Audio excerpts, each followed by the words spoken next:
తగ్గించడానికి అవకాశం ఉంది. అంటే అంత అప్పు చేయాల్సిన అవసరం లేదు, 6 లక్షల కోట్ల రూపాయలే అప్పుతో సరిపోతుందని చెప్పడం జరిగింది. ఆ తర్వాత చూసినట్లయితే ఈ రోజుకి చూసినట్లయితే కరెక్ట్గా లెక్కలు చూస్తే దాదాపు 12 లక్షల కోట్ల రూపాయలు అప్పు తీసుకురావడం జరిగింది. మరి వాళ్ళు చెప్పిన దానికి ఫిజికల్ డెఫిసిట్ 15 లక్షల కోట్లు అన్నారు, తర్వాత నవంబర్ డిసెంబర్లో 6 లక్షల కోట్లకే తగ్గిస్తామన్నారు. ఇప్పుడు లెక్కలకి చూస్తే మాత్రం దాదాపు 12 లక్షల కోట్ల రూపాయలు భారతదేశం అప్పు చేయడం జరిగింది. ఏది 2021-22 ఆర్థిక సంవత్సరానికి గాను. ఇది చాలా ఎక్కువ అమౌంట్. దాదాపు ఈ 7 సంవత్సరాల్లో అంటే ఈ 8 సంవత్సరాల్లో ఈ 12 లక్షలతో కలిపితే చూసినట్లయితే 2014 ఏప్రిల్ నుంచి ఇప్పుడు 2022 వరకు చూసినట్లయితే దాదాపు 8 సంవత్సరాల్లో దాదాపు భారతదేశము 75 లక్షల కోట్ల రూపాయలు అప్పు చేయడం జరిగింది. ఇది కని విని వెరగని అప్పు. ఇంత అప్పు అనేది మాత్రము దీనికి వడ్డీలు అవన్నీ చూస్తే భవిష్యత్తులో మనకు వడ్డీలు భారం అవడానికి అవకాశం ఉంది. ఇది ఒక ఆస్పెక్ట్.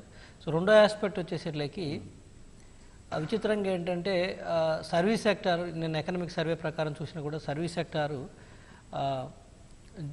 జీడిపిలో సర్వీస్ సెక్టార్ పోర్షన్ బాగా తగ్గినట్టు కనపడుతుంది. యాక్చువల్గా తగ్గకూడదు, ఎందుకంటే మంది స్లోగా గత 5-6 సంవత్సరాల నుంచి 7 సంవత్సరాల నుంచి ఇక్కడ చూసినట్లయితే మన India towards moving service sector వైపుకి ఎక్కువగా మూవ్ అవుతుంది. సర్వీస్ సెక్టర్లో గ్రోత్ ఎక్కువ కనిపిస్తుంది. విచిత్రంగా ఏంటంటే నేను ఎకనామిక్ సర్వే ప్రకారము జీడిపిలో కాంట్రిబ్యూషన్ సర్వీస్ సెక్టర్ కాంట్రిబ్యూషన్ తగ్గుతుంది అంటారు. అది డేంజర్ బెల్స్. అది ఒకసారి చెక్ చేసుకోవాల్సిన పరిస్థితి ఉంది. ఎందుకంటే ఈరోజు మనకు ఎకానమీలో దాదాపు 65-70% సర్వీస్ సెక్టర్ పోర్షనే వస్తుంది. మ్యానుఫ్యాక్చరింగు, అగ్రికల్చర్ సెక్టారు పడిపోతూ వస్తుంది. సో ఆ నేపథ్యంలో ఆ వేలో పెరుగుతూ ఉన్నదాన్ని ఒకసారిగా పట్టమంటే అంటే ఒక పక్క మ్యానుఫ్యాక్చరింగ్ ఎటు పడిపోతుంది, అగ్రికల్చర్ సెక్టార్ అయితే పాపము రైతులు ఇబ్బంది పడతానే ఉన్నారు. బట్ ఇది కూడా పోతుందంటే సమ్వేర్ థింక్ చేయాలి. ఇప్పుడు 2020లో కరోనా వచ్చినప్పుడు ఏం చెప్పారు, ఈసారి ప్రపంచం మొత్తం మ్యానుఫ్యాక్చరింగ్ ఇండియా వైపు చూస్తుంది. చైనా నుంచి కావచ్చు, లేకపోతే మిగతా కంట్రీస్ నుంచి కావచ్చు, ఇండియాలో వచ్చి మ్యానుఫ్యాక్చరింగ్ యూనిట్స్ పెడతారు.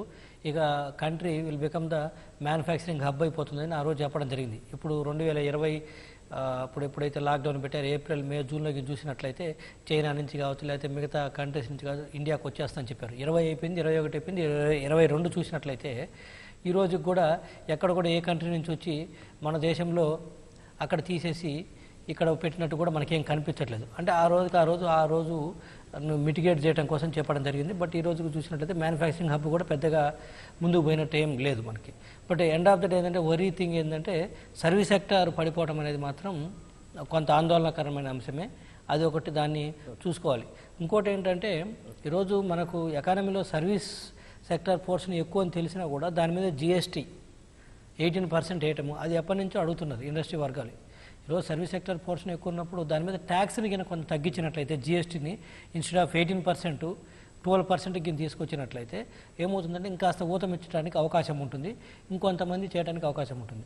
అదేవిధంగా సర్వీస్ సెక్టార్లో GST కాకుండా 18% కాకుండా ఇన్కమ్ ట్యాక్స్ కూడా ఏమవుతుందంటే దాని మీద ఎక్కువ ప్రాఫిట్స్ డిక్లేర్ చేయాల్సిన అవసరం ఉంటుంది.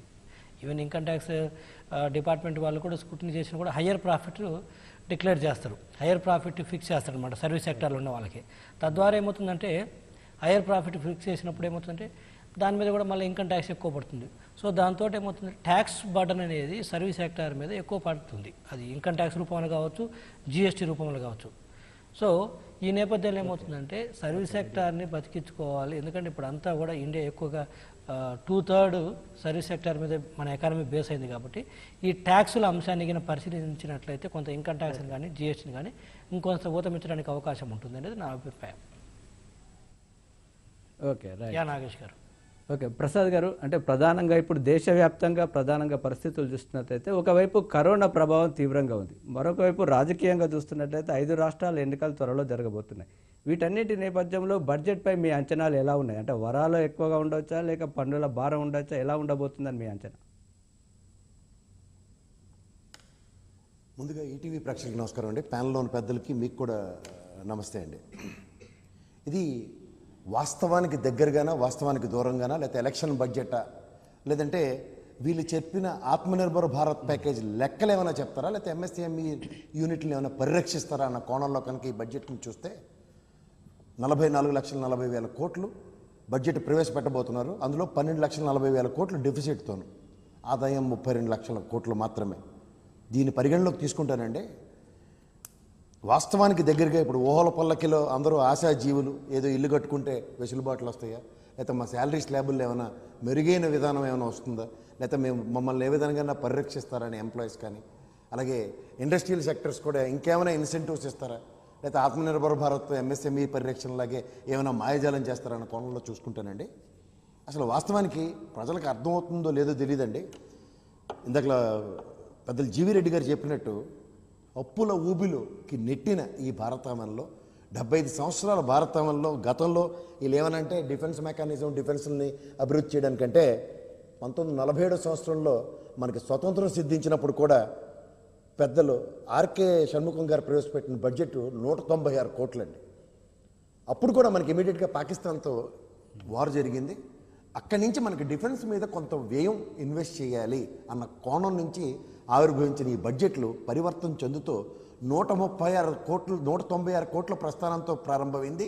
ఇవాళ 44,40,000 కోట్లకి, ఎంతో అప్పులతో, అంటే దగ్గర దగ్గర 200 లక్షల కోట్ల పైన 148 లక్షల కోట్లకి వడ్డీ కట్టే స్థాయిలో 9 లక్షల కోట్లు కేవలం మన బడ్జెట్లోంచి వ్యయ రూపంలో, ఇంట్రెస్ట్ రూపంలో చెల్లిస్తున్న ఈ బడ్జెట్లలో ఆదాయం ఎక్కడి నుంచి వస్తుందంటే, దేశాన్ని ఈ కరోనా పాండమిక్ సిచ్యువేషన్లో అదానీ అంబానీల యదాన్ని పెట్టినందుకు 6 లక్షల కోట్లు వాళ్ళు పే చేస్తున్నారు. అలాగే మిగిలిన ఎంప్లాయీస్ ఎవరైతే మనం ఎంప్లాయ్మెంట్ సెక్టర్లో ఉన్న వాళ్ళందరూ ఒక 6 లక్షల కోట్లు పే చేస్తున్నారు. నెక్స్ట్ మనం ప్రత్యక్షంగాను పరోక్షంగా కొంటున్న వస్తువుల మీద కడుతున్న పన్నుల రూపంలో 7 లక్షల కోట్లు ఇస్తున్నాం. అలాగే ఇంపోర్ట్ డ్యూటీలో 2 లక్షలు. మనం పెట్రోలియం డీజిల్ విపరీతంగా పెంచేసిన దాన్ని మనం పే చేస్తున్న దానికి దేశ ఖజానాకి 4 లక్షల కోట్ల రూపంలో మనం కంట్రిబ్యూట్ చేస్తున్నాం. అలాగే గ్రాంట్స్ రూపంలో వేరే దేశాల నుంచి వచ్చేది 1 లక్ష కోట్లు అనుకుంటే, అదర్ ఎక్స్పెండిచర్స్ అంటే ఏమైనా కొత్త కంపెనీలు ఇలాంటివి ఏమైనా పెట్టినప్పుడు మనం వాటి మీద వేవ్లో చేస్తున్న వాటికి ఇవన్నీ కలిపితేనండి 3 లక్షల కోట్లు. ఓవరాల్గా 32 లక్షల కోట్ల ఆదాయం వనరులు సమకూర్చుకునే భారతావనంలో 44,40,000 అంటే 12,40,000 కోట్లు అప్పు చేసే సామర్థ్యం కలిగిన బడ్జెట్ని ప్రవేశపెడుతున్న ఈ నిర్మలా సీతారామన్ గారి పుణ్యమాని డిఫెన్స్కి 4 లక్షల కోట్లు, ఆనాటి ఆయనలో 44 కోట్లు పెట్టిన దగ్గర నుంచి 4 లక్షల కోట్లు కావాలి. ఎందుకంటే ఈ సుఖోయలు, రాఫెల్ లాంటివి పెంచుకోవడానికి సామర్థ్యం. అండ్ తర్వాత సైనికులు మన దేశ పరిరక్షణ కోసం ప్రాణత్యాగాలు చేస్తున్న ఈ తరుణంలో వాళ్ళ కోసం ఇంకో 50,000 ఖర్చు పెట్టినా పర్వాలేదు, కానీ దానికైతే 4 లక్షల కోట్లు. అలాగే మనం ఇప్పటిదాకా చేసిన ఇబ్బడి మొబ్బడి అప్పులకి 9 లక్షల, గతంలో ఇందాక చెప్పినట్టు 9 లక్షల కోట్ల పైచిలక వడ్డీ రూపంలో పే చేస్తున్నాం. అలాగే అగ్రికల్చర్ సెక్టర్కి ఇన్ని చెప్తున్నారు, ఉచిత ఎరువులు ఇవన్నీ, అంటే బడ్జెట్ ఎలకేషన్స్ 2 లక్షల కోట్లు మాత్రమే. అలాగే దీన్ని ఏమంటారు, మిగిలిన హెల్త్ సెగ్మెంట్కి అయితే 1,00,000 కోట్లు.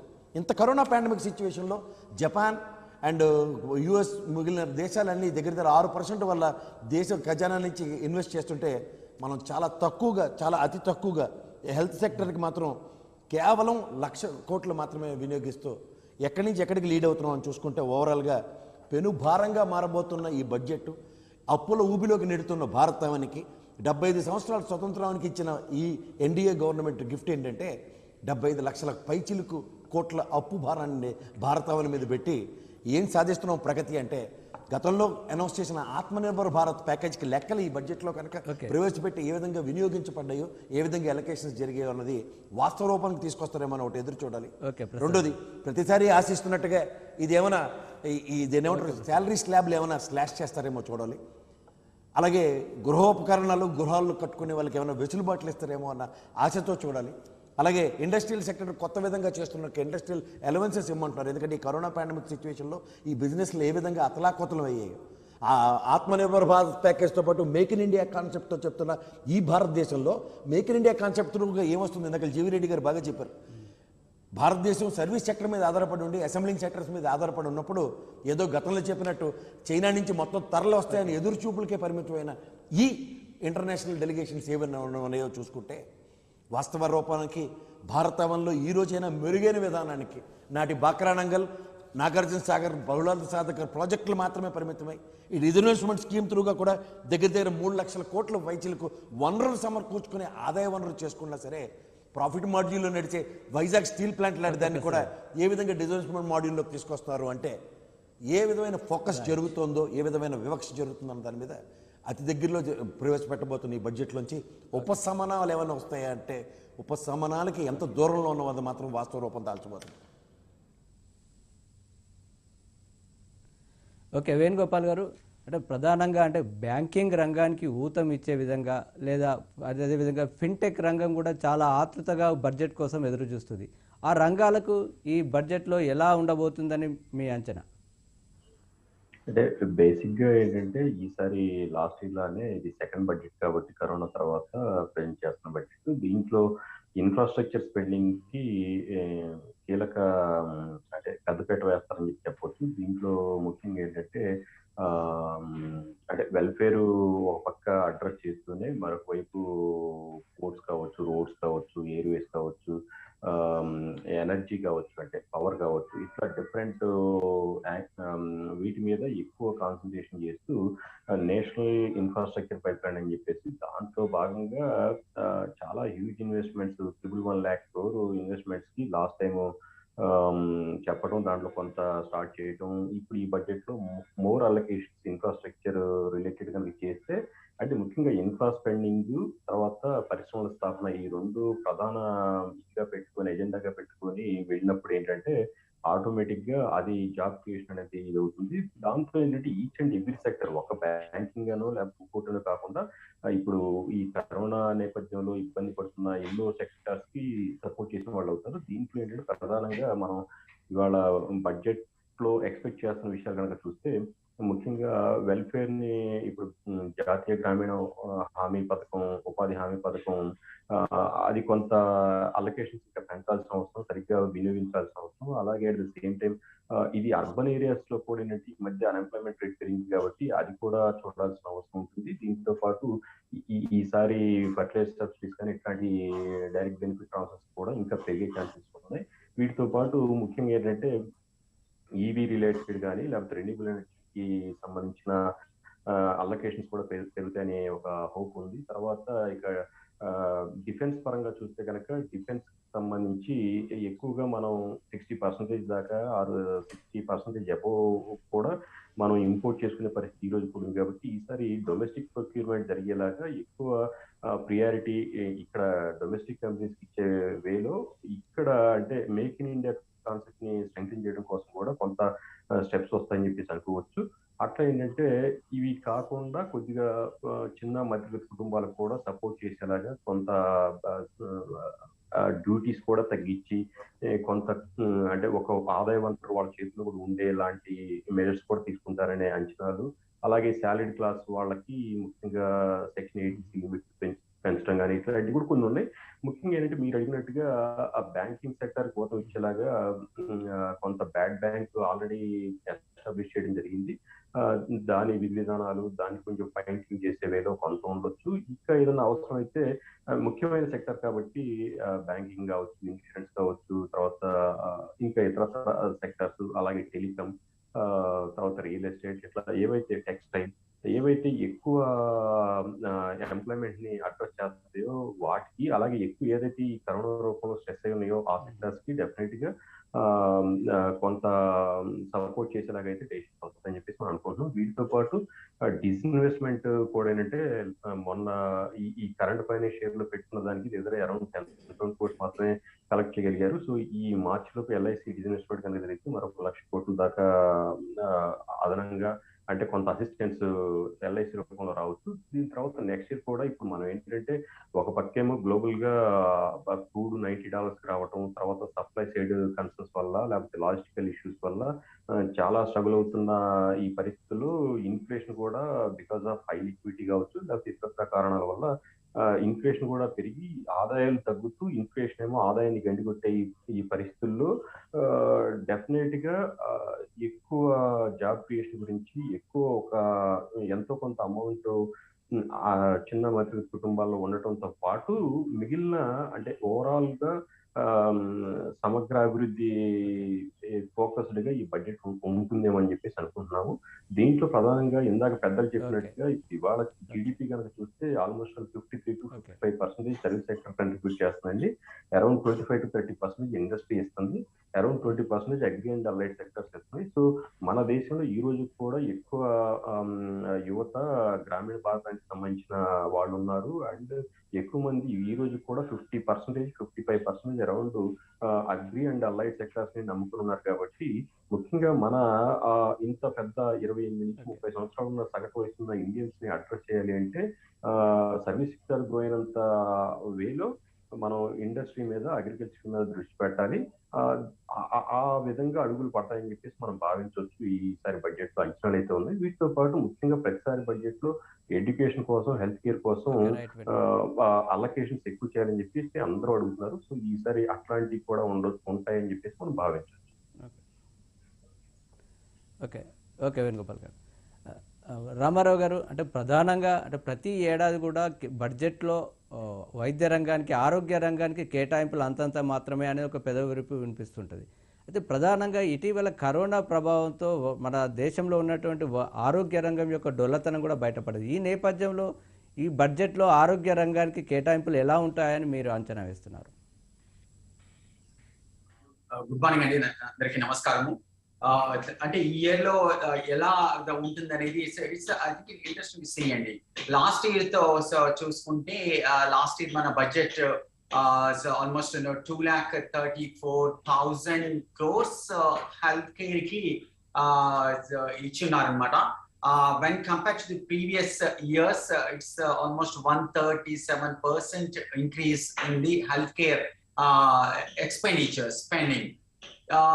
And whether that is going to be enough or not అనేది, you all know that last 2 years నుంచి మనం ఎంత ప్రాబ్లమ్ ఫేస్ చేస్తున్నామో because of the Covid pandemic.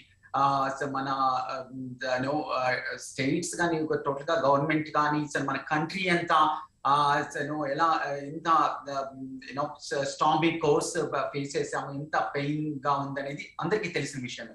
So దీనిలో అన్నిటికన్నా important everything is important, starting from defence దగ్గర నుంచి, agriculture దగ్గర నుంచి, other industrial thing, everything is important. But are we giving enough importance to the healthcare అనేది?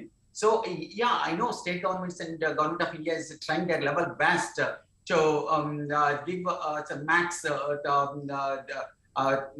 the healthcare, but అది సరిపోతుందా లేదా అనేది చూసుకోవాల్సి వస్తుందండి. Last year I know increase చేశారు, బట్ అది టోటల్ గా చూసుకుంటే మన total budget percentage of GDP తీసుకుంటే ఇట్స్ ఓన్లీ 1.8% అండి. Of total percentage of healthcare expenditure, మన spending చూసుకుంటే percentage is 1.8%. Whereas when compared to other countries, ఒక నిమిషం always say developed countries like United Kingdom and United States తీసుకుంటే కనుక they are spending about nearly 9.7 to 10% UK spend చేస్తుందండి. So ఈ Covid pandemic లో కూడా వాడు ఇంత ముందు about 150 billion pounds health care spend చేస్తే ఈ కోవిడ్ పాండమిక్ లో they spent about 225 billion pounds అండి. They increased about 75 billion pounds increase చేశారనమాట because of covid pandemic. Altogether about 10% of total GDP they are spending on health care in UK. Whereas if you check in the United States, they are spending about nearly 19.7% అండి. So around 20% వాళ్ళు spend చేస్తున్నారు percentage of GDP తీసుకుంటే. So మనం spend చేసేది 1.8%. So basically మనకు కావాల్సింది health. Health ఉంటేనే, మనం ఆరోగ్యంగా ఉంటేనే, మన ప్రజలందరూ ఆరోగ్యంగా ఉంటేనే మన దేశం ఫ్లరిష్ అవుతుంది, ముందుకెళ్తుంది. ఆరోగ్యంతో పాటు other important thing is education. So are we spending enough on health and education, which are two very very important things and ippudu deenlo so adokati chuskoవాలి. I think ఈ coming budget lo we are all hoping that they will give max preference to healthcare and so let's wait and see.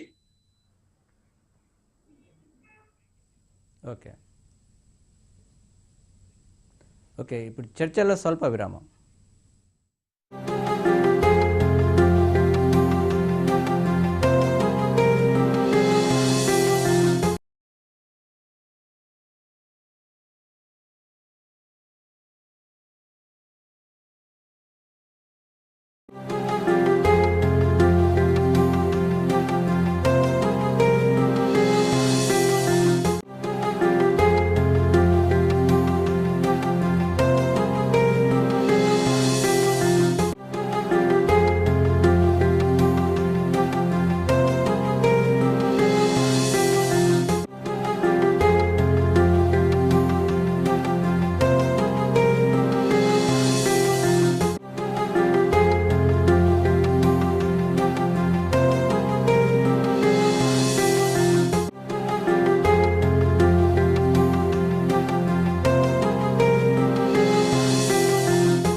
జీవి రెడ్డి గారు, అంటే మన దేశంలో అత్యంత ముఖ్యమైన రంగం వ్యవసాయ రంగం.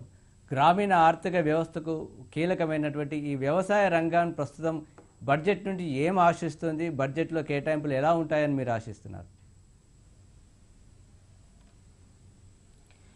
ఒకటి నాగేష్ గారు, ఇప్పుడు 2020-21 కానీ 21-22 ఆర్థిక సంవత్సరంలో చూస్తే మన దేశంలో ఎక్కువగా వ్యవసాయ రంగానికి సంబంధించినట్లు చర్చజ్ఞం చూస్తే ఒక రకమైన కన్ఫ్రంటేషన్ చూస్తున్నాం. ఏంటి, రాష్ట్ర ప్రభుత్వం కేంద్ర ప్రభుత్వం మధ్యలో ఏది మినిమం సపోర్టింగ్ ప్రైసు ఎంత ఇవ్వాలి, ఎవరు కొనాలి అనే దాని మీద ఇప్పటికి క్లారిటీ లేకుండా రీసెంట్గా చూసినట్టయితే తెలంగాణ ప్రభుత్వం కానీ కేంద్ర ప్రభుత్వము ఎంత కన్ఫ్రంటేషన్స్ పెట్టుకోవడం జరిగింది, ఎంతో గొడవలు పెట్టుకోవడం జరిగింది. అదేవిధంగా మిగతా రాష్ట్రాలు కూడా అదేవిధంగా రైతు చట్టాలను తీసుకొచ్చి కేంద్ర ప్రభుత్వము ఏం చేయాలని చూసింది, తర్వాత చట్టాలను వెనక్కి తీసుకోవడం ఇవన్నీ చూసినట్లయితే 1-2 అంశాలు మనం క్లియర్గా వ్యవసాయం గురించి తీసుకున్నట్లయితే అగ్రికల్చర్ సెక్టార్ పోర్షన్ ఈరోజు రోజు రోజుకి తగ్గుతూ వస్తుంది. జీడిపిలో కాంట్రిబ్యూషన్ చూసినట్లయితే <15%, 15% లోపు పడిపోతుంది.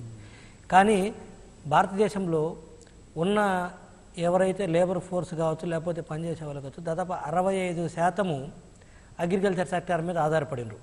ఎందుకంటే మన ఎకానమీలో అగ్రికల్చర్ పోర్షన్ తక్కువ అయినప్పటికీ కూడా బట్ దాని మీద ఆధారపడిన వాళ్ళు మాత్రం దాదాపు మోర్ దాన్ 2/3 అవర్ కంట్రీ, 2/3 వంతు కంట్రీలో ఉన్న పనిచేసే వాళ్ళు దాని మీద ఆధారపడినారు.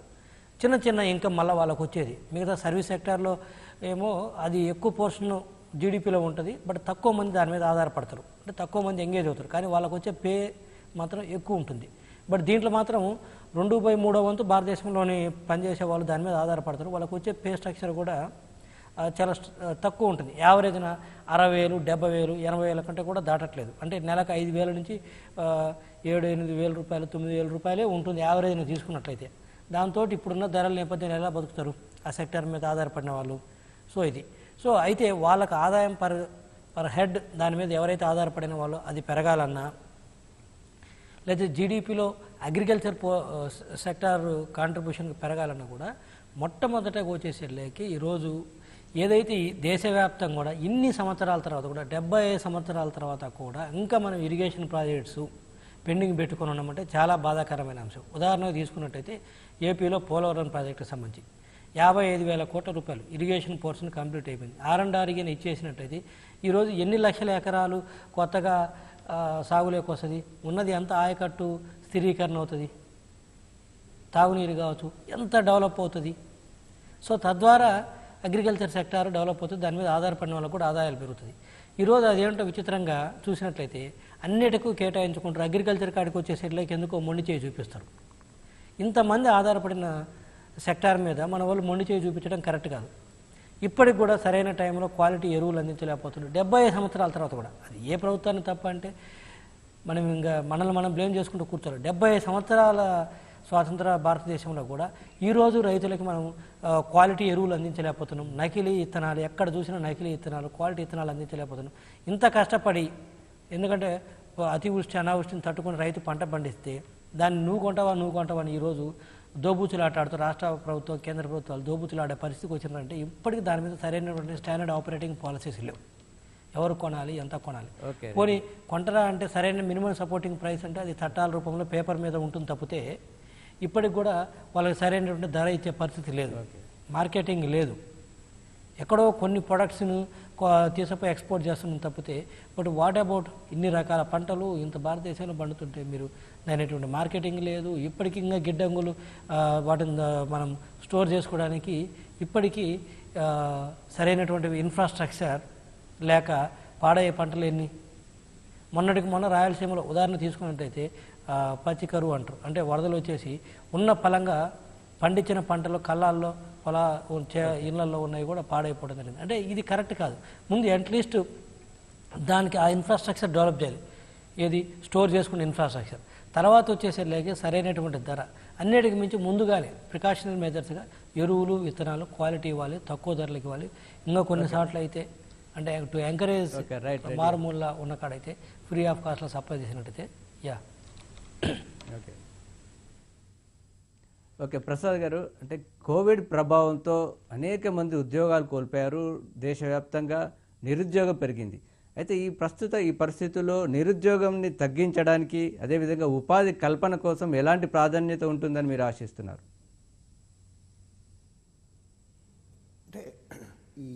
అంటే ఈ చదువుకున్న వాళ్ళకి అర్థమయ్యే భాషల్లో చెప్పే బడ్జెట్లు పోయేయండి.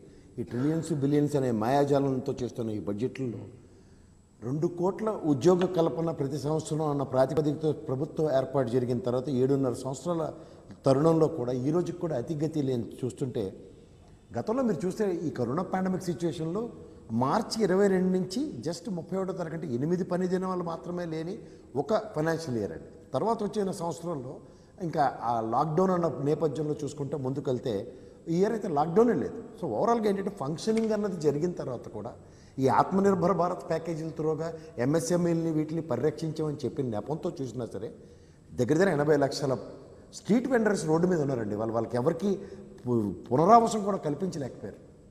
కరోనా పాండమిక్ సిచ్యువేషన్లో 80 లక్షల మంది స్ట్రీట్ వెండర్స్ జాబ్స్ పోయాయి. అలాగే ఇప్పుడు మనం ఇక్కడి నుంచి చూసుకుంటే మన కళ్ళ ముందు కనబడిన వ్యాపార సంస్థలన్నీ ఏ విధంగా విధి నిర్వహణ నిర్వర్తిస్తున్నాయి చూడండి. ఏవో అడపతడప 4-5 బట్టల దుకాణాలు, ఒక 2-3 గోల్డ్ షాపులు ఏవో అడవడి కనబడుతున్నాయి. కానీ వాస్తవానికి దగ్గరగా ఉన్న మిగిలిన ఏ షాపుల్లో కూడా ప్రైమరీ ఫంక్షన్స్ అన్నీ డీవియేట్ అయి ఉన్నాయి. సో ఉపాధి కల్పన పట్ల మేక్ ఇన్ ఇండియా కాన్సెప్ట్లోనూ వాటిలో పునరుద్ధరించడానికి అంటే నిన్న కాక మొన్న ఇక్కడ మన జరిగిన దీంట్లో కేటీఆర్ గారు ఆక్రోధించిన విధానం కూడా చూడండి.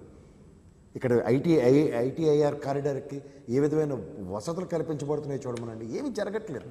ప్రజలకి మాత్రం ప్రగల్భాలతో కూడిన అంశాలు ముడిపట్టుండి ఉపాధి కల్పన పట్ల ఇప్పుడు దానికి ఐటీఐఆర్ కారిడార్ త్రూగా కానీ ఇక్కడ చేనేత పరిశ్రమని ఆదుకునే విధానంలో కానీ ఎంత ప్రభుత్వ పథకంగా స్టేట్ గవర్నమెంట్లు ప్రొయాక్టివ్గా పనిచేసినా సరే సెంట్రల్ గవర్నమెంట్ నుంచి విధి విధానాలు డిసైడ్ కానప్పుడు ఎక్కడి నుంచి ఎక్కడికి డ్రైవ్ అవుతున్నాయి చూడండి. కేవలం ఎఫ్ఆర్బిఎం లిమిట్స్ పెంచుకుంటూ అప్పుల పరిధిని స్థాయిలు పెంచుకుంటూ వెళ్తున్నట్టు చేస్తున్న ఈ ప్రయోగాత్మకమైన దీంట్లో అప్పుల పెనుఊబిలోకి ప్రతి రాష్ట్రం నెట్టబడుతుంది. దగ్గర 18 రాష్ట్రాల పైచీలకు అధికారంలో ఉండి కూడా బీజేపీ ఏ విధమైన ఇది ఇస్తుందో అన్నది ఒకసారి చూసుకుంటే ఎన్డీఏ గవర్నమెంట్లో ఇందాకలా జీవిరెడ్డి గారు చెప్పినట్టు ఈ వ్యవసాయ ఆధారిత దేశం మనది. రెక్కాడితేనే కానీ డొక్కాడిన దేశం నుంచి 2/3 కంట్రిబ్యూషన్ ఉన్న దాంట్లో మేజర్ కంట్రిబ్యూషన్ అంటే ఎంప్లాయ్మెంట్ సెక్టర్ దాంట్లోనే క్రియేట్ చేస్తుంది. దాంట్లో వ్యవసాయ ఆధారిత దేశంలో వ్యవసాయానికి అనుసంధానించిన విధానాల్లో ఏమైనా వస్తే ఎంప్లాయ్మెంట్ పరిరక్షించబడుతుంది. గతంలో ఈ నరేగా నిధులు త్రూగా పరిరక్షించిన విధానం చూసుకుంటే వీళ్ళు గవర్నమెంట్ రాగానే దాన్ని నరేగా నిధులు ఎందుకు అన్న ప్రశ్నలోంచి ఇవాళ నరేగా నిధులే వీళ్ళని పరిరక్షించే స్థాయికి తీసుకొచ్చాయి. సో ఇలాంటి దాంట్లో ఏంటంటే ఎక్స్పెరిమెంటల్ మాడ్యూల్లో వీళ్ళందరికీ గమనించగలిగితేనంటే గతంలో ప్రణాళికా సంఘం అనేది ఉండేదండి. దాంట్లో ఏంటో కొంతమంది విజ్ఞులు ఉండి బడ్జెట్ రూపకల్పనలో కానీ లేదంటే దేశ విధి విధానాలని దిశనిర్దేశం చేయడానికి ప్రణాళికా సంఘం ఉపయోగపడేది కేవలం ప్రధానమంత్రి గారి అధ్యక్షతన. ఇవాళ నీతి ఆయోగ్ అనే ఒక ఎక్స్పెరిమెంటల్ మాడ్యూల్ని క్రియేట్ చేస్తే ఏమైందంటే దీనికి కూడా ప్రధానమంత్రి గారి అధ్యక్షతను అనుకుంటే వాస్తవానికి ఎందులో అందరూ మెంబర్స్ ఎవరంటే సంబంధిత రాష్ట్ర ముఖ్యమంత్రులు రాజకీయ నాయకులే. వాళ్ళకి అవగాహన ఎలా ఉంటుందంటే ఎంతసేపు జేబులో 10 రూపాయలు ఉంటే ఏదైనా ఒక పథకం త్రూగా ప్రజలకు పంచుదాం అన్న కాన్సెప్ట్లోనే రాజకీయ నాయకులు, రాజకీయ నేపథ్యాలు, రాజకీయ పార్టీలు ఉన్న ఈ భారతావనంలో ప్రణాళికా సంఘాలు లాంటివి రచించిన విధానాలకి ఎప్పుడైనా సరే బడ్జెట్ ఎలకేషన్స్ ప్రాపర్గా జరిగి ఒక అభివృద్ధి మాడ్యూల్లో ముందుకెళ్ళడం చూసాం. That is our success. ఈరోజు 7 సంవత్సరాలు బట్టి ఈ విధంగా నిరోధించబడుతుందంటే కారణం ఏంటంటే నీతి ఆయోగ్ అన్నది ఒక మెజరబుల్ ఫెయిల్యూర్. తర్వాత మీరు అందరూ గమనించగలుగుతారండి ఈ జిఎస్టీ అనేది సెంట్రల్ గవర్నమెంట్లోకి ఈ గూడ్స్ ట్యాక్స్ అన్ని తీసుకొచ్చిన తర్వాత గతంలో స్టేట్ ట్యాక్సెస్ అన్ని కంపేర్ చేస్తే నాకన్నా జీవిరెడ్డి గారికి ఇంకా మంచి అవగాహన ఉంది దీని మీద. వాస్తవానికి మీరు దగ్గరగా ముడిపెట్టి చూసుకుంటానండి 2 లక్షల కోట్లు చిలుక టార్గెట్ పెట్టుకున్న దాంట్లో ఇవాళ 1,00,000 కోట్లు సాధించిన ప్రగతి గురించి మాట్లాడితే ఆ ఫిజికల్ డిఫిషియన్సీ దగ్గర 1,00,000 కోట్ల పైచీలకు ఉన్నప్పుడు ఏ విధమైన పురోగతి ఎంప్లాయ్మెంట్ క్రియేషన్ అన్నది వాస్తవ అంకెల రూపంలోనే మనకి తాటతలం అవుతున్నప్పుడు పరిరక్షణ అన్న నేపథ్యంలో ఉచితంగా ఎరువులు ఒకప్పుడు లైన్లో నిలబడిన దగ్గర నుంచి ఎరువులకి ఈరోజు లైన్ లేవని చెప్పిన ప్రధానమంత్రి గారి స్థాయి దగ్గర నుంచి ఇవాళ ఎరువులు రీత్యా ఎలా సతమతం అవుతున్నాం అన్న విషయాన్ని ఇంకొకసారి ప్రస్ఫుటిస్తున్న తరుణంలో ఎంప్లాయ్మెంట్ క్రియేషన్ ఏ విధంగా జరగబోతుంది.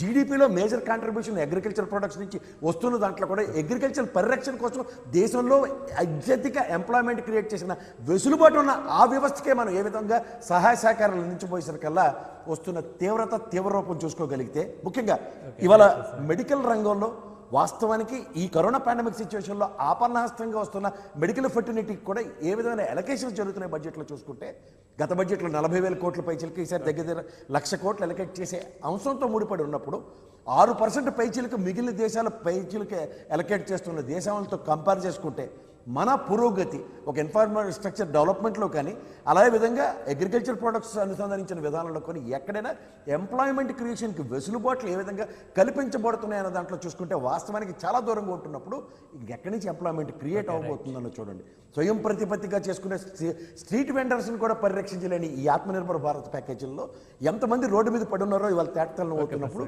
మనం ఏ విధంగా అభివృద్ధి చెందుతాం, వీళ్ళు ఏ విధంగా ప్రికాషనరీ మెజర్మెంట్సా లేకపోతే ప్రికాషనరీ స్టెప్స్ తీసుకుంటారన్న దాంట్లో ఈ బడ్జెట్లో ప్రతిస్పందిస్తే అట్లీస్ట్ పరిరక్షణ అనేది జరుగుతుంది. ఓకే రైట్ ప్రసాద్ గారు. ప్రసాద్ గారు, వేణుగోపాల్ గారు, ప్రధానంగా బడ్జెట్ అనగానే మధ్యతరగతి ప్రజలు, ఉద్యోగులు ఎంతగా ఆశగా ఎదురు చూస్తుంటారు. ఎందుకంటే ప్రధానంగా ఆదాయ పన్నుకు సంబంధించి ఏమైనా ఊరట లభిస్తుందేమో, స్లాబుల్లో మార్పులు జరుగుతాయేమో అని ఆశిస్తుంటారు. ఈసారి అలాంటి పరిస్థితి ఏమైనా కనిపిస్తుందంటారా?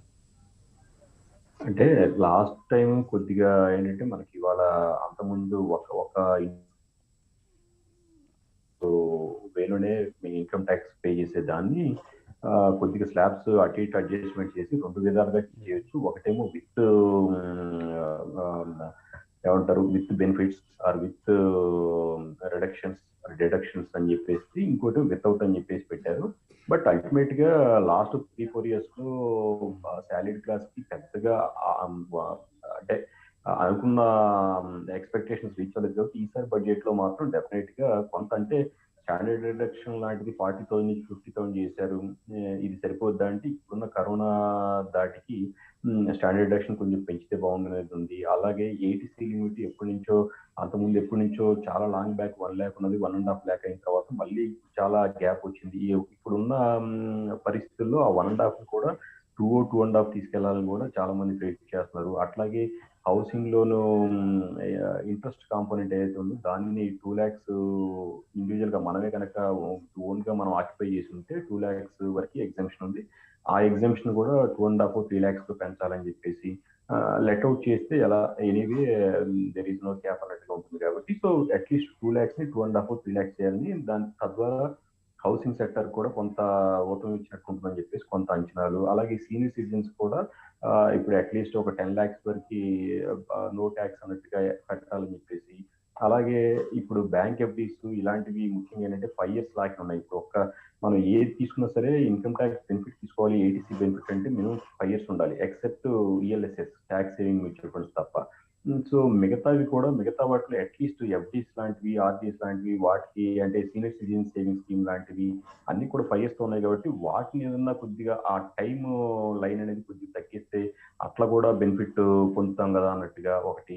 తర్వాత ఇవాళ రేపు ఎక్కువ వర్క్ ఫ్రమ్ హోమ్ చేస్తున్నారు కాబట్టి ఈ దీనికోసం కొంత ఎక్స్పెండిచర్ అవుతుంది. కాబట్టి దాన్ని అడ్రస్ చేసేలాగా అంటే మేబీ ఎలక్ట్రానిక్ గ్యాడ్జెట్స్ కానీ లేకపోతే ఇంకే ఇతరత్ర ఖర్చుల కోసం ఏదైనా స్టాండర్డైజేషన్ పెంచడం కానీ లేదా స్పెసిఫిక్ గా కరోనా రూపంలో వచ్చిన ఈ అన్సర్టనిటీని ఇచ్చేయడం కోసం కొంత బెనిఫిట్ ఏదన్నా ఎక్స్పెండిచర్ కి పెంచాలని, అలాగే సెక్షన్ 80Dలో ఒక ఇది ఉండాలి అని చెప్పేసి, అంటే ఇంక్రీజ్ ఏదన్నా అంటే ఎందుకంటే హెల్త్ కేర్ కాస్ట్ చాలా విపరీతంగా పెరిగాయి మనకి. అంటే రియల్ ఇన్ఫ్లేషన్ కన్నా చూస్తే అరౌండ్ 6.5 నార్మల్ ఇన్ఫ్లేషన్ కనుక ఉంటే education inflation, health care inflation చాలా అబ్నార్మల్ గా ఉంది ఇండియాలో. సో ఈ హెల్త్ కేర్ గురించి ఇచ్చేయడం కోసం ఆ ప్రీమియమ్స్ పే చేసేదానికి కొంత 80D కొంత పెంచాలని, అట్లా అంటే సాలరీ క్లాస్, చిన్న మధ్యతరగతి కుటుంబాలు కొంత డ్యూటీస్, ఎక్సైజ్ ఇట్లాంటివి కొన్ని సెస్లు తగ్గించి కొంత ఇచ్చేయాలి. ఎందుకంటే క్రూడ్ కూడా బాగా పెరుగుతుంది. అది ఇండైరెక్ట్ గా డైరెక్ట్ గా చాలా ఇన్ఫ్లుయెన్స్ చేస్తుంది చాలా సెక్టర్స్ ని. అట్లాగే మొత్తం చిన్న మధ్యతరగతి జీవన విధి విధానాలను కూడా ఇన్ఫ్లుయెన్స్ చేస్తుంది. ప్లస్ మిగతా ఇతరత్ర ఇన్ఫ్లేషన్ కన్సర్న్స్ ఉన్నాయి. ఒక పక్కేమో ఆదాయం అనుకున్నంత లేదు, ఎంతో కొంత డ్యామేజ్ అయింది. ఇలాంటి తరుణంలో చిన్న మధ్యతరగతి కుటుంబాలు డెఫినెట్ గా ఈ బడ్జెట్ నుంచి అయితే కొంత డ్యూటీస్ తగ్గించి కొంత వస్తూత్పత్తుల సేవలు తగ్గితే బాగుంది అనుకుంటున్నారు. అలాగే కొంత tax incentives R tax advantages R tax deductions గురించి కూడా కొంత హోప్ అయితే ఉంది. అంటే ఇంకా డిఫరెంట్ వేస్ లో ఎక్స్పెక్ట్ చేస్తున్నారు. సో అలా అని చెప్పేసి ఎక్కువ అంటే ఈ లాస్ట్ 3-4 years లో ఎక్కువ చేయలేదు కాబట్టి కొంత క్వశ్చన్ చేస్తే, ముఖ్యంగా ఎందుకంటే మనం ఇందాక చెప్పినట్టుగా పెద్దలు salaried class or income tax payers అంటే ఇండివిజువల్ ట్యాక్స్ పేయర్స్ నుంచి కూడా మంచి కంట్రిబ్యూషన్ ఉంది apart from corporate tax. So వీళ్ళకి కూడా ఈసారి ఏదైనా ఇస్తే బాగుంటుంది ఇప్పుడున్న టర్బులెంట్ టైమ్స్ అని చెప్పి మాత్రం అందరం కూడా ఎక్స్పెక్ట్ చేస్తున్నాం. So we have to see what will happen అనేది చూడాలండి. Okay, right. రామారావు గారు, అంటే ఇంతకుముందు మీరు అన్నట్టు ఆరోగ్య రంగం యొక్క ప్రాధాన్యత చాలా కనిపిస్తుంది. అదేవిధంగా ఇప్పటికీ ఇంకా కరోనా తీవ్రత తగ్గలేదు, ఇంకా ఏవో కొత్త కొత్త వైరస్లు కూడా పొంచి ఉన్నాయని హెచ్చరిస్తున్నారు. ఈ నేపథ్యంలో ఒకవైపు వ్యాక్సిన్లు, మరొక వైపు కొత్త ఔషధాలు అభివృద్ధి చేయాల్సిన పరిస్థితి చాలా స్పష్టంగా కనిపిస్తుంది. ఈ నేపథ్యంలో ఫార్మా రంగానికి ఎలాంటి ప్రస్తుత అవసరాలు ఏ విధంగా ఉన్నాయి, బడ్జెట్లో ఏ విధంగా ఉండొచ్చని ఆశిస్తున్నారు? డెఫినెట్ గా అండి. ఇప్పుడు ఏదైనా ఒక కంట్రీ ముందుకి వెళ్ళాలి అండ్ హెల్త్ వైజ్ ముందుకు వెళ్ళాలంటే research is very very important అండి. Spending some money on research activities is utmost importance ఉందండి. ఇప్పుడు ఫర్ ఎగ్జాంపుల్ యునైటెడ్ స్టేట్స్ కానీ అండ్ యునైటెడ్ కింగ్డమ్ అని తీసుకుంటే రీసెర్చ్ రంగంలో దే స్పెండింగ్ ఎ లాట్ అనమాట, lot of money on that. So అందుకని మనకి అక్కడ కొత్త కొత్త ప్రయోగాలు కానీ అండ్ కొత్త కొత్త ట్రీట్మెంట్స్ కానీ కొత్త కొత్త మెడికేషన్స్ కానీ వ్యాక్సిన్ రంగంలో మనం కూడా ముందంజలోనే ఉన్నాము. సో అంటే మనం ఏదో ఒక ఎపిడమిక్ లేకపోతే ఒక పాండమిక్ వచ్చినప్పుడు మనము హడావుడి పడి చేసుకునే దానికన్నా ఎప్పుడు మనకి ఆ రీసెర్చ్ రంగానికి, ఆ ఫార్మస్యూటికల్ రంగానికి మనం బడ్జెట్ అది ఎక్కువ కేటాయిస్తే ఎక్కువ రీసెర్చ్, ఎక్కువ ట్రయల్స్ జరిగి ఎక్కువ ఆ డిసీజ్ కి సంబంధించిన మెడికేషన్స్ అవి వచ్చినాయి అనుకోండి, డెఫినెట్ గా health wise health care wise improve అవుతుంది. సో అంటే బేసిక్లీ త్రీ థింగ్స్ అండి. I just want to be kind of precise. ఒక కంట్రీ ముందుకు వెళ్ళాలన్నా, ఒక హెల్త్ వైజ్ మనం ముందుకు వెళ్ళాలంటే బేసిక్లీ త్రీ థింగ్స్ మీద మనం కాన్సన్ట్రేట్ చేయాలండి. నెంబర్ 1 ఇస్ ప్రివెన్షన్, అంటే ఒక డిసీజ్, ఒక జబ్బు రాకుండా ఉండడానికి తీసుకోవాల్సిన థింగ్స్. సో బడ్జెట్ అలొకేషన్ ఎలా ఉండాలంటే వాటి మీద, అంటే డిసీజ్ రాకుండా ఉండాలంటే ముందు దానికి సంబంధించిన టెస్ట్లు, స్క్రీనింగ్, ఇన్వెస్టిగేషన్స్ చేసుకోవడం అనేది డిఫరెంట్ డిసీజ్, అది గుండె జబ్బు కావచ్చు, క్యాన్సర్స్ కావచ్చు, అదర్ జబ్బులు కావచ్చు. And other thing is vaccination, childhood vaccine. So వాటి మీద బడ్జెట్ అది ఇంకా ఎక్స్ట్రా స్పెండ్ చేయడం. ఫర్ ఎగ్జాంపుల్ ఇప్పుడు పిల్లల వ్యాక్సిన్ ఉందనుకోండి, అసలు బీయింగ్ పీడియాట్రిషియన్ చెప్తున్నాను, న్యూమోకోకల్ వ్యాక్సిన్ ఉంటుందండి. న్యూమోకోకల్ వ్యాక్సిన్ అంటే బేసిక్లీ అది మెదడు వాపు రాకుండా, తర్వాత న్యూమోనియాస్ రాకుండా ప్రివెంట్ చేయడానికి. సో దానివల్ల చాలా వరకు మనం ఆ మార్బిడిటీ, డిసీజ్ అండ్ మోర్టాలిటీ అంటే డెత్స్ అయి తగ్గించవచ్చు అనమాట. కాకపోతే that's going to be expensive. So we could allocate definitely budget on that, on vaccination and for example pneumococcal vaccine. So that's the number 1, prevention. Number 2 is curative, అంటే once disease వచ్చిన తర్వాత దాన్ని treat చేయడానికి ఇవ్వాల్సిన medications, వాటి మీద research, వాటి మీద ఇన్వెస్ట్మెంట్ అది పెడితే డెఫినెట్ గా అది యూజ్ అవుతుంది. So second thing is budget allocation, equal importance మన ట్రీట్మెంట్ కూడా ఇవ్వాలి. And the third and last one is general well-being and public health importance. That's very very important. That means improving sanitation kaavachu, water gaanu, food gaani, nutrition wise gaani. So when the living conditions improve cheyadam anedi the third thing andi. I think ee budget allocation lo prevention and treatment and then general well-being మీద equal గా budget share unte, of course that includes research in pharmaceutical, definitely it's going to be helpful అండి. I think let's wait and see అండి. Okay, right. GV Reddy గారు, ఇప్పుడు ప్రస్తుతం అంటే ఈ railway budget ఏ విధంగా ఉండబోతుంది? ఏమైనా సంస్కరణలు వచ్చే అవకాశం ఉందా? ముఖ్యంగా తెలుగు రాష్ట్రాలకు ఏమైనా లాభం చేకూర్చే విధంగా ఉంటుందని అంచనా వేస్తున్నారా? రైల్వే బడ్జెట్ అంటే ఇంతకుముందు విడిగా ఉండేది, ఇప్పుడు మొత్తం మెర్జ్ చేశారు కదండి. సపరేట్గా దాని గురించి ఏం పెట్టట్లేదు కదా, ఇప్పుడు మొత్తం మెర్జ్ చేశారు. మిగతా రంగాలకి ఎలా శాఖాపరమైన కేటాయింపు ఉంటుందో దీనికి కూడా అలానే ఉంటుంది. సో పర్టికులర్గా ఇప్పుడు మన తెలుగు రాష్ట్రాల నుంచి, ఎస్పెషల్ ఆంధ్రప్రదేశ్ నుంచి అయితే మెమరాండమ్ ఆఫ్ బడ్జెట్కి సంబంధించి అంటే ఎటువంటి ప్రతిపాదనలు కూడా మన వాళ్ళు అడిగినట్టు కనిపించట్లేదు నాకు తెలిసినంతవరకు. ఆంధ్రప్రదేశ్ నుంచి మాకు ఇది కావాలి ఇదని, ఎస్పెషలీ మనకు వైజాగ్ రైల్వే జోన్కు సంబంధించి మనకు విభజన చట్టం ఏదైతుందో రైల్వే జోన్కు సంబంధించి అది ఇప్పటికీ స్టిల్ ఇన్ డిస్ప్యూట్. అది అత్యవసరపై వరిసాల కలపడం ఎంత కొంత డిస్ప్యూట్ ఉంది. ఆ విభజన చట్టం ప్రకారం ఆ ఇష్యూ మీద ఏదన్నా మరి బడ్జెట్లో క్లారిటీ ఇచ్చినట్లయితే ఈరోజు, ఎందుకంటే నిధులకు సంబంధించిన అంశం కూడా కాబట్టి అది క్లారిటీ వచ్చినట్లయితే బాగుంటుందని నేను అనుకుంటున్నాను. బట్ ఓవరాల్గా అయితే మిగతా శాఖాపరమైన కేటాయింపులు ఎలానో ఇప్పుడు అలానే ఉంటుంది. ఎందుకంటే ఇంతకుముందు విడిగా ఉన్నప్పుడైతే కొంత స్కోప్ ఉండేది. అది సో పెద్దగా ఎక్స్పెక్టేషన్స్ అయితే రైల్వే బడ్జెట్ మీద నాకు మన రాష్ట్రానికి ఎందుకు వస్తుందని నేను అనుకోవట్లేదు. Okay right. ఓకే ప్రసాద్ గారు, అంటే ఈ బడ్జెట్లో అంటే తెలుగు రాష్ట్రాలకు సంబంధించి ఆంధ్రప్రదేశ్ తెలంగాణకు అంటే ఈ రెండు రాష్ట్ర ప్రభుత్వాలు కూడా వివిధ అంశాలను కేంద్ర ప్రభుత్వానికి ఇప్పటికే కోరుతున్నాయి. అంటే గతంలో అంటే విభజన హామీలకు సంబంధించి కానీ కొత్త కేటాయింపులకు సంబంధించి కానీ వాటిపైన బడ్జెట్లో ఏ విధంగా ఉండబోతుంది అంటారు? ఇక్కడ గమనిస్తేనండి, మనం గతంలో ఆంధ్రప్రదేశ్కి రావాల్సిన విశాఖపట్నం జోను, అలాగే ఇక్కడ తెలంగాణలో రావాల్సిన కోచ్ ఫ్యాక్టరీ మీద నేను ఆల్రెడీ రైల్వే కార్యాలయాల దగ్గర ధర్నాలు చేస్తూ కనిపించారు ప్రజలు. ఎప్పుడైతే ఈ సంఘాలు కానీ ఇవి కానీ ప్రతిస్పందించే గుణంతో ఉన్నప్పుడు ఈ సంబంధిత రాష్ట్ర ఆర్థిక మంత్రులు అండ్ రాష్ట్రం నుంచి వెళ్ళే రిప్రజెంటేటివ్స్ సోకాల్డ్ ఎంపీస్ కనుక ఈ ప్రతిపాదనలతో కూడిన అంశాల మీద ఏమైనా చర్చించి ముందు ఈ బడ్జెట్లు ప్రవేశపెట్టే విధానం గతంలో ప్రణాళిక సంఘ త్రూగా జరిగేది. ఇప్పుడు ఎప్పుడైతే ఈ నీతి ఆయోగ్లో ఒక పార్ట్ అండ్ పార్సల్గా ఉన్న ముఖ్యమంత్రి గారు ప్రతిసారి అభ్యర్థులను ఇచ్చుకునే కార్యక్రమాలను ఉంటున్నారు. మన విభజన హామీల్లో రావాల్సిన ఈ రోజుకి కూడా ఇక్కడ తెలంగాణకు కానీ ఆంధ్రాకి కానీ రాని తరుణం చూస్తూ దీన్ని కోలేట్ చేసి ఇందాక జేవి గారు చెప్పినట్టు ఈ కేంద్ర బడ్జెట్ని, వ్యవసాయ బడ్జెట్నిను, నెక్స్ట్ రైల్వే బడ్జెట్ని కూడా దీంట్లోనే మదించి చేసిన తర్వాత దీన్ని ఒక డిపార్ట్మెంట్ వైజ్ ఎలకేషన్స్ కనుక దీన్ని పరిగణిస్తున్నారు. అండ్ వీళ్ళు కట్టుతున్న ఈ గూడ్స్ కారిడార్లకి రవాణా దీనికోసం చేసుకుంటున్న వాటి మీదే ఈ మహారాష్ట్ర కారిడార్ కానీ నెక్స్ట్ చెన్నై కారిడార్ మీద అత్యధికంగా వినియోగించబోయే బడ్జెట్ కింద దీన్ని అభివర్ణిస్తున్నారు. ఈ ఎలకేషన్స్ ఏ విధంగా ఉంటాయన్న దాంట్లో ఇవాళ బడ్జెట్ వస్తున్న దాంట్లో బట్టే చూసుకోవాలి. ఎందుకంటే గతంలో ఇచ్చిన రైల్వే బడ్జెట్ ప్రతిపాదనలు ఏవైతే ఉన్నాయో గత ఎలకేషన్స్లో కనీసం ఈసారి కనీసం 30 to 40% కూడా గ్రౌండ్ అవ్వలేదు. సో ఆ తరుణంలో గత ల్యాగ్నే ఈరోజు ఏ విధంగా కంప్లీట్ చేస్తారన్న దాంట్లో చూసుకుంటే వాస్తవానికి దగ్గరగా ఉందో దూరంగా ఉందో ఈ బడ్జెట్ మాత్రం ఖచ్చితంగా తేటతలం అవుతుంది. Okay right. ఓకే వేణుగోపాల్ గారు బ్రీఫ్గా చెప్పండి. అంటే ప్రస్తుతం అంటే కరోనా పరిస్థితుల వల్ల దెబ్బతిన్న రంగాల్లో పర్యాటక రంగం, ఆతిథ్య రంగం కూడా.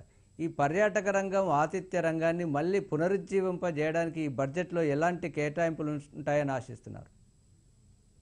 డెఫినెట్గా అండి, ఎందుకంటే ఈ లాస్ట్ 2 yearsలో హైయెస్ట్ హిట్ అయిన సెక్టర్స్ రెండు.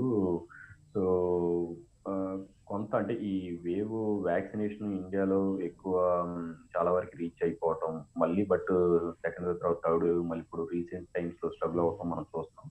సో దీంట్లో ఏంటంటే కొంత థింగ్స్ నార్మలైజ్ అయితే తప్ప పబ్లిక్ కూడా ట్రావెల్ చేయడానికి కానీ లేకపోతే టూరిజానికి కానీ అంటే ఆ కైండ్ ఆఫ్ ఎక్స్పెండిచర్ కానీ మొగ్గు చూపకపోవచ్చు.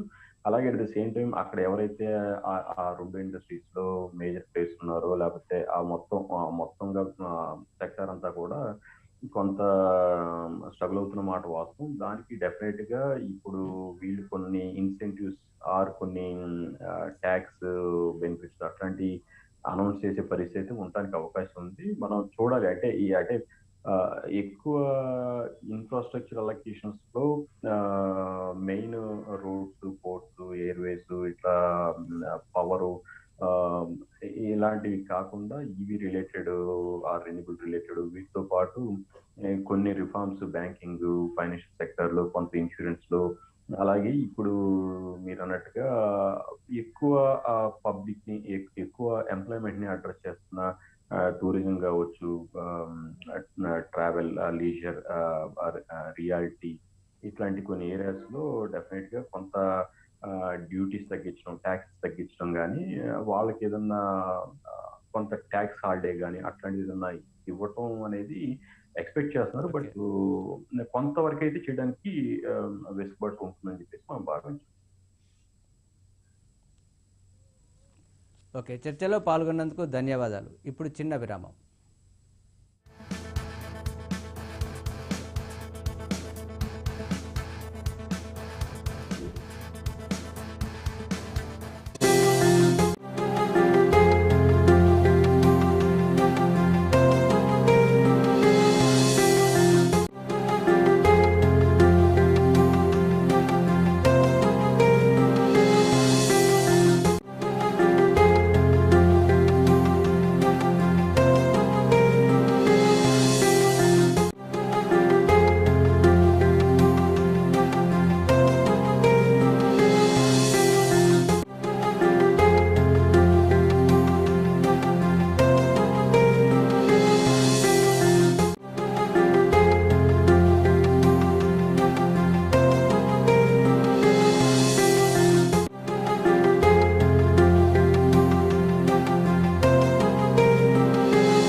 బడ్జెట్పై ప్రత్యేక చర్చా కార్యక్రమానికి స్వాగతం.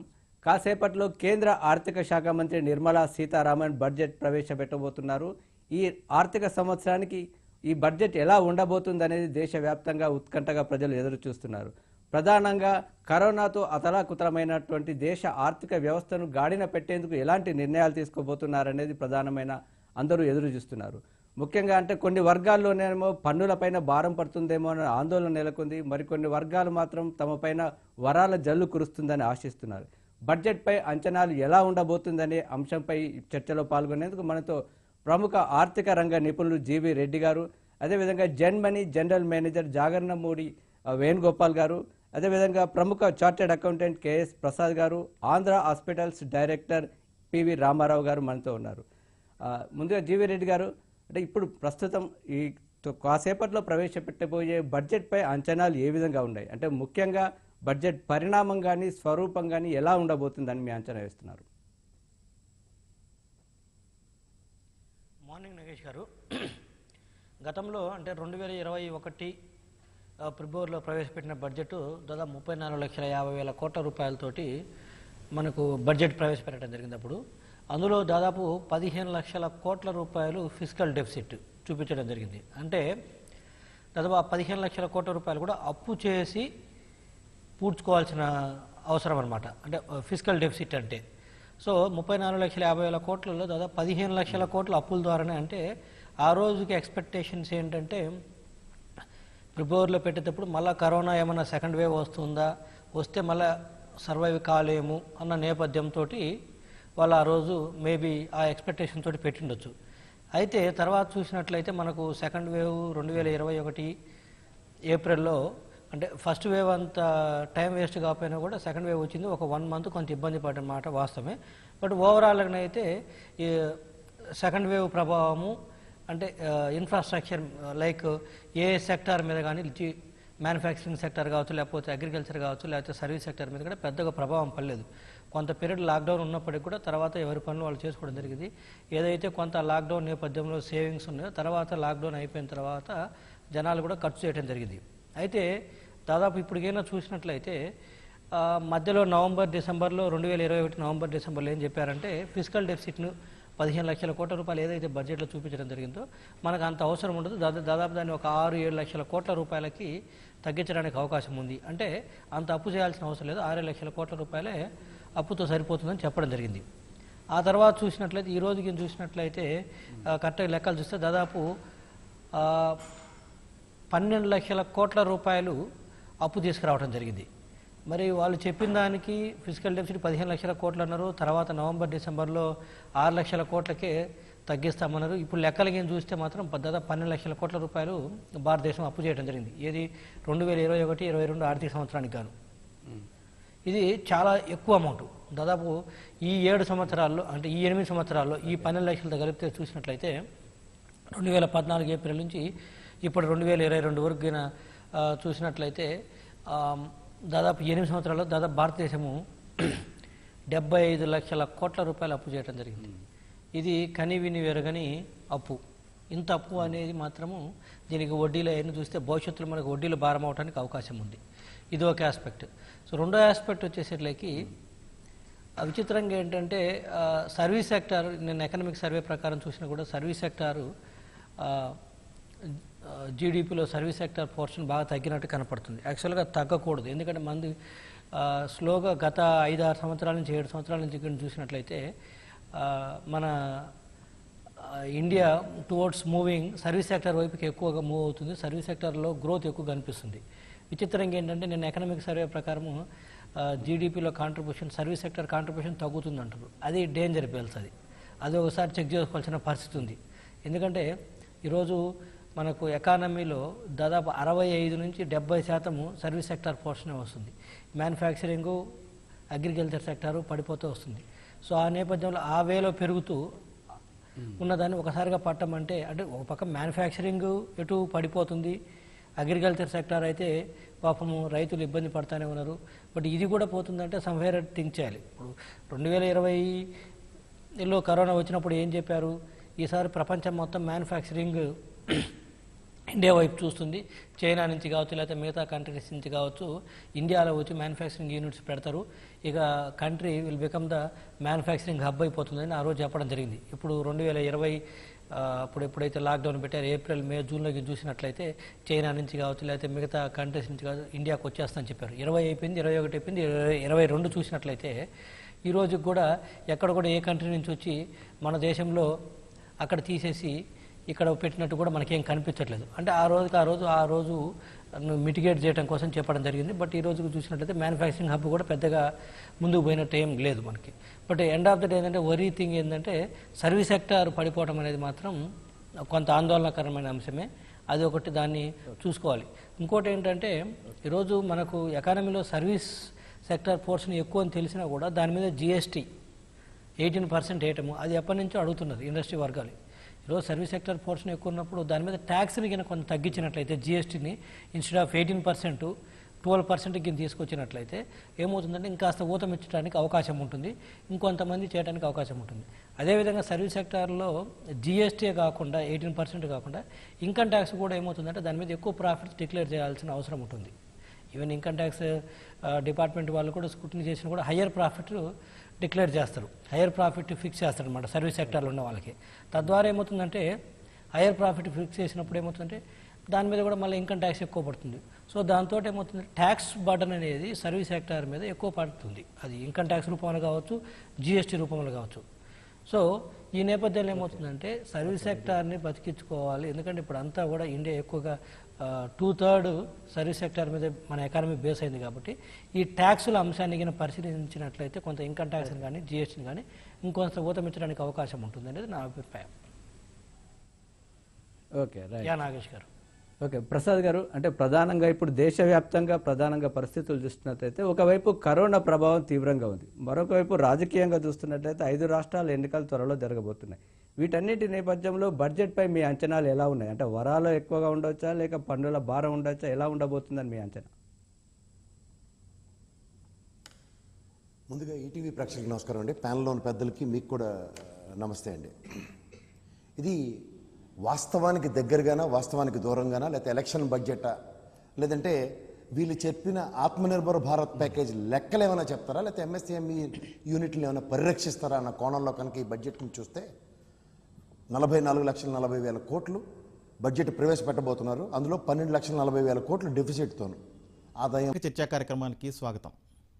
కేంద్ర ప్రభుత్వం 2022-23 సంవత్సరానికి ఇవాళ బడ్జెట్ ప్రవేశపెట్టబోతుంది. యావత్ దేశం ఈ బడ్జెట్ వైపు ఆశగా ఎదురు చూస్తుంది. అన్ని రంగాల వారు, సామాన్య ప్రజలు సహా మాకేమైనా ప్రోత్సాహాలు ఇస్తారా, లేకపోతే ఎలాంటి అవకాశాలు ఉంటాయి, బడ్జెట్ పరంగా ఎలాంటి ఉపశమనం కల్పిస్తారు అని అందరూ చూస్తున్నారు. ఈ నేపథ్యంలో బడ్జెట్పై ఈటీవీ ప్రత్యేక చర్చ చేపట్టింది. ఈ చర్చలో పాల్గొంటున్న ప్రముఖులు చిట్టెడి కృష్ణారెడ్డి గారు, ప్రముఖ ఆర్థికవేత్త, అలాగే డాక్టర్ రమేష్ గారు, అను గ్రూప్ ఆఫ్ హాస్పిటల్స్, అలాగే సిరివేలు హరనాథ్ గారు, సెస్ పరిశోధకులు. ముందుగా కృష్ణారెడ్డి గారు, నిన్న కేంద్ర ప్రభుత్వం పార్లమెంట్లో ఆర్థిక సర్వే ప్రవేశపెట్టింది, మీరు కూడా చూసుంటారు. అంతా బాగుంది అనేటువంటి ఒక అభిప్రాయం కలిగేలాగా ఈ సర్వేను ప్రవేశపెట్టారు. ఈ నేపథ్యంలో ఇవాళ ప్రవేశపెట్టే బడ్జెట్ ఎలా ఉండొచ్చు అనిపిస్తుంది? ఆర్థిక సర్వే ప్రతిబింబమే బడ్జెట్ రూపం ఉంటుందండి. ఖచ్చితంగా ఒక పాజిటివ్ దృక్పథాన్ని, అంటే గత 2-3 సంవత్సరాల కంటే కోవిడ్ టైం నుంచి కూడా ప్రతి సంవత్సరం ప్రవేశపెట్టే బడ్జెట్లో కూడా కొంత ఆశాజనకమైనటువంటిది, కొంత మోటివేషనల్గా ఇచ్చేటువంటి బడ్జెట్ ఫిగర్స్ ఎక్కువగా కనబడుతున్నాయి. కాబట్టి అన్ని రంగాలను సంతృప్తిపరచడానికి కొంత చర్యలు, బడ్జెట్ ప్రతిపాదనలు ఉండేందుకైతే ఆస్కారం స్పష్టంగా కనబడుతుంది. ముఖ్యంగా 5 రాష్ట్రాల్లో ఎన్నికల నేపథ్యంలో కూడా ఆ రాష్ట్రాలకు ప్రత్యేకించి ఒక ప్రత్యేకమైనటువంటి బోనజా కూడా తీసుకురావడానికి ఆస్కారం కూడా మనకైతే స్పష్టంగా కనబడుతుంది. దాంతో పాటుగా ఏంటంటే వ్యవసాయ రంగం కూడా, ఎందుకంటే ఈ మధ్యకాలంలోనే వ్యవసాయ చట్టాలపైన వ్యతిరేకత వచ్చిన నేపథ్యంలో భారత ప్రభుత్వం కూడా మొదటిసారిగా వెనుకకు తగ్గి వాళ్ళు చేపట్టినట్టే బోల్డ్గా ఎన్నో రకాలైనటువంటి సంస్కరణలు తీసుకొచ్చినప్పుడు కూడా ఇప్పుడు వెనక్కి వెళ్ళలేదు. కానీ వ్యవసాయ చట్టాలను వెనుకకు తీసుకోవటం, తద్వారా ఇవాళ మళ్ళీ రైతులకు కూడా ఈ భారత ప్రభుత్వం కట్టుబడి ఉంది. అంటే PM కిసాన్ సమ్మాన్ నిధులు లాంటివి కొంచెం పెంచే కార్యక్రమాలు కావచ్చు, రైతులకు ఎరువులు, మిగతా రకాలైనటువంటి సహాయ సహకారాలను అందించడానికి కూడా కొంత పెద్ద ఎత్తున పెద్దపీట వేసి ప్రత్యామ్నాయ పంటలు అంటే మనకు ఎకనామిక్ సర్వేలో కూడా అంటే రాష్ట్రపతి స్పీచ్లో కూడా చెప్పడం జరిగింది. ప్రత్యామ్నాయ పంటల వైపు మనం మొగ్గు చూపాలి అనేటువంటి సంకేతాన్ని కూడా మనకు స్పష్టంగా ఇవ్వడం జరిగింది. కాబట్టి బడ్జెట్ అన్ని రకాల పేద మధ్యతరగతి నుంచి ఇండస్ట్రీస్ను కూడా ఆకర్షించేటువంటి ప్రయత్నం చేసే దిశగా ఉండడానికి మాత్రం స్పష్టమైన సంకేతాలు మనకు ఆర్థిక సర్వే ద్వారా కనబడతా ఉన్నాయి. కాకపోతే ఏంటంటే నిరుద్యోగుల గురించి అంటే భారతదేశంలో అంటే నిరుద్యోగత అనేది ప్రధానంగా పెరుగుతూ వస్తూ ఉంది. కాబట్టి ఈ వీటికి నిరుద్యోగులకు సంబంధించినటువంటి అంశంలో స్వయం ఉపాధి పైన అనేక రకాలైన కార్యక్రమాలను తీసుకొచ్చినప్పటికీ కూడా పెద్ద ఎత్తున సత్ఫలితాలను మాత్రం ఆశించిన స్థాయిలో లేవు. ఎందుకంటే కోవిడ్ సమయంలో చాలామంది సంఘటిత రంగంలో ఉన్న వాళ్ళు కూడా అసంఘటిత రంగంలో పడిపోయారు.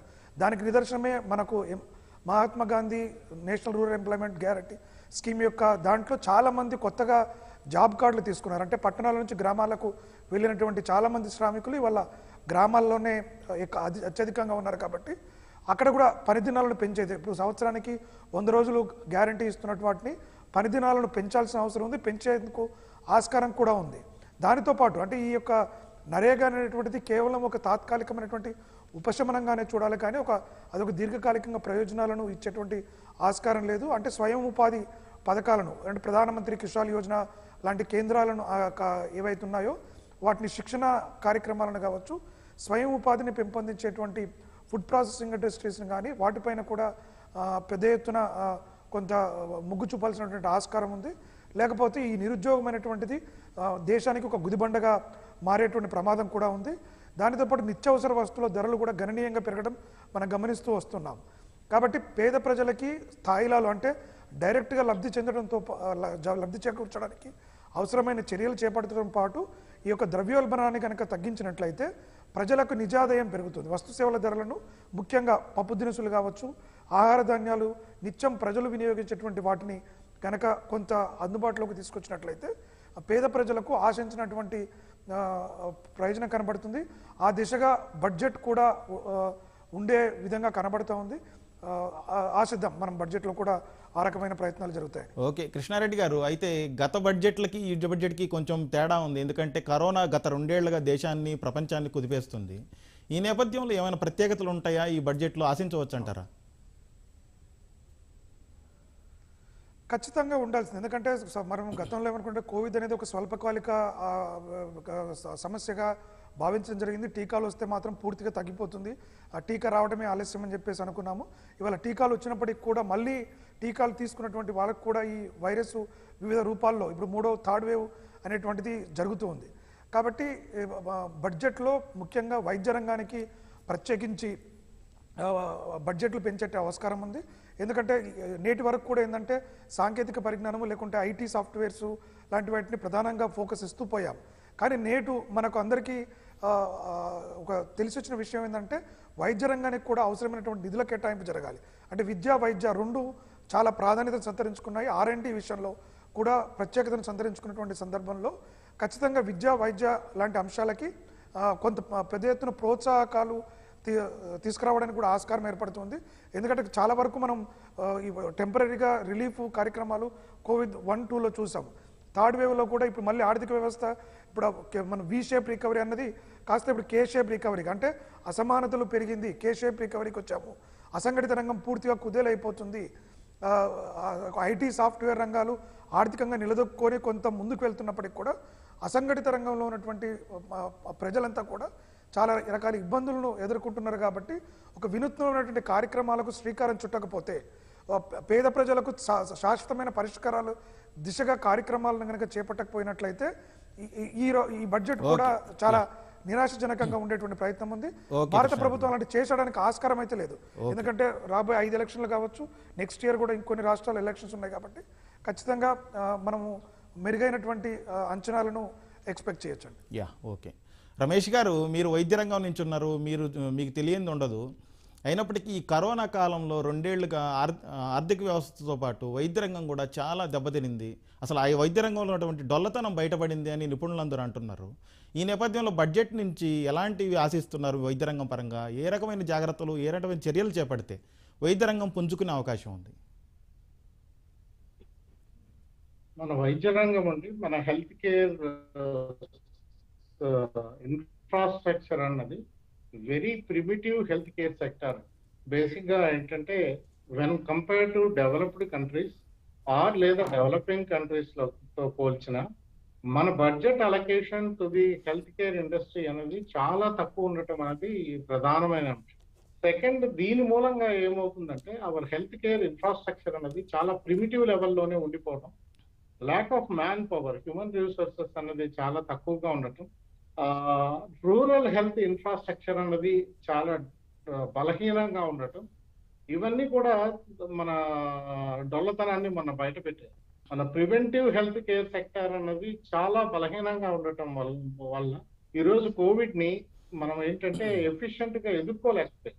మనం ఈ రోజుకి కోవిడ్ అన్నది అంటే లక్కీగా మరి అదృష్టమో మరి ఇంకోటో ఏమో కానీ థర్డ్ వేవ్ అన్నది వెరీ మైల్డ్ ఫామ్ లో ఉంది కాబట్టి ఈ రోజు మనం హాస్పిటల్లో అంత పేషెంట్ బెడ్ డిమాండ్ అన్నది కనపడట్లేదు.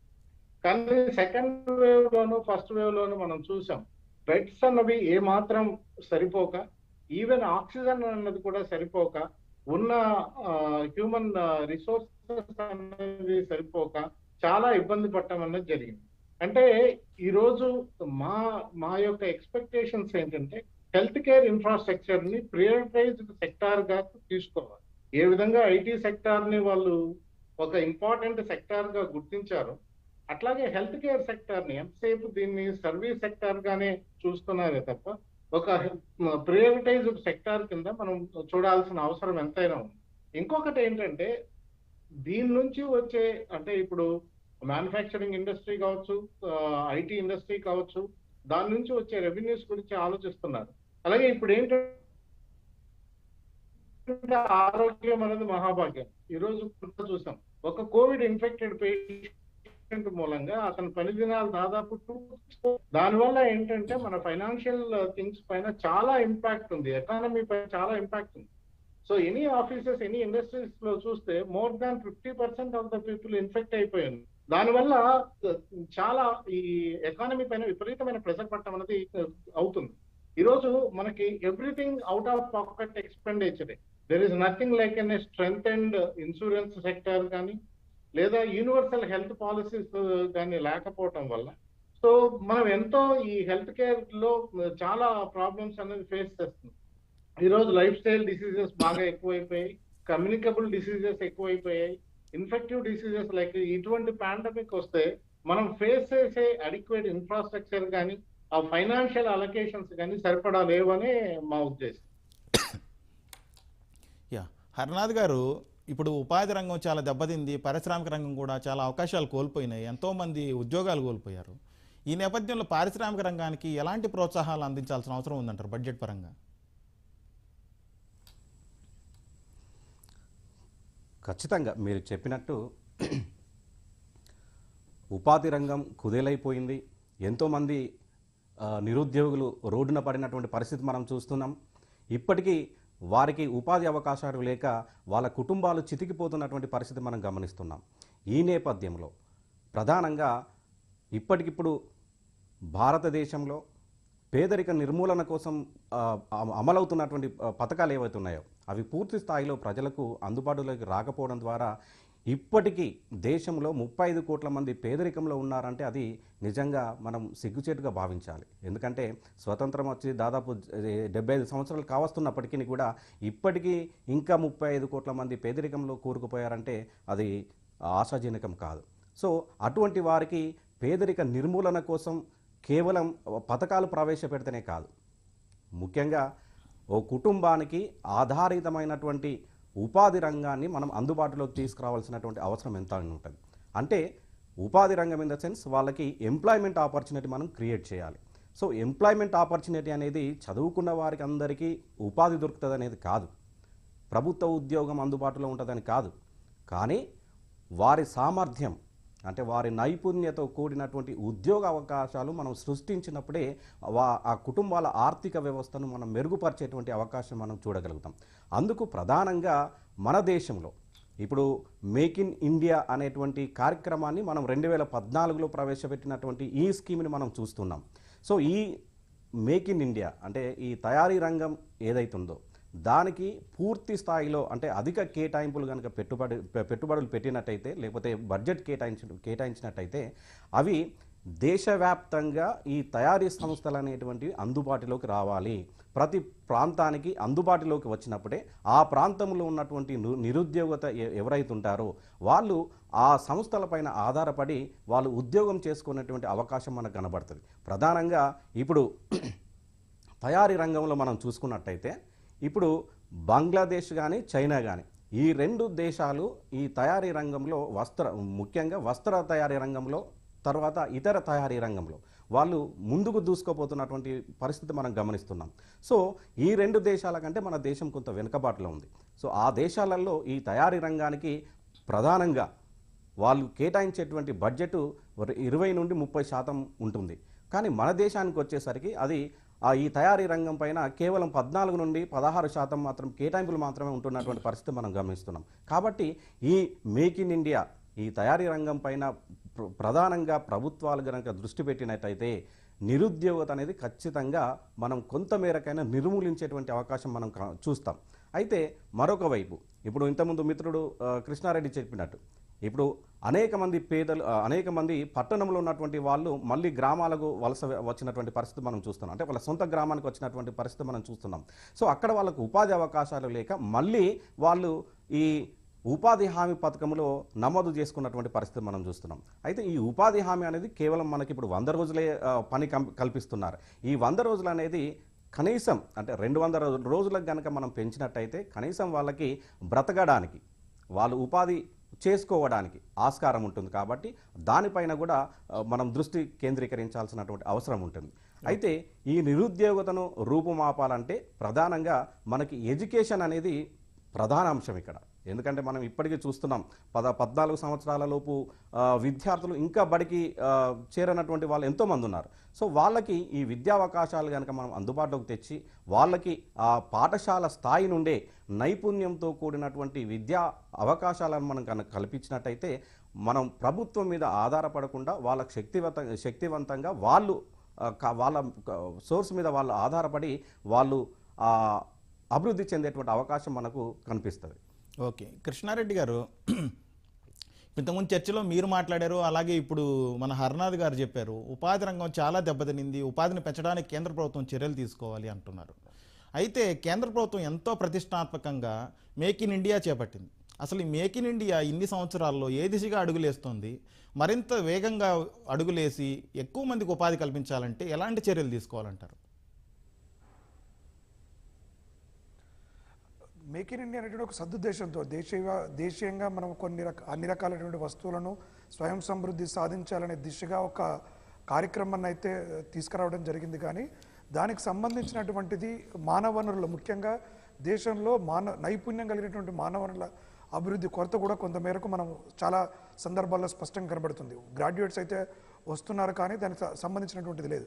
అంటే బడ్జెట్ అలొకేషన్స్లు, రుణాల కల్పన, ఇవాళ మేక్ ఇన్ ఇండియా ప్రోగ్రాం కానీ స్వయం ఉపాధి అంటే ప్రభుత్వాల కార్యక్రమాలు కూడా ఏంటంటే రుణ సదుపాయాన్ని కల్పిస్తాము, మీరు స్వయంగా ఉపాధిని పొందండి, తద్వారా కార్యక్రమాలు చేపట్టండి. కాకపోతే ఇక్కడ ఏమైందంటే ఈ సప్లై చైన్ సిస్టాన్ని కూడా అభివృద్ధి చేయాల్సినటువంటి అవసరం ఉంది. అంటే మార్కెటింగ్ వ్యవస్థ ఒక గ్రామీణ ప్రాంతంలో ఉన్నటువంటి ఒక చదువుకున్న యువకుడు ఒక చిన్న పారిశ్రామిక సంస్థను ఏర్పాటు చేయాలన్నా, ఒక కుటీర పరిశ్రమను ఏర్పాటు చేసినప్పటికీ కూడా వాళ్ళ కాళ్ళపైన వాళ్ళు నిలబడడానికి అవసరమైనటువంటి మార్కెటింగ్ వ్యవస్థ, ఆ లింకేజ్ ఏదైతే ఉందో ఇండస్ట్రీ లింకేజ్ అనేటువంటి మార్కెట్ లింకేజ్ అనేటువంటిది ఒక పటిష్టమైనటువంటి స్థాయిలో లేదు. సో దానికోసమే ఐ థింక్ భారత ప్రభుత్వం ఈ మధ్యకాలంలో నూతన విద్యా విధానంలో ఒక వినూత్నమైనటువంటి మార్పులు తీసుకొచ్చే కార్యక్రమం చేస్తుంది. కాబట్టి ఈ యొక్క కార్యక్రమాలు ఫలితాలు ఇవ్వడానికి ఇంకొంతకాలం పట్టే అవకాశం మాత్రం స్పష్టంగా ఉంది. మేక్ ఇన్ ఇండియా లాంటి కార్యక్రమాలు పూర్తి స్థాయిలో ఫలితాలు ఇవ్వాలంటే ఇవాళ కేంద్రంతో పాటు రాష్ట్ర ప్రభుత్వాలు కూడా ఈ దిశగా అడుగులు వేయాల్సిన అవసరం ఉంది. సమన్వయంతో రాష్ట్ర ప్రభుత్వాలు కాదు, స్థానిక ప్రభుత్వాలు కూడా, స్థానిక ప్రభుత్వం, రాష్ట్ర ప్రభుత్వం, కేంద్ర ప్రభుత్వం యొక్క కార్యక్రమాలను సమ్మేళితంగా అంటే అన్ని కార్యక్రమాలను కోడీకరించుకొని గ్రామీణ స్థాయిలో గనక ఏర్పాటు చేసుకున్నట్లయితే, అంటే నేను ఇందాక మాట్లాడినట్టుగా ఇప్పుడు వ్యవసాయ రంగం ఉందండి. వ్యవసాయ రంగంలో ఇవాళ ప్రతి గ్రామంలో చదువుకున్న యువకులు చాలామంది ఉన్నారు, కానీ వారికి కావాల్సినటువంటి శిక్షణ కార్యక్రమాలు లేవు. అంటే ఇప్పుడు ఒక వ్యవసాయ ఉత్పత్తులను మార్కెట్లు అంటే ఇవాళ ఈ కామర్స్ బిజినెస్ చాలా గ్రో అవుతుంది. అక్కడే ఉత్పత్తి అయినటువంటి వాటిని ప్రాసెసింగ్ చేసి ప్యాకింగ్ చేసి అక్కడ వివిధ ప్రాంతాలకు అమ్మడానికి కావాల్సినటువంటి ఏర్పాట్లు చేయడానికి యువకులకు శిక్షణ కావాలి, తగినటువంటి ఇన్ఫ్రాస్ట్రక్చర్ కూడా కావాలి. అలాంటి కార్యక్రమాలు అంటే ఇవాళ ఈ టీ హబ్ లాంటిది, ఇప్పుడు ఇవాళ తెలంగాణ రాష్ట్రంలో చూసుకుంటే టీ హబ్ స్టార్టప్స్ కోసం కొన్ని ప్రత్యేక కార్యక్రమాలు చేస్తాం ఎలా అవుతుంటుందో దాని గ్రామీణ స్థాయి వరకు తీసుకెళ్ళగలగాలి. కేవలం పట్టణాల ప్రాంతాలు కాకుండా దాని ఒక డీసెంట్రలైజ్డ్ విధానం కనుక తీసుకొచ్చి అవసరమైనటువంటి యువకులకు గనక శిక్షణ కార్యక్రమం, ఎందుకంటే ఏ రంగం కూడా ఇవాళ ప్రైవేట్ రంగంలో కూడా గణనీయంగా ఉద్యోగాలు తగ్గిపోయి, అంటే టెక్నాలజీ అభివృద్ధి చెందడం కావచ్చు, లేకపోతే ఇవాళ కోవిడ్ వల్ల కావచ్చు.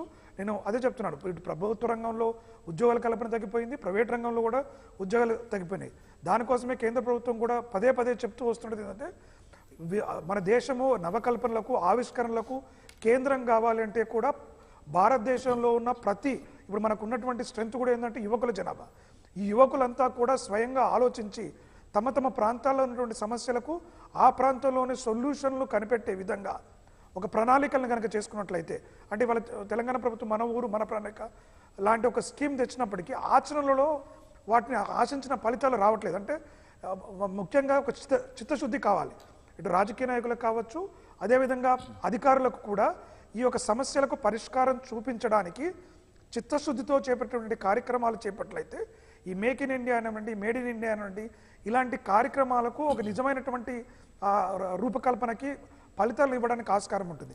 కానీ ఇవాళ దురదృష్టవశాత్తు ఎంఎస్ఎంఈల రంగం కావచ్చు, స్టార్టప్లు కావచ్చు, చాలా కుదేలైపోయినటువంటిది. కేవలం ఇన్పుట్ లేదంటే రుణాల పరిమితి వరకే ఇవ్వడం జరుగుతుంది. కానీ అవసరమైనటువంటి పూర్తి స్థాయి సపోర్ట్ను మనం తీసుకురావాల్సిన అవసరం మాత్రం మనకు. ఓకే, కృష్ణారెడ్డి గారు, మీరు అన్నట్టుగా స్టార్టప్లు చూస్తే ఉపాధి కల్పించడంలో స్టార్టప్లు ఎప్పుడు ముందుంటాయి. అలాగే ఇప్పుడు ఫిన్టెక్ రంగం కూడా కోరుకుంటుంది, అది పన్ను విధానాలని మరింత సంస్కరించాలి, దీనివల్ల మేము ఎక్కువ మందికి ఉపాధి కల్పించగలుగుతాం అంకురాల ద్వారా అని చెబుతున్నారు. దీనికి ప్రోత్సాహానికి కేంద్ర ప్రభుత్వం ఎలాంటి పన్ను విధానాలు అవలంబిస్తే బెటర్గా ఉంటుంది, ఫిన్టెక్ రంగం మరింత వృద్ధి చెందే అవకాశం ఉందంటారు? ఖచ్చితంగా ఇప్పుడు ఈ ఎంఎస్ఎంఈ రంగానికి పూర్తిగా ఇప్పుడు వారి ఉత్పత్తులకు జిఎస్టీని సాధ్యమైనంత మేరకు పూర్తిగా లేకుండా చేయటం, లేకుంటే మినిమంగా పెట్టేటువంటి కార్యక్రమాలు కూడా చేయాలి. ఎందుకంటే ఈ స్టార్టప్లు అనేటువంటిది పెద్ద పెద్ద సంస్థలతో పోటీ పడాలి. ఇప్పుడు గత బడ్జెట్లో కూడా అంకుర పరిశ్రమలను కాపాడడం కోసం రుణాల భారత ప్రభుత్వమే, అంటే ప్రభుత్వము బ్యాంకులే గ్యారంటీ ఇచ్చేసి వారికి రుణ సదుపాయాన్ని కల్పించినప్పటికీ కూడా ఇవాళ ఎంఎస్ఎంఈలు కానీ స్టార్టప్లు కానీ బయట బిజినెస్ వాతావరణము పాజిటివ్గా లేదు కాబట్టి రుణాలు తీసుకోవడానికి జంకుతున్నారు. ఎందుకంటే ఈ రుణాలు తీసుకుంటే మళ్ళీ వాటిని చెల్లించగలుగుతామా, తర్వాత రుణాలు మాత్రం వస్తున్నాయి కానీ తగినటువంటి ఇన్పుట్ సబ్సిడీ రూపంలో కావచ్చు, క్రెడిట్ ఇప్పుడు జిఎస్టీలో పే చేసినట్లయితే ఆ మనీ బ్యాక్ ఏదైతే ఉందో వాళ్ళకు కూడా అది ఈ ఎంఎస్ఎంఈ రంగంలో పనిచేసే వాళ్ళకి అది రావాలి.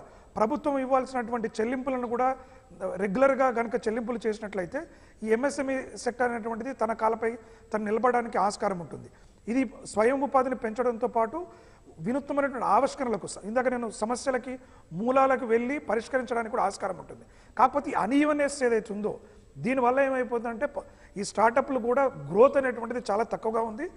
ఉన్నవాళ్ళు ఎగ్జిస్ట్ కావడమే కష్టంగా ఉంది. కొత్త వాళ్ళు స్టార్టప్ల వైపు ఆలోచించాలంటేనే జంకుతున్నటువంటి తరుణం. ఎందుకంటే బిజినెస్ కోవిడ్ లేకుండా నార్మల్ పరిస్థితుల్లో ఉన్నప్పుడే ఒక వ్యాపారాన్ని మొదలుపెట్టాలంటే చాలా రకాలుగా రిస్కులను ఆలోచించి భయపడేటువంటి ఉన్నటువంటి వాతావరణంలో కోవిడ్ ఇంకా భయాన్ని ఉత్పత్తి చేస్తుంది. కాబట్టి ఆ భయాలన్నీ తొలగించడానికి ఒక పెద్ద పుష్ కనుక ఇచ్చినట్లయితే అప్పుడు మన మానవ వనరులను పూర్తి స్థాయిలో ఉపయోగించుకొని వాటికి సంబంధించినటువంటి కార్యక్రమాలను చేస్తున్నట్లయితే ఆశించినటువంటి ఫలితాన్ని సాధించవచ్చు.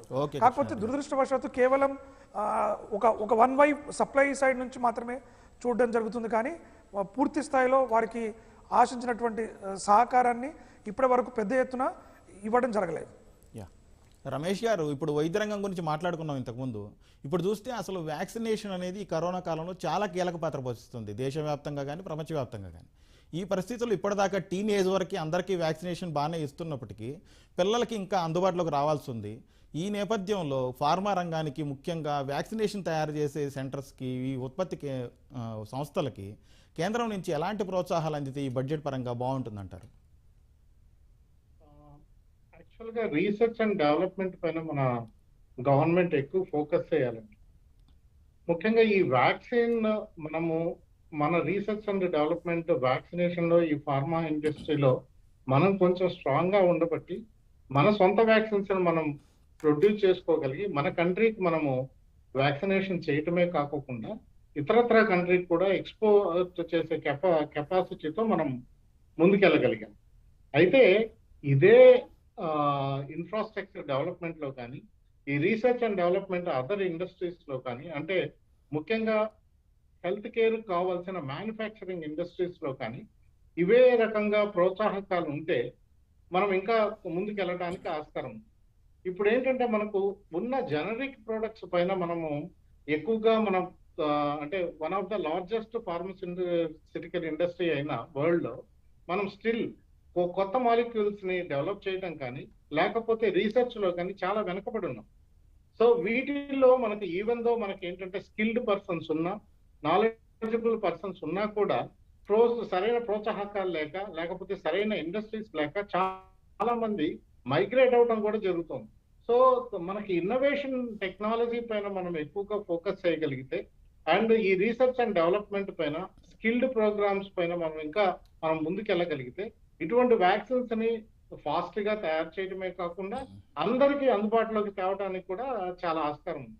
ఇంకోటి అతి ముఖ్యమైనది ఏంటంటే ఈరోజు మన హెల్త్ కేర్ మ్యానుఫ్యాక్చరింగ్ ఇండస్ట్రీస్ చాలా తక్కువగా ఉన్నాయి.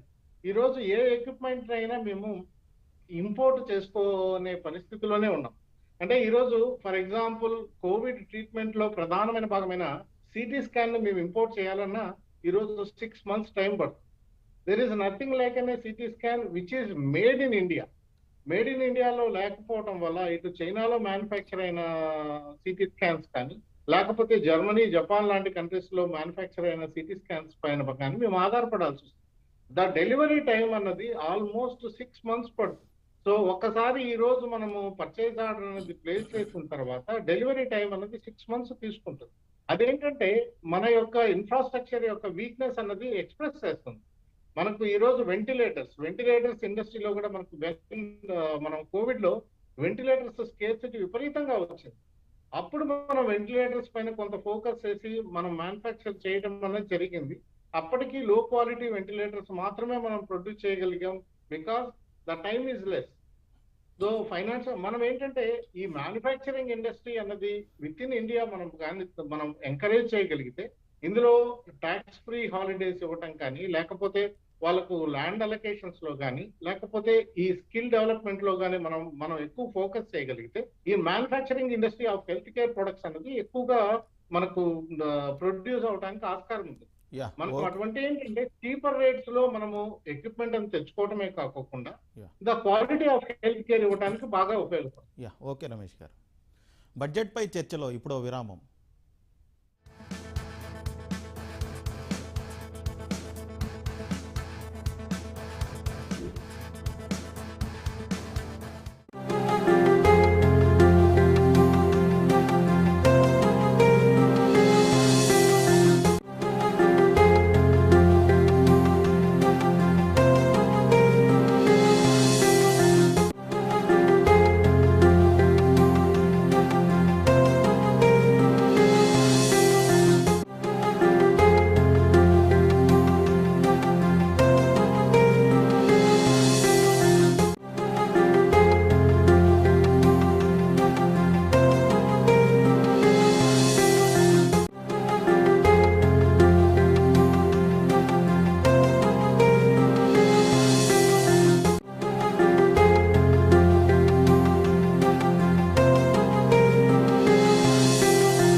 అన్యాయాలు, అకృత్యాలు, సతమతమయ్యే సమస్యలు, చట్టాలపై అవగాహన లేని బాధితులు, ఇలాంటి వారికి న్యాయమూర్తులచే సలహాలు, సూచనలు అందిస్తుంది న్యాయ సేవ ప్రత్యక్ష ప్రసారం ప్రతి శనివారం ఉదయం 9:30 మీరు ఫోన్ చేయవలసిన నంబర్లు 040-2331-3380. మేలైన వంగడాలు, మెరుగైన సేద్య విధానాలు, నాటు నుంచి కోత వరకు అనువైన ఆధునిక పరికరాల తీరుతెన్నులు, అనుబంధ రంగాలపై ఆసక్తిని పెంచే అంశాలు, అభ్యుదయ రైతుల స్వానుభవాలు, వ్యవసాయంలో నూతన పోకడల కలబోత అన్నదాత. సోమవారం నుంచి శనివారం వరకు సాయంత్రం 6:30 గంటలకు మీ ఈటీవీ న్యూస్ ఛానళ్లలో.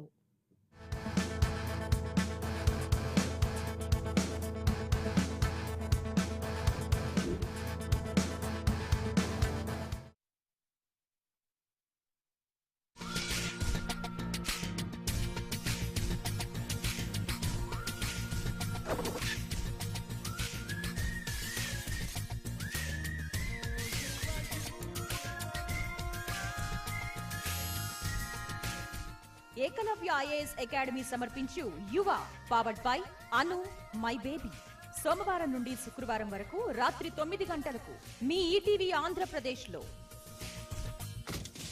Eklavya IAS academy transforming aspirants into administrators Vijayawada. Powered by high risk pregnancies కి my baby hospital most suitable.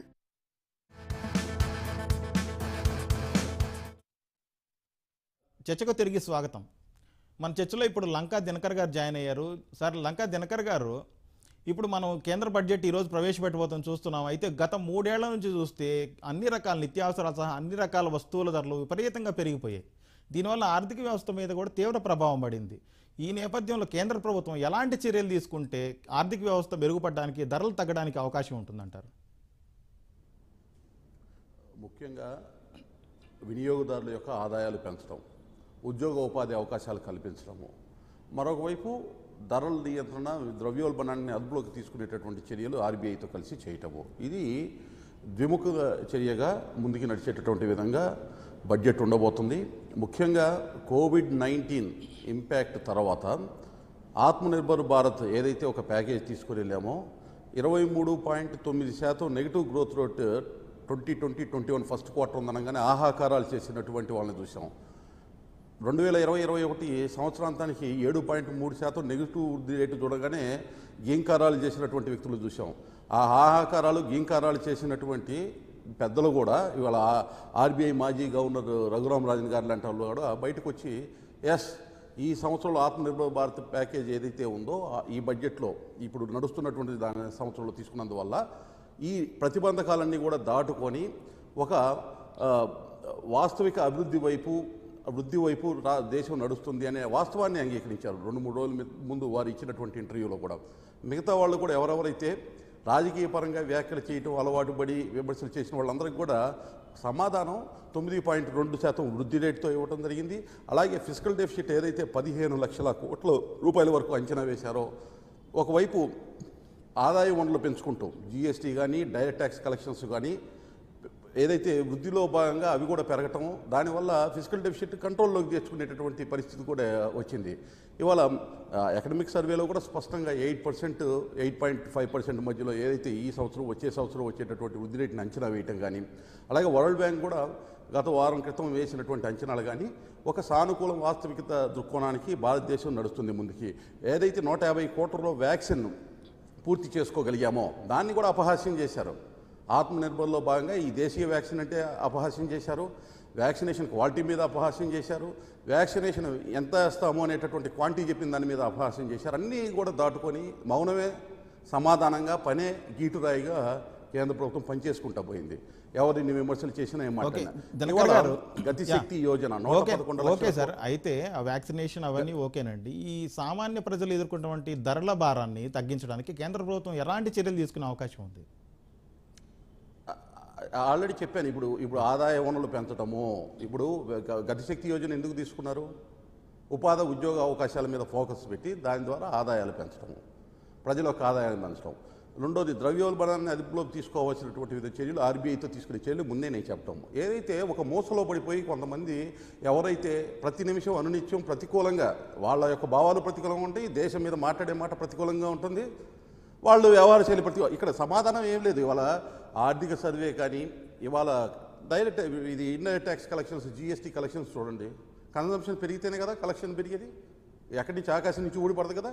130,000 కోట్ల రూపాయలు జనవరికి ఎలా కలెక్షన్ వచ్చింది, డిసెంబర్కి 125,000 కోట్లు ఎట్లా వచ్చింది? గడిచిన 6 మాసాల్లో కన్జంప్షన్ ఎట్లా పెరిగింది అంటే ఇంకొకటి మ్యానుఫ్యాక్చరింగ్ ఇండెక్స్ పిఎంఐ కూడా 55 పాయింట్లు దాటింది. 50 పాయింట్లు ఎప్పుడైతే దాటిందో పిఎంఐ ప్రకారము ఆటోమేటిక్గా ఏదైతే మ్యానుఫ్యాక్చరింగ్ సెక్టార్ కూడా వృద్ధి కనపడింది అనేటటువంటి దాన్ని ఇండికేషన్ అక్కడ కనపడతా ఉంది.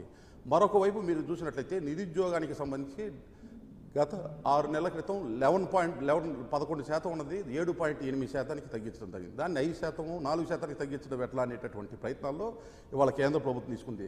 గతిశక్తి యోజన తీసుకుంది కూడా 111 లక్షల కోట్ల రూపాయలతోటి తీసుకున్న ఇన్ఫ్రాస్ట్రక్చర్ ప్రాజెక్ట్ మౌలిక సదుపాయాల కల్పన ద్వారా ప్రజలకు ఆదాయ వనరులు సమకూర్చేటటువంటి అవకాశాలు కల్పించడానికే ఒకవైపు దేశంలో జీవన ప్రమాణం పెంచేటటువంటి మౌలిక సదుపాయాలు మెరుగుపడుతూ ఉద్యోగోపాధి అవకాశాలు కలిపేటటువంటి అవకాశం ఉంది. ఇవాళ పెట్టుబడులకి సంబంధించి కూడా విదేశీ పెట్టుబడులకు సంబంధించి కానీ అన్ని రకాల పోర్ట్ఫోలియోలో కూడా ఒక సానుకూలమైనటువంటి వాతావరణం, ఏదైతే ఇబ్బందికరమైనటువంటి పరిస్థితుల్లో నుంచి ఒక సానుకూల వాతావరణంలోకి తీసుకెళ్లేటటువంటి విధంగా కనపడతా ఉంది. ముఖ్యంగా రాబోయే 2-3 సంవత్సరాల్లో 5 ట్రిలియన్ ఎకానమీకి కావాల్సినటువంటి 1.4 ట్రిలియన్ ఇన్ఫ్రాస్ట్రక్చర్కి కావాల్సినటువంటి పెట్టుబడులు పెట్టేదానికి కేంద్ర ప్రభుత్వం ముందుకు వచ్చింది. ఇవాళ రాష్ట్ర ప్రభుత్వాలు కూడా 6,900 ఇన్ఫ్రాస్ట్రక్చర్ ప్రాజెక్ట్స్ 9,000 ప్రాజెక్ట్స్ వరకు పెంచడం జరిగింది కేంద్ర ప్రభుత్వం. రాష్ట్ర ప్రభుత్వం కూడా తన వాటాలు ఏదైతే ఉందో తను సాధించిన మ్యాచింగ్ గ్రాంట్స్ ఏవైతే ఉన్నాయో వాటిని పెట్టాల్సినటువంటి బాధ్యత వాళ్ళ మీద కూడా ఉంది. కాబట్టి రెండు వైపులు చప్పట్లు మోగాలంటే ఒకవైపు కేంద్ర ప్రభుత్వం చెయ్యి, రాష్ట్ర ప్రభుత్వం చెయ్యి, రెండు కూడా కలిసి మనం చప్పట్లు కొడితేనే ఆ సౌండ్ వస్తుంది. కేవలం కేంద్ర ప్రభుత్వం నిర్ణయాలు తీసుకుంటే రాష్ట్ర ప్రభుత్వం సరిగా కనుక పనిచేయకపోతే కూడా దాని యొక్క ప్రభావం దేశం మీద ఉంటుంది. కాబట్టి రాష్ట్రాలు కూడా బాధ్యతగా వ్యవహరించాల్సినటువంటి అవసరం ఉంది. Okay sir.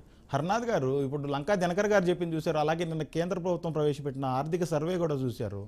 5 లక్షల కోట్ల ఆర్థిక వ్యవస్థగా 5 ట్రిలియన్ కోట్ల ఆర్థిక వ్యవస్థగా తయారవడానికి కేంద్ర ప్రభుత్వం చాలా వేగంగా చర్యలు తీసుకుంటుంది, ఆ దిశగా పెట్టుబడులు సాధించేందుకు ప్రయత్నాలు చేస్తుంది అని చెబుతున్నారు.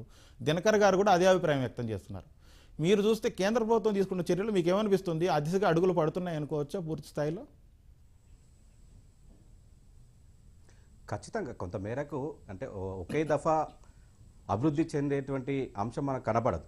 ఇది దఫల వారీగా మనకు అందుబాటులోకి వస్తుంది కాబట్టి దాన్ని మనం సంవత్సరం కొద్దీ మనం చూడాల్సినటువంటి అవసరం ఉంటుంది. సో ప్రధానంగా ఇక్కడ కేంద్ర ప్రభుత్వం తన ఆధీనంలో తన ఆధ్వర్యంలో ప్రవేశపెడుతున్నటువంటి ఈ సంక్షేమ కార్యక్రమాలు ఏవైతున్నాయో దాని మీద పెద్ద స్థాయిలో బడ్జెట్ కేటాయించేటువంటి అవకాశాలు మనకు కనపడతాయి. ఎందుకంటే ఒక దిక్కు వ్యవసాయ రంగానికి పూర్తి స్థాయిలో కేంద్ర ప్రభుత్వం మద్దతు ఇస్తున్నటువంటి సందర్భాన్ని మనం చూస్తున్నాం. ఇప్పుడు గతంలో మనకి వ్యవసాయ రంగం పైన దాదాపు 1,31,00,00,000 కోట్ల రూపాయలు కేటాయించింది. సో ఈ దఫా మరొక 15 నుండి 20% అధికంగా ఈ బడ్జెట్ కేటాయింపులు పెరిగేటువంటి అవకాశం ఉంటుంది. ఎందుకంటే ఇప్పుడు ఈ దేశంలో గతం కంటే ఇప్పుడు మెరుగైనటువంటి వ్యవసాయ వృద్ధి మనం చూస్తున్నాం.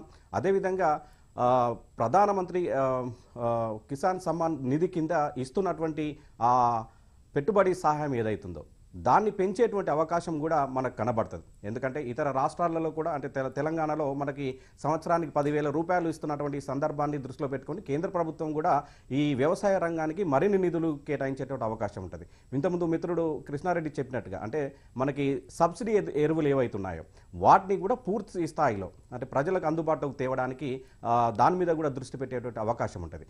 ముఖ్యంగా ఈ ఆరోగ్య రంగం పైన ఇంతకుముందు రమేష్ గారు చెప్పినట్టు మనకి రీసెర్చ్ అండ్ డెవలప్మెంట్ ఒకటైతే మానవ వనరులు అనేది 2 అంశం. అదేవిధంగా ఇప్పుడు దేశంలో గతం కంటే ఇప్పుడు మనకు మెడికల్ కళాశాలలు కొంతమేరకు అందుబాటులోకి వచ్చాయి. సో అటు దేశ ఐఐఎంలు కావచ్చు లేకపోతే స్టేట్ పరిధిలో ఉన్నటువంటి మెడికల్ కళాశాలలు కావచ్చు. సో ఇవి రెట్టింపు స్థాయిలో పెరిగినప్పటికీ వాటికి మనకి మానవ వనరుల అనేది చాలా కీలకం ఇక్కడ. సో కాబట్టి వాటిని అక్కడ ఉన్నటువంటి ఆ డాక్టర్లను మనం రిక్రూట్ చేసుకోవాలి, ప్రజలకు కావాల్సినటువంటి సదుపాయాలు మనకు ముందుకు తీసుకురావాలి. ఈ దృష్టిలోనే మనకి ఆ పట్టణ ప్రాంతంలో కొన్ని ఆరోగ్య కేంద్రాలను కూడా ముందుకు తీసుకొచ్చింది ప్రభుత్వం. సో ఈ రంగం పైన కొంతమేరకు మరింత బడ్జెట్ కేటాయింపులు పెరిగేటువంటి అవకాశం మనకు కనబడుతుంది.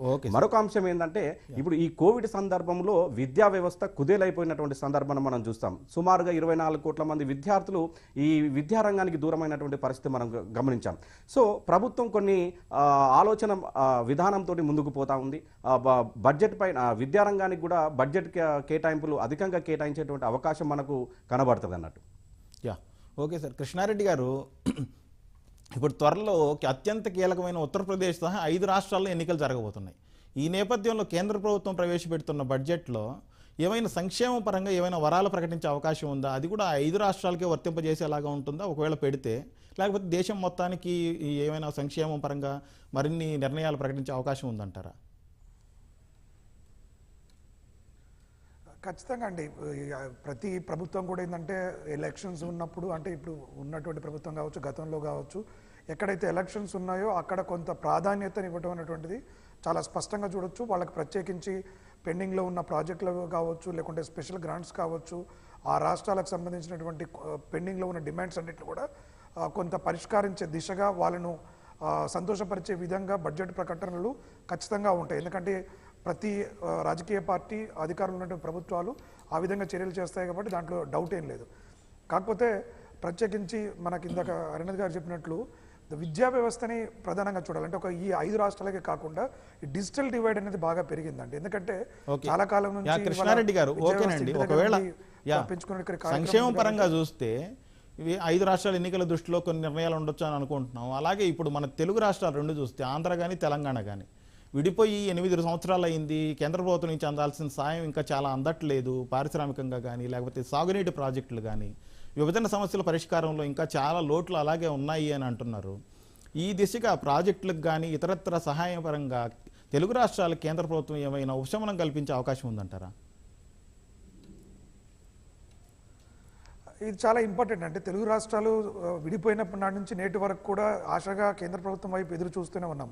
అంటే దేశ పాలసీలన్నీ బ్రాడ్గా చూసుకున్నప్పుడు కొంత ఎంకరేజింగ్గా ఉన్నా, పర్టికులర్గా తెలుగు రాష్ట్రాల విషయంలోకి వచ్చినప్పటికీ ప్రతి సంవత్సరం కొంత నిరాశజనకంగానే కనపడుతుంది. అటువైపు కానీ అక్కడ ఉన్నటువంటి జాతీయ పోలవరాన్ని జాతీయ ప్రాజెక్టు గుర్తించాలని, ఇక్కడ కాళేశ్వరం ప్రాజెక్టును కానీ, మిషన్ భగీరథ లాంటి ప్రాజెక్టులకు కానివ్వండి, ఇప్పుడు రీజనల్ రింగ్ రోడ్ అని చెప్పేసి పర్టికులర్గా హైదరాబాదు చుట్టూ పరిసర ప్రాంతాలకి చేయాలనేటువంటిది కానీ, రైల్వే కోచ్ ఫ్యాక్టరీలు కావచ్చు, స్పెషల్ ఇప్పుడు ఆంధ్రాలో స్పెషల్ స్టేటస్ కావచ్చు, ఎడ్యుకేషనల్ ఇన్స్టిట్యూషన్స్ ఏవైతే విభజన చట్టంలో ప్రామిస్ చేసినవి వాటికి సరిపోయినటువంటి నిధులు, ఇలా చాలా రకాలైనటువంటి ఆశలతో ఈ 2 రాష్ట్రాలు కూడా ఎదురు చూస్తున్నటువంటి ఉంది. కాకపోతే పూర్తిగా నిరాశపరచకపోయినా ఎంతో కొంత ఉపశమనాన్ని కలిగించే విధంగా చర్యలు మాత్రం ఉండొచ్చు. ఎందుకంటే ఇక్కడ తెలంగాణలో ముఖ్యంగా కేంద్ర ప్రభుత్వం అంటే బీజేపీ ప్రభుత్వం కొంత ఫోకస్ పెట్టేట్టుగా కనబడుతూ ఉంది.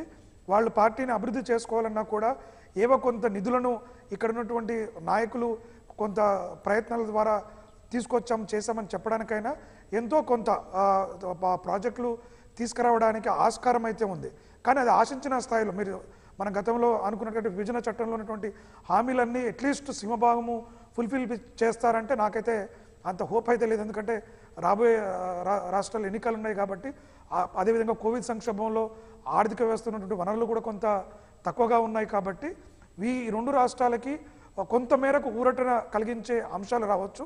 కానీ పూర్తి స్థాయిలో వీళ్ళు రాష్ట్ర ప్రభుత్వాలు వినియోగించినటువంటి డిమాండ్లను స్పెషల్ ఐటీఆర్ ప్రాజెక్ట్స్ అయితేనేంటి, లేకుంటే చేనేత వాటికైనటువంటి హైదరాబాద్ లాంటి మహానగరంలో స్కైవేలు, రోడ్వేలు, ఫ్లైఓవర్స్ కన్స్ట్రక్షన్స్ అవుతుండటంలో వాటికి కొంత ప్రత్యేకించి ప్యాకేజీలు ఇవ్వాలని చెప్పేసి డిమాండ్స్ ఏవైతున్నాయో, ఇప్పుడు టూరిజం ఇండస్ట్రీస్ కూడా అటు ఆంధ్రాలో కానీ ఇక్కడ కూడా ప్రత్యేకించి ఏమైనా కార్యక్రమాలు వస్తాయనటంలో కొంచెం అయితే నిరాశజనకంగానే కనపడుతుంది. నాకైతే పెద్దగా ఈ బడ్జెట్లో 2 రాష్ట్రాలకి ఆశించిన స్థాయిలో లేకపోయినా కొంత మేరకు మేబీ రీజనల్ రింగ్ రోడ్ లాంటిది కావచ్చు, లేదంటే ఏదైనా 1-2 మెడికల్ కాలేజీలు వైద్యానికి సంబంధించినటువంటి కొంత మేరకు దేశంలో బ్రాడ్గా వచ్చేటువంటి వ్యవసాయ రంగంలో వచ్చేటువంటి లబ్ధిని చేకూర్చే క్రమంలో కొంత ఇవ్వచ్చు. కానీ ప్రత్యేకించి అయితే 2 రాష్ట్రాలకి ఉపయోగకరమైనటువంటి విధంగా ఉండకపోవచ్చు. ఓకే డాక్టర్ రమేష్ గారు, ఇప్పుడు మనం 2 సంవత్సరాలుగా కోవిడ్ సంక్షోభాన్ని ఎదుర్కొంటున్నాం. ఈ నేపథ్యంలో తెలుగు రాష్ట్రాలు కూడా చాలా ఇబ్బందులు పడ్డాయి.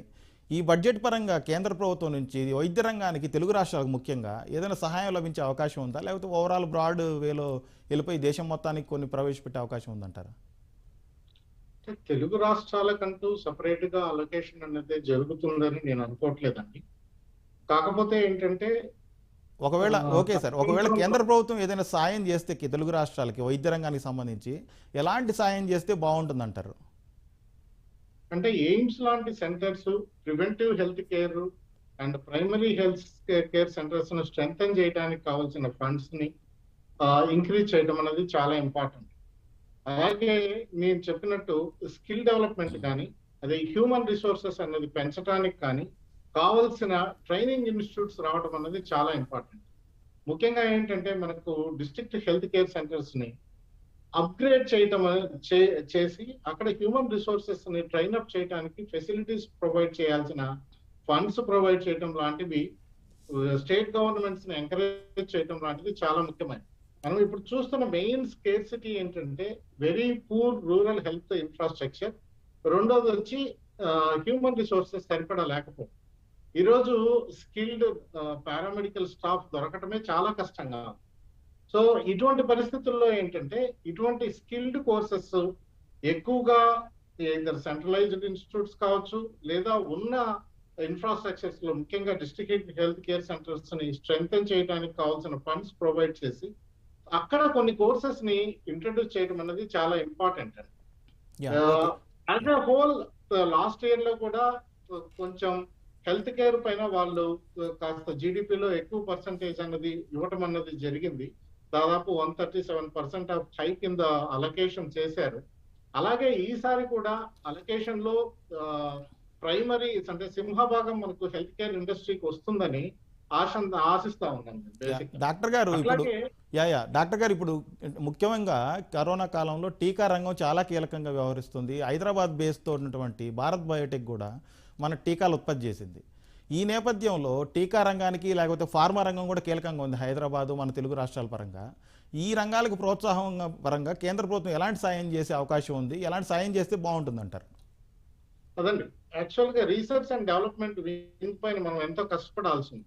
సో మనం ఈ రోజు సొంతంగా వ్యాక్సిన్ తయారు చేసుకోగలిగాం కాబట్టి వేరే దేశాలపైన ఆధారపడకపోకుండా మన వ్యాక్సిన్ ని మనం ప్రొడ్యూస్ చేసుకొని మన ప్రజలకు మనం వ్యాక్సినేషన్ చేసుకోగలిగాం.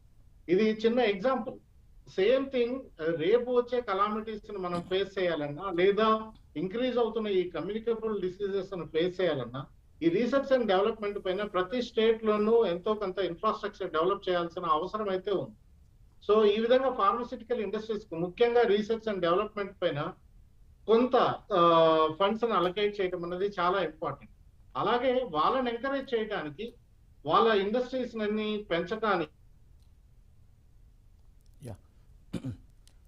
దినకర్ గారు, ఇప్పుడు బ్యాంకింగ్ రంగం కూడా బడ్జెట్ కేసి చాలా ఆసక్తిగా ఎదురు చూస్తుంది. ఫిక్స్డ్ డిపాజిట్లను, పన్ను రహిత ఫిక్స్డ్ డిపాజిట్లను 3 ఏళ్ల కాలాన్ని తగ్గించాలని కోరుకుంటుంది. ఈ వైపుగా ఏమైనా ఉపశమనం లభించే అవకాశం ఉందా బ్యాంకింగ్ రంగానికి? బ్యాంకింగ్ రంగంకి కోవిడ్కి ముందే రీస్ట్రక్చర్ చేయడానికి అనేక సంస్కరణలు కేంద్ర ప్రభుత్వం తీసుకోవడం జరిగింది. కోవిడ్ తదనంతరం జరిగినటువంటి మెర్జర్స్, అక్విజిషన్స్ తర్వాత వాటి యొక్క నిర్వహణ వ్యయం కంట్రోల్లోకి వచ్చి ఇవాళ ఆపరేటింగ్ ప్రాఫిట్స్ వైపు వెళ్తున్నటువంటి పరిస్థితి. మీరు గతంతో పోల్చుకున్నట్టయితే ఇప్పుడు బ్యాంకింగ్ రంగంలో ముఖ్యంగా పబ్లిక్ సెక్టర్ అండర్టేకింగ్స్లో కూడా బ్యాంకింగ్స్కి ఏవైతే ఉన్నాయో బ్యాంకులన్నీ కూడా ప్రభుత్వ ఆధీనంలో నిర్వహించేటటువంటి బ్యాంకులు కూడా గతంలో ఉన్న ఆపరేటింగ్ ప్రాఫిట్స్ వైపు వెళ్ళటము స్పష్టంగా గడిచిన 3 నెలల నుంచి వచ్చేటటువంటి ఆర్థిక నివేదికలు చూస్తే మనకి స్పష్టంగా కనబడతా ఉంది. అదే విధమైనటువంటి ఇంకొన్ని సంస్కరణలు ఈ డిజిటల్ పేమెంట్స్కి సంబంధించి ప్రపంచంలోనే నెంబర్ 1 స్థానానికి రావటము, తద్వారా బ్యాంకింగ్ సేవల ద్వారా నగదు నిర్వహణ ఏదైతే నడుస్తూ ఉందో అది బ్యాంకింగ్ సెక్టార్కి కూడా బాగా ఊతమిచ్చేటటువంటి అవకాశం ఉంది. క్యాపిటల్ ఇన్ఫ్యూజన్ ఏదైతే ఉందో ఎప్పటికప్పుడు కేంద్ర ప్రభుత్వము అలాగే ఆర్బీఐ ఎప్పటికప్పుడు బ్యాంకులకి సంబంధించి పర్యవేక్షించి వాటికి కావాల్సినటువంటి నగదు నిల్వలు ఉండేటటువంటి విధంగా ప్రజలకి రుణ సదుపాయాలు కలగటానికి కావాల్సినటువంటి అవకాశాలు కల్పించడము, ఈ ముఖ్యంగా ఆత్మనిర్భర్ భారత్ ఈ ప్యాకేజీలో భాగంగా మెయిన్ ఫస్ట్ కాన్సన్ట్రేట్ చేసిందే బ్యాంకింగ్ సెక్టర్. కోవిడ్-19 అన్సర్టనిటీని ఏ విధంగా మనము ఎదుర్కోవాలంటే ద్రవ్య లభ్యత ఏ విధంగా ఉంచాలి, బ్యాంకుల ద్వారా ఎప్పటికప్పుడు ఆ లిక్విడ్ రేషియోస్ కానీ వాటికి సంబంధించినటువంటి రిఫార్మ్స్ అన్నింటినీ కూడా తీసుకొని ముందుకు వెళ్ళడం జరిగింది. వాటిని కొనసాగింపు తప్పనిసరిగా ఉంటుంది. అయితే నా వైపు నుంచి నేను కూడా ఆర్థిక మంత్రికి నిర్మలా సీతారామన్ గారికి లేఖ రాయటం జరిగింది. దానిలో ఎంఎస్ఎంఈలకి సంబంధించి ముఖ్యంగా 3,75,000 కోట్ల రూపాయల వరకు ఆత్మనిర్భర్ భారత్ ప్యాకేజీలో ప్రత్యక్షంగా పరోక్షంగా ద్రవ్య లభ్యత చేకూర్చినప్పటికీ కూడా ఓటీఎస్ తీసుకొని లేకపోతే ఎన్పిఎల్ నుంచి బయటపడినటువంటివి లేకపోతే బయటపడటానికి అవకాశం ఉన్నటువంటి వాటికి సరైనటువంటి ఆదరణ లేకపోవటం వల్ల వాటి నుంచి రావాల్సినటువంటి పొటెన్షియల్ క్యాపబిలిటీ ఏదైతే ఉందో అది డెరైవ్ కావట్లేదు. కాబట్టి దాని మీద దృష్టి పెట్టాలి అనేటటువంటి ఒక అంశాన్ని నేను కూడా ప్రస్తావించడం జరిగింది. అలా ఇది ఒక అంశం అయితే, ముఖ్యంగా ఈ బడ్జెట్కి సంబంధించి ఏదైతే భవిష్యత్తుకి దేశం యొక్క గతిని నిర్దేశించేటటువంటి బడ్జెట్గా ఉండబోతుంది. ఫోకస్ ఆన్ ఎంప్లాయ్మెంట్, ఉద్యోగం ఉపాధి అవకాశాలు కల్పించడము, మౌలిక సదుపాయాలు పెంచడము, మూలధన వ్యయం మీద, ముఖ్యంగా మూలధన వ్యయం మీద దృష్టి పెట్టడము. ఇక్కడ రాష్ట్ర ప్రభుత్వాల బాధ్యత కూడా, ఇందాక ఇది ప్రశ్న నాకు కాకపోయినా వేరే వారు అడిగినటువంటి ప్రశ్న అయినప్పటికీ కొంత సమాధానం చెప్పాల్సినటువంటి బాధ్యతగా నేను భావించి చెప్తా ఉన్నాను. ఇప్పుడు ఆంధ్రప్రదేశ్కి అమరావతిలో ఔటర్ రింగ్ రోడ్డు కేంద్ర ప్రభుత్వం మంజూరు చేసింది. నాకు అవసరం లేదని వాళ్ళ రాష్ట్ర ప్రభుత్వం దాన్ని బైపాస్ రోడ్డుగా మార్చుకుంది. దాన్ని ఏం చేయాలి? రాష్ట్ర ప్రభుత్వాలకు కూడా బాధ్యత ఉంది. ఇవాళ రీజనల్ రింగ్ రోడ్డు హైదరాబాద్ చుట్టూతో ఉన్నదానికి కేంద్ర ప్రభుత్వం రెడీగా ఉంది దానికి చేయాల్సినటువంటి సహాయ సహకారాలు చేయడానికి. గడిచిన 7 సంవత్సరాల్లో దేశం మొత్తంలో కూడా NHAIలు 45,000 కిలోమీటర్లు అదనంగా వేయటం జరిగింది. 2014 1,35,000 కిలోమీటర్లు. ఒక సెకండ్ సమయం ఇవ్వండి. ఆంధ్రప్రదేశ్ని తీసుకోండి. ఇప్పుడు తెలుగు రాష్ట్రాల గురించి మాట్లాడేటప్పుడు ఆంధ్రప్రదేశ్ని తీసుకోండి. 4,300 కిలోమీటర్లు అదనంగా ఈ 4-5 సంవత్సరాల్లో నేషనల్ హైవేస్ వేయటం జరిగింది. ఈ బడ్జెట్ ఎలా ఉండబోతుందంటే, కేంద్ర ప్రభుత్వం నుంచి బడ్జెట్ డిపార్ట్మెంట్స్ వారీగా అలొకేషన్స్ ఉంటాయి. ఏ రాష్ట్ర ప్రభుత్వం అయితే పెర్ఫార్మెన్స్ చేస్తుందో ఆ రాష్ట్ర ప్రభుత్వం మ్యాక్సిమం బెనిఫిట్ పొందుతుంది. పెర్ఫార్మెన్స్ వైజ్గానే నిధులు వస్తాయి. ఇవాళ నేషనల్ హైవేస్ని మీరు ఒకసారి తీసుకోండి, అలాగే గతిశక్తి యోజనని తీసుకోండి. Maharashtra highest beneficiary. Maharashtra BJP పాలిత రాష్ట్రం కాదే. కాబట్టి ఇక్కడ పాలిత రాష్ట్రము బీజేపీయా నాన్ బీజేపీ అనేది కాదు. ఇక్కడ those states which perform well automatically they get funds. ఎవరైతే నాన్ పెర్ఫార్మర్గా ఉంటారో వాళ్ళు ఇబ్బంది. ఇవాళ ఆంధ్రప్రదేశే ఉందండి, జలశక్తి మిషన్ ద్వారా ఇంటింటికి కొలాయి అంటే రాష్ట్ర ప్రభుత్వం వాటా పెట్టేటటువంటి పరిస్థితి లేదు. కేంద్ర ప్రభుత్వం ఇచ్చే ప్రాజెక్టుకి మ్యాచింగ్ గ్రాంట్స్ ఇచ్చేటటువంటి పరిస్థితి లేదు. ఏ విధంగా అభివృద్ధి అక్కడ సాధ్యపడుతుంది? ఇక్కడ వాస్తవాలను కూడా ప్రజలకి తెలవాల్సినటువంటి అవసరం ఉంది, తెలియజేయాల్సినటువంటి అవసరం ఉంది. రాష్ట్ర ప్రభుత్వాలు కూడా బాధ్యతతో వ్యవహరించాలి. ఇక్కడ అన్ప్రొడక్టివ్ ఎక్స్పెండిచర్కి ఇచ్చేటటువంటి, అనుత్పాదకత వ్యయానికి ఇచ్చేటటువంటి ప్రాముఖ్యత ఎక్కువయ్యే కొంది అప్పులు పెరుగుతున్నాయి, అప్పులు తీర్చలేని పరిస్థితి వస్తున్నాయి రాష్ట్రాల్లో. ఆ ఇబ్బందిని అధిగమించే విధంగా ఇవాళ కేంద్ర ప్రభుత్వం ఏదైతే మూలధన వ్యయాన్నే మూలంగా తీసుకొని ముందుకు వెళ్ళే ఈ బడ్జెట్ ఏదైతే ఉందో దాన్ని ఆదర్శంగా తీసుకోవాల్సిన బాధ్యత రాష్ట్రాల మీద కూడా ఉంది. దినకర్ గారు, మీరు చెబుతున్నారు కేంద్ర ప్రభుత్వం నుంచి తెలుగు రాష్ట్రాలకు చాలా సాయం అందింది అంటున్నారు. కాకపోతే 2 రాష్ట్ర ప్రభుత్వాలు చెబుతున్నాయి, అటు పోలవరం కానీ ఇటు కాళేశ్వరం కానీ, కాళేశ్వరాన్ని జాతీయ ప్రాజెక్టుగా గుర్తించాలని తెలంగాణ ప్రభుత్వం అడుగుతుంది. అలాగే పోలవరం జాతీయ ప్రాజెక్టుగా గుర్తించినప్పటికీ తగినంత సాయం అందట్లేదని ఆ రాష్ట్రం చెబుతోంది. వాటితో పాటు ఎన్నో విభజన సమస్యలు ఇప్పటికీ 8 ఏళ్ళు అయినప్పటికీ పరిష్కారం కాలేదు అంటున్నారు. ఎక్కడ ఉంది లోపం? ఏం జరుగుతుంది అసలు? వస్తున్నా మంచి ప్రశ్న వేశారు. ఈ పోలవరం మీదే గతంలో ప్రతిపక్షంలో ఉన్నప్పుడు 20,000 కోట్ల రూపాయల వరకు R&Rలో అవినీతి జరిగిందనే ఆరోపణలు చేసినటువంటి వాళ్ళు వాళ్ళ ప్రభుత్వంలో ఉన్నారు. అదే 20,000 కోట్లు కలిపి ఇవ్వని వాళ్ళు అడుగుతున్నారు. మరి ఆ రోజు అవినీతి అని చెప్పి ఈ రోజు నీతి వీళ్ళు అవినీతి చేసుకుంటారు. లెక్కలు చెప్పాల్సిన బాధ్యత. 320 కోట్ల రూపాయలు రీసెంట్ గా రిలీజ్ చేశారు, వెనక్కి ఎందుకు తీసుకోవాల్సి వచ్చింది? ఓకే దినకర్ గారు, బడ్జెట్ స్టార్ట్ అయింది, బడ్జెట్కి వెళ్దామండి. उपलब्ध कराई जाएगी। अतः बजट प्रस्तुत हो जाने के पश्चात सदस्य कृपया बजट भाषण की अपनी अपनी प्रति प्रकाशन फलक से ले सकते हैं। आइटम नंबर 1, माननीय मंत्री महोदय श्रीमती निर्मला सीतारमण जी।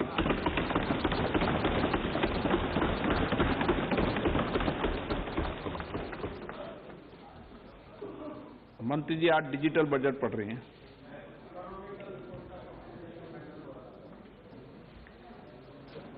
ऑनरेबल स्पीकर, माननीय अध्यक्ष जी,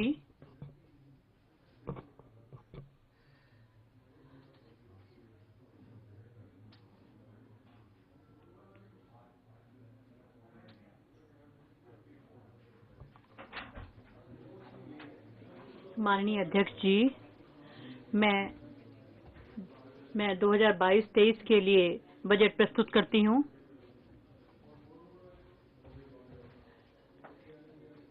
शुरू में ही मैं थोड़ा समय लेना चाहती हूँ जिनको महामारी की वजह से मैं उनके लिए संवेदना। Health and economic effects of the pandemic. The overall sharp rebound and recovery of the economy is reflective of our country's strong resilience. India's economic growth in the current year is estimated to be 9.2%, highest among all large economies. I recognize we are in the midst of an Omicron wave with high incidence but milder symptoms. Further, the speed and coverage of our vaccination campaign has helped greatly. With an accelerated improvement of health infrastructure in the past 2 years, we are in a strong position to withstand challenges. I am confident that with Sabka Prayas, we will continue our journey with strong growth. Honorable Speaker, we are marking Azadi Ka Amrit Mahotsav and have entered into Amrit Kal, the 25-year-long lead-up to India at 100. Honorable Prime Minister, in his Independence Day address, had set out the vision for India at 100. By achieving certain goals during Amrit Kal, our government aims to attain this vision. They are complementing the macroeconomic level growth focus with a microeconomic level all-inclusive welfare focus, promoting digital economy and fintech, technology-enabled development, energy transition, and climate action, and relying on virtuous cycle starting from private investment with public capital investment, helping to crowd in private investment. Since 2014, our government's focus has been on empowerment of citizens, especially the poor and the marginalized. Measures have included programs that have provided housing, electricity, cooking gas, and access to water. We also have programs for ensuring financial inclusion and direct benefit transfers. We are committed to strengthening the abilities of the poor to tap all opportunities. Our government constantly strives to provide the necessary ecosystem for the middle classes, a vast and wide section which is populated across various middle-income brackets, to make use of the opportunities they so desire. This budget seeks to lay the foundation and give a blueprint to steer the economy over Amrit Kal of the next 25 years, from India at 75 to India at 100. It continues to build on the vision drawn in the budget of 21-22. Its fundamental tenets, which included transparency of financial statement and fiscal position, reflect the government's intent, strengths, and challenges. This continues to guide us. The initiatives of the last year's budget have seen significant progress and have been provided with adequate allocations in this budget as well. The strengthening of health infrastructure, speedy implementation of the vaccination program, and the nationwide resilient response to the current wave of the pandemic are evident for all. The productivity-linked incentive in 14 sectors for achieving the vision of Atmanirbhar Bharat has received excellent response, with potential to create 60 lakh new jobs and an additional production of 30 lakh crore during next 5 years. Towards implementation of the new public sector enterprise policy, the strategic transfer of ownership of Air India has been completed. The strategic partner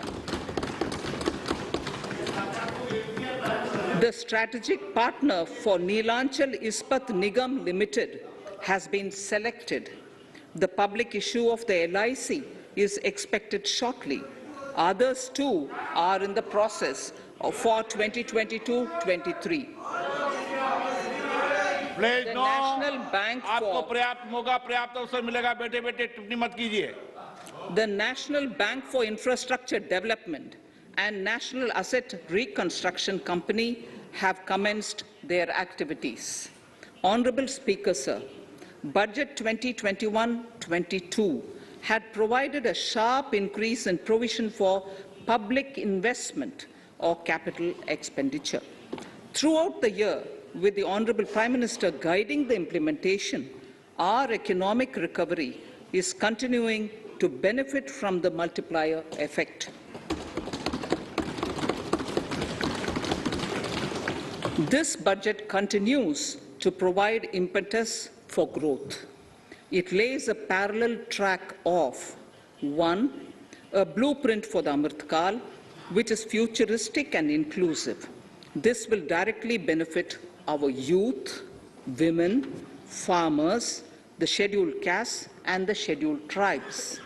And number 2, big private public investment. Number 2, big public investment for modern infrastructure, readying for India at 100. This shall be guided by PM Gati Shakti and be benefited by the synergy of multimodal approach. Moving forward on this parallel track, we lay the following 4 priorities: PM Gati Shakti, inclusive development, productivity enhancement and investment, sunrise opportunities, energy transition, and climate action, and 4, financing of investments.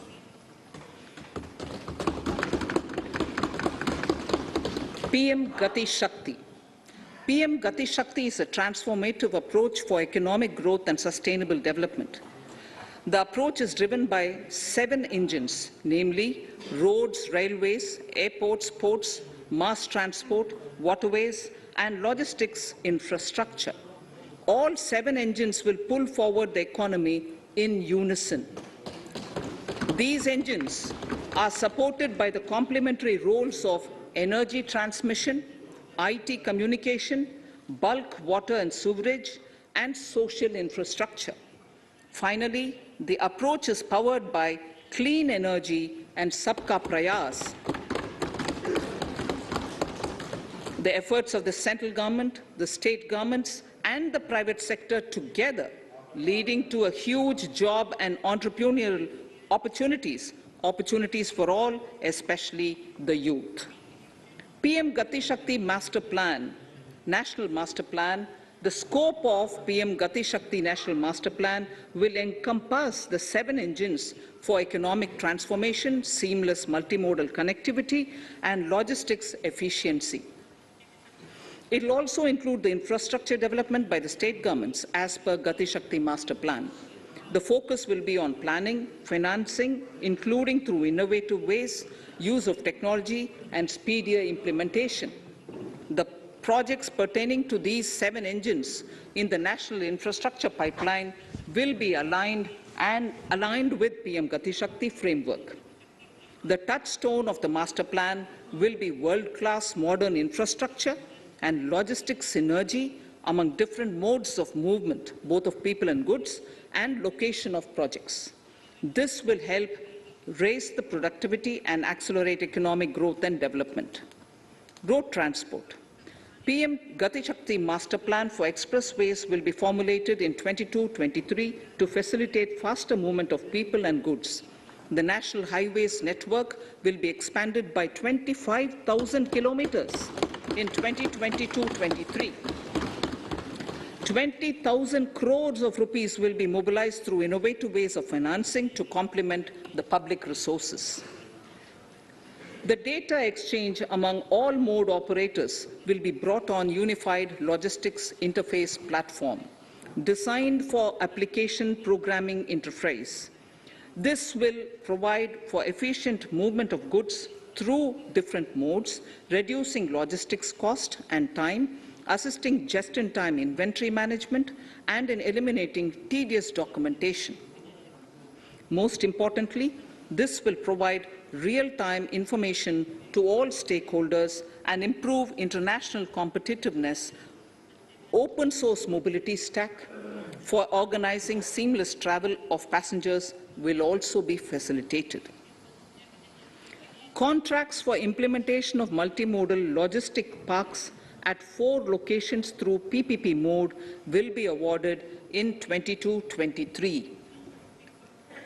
Railways will develop new products and efficient logistics services for small farmers and small and medium enterprises, besides taking the lead in integration of postal and railways network to provide seamless solutions for movement of parcels. One station, one product concept will be popularized to help local businesses and supply chains.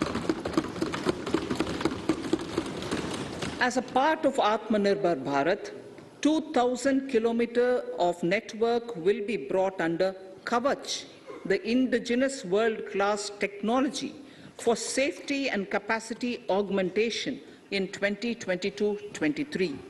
400 new generation Vande Bharat trains will better energy efficiency and passenger riding experience will be developed and manufactured during the next 3 years. 100 PM Gati Shakti cargo terminals for multimodal logistics facilities will be developed during the next 3 years. Innovative ways of financing and faster implementation will be encouraged for building metro systems of appropriate type at scale. Multimodal connectivity between mass urban transport and railway stations will be facilitated on priority. Design of metro systems, including civil structures, will be reoriented and standardized for Indian conditions and needs. Parvat Mala, as a preferred ecologically sustainable alternative to conventional roads in difficult hilly areas, National Ropeways Development Program will be taken up on PPP mode. The aim is to improve connectivity and convenience for commuters, besides promoting tourism. This may also cover congested urban areas where conventional mass transit system is not feasible.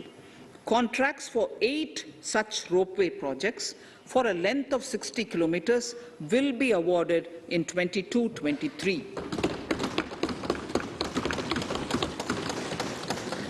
With technical support from the Capacity Building Commission, central ministries, state governments, and their infra agencies will have their skills upgraded. This will ramp up capacity in planning, design, financing, including innovative ways, and implementation management of the PM Gati Shakti infrastructure projects. Inclusive development, our second priority. Agriculture.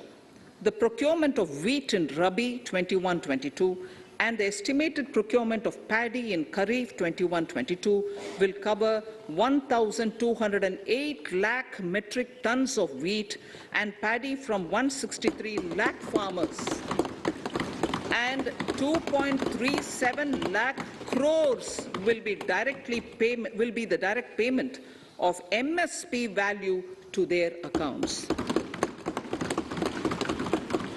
Chemical-free natural farming will be promoted throughout the country with a focus on farmers' lands in 5-kilometer wide corridors along the river Ganga at the first stage. 2023 has been announced as the International Year of Millets. Support will be provided for post-harvest value addition, enhancing domestic consumption, and for branding millet products nationally and internationally. To reduce our dependence on import of oil seeds, a rationalized and comprehensive scheme to increase domestic production of oil seeds will be implemented. For delivery of digital and high-tech services to farmers, with involvement of public sector research and extension institutions, along with private agri-tech players and stakeholders of agri-value chains, a scheme in PPP mode will be launched.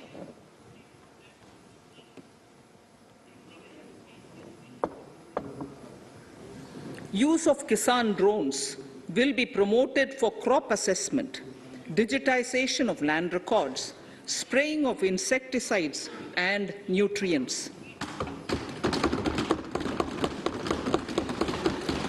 States will be encouraged to revise syllabi of agricultural universities to meet the needs of natural, zero budget, and organic farming, modern-day agriculture, value addition, and management.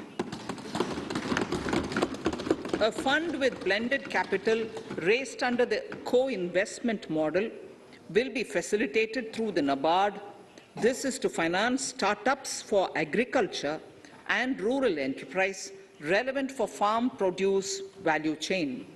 The activities of these startups will include inter alia, support for FPOs, machinery for farmers on rental basis at farm level, and technology including IT-based support. The implementation of the Kane-Betwa link project at an estimated cost of 44,605 crores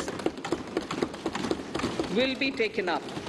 This is aimed at providing irrigation benefits to 9.0 lakh hectare of farmers' lands, drinking water supply to 62 lakh people, 103 megawatt of hydro, 27 megawatt of solar power, allocations of 4,300 crores of rupees in the RE 21-22 and 1,400 crores of rupees in 22-23 have been made for this project.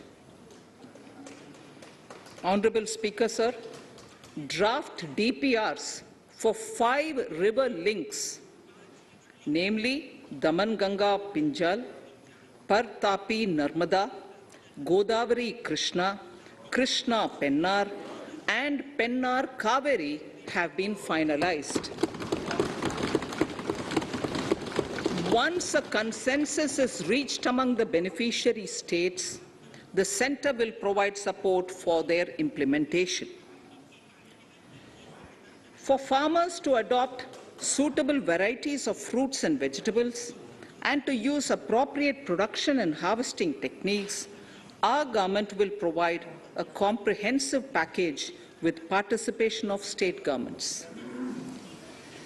MSMEs, Udyam, eShram, NCS and ASEEM portals will be interlinked. Their scope will be widened.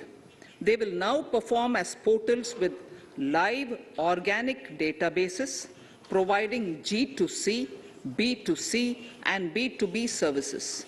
These services will relate to credit facilitation, skilling and recruitment with an aim to further formalize the economy and enhance entrepreneurial opportunities for all. Emergency Credit Line Guarantee Scheme has provided the much-needed additional credit to more than 130 lakh MSMEs. This has helped them mitigate the adverse impact of the pandemic. The hospitality and related services, especially those by micro and small enterprises, are yet to regain their pre-pandemic level of business.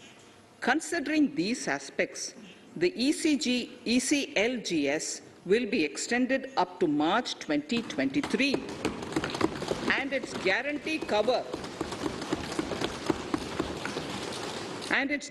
cover will be expanded by 50,000 crores of rupees to total cover of 5 lakh crores.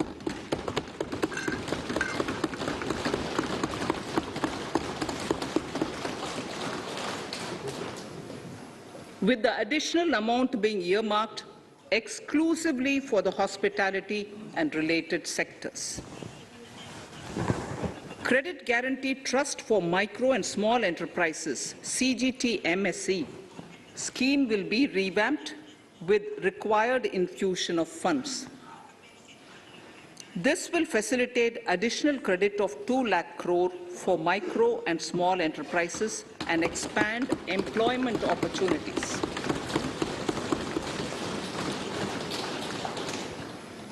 Raising and accelerating MSME performance RAMP program will outlay of 6,000 crore over 5 years will be rolled out. This will help MSME sector become more resilient, competitive and efficient.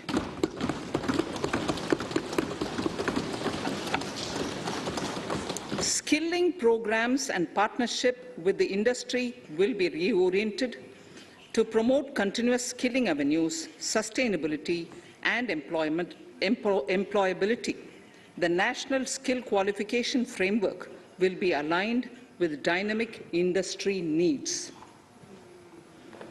Digital ecosystem for skilling and livelihood, the Desh Stack e-portal, will be launched. This aims to empower citizens to skill, reskill, or upskill through online training. It will also provide API-based trusted skill credentials, payment and discovery layers to find relevant jobs and entrepreneurial opportunities. Startups will be promoted to facilitate Drone Shakti through varied applications and for drone as a service. In select ITIs in all states, the required courses for skilling will be started. Due to the pandemic-induced closure of schools, our children, particularly in the rural areas and those from scheduled castes and scheduled tribes and other weaker sections, have lost almost 2 years of formal education. Mostly, these are children in government schools. We recognize the need to impart supplementary teaching and to build a resilient mechanism for education delivery. For this purpose, One Class, One TV channel program of PM E-Vidya will be expanded from 12 to 200 TV channels. This will enable all states to provide supplementary education in regional languages for classes 1 to 12.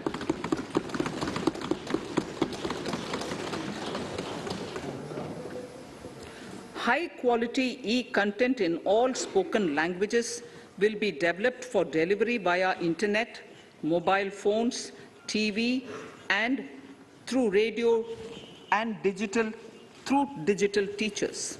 A competitive mechanism for development of quality e-content by the teachers will be set up to empower and equip them with digital tools of teaching and facilitate better learning outcomes.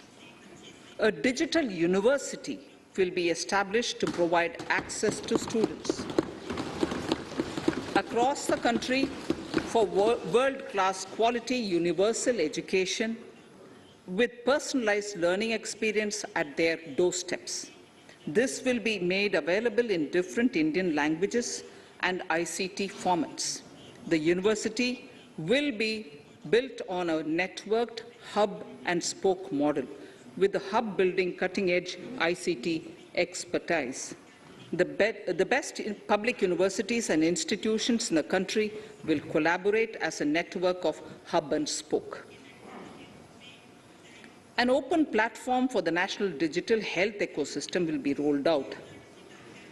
It will consist of digital registries of health providers and health facilities, unique health identity, consent framework, and universal access to health facilities. The pandemic has accentuated mental health problems in people of all ages.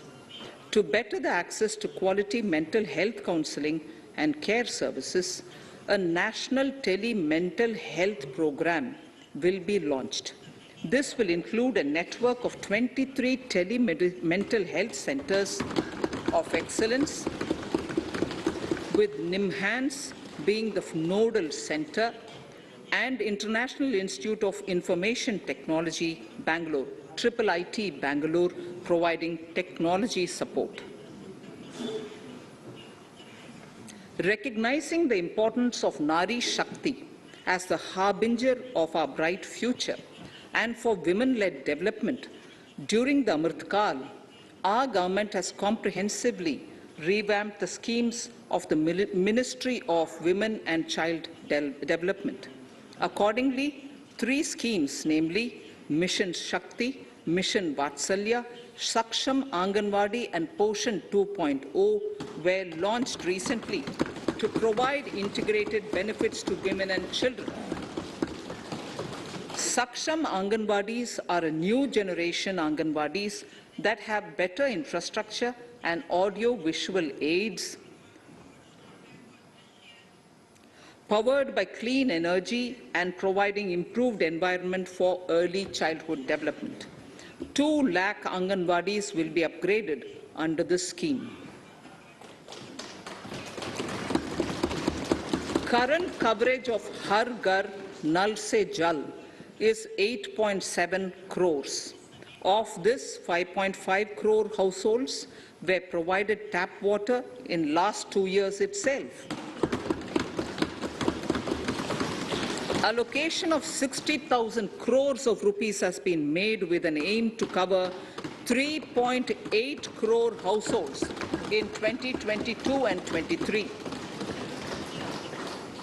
In 22-23, 80 lakh houses will be completed for the identified eligible beneficiaries of the PM Awas Yojana, both rural and urban. 48,000 crores is allotted for this purpose. The central government will work with the state governments for reduction of time required for all land and construction-related approvals, for promoting affordable housing for middle class and for the economically weaker sections in urban areas. We shall also work with the financial sector regulators to expand access to capital along with reduction in cost of intermediaries. A new scheme, Prime Minister's Development Initiative for the Northeast, will be implemented through the Northeastern Council. It will fund infrastructure in the spirit of PM Gati Shakti and social development projects based on felt needs of the Northeast. This will enable livelihood activities for youth and women, filling the gaps in various sectors. It will not be a substitute for existing central or state schemes. While the central ministries may also post their candidate projects,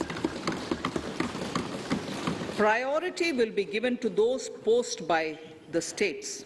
An initial allocation of 1,500 crores of rupees will be made, and the initial list of projects is given in Annexure 1 of my speech. Our vision to improve the quality of life of citizens in the most backward districts of the country through Aspirational Districts program has been translated into reality in a very short span of time. 95% of those 112 districts have made significant progress in key sectors such as health, nutrition, financial inclusion, and basic infrastructure. They have surpassed even some of the state average values.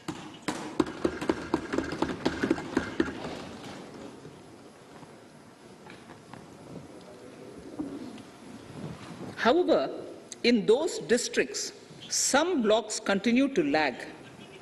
In 22-23, the program will focus on such blocks in those districts. Border villages with sparse population, limited connectivity, and infrastructure often get left out from the development gains. Such villages on the northern border will be covered under a new Vibrant Villages program. The activities will include construction of village infrastructure, housing, tourist centers, road connectivity, provisioning of decentralized renewable energy, direct-to-home access for Doordarshan and educational channels, and support for their livelihood generation. Additional funding for these activities will be provided. Existing schemes will be converged. We will define their outcomes and monitor them on a constant basis. In 2022, 100% of 1.5 lakh post offices will come on the core banking system, enabling financial inclusion and access to accounts through net banking, mobile banking, ATMs, and also provide online transfer of funds between post office accounts and bank accounts. This will be helpful, especially for farmers and senior citizens in rural areas, enabling interoperability and financial inclusion. Honorable Speaker, sir, in recent years, digital banking, digital payments, and fintech innovations have grown at a rapid pace in the country. Government is continuously encouraging these sectors to ensure that the benefits of digital banking reach every nook and corner of the country in a consumer-friendly manner. Taking forward this agenda and to mark 75 years of our independence, it is proposed to set up 75 digital banking units in 75 districts of the country by scheduled commercial banks. The financial support for digital payment ecosystem announced in the previous budget will continue in 22-23 as well. This will encourage further adoption of digital payments. There will also be a focus to promote use of payment platforms that are economical and user-friendly. Sir, I move to the next priority. In recent years, over 25,000 compliances were reduced and nearly 1,500 union laws were repealed. This is the result of our government's strong commitment for minimum government and maximum governance. 1,486 union laws were repealed. Our trust in the public and ease of doing business is what is highlighted here, sir. For the Amrit Kal, the next phase of ease of doing business 2.0 and ease of living will be launched. In our endeavor to improve productive efficiency of capital and human resources, we will follow the idea of trust-based governance.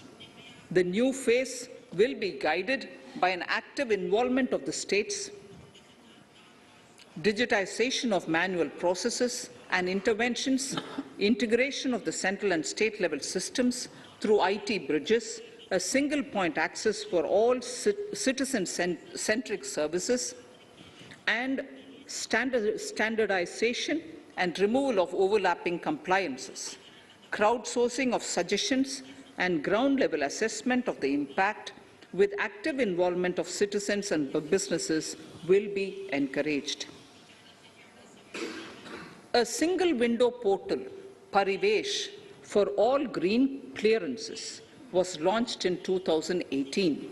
It has been instrumental in reducing the time required for approvals significantly. The scope of this portal will be expanded to provide information to the applicants based on location of units. Information about specific approvals will be provided. It will enable application for all 4 approvals through a single form and tracking of the process through Centralized Processing Center Green, CPC Green. E-passports. The issuance of e-passports using embedded chip and futuristic technology will be rolled out in 22-23 to enhance the convenience for the citizens in their overseas travel. By the time of India at 100, nearly half our population is likely to be living in urban areas. To prepare for this, orderly urban development is of critical importance. This will help realize the country's economic potential, including livelihood opportunities for the demographic dividend. For this, on the one hand, we need to nurture the megacities and their hinterlands to become current centers of economic growth. On the other, we need to facilitate Tier 2 and Tier 3 cities to take on the mantle in the future. This would require us to reimagine our cities into centers of sustainable living with opportunities for all, including women and our youth. For this to happen, urban planning cannot continue with a business-as-usual approach. We plan to steer a paradigm change. A high-level committee of reputed urban planners, urban economists, and institutions will be formed to make recommendations on urban sector policies, capacity building, planning, implementation, and governance. For urban capacity building, support will be provided to the states. Modernization of building bylaws, town planning schemes, transit-oriented development will be implemented. This will facilitate reforms for people to live and work closer to the mass transit systems. The central government's financial support for mass transit projects and Amrit scheme will be leveraged for formulation of action plans and their implementation for facilitating the TOD and TPS by the states. For developing India-specific knowledge in urban planning and design, and to deliver certified training in these areas, up to 5 existing academic institutions in different regions will be designated as centers of excellence. These centers will be provided endowment fund of 250 crore each. In addition, the AICTE will take the lead to improve syllabi, quality and access of urban planning courses in other institutions. We will promote a shift to use of public transport in urban areas. This will be complemented by clean tech and governance solutions, special mobility zones with zero fossil fuel policy and EV vehicles. Battery swapping policy. Considering the constraint of space in urban areas, for setting up charging stations at scale, a battery swapping policy will be brought out and interoperability standards will be formulated.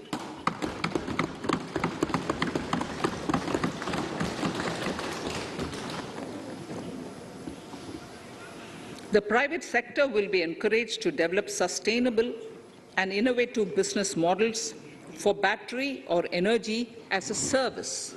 This will improve efficiency in the EV ecosystem. Efficient use of land resources is a strong imperative. States will be encouraged to adopt unique land parcel identification number to facilitate IT-based management of records. The facility for transliteration of land records across any of the Schedule 8 languages will also be rolled out.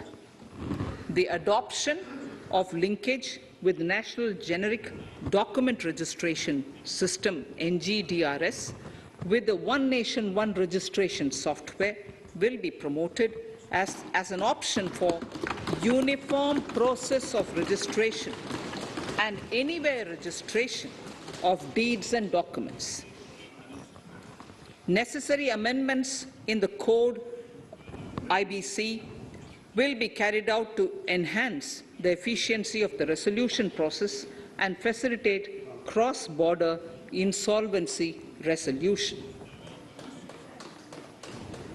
Accelerated corporate exit. Several IT-based systems have been established for accelerated registration of new companies.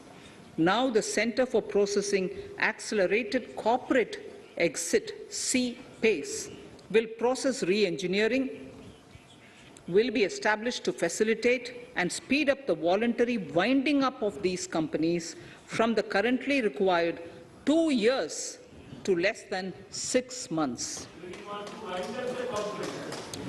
Government procurement. Government rules have recently been modernized for the needs of Amritkal. The new rules have benefited from the inputs from various stakeholders. The modernized rules allow use of transparent quality criteria besides cost and evaluation of complex tenders. Provisions have been made for payment of 75% of running bills mandatorily within 10 days and for encouraging settlements of disputes through conciliation.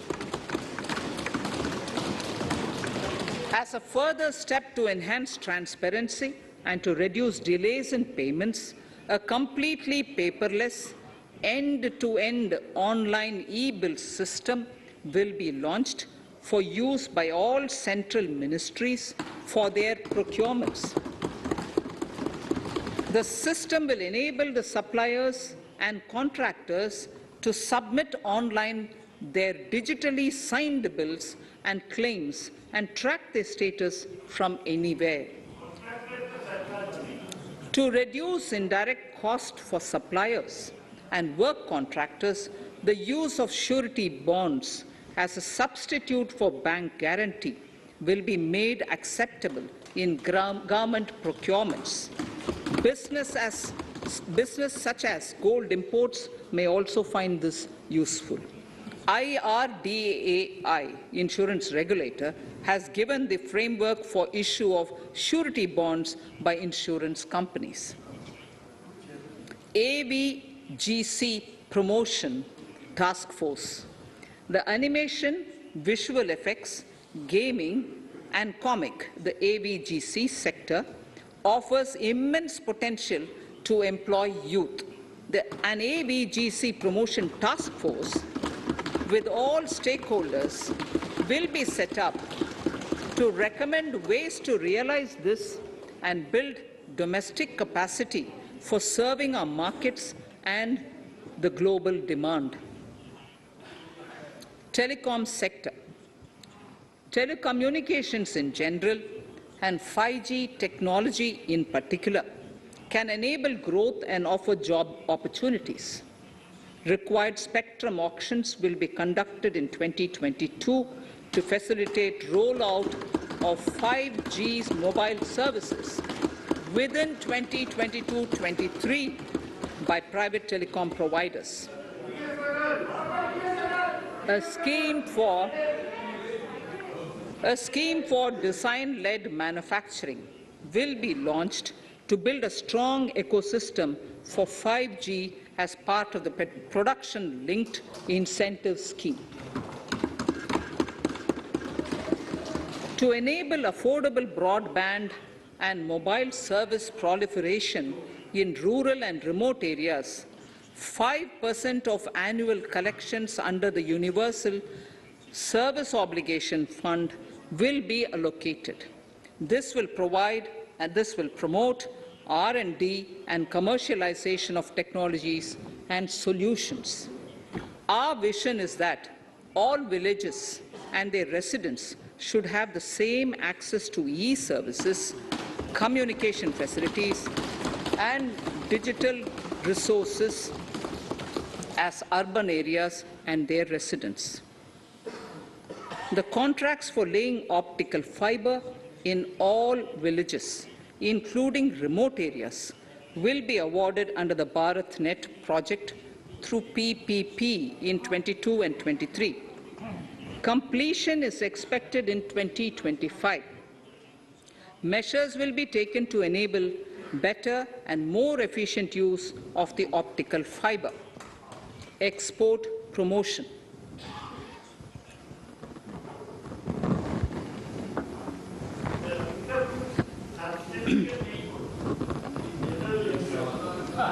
The Special Economic Zones Act will be replaced with a new legislation that will enable the states to become partners in development of enterprise and service hubs. This will cover all large existing and new industrial enclaves to optimally utilize available infrastructure and enhance competitiveness of exports. Atmanirbharta in defense. Our government is committed to reducing imports and promoting Atmanirbharta in equipment for the armed forces. 68% of the capital procurement budget will be earmarked for domestic industry in 22-23, up from 58% in 21-22.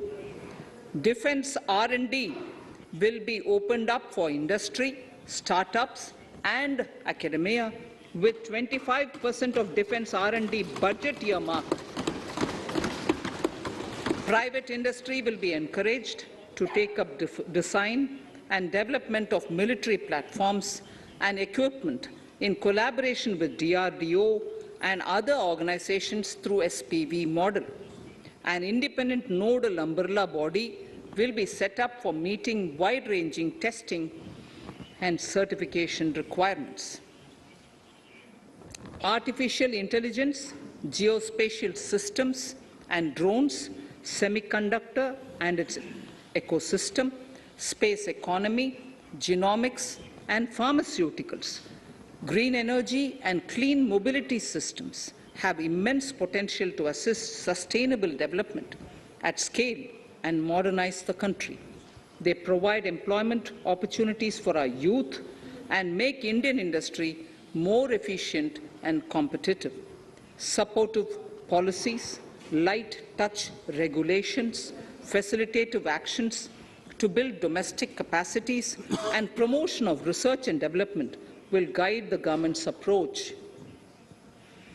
For R&D in the sunrise opportunities, in addition to efforts of collaboration among academia, industry and public institutions, government contribution will be provided. Energy transition and climate change. The risks of climate change are the strongest negative externalities that affect India and other countries. As Honorable Prime Minister said at the COP26 summit in Glasgow last November, and I quote, "What is needed today is mindful and deliberate utilization instead of mindless, destructive consumption," unquote. The low-carbon development strategy, as enunciated in the Panchamrit that he announced is an important reflection of our government's strong commitment towards sustainable development. The strategy opens up huge employment opportunities and will take the country on a sustainable development path. This budget proposes several near-term and long-term actions accordingly. Solar power. To facilitate domestic manufacturing for the ambitious goal of 280 gigawatts of installed solar capacity by 2030, an additional allocation of 19,500 crores for PLI, production-linked incentive, for manufacturing of high-efficiency modules with priority to fully integrate manufacturing units from polysilicon to solar PV modules will be made. Honorable Speaker, sir, the circular economy transition is expected to help in productivity enhancement as well as creating large opportunities for new businesses and jobs. The action plans for 10 sectors such as electronic waste, end-of-life vehicles, used oil waste, toxic and hazardous industrial waste are already ready. The focus will now be on addressing important cross-cutting issues of infrastructure, reverse logistics, technology upgradation, and integration with informal sector. This will be supported by active public policies covering regulations, extended producers' responsibilities, framework, and innovation facilities. 5 to 7% biomass pellets will be co-fired in thermal power plants, resulting in carbon dioxide savings of 38 MMT annually. This will also provide extra income to farmers and job opportunities to locals and help avoid stubble burning in agricultural fields. Saving energy is an important aspect of the energy management. Hence, energy efficiency and savings measures will be promoted. This will be done in large commercial buildings through the energy service company business model. It will facilitate capacity building and awareness for energy audits, performance contracts, and common measurement of and verification protocol.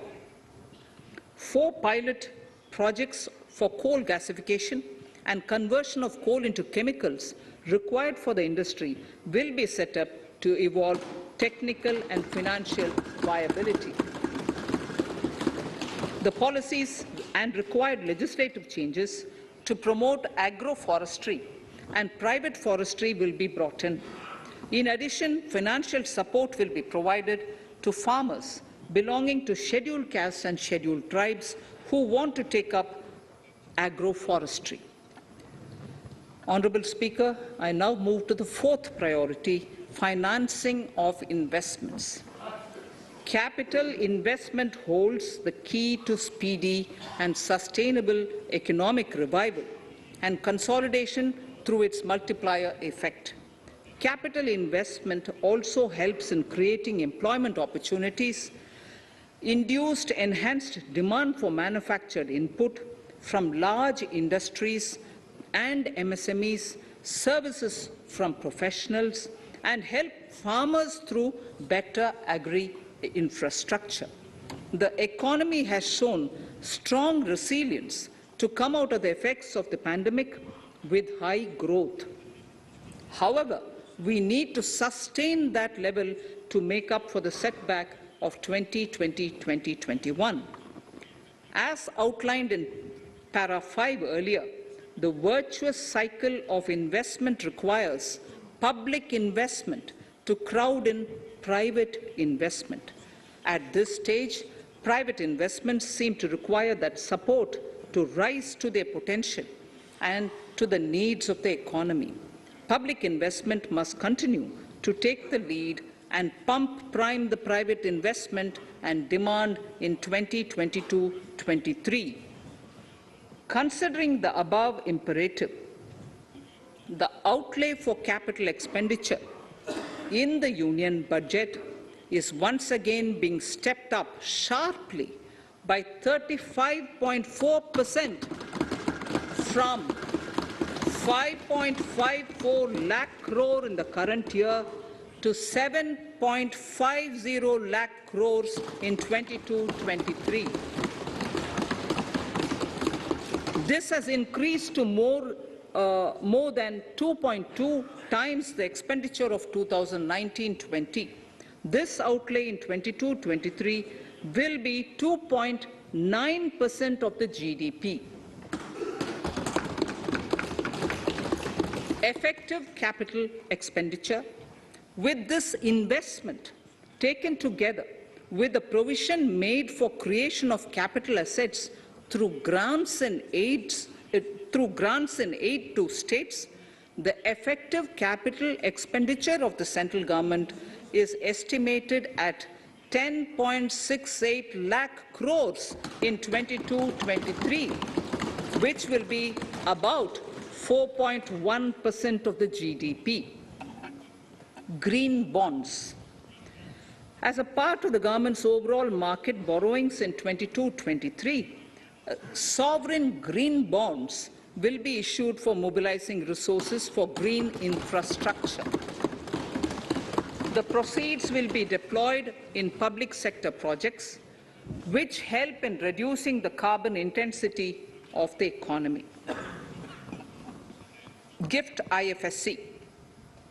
World-class foreign universities and institutions will be allowed in the gift city to offer courses in the financial management, fintech, science, technology, engineering, and mathematics, free from domestic regulations, except those by the IFSCA, to facilitate availability of high-end human resources for financial services and technology. An international arbitration center will be set up in the GIFT City for timely settlement of disputes under international jurisprudence. Services for global capital for sustainable and climate finance in the country will be facilitated in the GIFT City. Infrastructure status, data centers and energy storage systems, including dense charging infrastructure and grid-scale battery systems, will be included in the harmonized list of infrastructure. This will facilitate credit availability for digital infrastructure and clean energy storage. Venture capital and private equity invested more than 5.5 lakh crores last year, facilitating one of the largest startup growth system.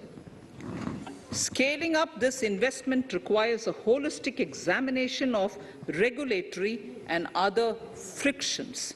An expert committee will be set up to examine and suggest appropriate measures. Government-backed funds, NIIF and SIDBI, Fund of Funds, have provided scale capital, creating a multiplier effect. For encouraging important sunrise sectors such as climate action, deep tech, digital economy, pharma, and agri-tech, the government will promote these thematic funds for blended finance, with the government share being limited to 20% and the funds being managed by private fund managers. For financing the infrastructure needs, the stepping up of public investment will need to be complemented by private capital at a significant scale. Measures will be taken to enhance financial viability of projects, including PPP, with technical and knowledge assistance from multilateral agencies. Enhancing financial viability shall also be obtained by adopting global best practices, innovative ways of financing, and balanced risk allocation. Digital rupee.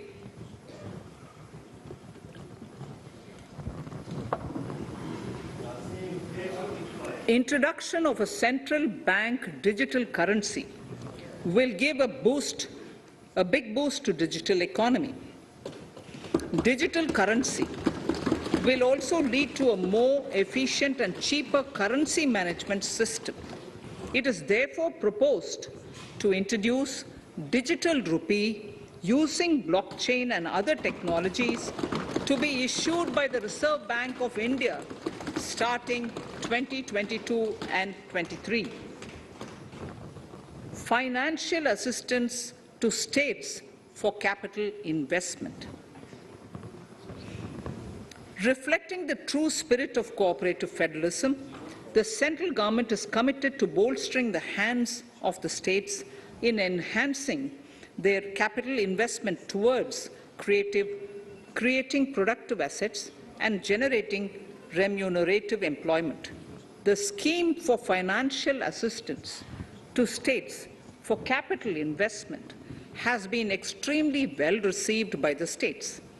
In deference to the requests received during my meeting with the chief ministers and state finance ministers, the outlay for this scheme is being enhanced from 10,000 crores in the budget estimates to 15,000 crores in the revised estimates for the current year.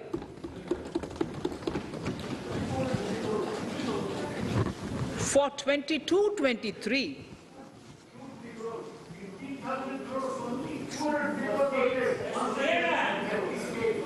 I'll repeat that sentence for the benefit of many of our honourable members.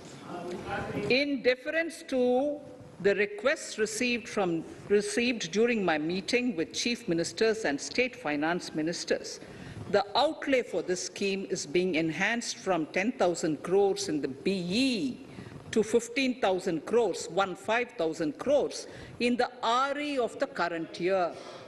For 22-23, the allocation is 1 lakh crores to assist the states in catalyzing the overall investments in the economy.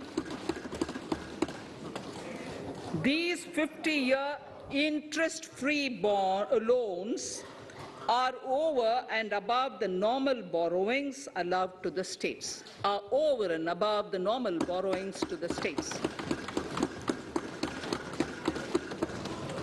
This allocation will be used for PM Gati Shakti related and other productive capital investments of the states.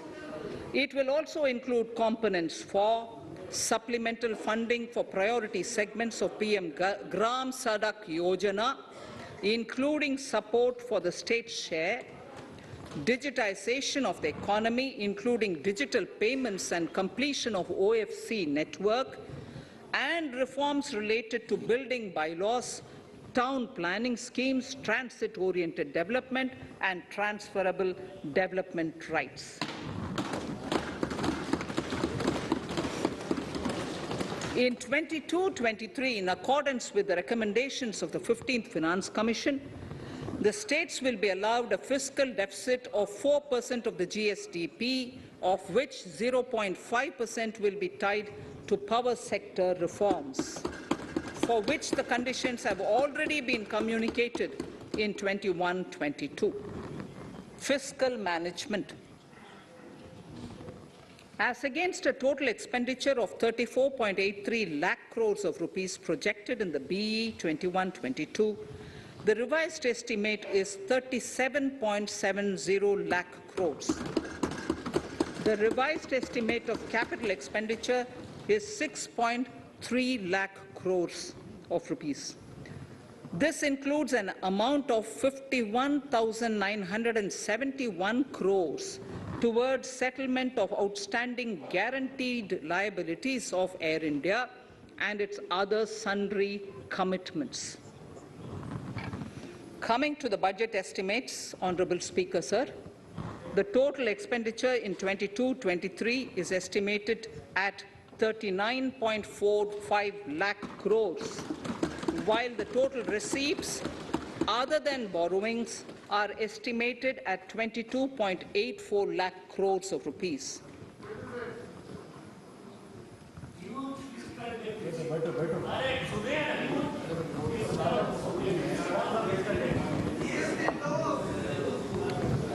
The revised fiscal deficit, Honorable Speaker, in the current year is estimated at 6.9% of the GDP, as against 6.8% projected in the budget estimates.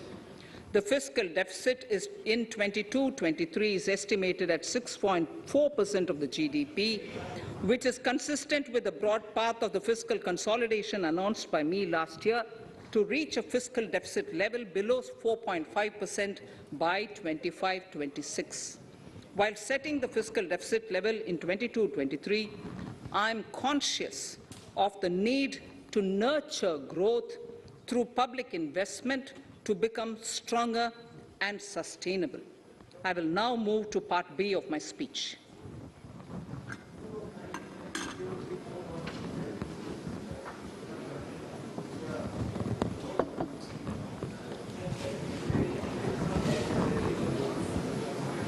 Direct tax. Honorable Speaker, sir, I take this opportunity to thank all the taxpayers of our country who have contributed immensely and strengthened the hands of the government in helping their fellow citizens in this hour of need. So I have brought in a little verse from the Mahabharata. I won't spend more time reading because I would like the speech to get enough time. However, the substance of it is the king must make arrangements for yoga kshema, which is the welfare of the populace, by way of abandoning any laxity and by governing the state in line with dharma, along with collecting taxes which are in consonance with dharma. This is Mahabharata Shanti Parva Adhyaya, Shloka 11 from 72. Drawing wisdom from our ancient texts, we continue on the path to progress. The proposals in this budget, while continuing with our declared policy of stable and predictable tax regime, intend to bring more reforms that will take ahead our vision to establish a trustworthy tax regime. This will further simplify the tax system, promote voluntary compliance by taxpayers, and reduce litigation. Introducing new updated return. India is growing at an accelerated pace, and people are undertaking multiple financial transactions. The Income Tax Department has established a robust framework of reporting of taxpayers' transactions. In this context, some taxpayers may realize that they have committed omissions or mistakes in correctly estimating their income for tax payment. To provide an opportunity to correct such errors, I am proposing a new provision permitting taxpayers to file an updated return on payment of additional tax. This updated return can be filed within 2 years from the end of the relevant assessment year.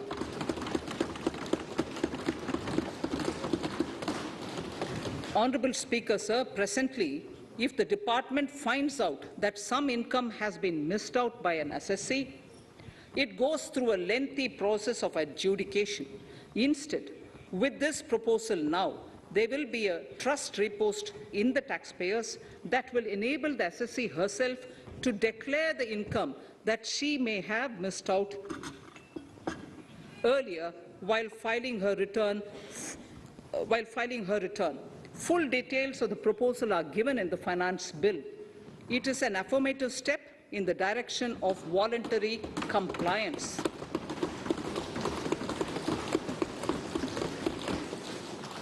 Reduced alternative minimum tax rate and surcharge for cooperatives.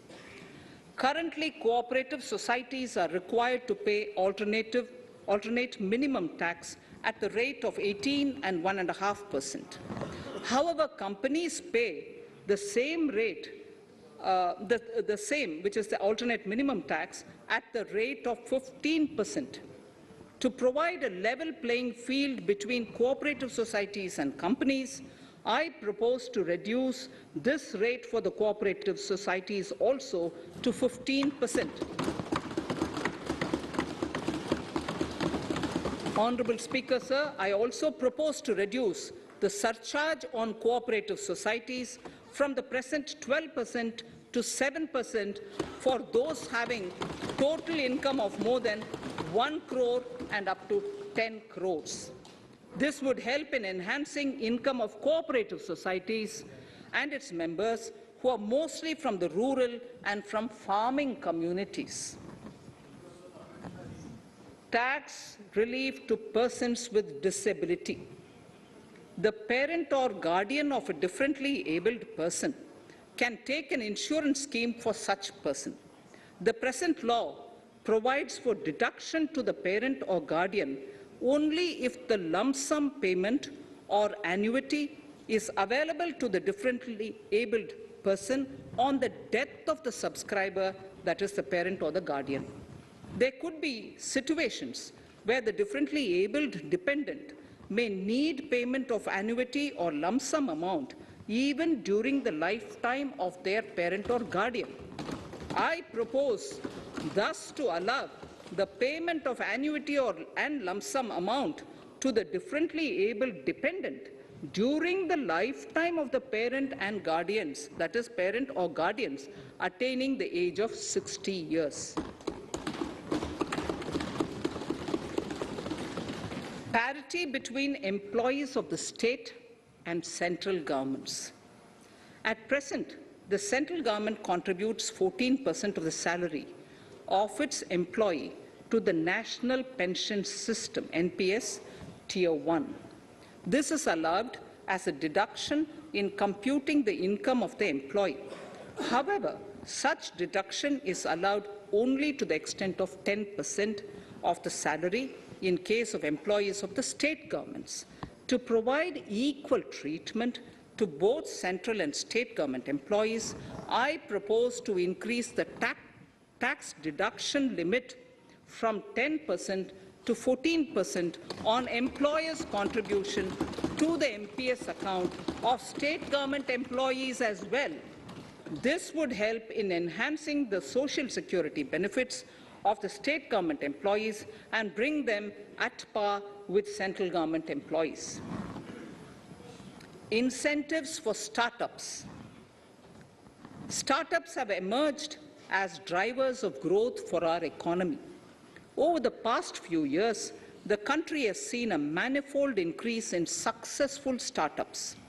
Eligible startups established before 31/3/2022 had been provided a tax incentive for 3 consecutive years out of the 10 years from incorporation. In view of the COVID pandemic, I propose to extend the period of incorporation of the eligible startup by 1 more year, that is up to 31/3/2023, for providing such tax incentives.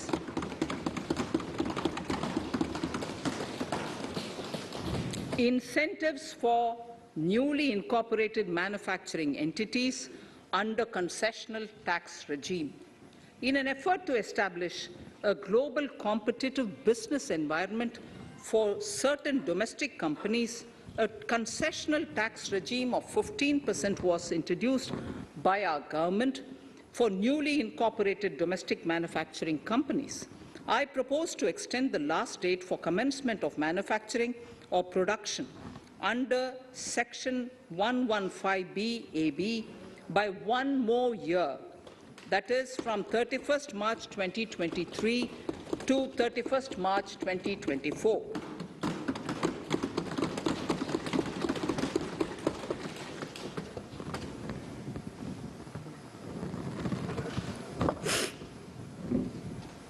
Scheme for taxation of virtual digital assets. There has been a phenomenal increase in transaction in virtual digital assets. The magnitude and frequency of these transactions have made it imperative to provide for a specific tax regime. Accordingly, for the taxation of virtual digital assets, I propose to provide that any income from transfer of any virtual digital asset shall be taxed at the rate of 30%, 30%. No deduction in respect of any expenditure or allowance shall be allowed while computing such income except cost of acquisition. Further, loss from transfer of virtual digital asset cannot be set off against any other income. Further, in order to capture the transaction details, I also propose to provide for TDS on payment made in relation to transfer of virtual digital asset at the rate of 1% of such consideration above a monetary threshold. Gift of virtual digital asset is also proposed to be taxed in the hands of the recipient.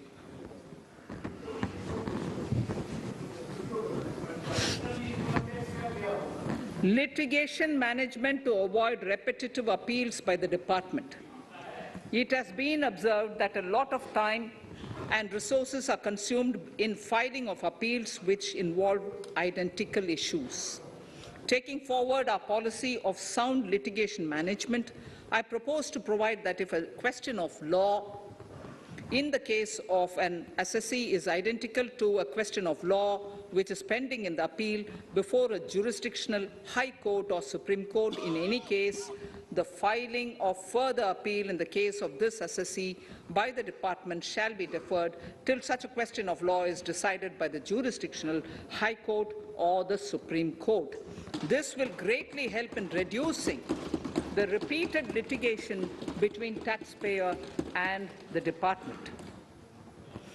Taking forward our efforts to further promote the IFSC, I hereby propose to provide that income of a non-resident from offshore derivative instruments or over-the-counter derivatives issued by an offshore banking unit, income from royalty and interest on account of lease of ship, and income received from portfolio management services in IFSC shall be exempt from tax subject to specified conditions. Rationalization of surcharge. In the globalized business world, there are several work contracts whose terms and conditions mandatorily require formation of a consortium. The members in the consortium are generally companies. In such cases, the income of these AOPs has to suffer a graded surcharge up to 37%, which is a lot more than surcharge on the individual companies. Accordingly, I propose to cap the surcharge of these AOPs at 15%. Further, the long-term capital gains on listed equity shares, units, etc., are liable to maximum surcharge of 15%, while other long-term capital gains are subjected to a graded surcharge, which goes up to 37%. I propose to cap the surcharge on long-term capital gains arising on transfer of any type of assets at 15%. This step will give a boost to startup community, and along with my proposal on the extended tax benefits to manufacturing companies and startups, reaffirms our commitment to Atmanirbhar Bharat. Clarification in relation to health and education cess as business expenditure. The income tax is not an allowable expenditure for computation of business income. This includes tax as well as surcharges. The health and education cess is imposed as an additional surcharge on the taxpayer for funding specific government welfare programs. However, some courts have allowed health and education cess as business expenditure, which is against the legislative intent. To reiterate the legislative intent, I propose to clarify that any surcharge or cess on income and profits is not allowable as business expenditure. Deterrence against tax evasion. Honourable Speaker, sir, presently there is ambiguity regarding set-off of brought forward loss against undisclosed income detected in search operations. It has been observed that in many cases where undisclosed income or suppression of sales, etc., is detected, payment of tax is avoided by setting off of losses. In order to bring certainty and to increase deterrence among tax evaders, I propose to provide that no set-off of any loss shall be allowed against undisclosed income detected during search and survey operations.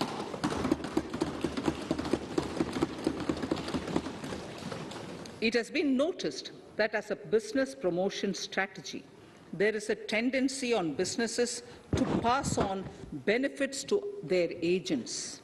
Such benefits are taxable in the hands of the agents. In order to track such transactions, I propose to provide for tax deduction by the person giving benefits if the aggregate value of such benefits exceeds 20,000 rupees during the financial year. A few other changes are being made, the details of which are there in the finance bill.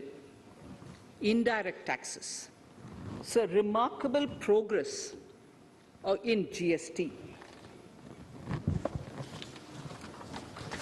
GST has been a landmark reform of independent India, showcasing the spirit of cooperative federalism. While aspirations were high, there were huge challenges too. These challenges were overcome deftly and painstakingly under the guidance and the oversight of the GST Council. We can now take pride in a fully IT-driven and progressive GST regime that has fulfilled the cherished dream of India as one market, one tax.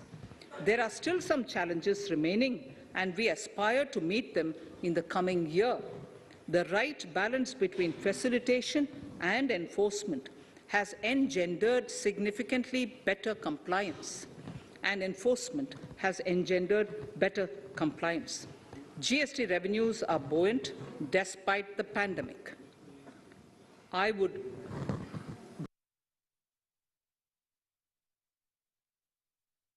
worth putting in here for the knowledge of the Honourable House. I would like to bring to the notice of this House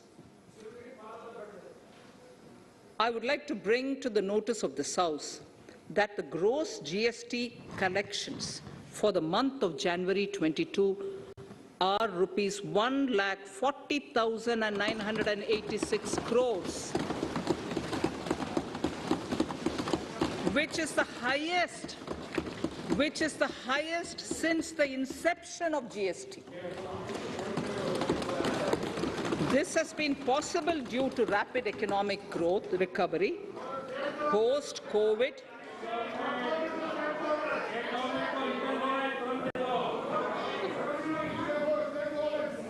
This has been possible due to the rapid economic recovery post-COVID, as well as various policy and administration undertaken by central and state tax administrations.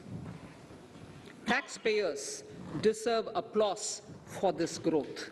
Not only did they adapt to the changes, but enthusiastically contributed to the cost of paying taxes. Special economic zones.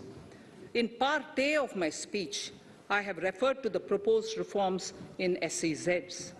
Alongside, we will also undertake reforms in customs administration of SEZs, and it shall henceforth be fully IT-driven and function on the customs national portal with a focus on higher facilitation and with only risk-based checks.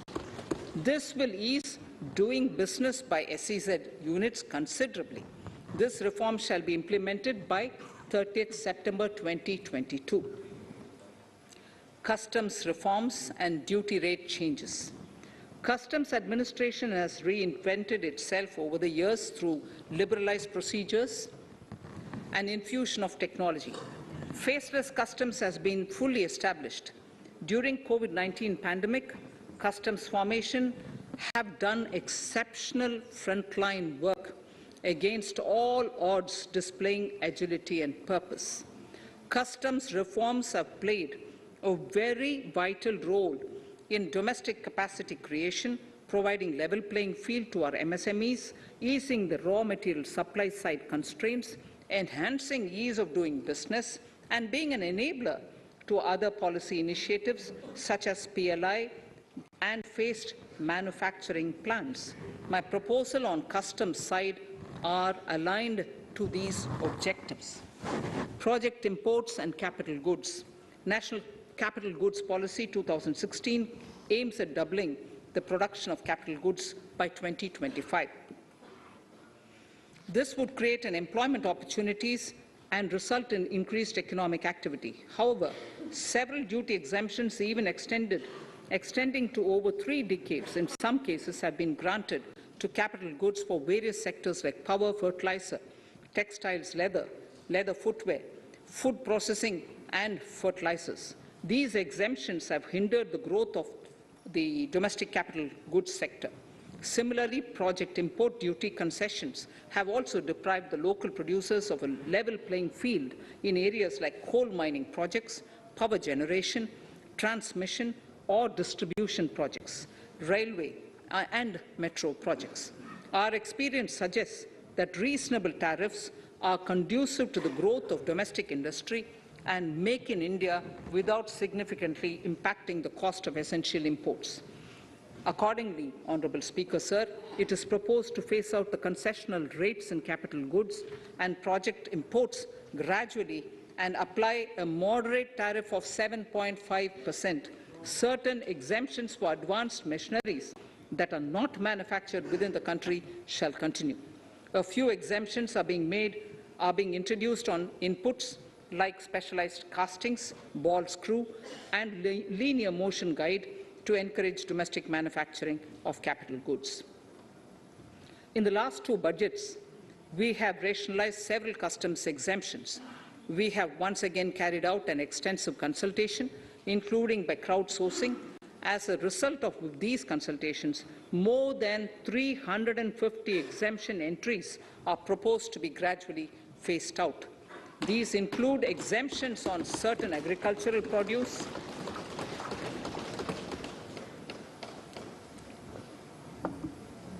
chemicals, fabrics, medical devices and drugs, and medicines for which sufficient domestic capacity exists.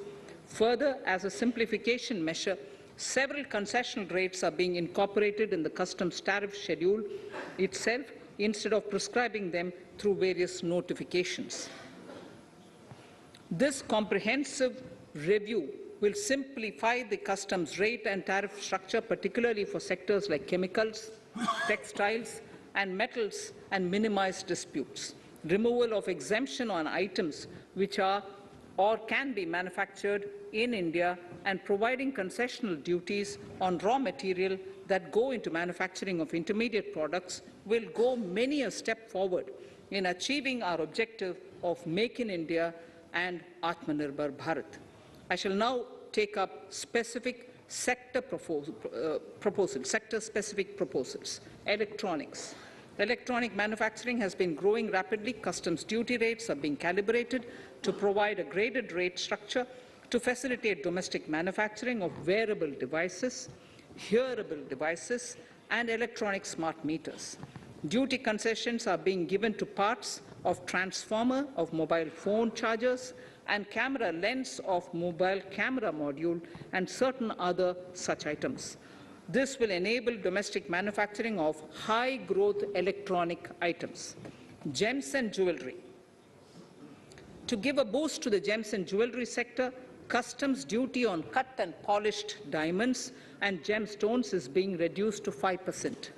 Simply sawn diamond would attract nil customs duty.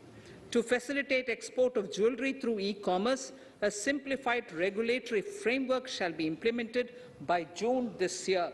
To disincentivize import of undervalued imitation jewelry, the customs duty on imitation jewelry is being prescribed in a manner that a duty of at least 400 rupees per kg is paid on its import. Chemicals. Customs duty on certain critical chemicals, namely methanol, acetic acid, and heavy feedstocks for petroleum refining, are being reduced, while duty is being raised on sodium cyanide, for which adequate capacity in the domestic arena exists. These changes will help in enhancing domestic value addition. MSMEs. Duty on umbrellas is being raised to 20%. Exemption to parts of umbrellas is being withdrawn. Exemption is also being rationalized on implements and tools for agricultural sector which are manufactured in India. Customs duty exemption given to steel scrap last year is being extended for another year to provide relief to MSME secondary steel producers. Certain anti-dumping and CVD on stainless steel and coated steel flat products, bars of alloy steel and high-speed steel are being revoked in larger public interest considering prevailing high prices of metals. To incentivize exports, exemptions are being provided on items such as embellishment, trimmings, fasteners, buttons, zipper, lining material, specified leather, furniture fittings, and packaging boxes that may be needed by bona fide exporters of handicrafts, textiles, leather garments, leather footwear, and other goods. Honorable Speaker, sir, duty is being reduced on certain inputs required for shrimp aquaculture so as to promote its exports. Tariff measure to encourage blending of fuel. Blending of fuel is a priority for this government. To encourage the efforts for blending of fuel, unblended fuel shall attract an additional differential excise duty of rupees 2 per litre from first day of October 22. A few other changes are being made in duty rates, customs, tariff and customs law, the details of which are there in the finance bill. Mr. Speaker, sir, with these words, I commend the budget to this august House. Thank you. Item number 2, Shrimati Nirmala Sitharaman ji.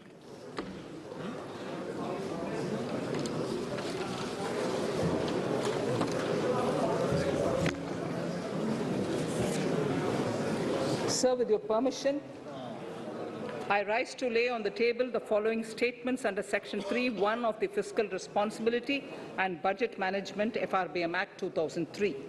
Medium-term fiscal policy cum fiscal policy strategy statement and macroeconomic framework statement. Item number 3, वित्त विधेयक 2020, Nirmala Sitharaman ji. Sir, item number 3, Finance Bill. Sir, with your permission, I rise to move for leave to introduce the Finance Bill 2022. प्रश्न ये कि वित्त विधेयक को पुनर्स्थापित करने की अनुमति प्रदान की जाए। जो सदस्य इसके पक्ष में हाँ गए, जो सदस्य विरोध में ना गए, मेरे विचार में निर्णय हाँ वालों के पक्ष में, हाँ वालों के पक्ष में। माननीय मंत्री जी, वित्त विधेयक को पुनर्स्थापित करें। Sir, I introduce the bill. सभा की कार्रवाई कल बुधवार दिनांक 2 फरवरी 2022 को 4:30 बजे तक के लिए स्थगित की जाती है।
సుధాస్రవంతి ఆధ్యాత్మిక జ్ఞానవాహిని ధార్మిక జీవన దిక్సూచి మీ అంతర్యామి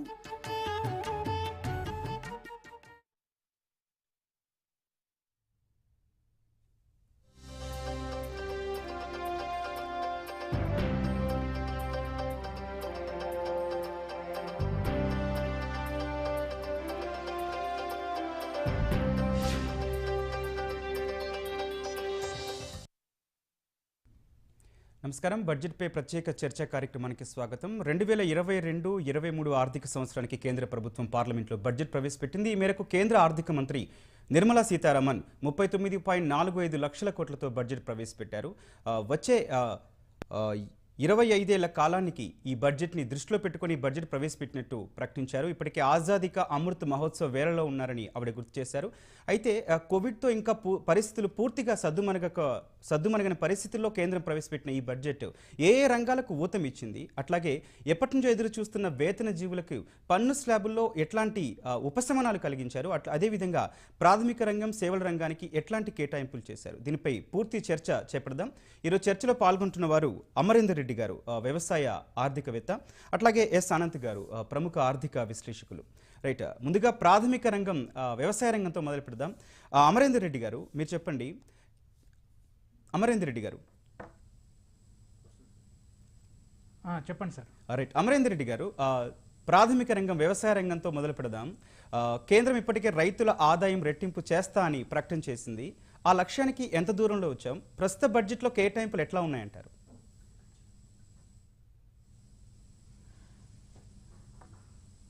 మనకు ఇప్పుడు ఓవరాల్గా చూసుకుంటే అండి, ఇప్పుడు ఈ బడ్జెట్లో ఎక్కువ ఇన్ఫ్రాస్ట్రక్చర్కు, ఎడ్యుకేషన్కు, ఎంఎస్ఎంఈకి అంటే చిన్న తరహా పరిశ్రమలకు బాగా కేటాయించారండి. మన అగ్రికల్చర్లో కూడా, వ్యవసాయంలో కూడా, మన ఇది ఇరిగేషన్కు, మన ఇది సాగునీటి వసతులకు, ఇంకోటి మన నేచురల్ ఫార్మింగ్, మన ఆర్గానిక్ అగ్రికల్చర్ అయినా ఈ నేచురల్ ఫార్మింగ్కు, ఈ మిల్లెట్స్ గురించి కూడా బాగానే కేటాయించారు. మిల్లెట్స్ అంటే ఈ సంవత్సరము 2022-23 మనకు ఇంటర్నేషనల్ ఇయర్ ఆఫ్ మిల్లెట్స్ అని ఉంది. సో మిల్లెట్స్ కూడా బాగానే కేటాయించారు. ఇంకా ఫామ్ మెకనైజేషన్, ఇది ట్రాక్టర్లకైనా చిన్న చిన్న పనిముట్లకైనా వాటి మీద కూడా బాగానే కేటాయించారు. ఇంకోటి ఏంటంటే ఈ బడ్జెట్లో మనకు ఈ డ్రోన్ల ద్వారా మనకు ఎంత ఏరియా ఉంది, ఎంత ప్రైమ్ మినిస్టర్ మన ఇది క్రాప్ ఇన్సూరెన్స్ స్కీమ్లో మనము ఏరియాను కరెక్ట్గా ఎస్టిమేట్ చేయాలి, దిగుబతిని కరెక్ట్గా ఎస్టిమేట్ చేయాలి. అప్పుడు ఎట్లా ఎస్టిమేట్ చేయడానికి మోడర్న్ టెక్నాలజీ, ఇప్పుడు డ్రోన్లు వచ్చినాయి, డిఫరెంట్ స్టార్టప్స్ వచ్చినాయి. వీటన్ని ద్వారా కూడా మనకు టెక్నాలజీని ఎలా యూజ్ చేసుకోవాలి, టెక్నాలజీకి పెద్దపీట వేశారు.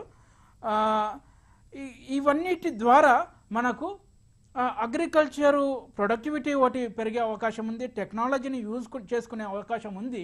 కాకపోతే అగ్రికల్చర్లో మెయిన్ ప్రాబ్లం ఎక్కడ వచ్చిందంటే, మనకు లాస్ట్ 2-3 ఇయర్స్ చూస్తే మనకు 3.5-4% అభివృద్ధి పొందింది. కానీ ఇప్పుడు ఏమైంది, అభివృద్ధి అయితే ఉంది, ప్రొడక్షన్ అయితే ఉంది. ఫుడ్ గ్రెయిన్స్ మనకు కావాల్సింది 20 మిలియన్ టన్స్, 30 మిలియన్ టన్స్, మనకు 100 మిలియన్ టన్ల ఫుడ్ గ్రెయిన్ ప్రొడక్షన్ ఉన్నది, బఫర్ స్టాక్ ఉన్నది. కానీ ఇప్పుడు రైతుల సమస్య ఏంటంటే, రైతులకు ఇంత ప్రొడక్షన్ చేస్తున్న గ్రోత్ రేట్ ఈ పాండమిక్ సీజన్లో మనకు గత 2-3 ఏళ్ల నుంచి కూడా అన్ని నెగటివ్ గ్రోత్లో ఉన్నప్పుడు ఒక వ్యవసాయం మాత్రమే పాజిటివ్గా ఒక మంచి గ్రోత్ ఉన్నది. కానీ రైతులకు వచ్చే వరకు ఏమవుతుంది, రైతుల ఇన్కమ్ అనేది పెరగట్లేదు. వాళ్ళు ఇంతవరకు కూడా చాలా వెరీ పథటిక్ కండిషన్లో ఉన్నది. ఒక రైతుల ఇన్కమ్ ఎలా ఉన్నదంటే 10,000 పర్ మంత్, 10,000కు ఒక మంత్కు 10,000 వస్తున్నాయి వాళ్ళకు. 10,000లో కూడా ఎట్లా వస్తున్నది, 3,000 మనకు ఇది వ్యవసాయం ధర వస్తున్నది, 4,000 వ్యవసాయ కూలీ పని చేస్తూ వస్తున్నాయి, ఇంకా మిగతా ఇతరత్ర వస్తున్నది. మనకి ఈ బడ్జెట్లో ఎక్కడ లోపం, కొద్ది గొప్ప లోపం ఎక్కడ ఉన్నదంటే, మనకు రైతుల ఇన్కమ్ని ఎట్లా ఇంప్రూవ్ చేయాలి, అదొకటి కొంచెం ఇంకా కొంచెం ఈ పిఎం కిసాన్ మనకు ప్రతి సంవత్సరానికి 6,000 ఇస్తుంది కదా గవర్నమెంట్, అది కొంచెం ఇంక్రీజ్ చేస్తే ఇంకా కొంచెం బాగుండేది. ఇది ఇన్ఫ్లేషన్ అనేది మన ఇన్ఫ్లేషన్ పిఎం కిసాన్కు ఇన్ఫ్లేషన్కు అనుసంధానం చేసినా కానీ ప్రతి ఇయర్ ఇన్ఫ్లేషన్ ఎంత పెరుగుతుంటుందో మన పిఎం కిసాన్ ఆ హెల్ప్ కూడా అంతే పెరిగే అవకాశాలు ఉంటుంది. అట్లాంటివి కొన్ని చేయాల్సి ఉండే, కానీ ఇప్పటికి కూడా చాలా బాగానే ఉంది. ఎందుకంటే టెక్నాలజీ పరంగా బాగా ఇది డ్రోన్లకైనా కానీ ఇరిగేషన్కైనా బాగా కేటాయించారు డబ్బులు. మనకేంటంటే ఇరిగేషను, మనకు నీటి వసతులు అనేది చాలా ఇంపార్టెంట్. నీటి వసతులు రాగానే మన ప్రొడక్షన్ అనేది విపరీతంగా పెరిగిపోతుంది.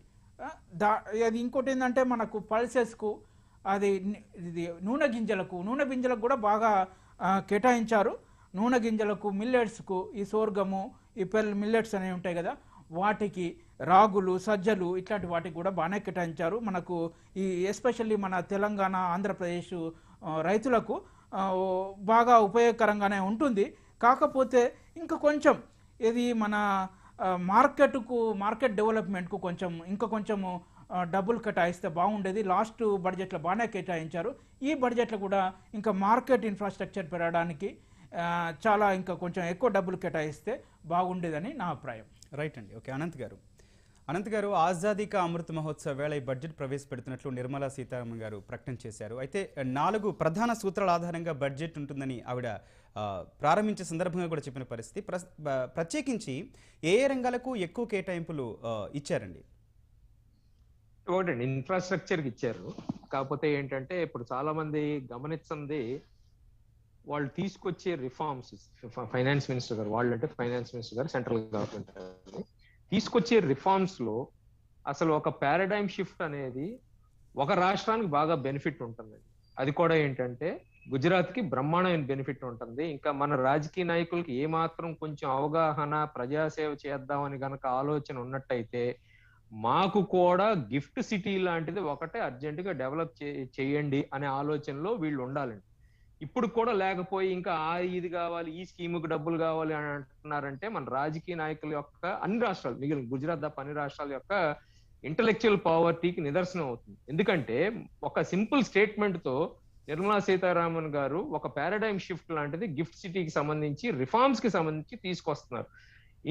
గిఫ్ట్ సిటీలో ఫైనాన్షియల్ ఇన్స్టిట్యూషన్స్ దగ్గర నుంచి యూనివర్సిటీస్ దాకా భారతదేశంలో ఉన్న రెగ్యులేటరీ మెకానిజం కి అతీతంగా, లేకపోతే డిఫరెంట్ సెట్ ఆఫ్ రూల్స్ తో పనిచేయటానికి నాంది పలికారు. అది రాబోయే కాలంలో ఎంత అత్యద్భుతమైన మార్పు ఉంటుందనేది మనం చూస్తూ ఉంటాము. ఏ ఇన్స్టిట్యూషన్ వస్తుంది ఏంటి, ఏ యూనివర్సిటీ వస్తుంది, హార్వర్డ్ యూనివర్సిటీ వస్తుంది, ఇంకోటి వస్తుంది అని పక్కన పెట్టండి. సెకండ్, నాకు బాగా నచ్చిన రంగం ఏంటంటే, ఒకటి స్టేట్ గవర్నమెంట్స్ కి క్యాపిటల్ ఎక్స్పెండిచర్ కోసం అని చెప్పేసి, ప్రాజెక్ట్ కోసం అని చెప్పేసి మేము డబ్బులు ఇస్తాము, ఈ సంవత్సరం 10,000 నుంచి 15,000 రూపాయలు పెంచింది, వచ్చే 15,000 కోట్లు, 10,000 కోట్ల నుంచి 15,000 కోట్లు పెంచింది, వచ్చే సంవత్సరం అది 1,00,000 కోట్లకి చేస్తాం అనేది చాలా మంచి స్టెప్. కాకపోతే ఏంటంటే ఆ స్టేట్ గవర్నమెంట్ లో కూడా కొంచెం విజన్ లాంటిది ఉండాలి. ఆ డబ్బులు ఇవ్వండి, మేము డైవర్ట్ చేసేస్తాం, ఆ స్కీము ఈ స్కీము, నాకు 2 ఓట్లు వచ్చే స్కీమ్ చూస్తానంటే ఏమీ ఉపయోగం ఉండదు, ఆ స్టేట్ నాశనం అయిపోతుంది. అట్లా డైవర్షన్ అవ్వకుండా చూసుకునే బాధ్యత మాత్రం సెంట్రల్ గవర్నమెంట్కి ఉండాలండి. సెకండ్, అదొకటి.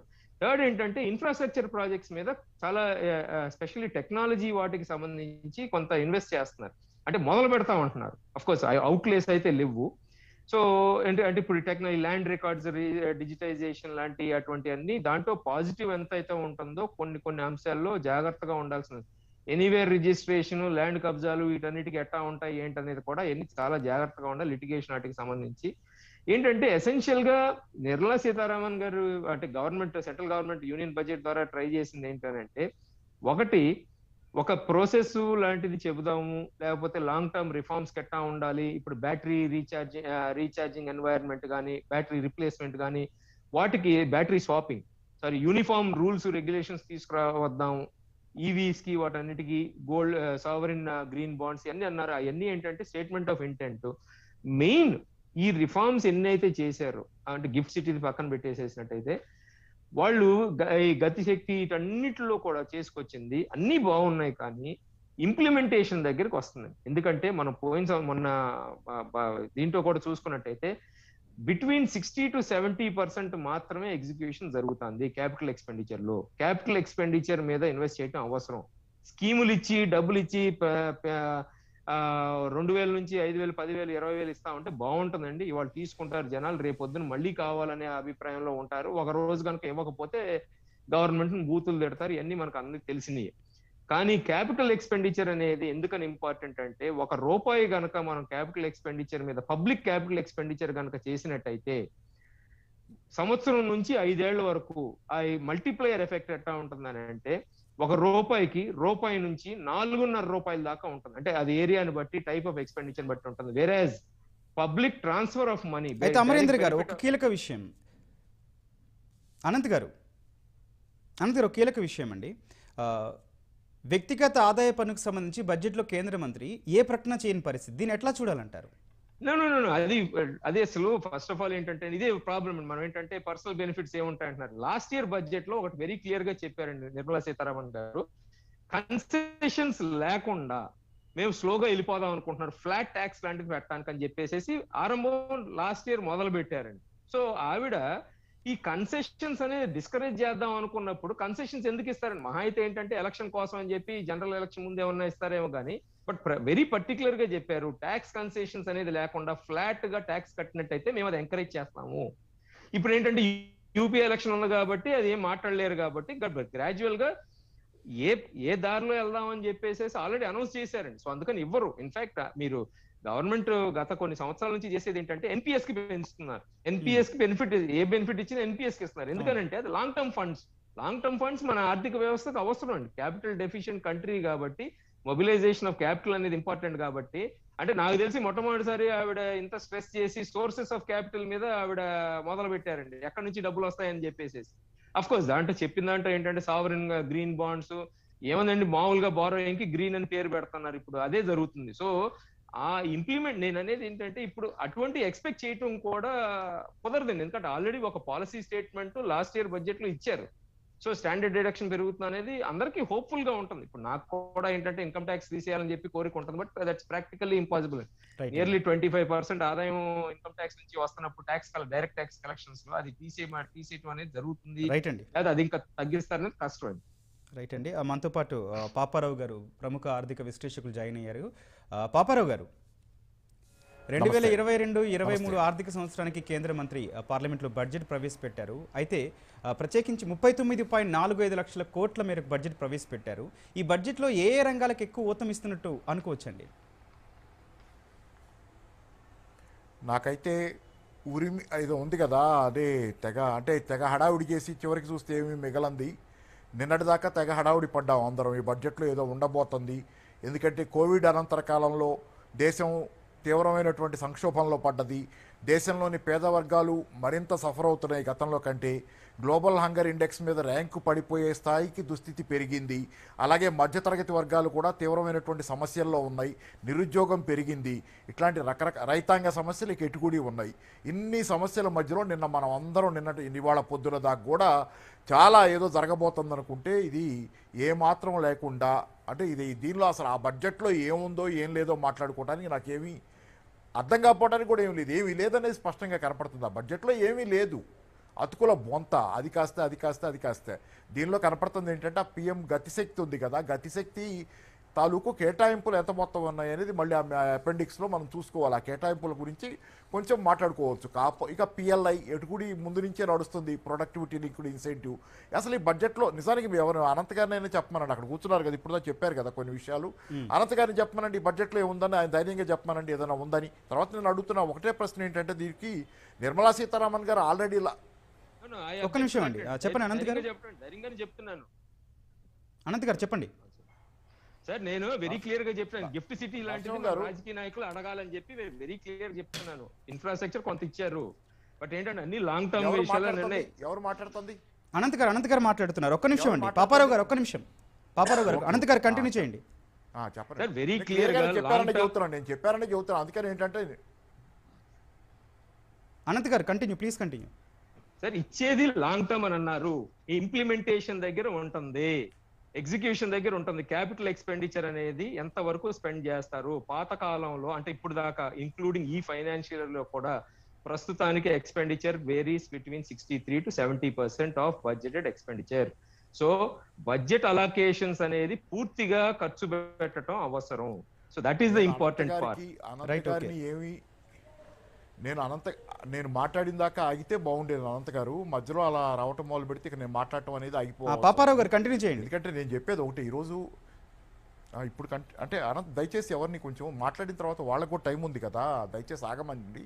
రెండోది ఆల్రెడీ పోయిన సంవత్సరం చేస్తున్నాను. ఆల్రెడీ పోయిన సంవత్సరమే ఏ రాయితీలు ఇవ్వమో, నో ట్యాక్స్ కన్సెషన్స్ అని చెప్పారు కాబట్టి ఈ సంవత్సరం ఇవ్వకపోవటం ఓకే అనుకుంటామా? ఎట్లా అనుకుంటాం? నేను మర్డర్ చేస్తానని చెప్పి ఎవరైనా మర్డర్ చేస్తే అది ఓకే అవుద్దా? మర్డర్ చేస్తానని చెప్పినా ఒకటే, చేసినా సేమే, నేరమే కదా అది. నేను మర్డర్ చేస్తానని చెప్పా కాబట్టి చేశాను, అది తప్పు కాదంటే కుదరదు కదా. అలాగే ట్యాక్స్ కన్సెషన్స్ ఇవ్వనని పోయిన సంవత్సరం చెప్పారు కాబట్టి ఈ సంవత్సరం ఇవ్వలేదు కాబట్టి పర్వాలేదు, ఓకే అవును చెప్పే చేస్తున్నారు కదా అంటే కుదరదు. చాలా చెప్పే చేస్తారు, బడ్జెట్లో ప్రతి చెప్పే చేస్తారు. కాబట్టి ఏంటి, చెప్పే చేసినంత మాత్రాన అది సబబు అవ్వదు. ఎందుకంటే ఈరోజు ఉన్న పరిస్థితుల్లో వేతన జీవులకు కొంత ఆశలు ఉన్నాయి. సరే, ఉద్యోగస్తుల కంటే కూడా సమస్యలు చాలామంది ఉన్నవాళ్ళు ఉన్నారు. ఈరోజు మధ్యతరగతిలోనే ఉద్యోగాలు పోయిన వాళ్ళు చాలామంది ఉన్నారు. జాతీయ ఉపాధి హామీ పనులు దొరకని వాళ్ళు కూడా గ్రామీణ ప్రాంతాల్లో కూలీలు ఉన్నారు. నగర ప్రాంతాల్లో కూడా అర్బన్ క్రైసిస్ ఉంది, నిరుద్యోగం పెరిగింది. వాళ్ళు కూడా ప్రజలు అర్బన్ ఎంప్లాయ్మెంట్ గ్యారంటీ స్కీమ్ లాంటిది ఒకటి కోరుకుంటున్నారు. ఈ సమస్యలన్నీ పరిష్కారం చేయాలి. కాబట్టి ఏంటంటే ఈరోజు ఈ బడ్జెట్లో ఏమీ లేదని నేను మొదలుపెట్టినప్పుడు నాకేం కనపట్టలేదని ఎందుకు చెబుతున్నానంటే చాలా డిమాండ్లు ఉన్నాయి బడ్జెట్ గురించి. నిన్న మింట్ సీ వాటర్ సర్వే వచ్చింది. మింట్ పత్రిక సీ వాటర్ కలిసి సర్వే చేసిన దాన్ని మింట్ పత్రికలో ఫుల్ పేజ్ చేశారు. దానిలో ప్రజల ఎక్స్పెక్టేషన్స్ ఏంటి, ఎట్లా ఉన్నాయి ఈ బడ్జెట్లో అనేది సర్వే చేశారు, ఎట్లా ఏం కోరుకుంటున్నారని. దానిలో ప్రధానంగా ప్రజలంతా ఎక్కువ మంది కోరుకుంటుంది ఎడ్యుకేషన్ హెల్త్ పరంగా కేటాయింపులు భారీగా పెరగాలని కోరుకుంటున్నారు. ఒక రకంగా ప్రభుత్వ పరంగా ఉండాలి ఆ రంగాలను కోరుకుంటున్నారు. రెండోది వాళ్ళు కోరుకుంటుంది ఏంటంటే వెల్ఫేర్ స్టేట్ అనేది ఏదైనా కాస్త ఉంటే అది ఇంకా బాగా ఎక్స్పాండ్ అవ్వాలి, వెల్ఫేర్ స్టేట్ కావాలని మొట్టమొదటిసారిగా ఈ దేశంలోని మధ్యతరగతి వర్గం గత 30 ఏళ్లలో లేని విధంగా కోరుకుంటుంది. గత 30 ఏళ్ల క్రితం ఏంటంటే సంస్కరణలు మొదలైన తర్వాత మధ్యతరగతి వర్గం వెల్ఫేర్ స్టేట్ వద్దని, సబ్సిడీలు వద్దని, రాయితీలు వద్దనేది దాని స్టాండు. ఓవరాల్గా గవర్నమెంట్ పాత్ర తగ్గాలి ఎకానమీలో అనేది. కానీ ఈరోజు మధ్యతరగతిలో కూడా ఒక గొప్ప మార్పు వచ్చింది. వాళ్ళు హెల్త్ ఎడ్యుకేషన్లో గవర్నమెంట్ పాత్ర పెరగాలని కోరుకుంటున్నారు, వెల్ఫేర్ స్టేట్ బలంగా ఉండాలని కోరుకుంటున్నారు. కాబట్టి ఈ మార్పులన్నింటినీ మనం గమనించామని బడ్జెట్లో చేస్తారనేది కొంతమంది ఎక్స్పెక్టేషను. కానీ ఏమీ జరిగినట్లుగా ఏమాత్రం కనపట్టలేదు. హెల్త్ ఎడ్యుకేషన్ కేటాయింపులు మళ్ళీ అపెండిక్స్లో చూసుకుందాం, అయినా అవి కూడా పెద్ద వాటి మీద ఎంఫసిస్ ఏమీ కనపడలే బడ్జెట్ మాటల్లో. కాబట్టి ఓవరాల్గా ఏంటంటే ఓవరాల్గా ఊరికే హీలియం బెలూన్ వదిలినట్టు ఊరేది తప్పితే ఆ గంట టైం ఎలా పాస్ చేయాలి, ఒక గంటన్నర బడ్జెట్ చదవాలి కాబట్టి ఆ గంటన్నర ఎలా చదవాలని ఏదో కాగితాలు నింపుకొచ్చినట్టుంది తప్పితే ఈ దేశానికి ఒక సంవత్సర కాలం పాటు సంక్షోభంలో ఉన్న దేశం, కష్టాలు పెరిగిన దేశం, పేద ప్రజలు సఫర్ అవుతున్న దేశం, మధ్యతరగతి దిగజారిపోయిన దేశం, ఇట్లాంటి దేశంలో ప్రజల కష్టాలు పరిష్కరించడానికి ఏదైనా ఓ మార్గం చూపించే కాంక్రీట్గా ఒక అరగంట చెప్పింది కూడా కనపట్టలేదు. కాబట్టి నాకు కనపడుతుంది ఈ బడ్జెట్ ఏ సమస్యలకు పరిష్కారం కాదు, వాస్తవానికి బడ్జెట్ ఒక సమస్య అయ్యే ప్రమాదం కూడా ఉంది.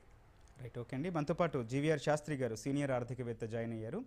శాస్త్రి గారు, బడ్జెట్ ప్రవేశపెట్టడం అయిపోయింది. కేంద్ర ఆర్థిక మంత్రి వచ్చే 25 ఏళ్ల కాలాన్ని దృష్టిలో ఉంచుకొని బడ్జెట్ ప్రవేశపెట్టినట్టు కూడా చెప్పారు. ఆజాదీ కా అమృత మహోత్సవ వేళ ప్రకటిస్తున్నట్టు చెప్పారు. అయితే ఒక కీలక రంగం పారిశ్రామిక రంగానికి కేటాయింపులు ఎట్లా ఉన్నాయండి? అంటే మీరు చూడవలసిన ఏంటంటే 365 డేస్ బడ్జెట్ ఇది. అందులో కొన్ని విషయాలు ప్రజల్లో ఏంటంటే ఇప్పుడున్న పాండమిక్ సిచ్యువేషన్ లో ప్రజలు కొన్ని ఎక్స్పెక్టేషన్స్ ఉన్నాయి. ఆవిడ చెప్పిన విధానం ఎటువంటిదంటే ఆవిడ ఇన్ ప్రిన్సిపల్ నేరేషన్ లో ఆ బడ్జెట్ మీద ప్రసంగం చేసింది. ఆ ఇన్ ప్రిన్సిపల్ నేరేషన్ కూడా ఆవిడ కొంచెం మర్మగర్భంగా మాట్లాడింది. అది నాకు అనిపించింది. ఎందుకంటే she should have strike, capital expenditure అయినా సరే పెంచానని చెప్పింది. మీకు ఆటోమొబైల్ ఇండస్ట్రీస్ అయినా బ్యాంకింగ్ ఇండస్ట్రీ కెపెక్స్ కి 15,000 crores ని దాన్ని ఇచ్చేస్తున్నారు. అది అంత ఈజీ కాదు. బ్యాంకింగ్ ఇండస్ట్రీ 15,000 crores క్యాపెక్స్ పెట్టడం అనేది కరెక్ట్ కాదు. ఇది more than that it's required.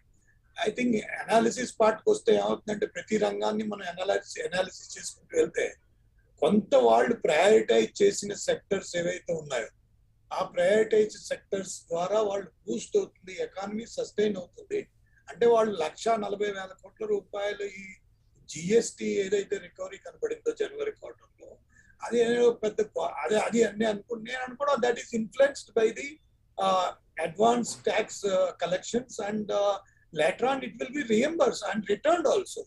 So దాన్ని బేస్ చేసుకుని ఆవిడ స్టేట్మెంట్ ఇవ్వడం కూడా అంత పెద్ద కరెక్ట్ కాదని నాకు అనిపించింది. కానీ ఇప్పుడు పాపారావు గారు చెప్పిన దాన్ని బయట ఒకటి ఏంటంటే ప్రజల్లో ఆ నిరాశ నిస్పృహ అనేది ఉంటుంది. ఎందుకంటే ఆబ్వియస్లీ 2.5 ఏళ్ళు ఆల్మోస్ట్ 30 months వాళ్ళని కట్టేయడం, వాళ్ళ పర్చేసింగ్ పవర్, కొనుగోలు శక్తి వాళ్ళకి తగ్గిపోవడం. కొనుగోలు శక్తి ఎప్పుడైతే తగ్గిపోయిందో వాళ్ళు చూస్తారు, అటు ఇటు చూస్తారు. కొనుగోలు శక్తి లేకపోతే మాత్రం అది జరగదు. ఎందుకంటే కొనుగోలు శక్తి ప్రతి ఆర్థిక విధానం అని ఒకటి ఉంటుంది. ఆ ఆర్థిక విధానానికి బేస్ కొనుగోలు శక్తి. ఆ కొనుగోలు శక్తి మీద ఆధారం చేసుకుని కొనుగోలు అంటే ఇప్పుడు ఈ రోజులో వచ్చిన బడ్జెట్ స్పీచ్ లో కొనుగోలు శక్తి మీద ఎటువంటి ఇంపాక్ట్ పడుతుందని మనం అనాలిసిస్ చేస్తే ఇన్కమ్ ట్యాక్స్ యాక్ట్ లో ఎగ్జామ్షన్స్ ఏవైతే ఎంప్లాయీస్ ప్రైవేట్ సెక్టర్ అయినా ఏ సెక్టర్ అయినా ఎలా ఉన్నా అవన్నీ ఆవిడ సేమ్ గా యాజ్ ఇట్ ఈస్ పెట్టింది. అది ఒకటే చెప్పొచ్చు, కానీ అది కరెక్ట్ కాదని నాకు అనిపించింది. ఎందుకంటే she would have given much more reliefs. ఎందుకంటే అది చాలా ఇంపార్టెంట్.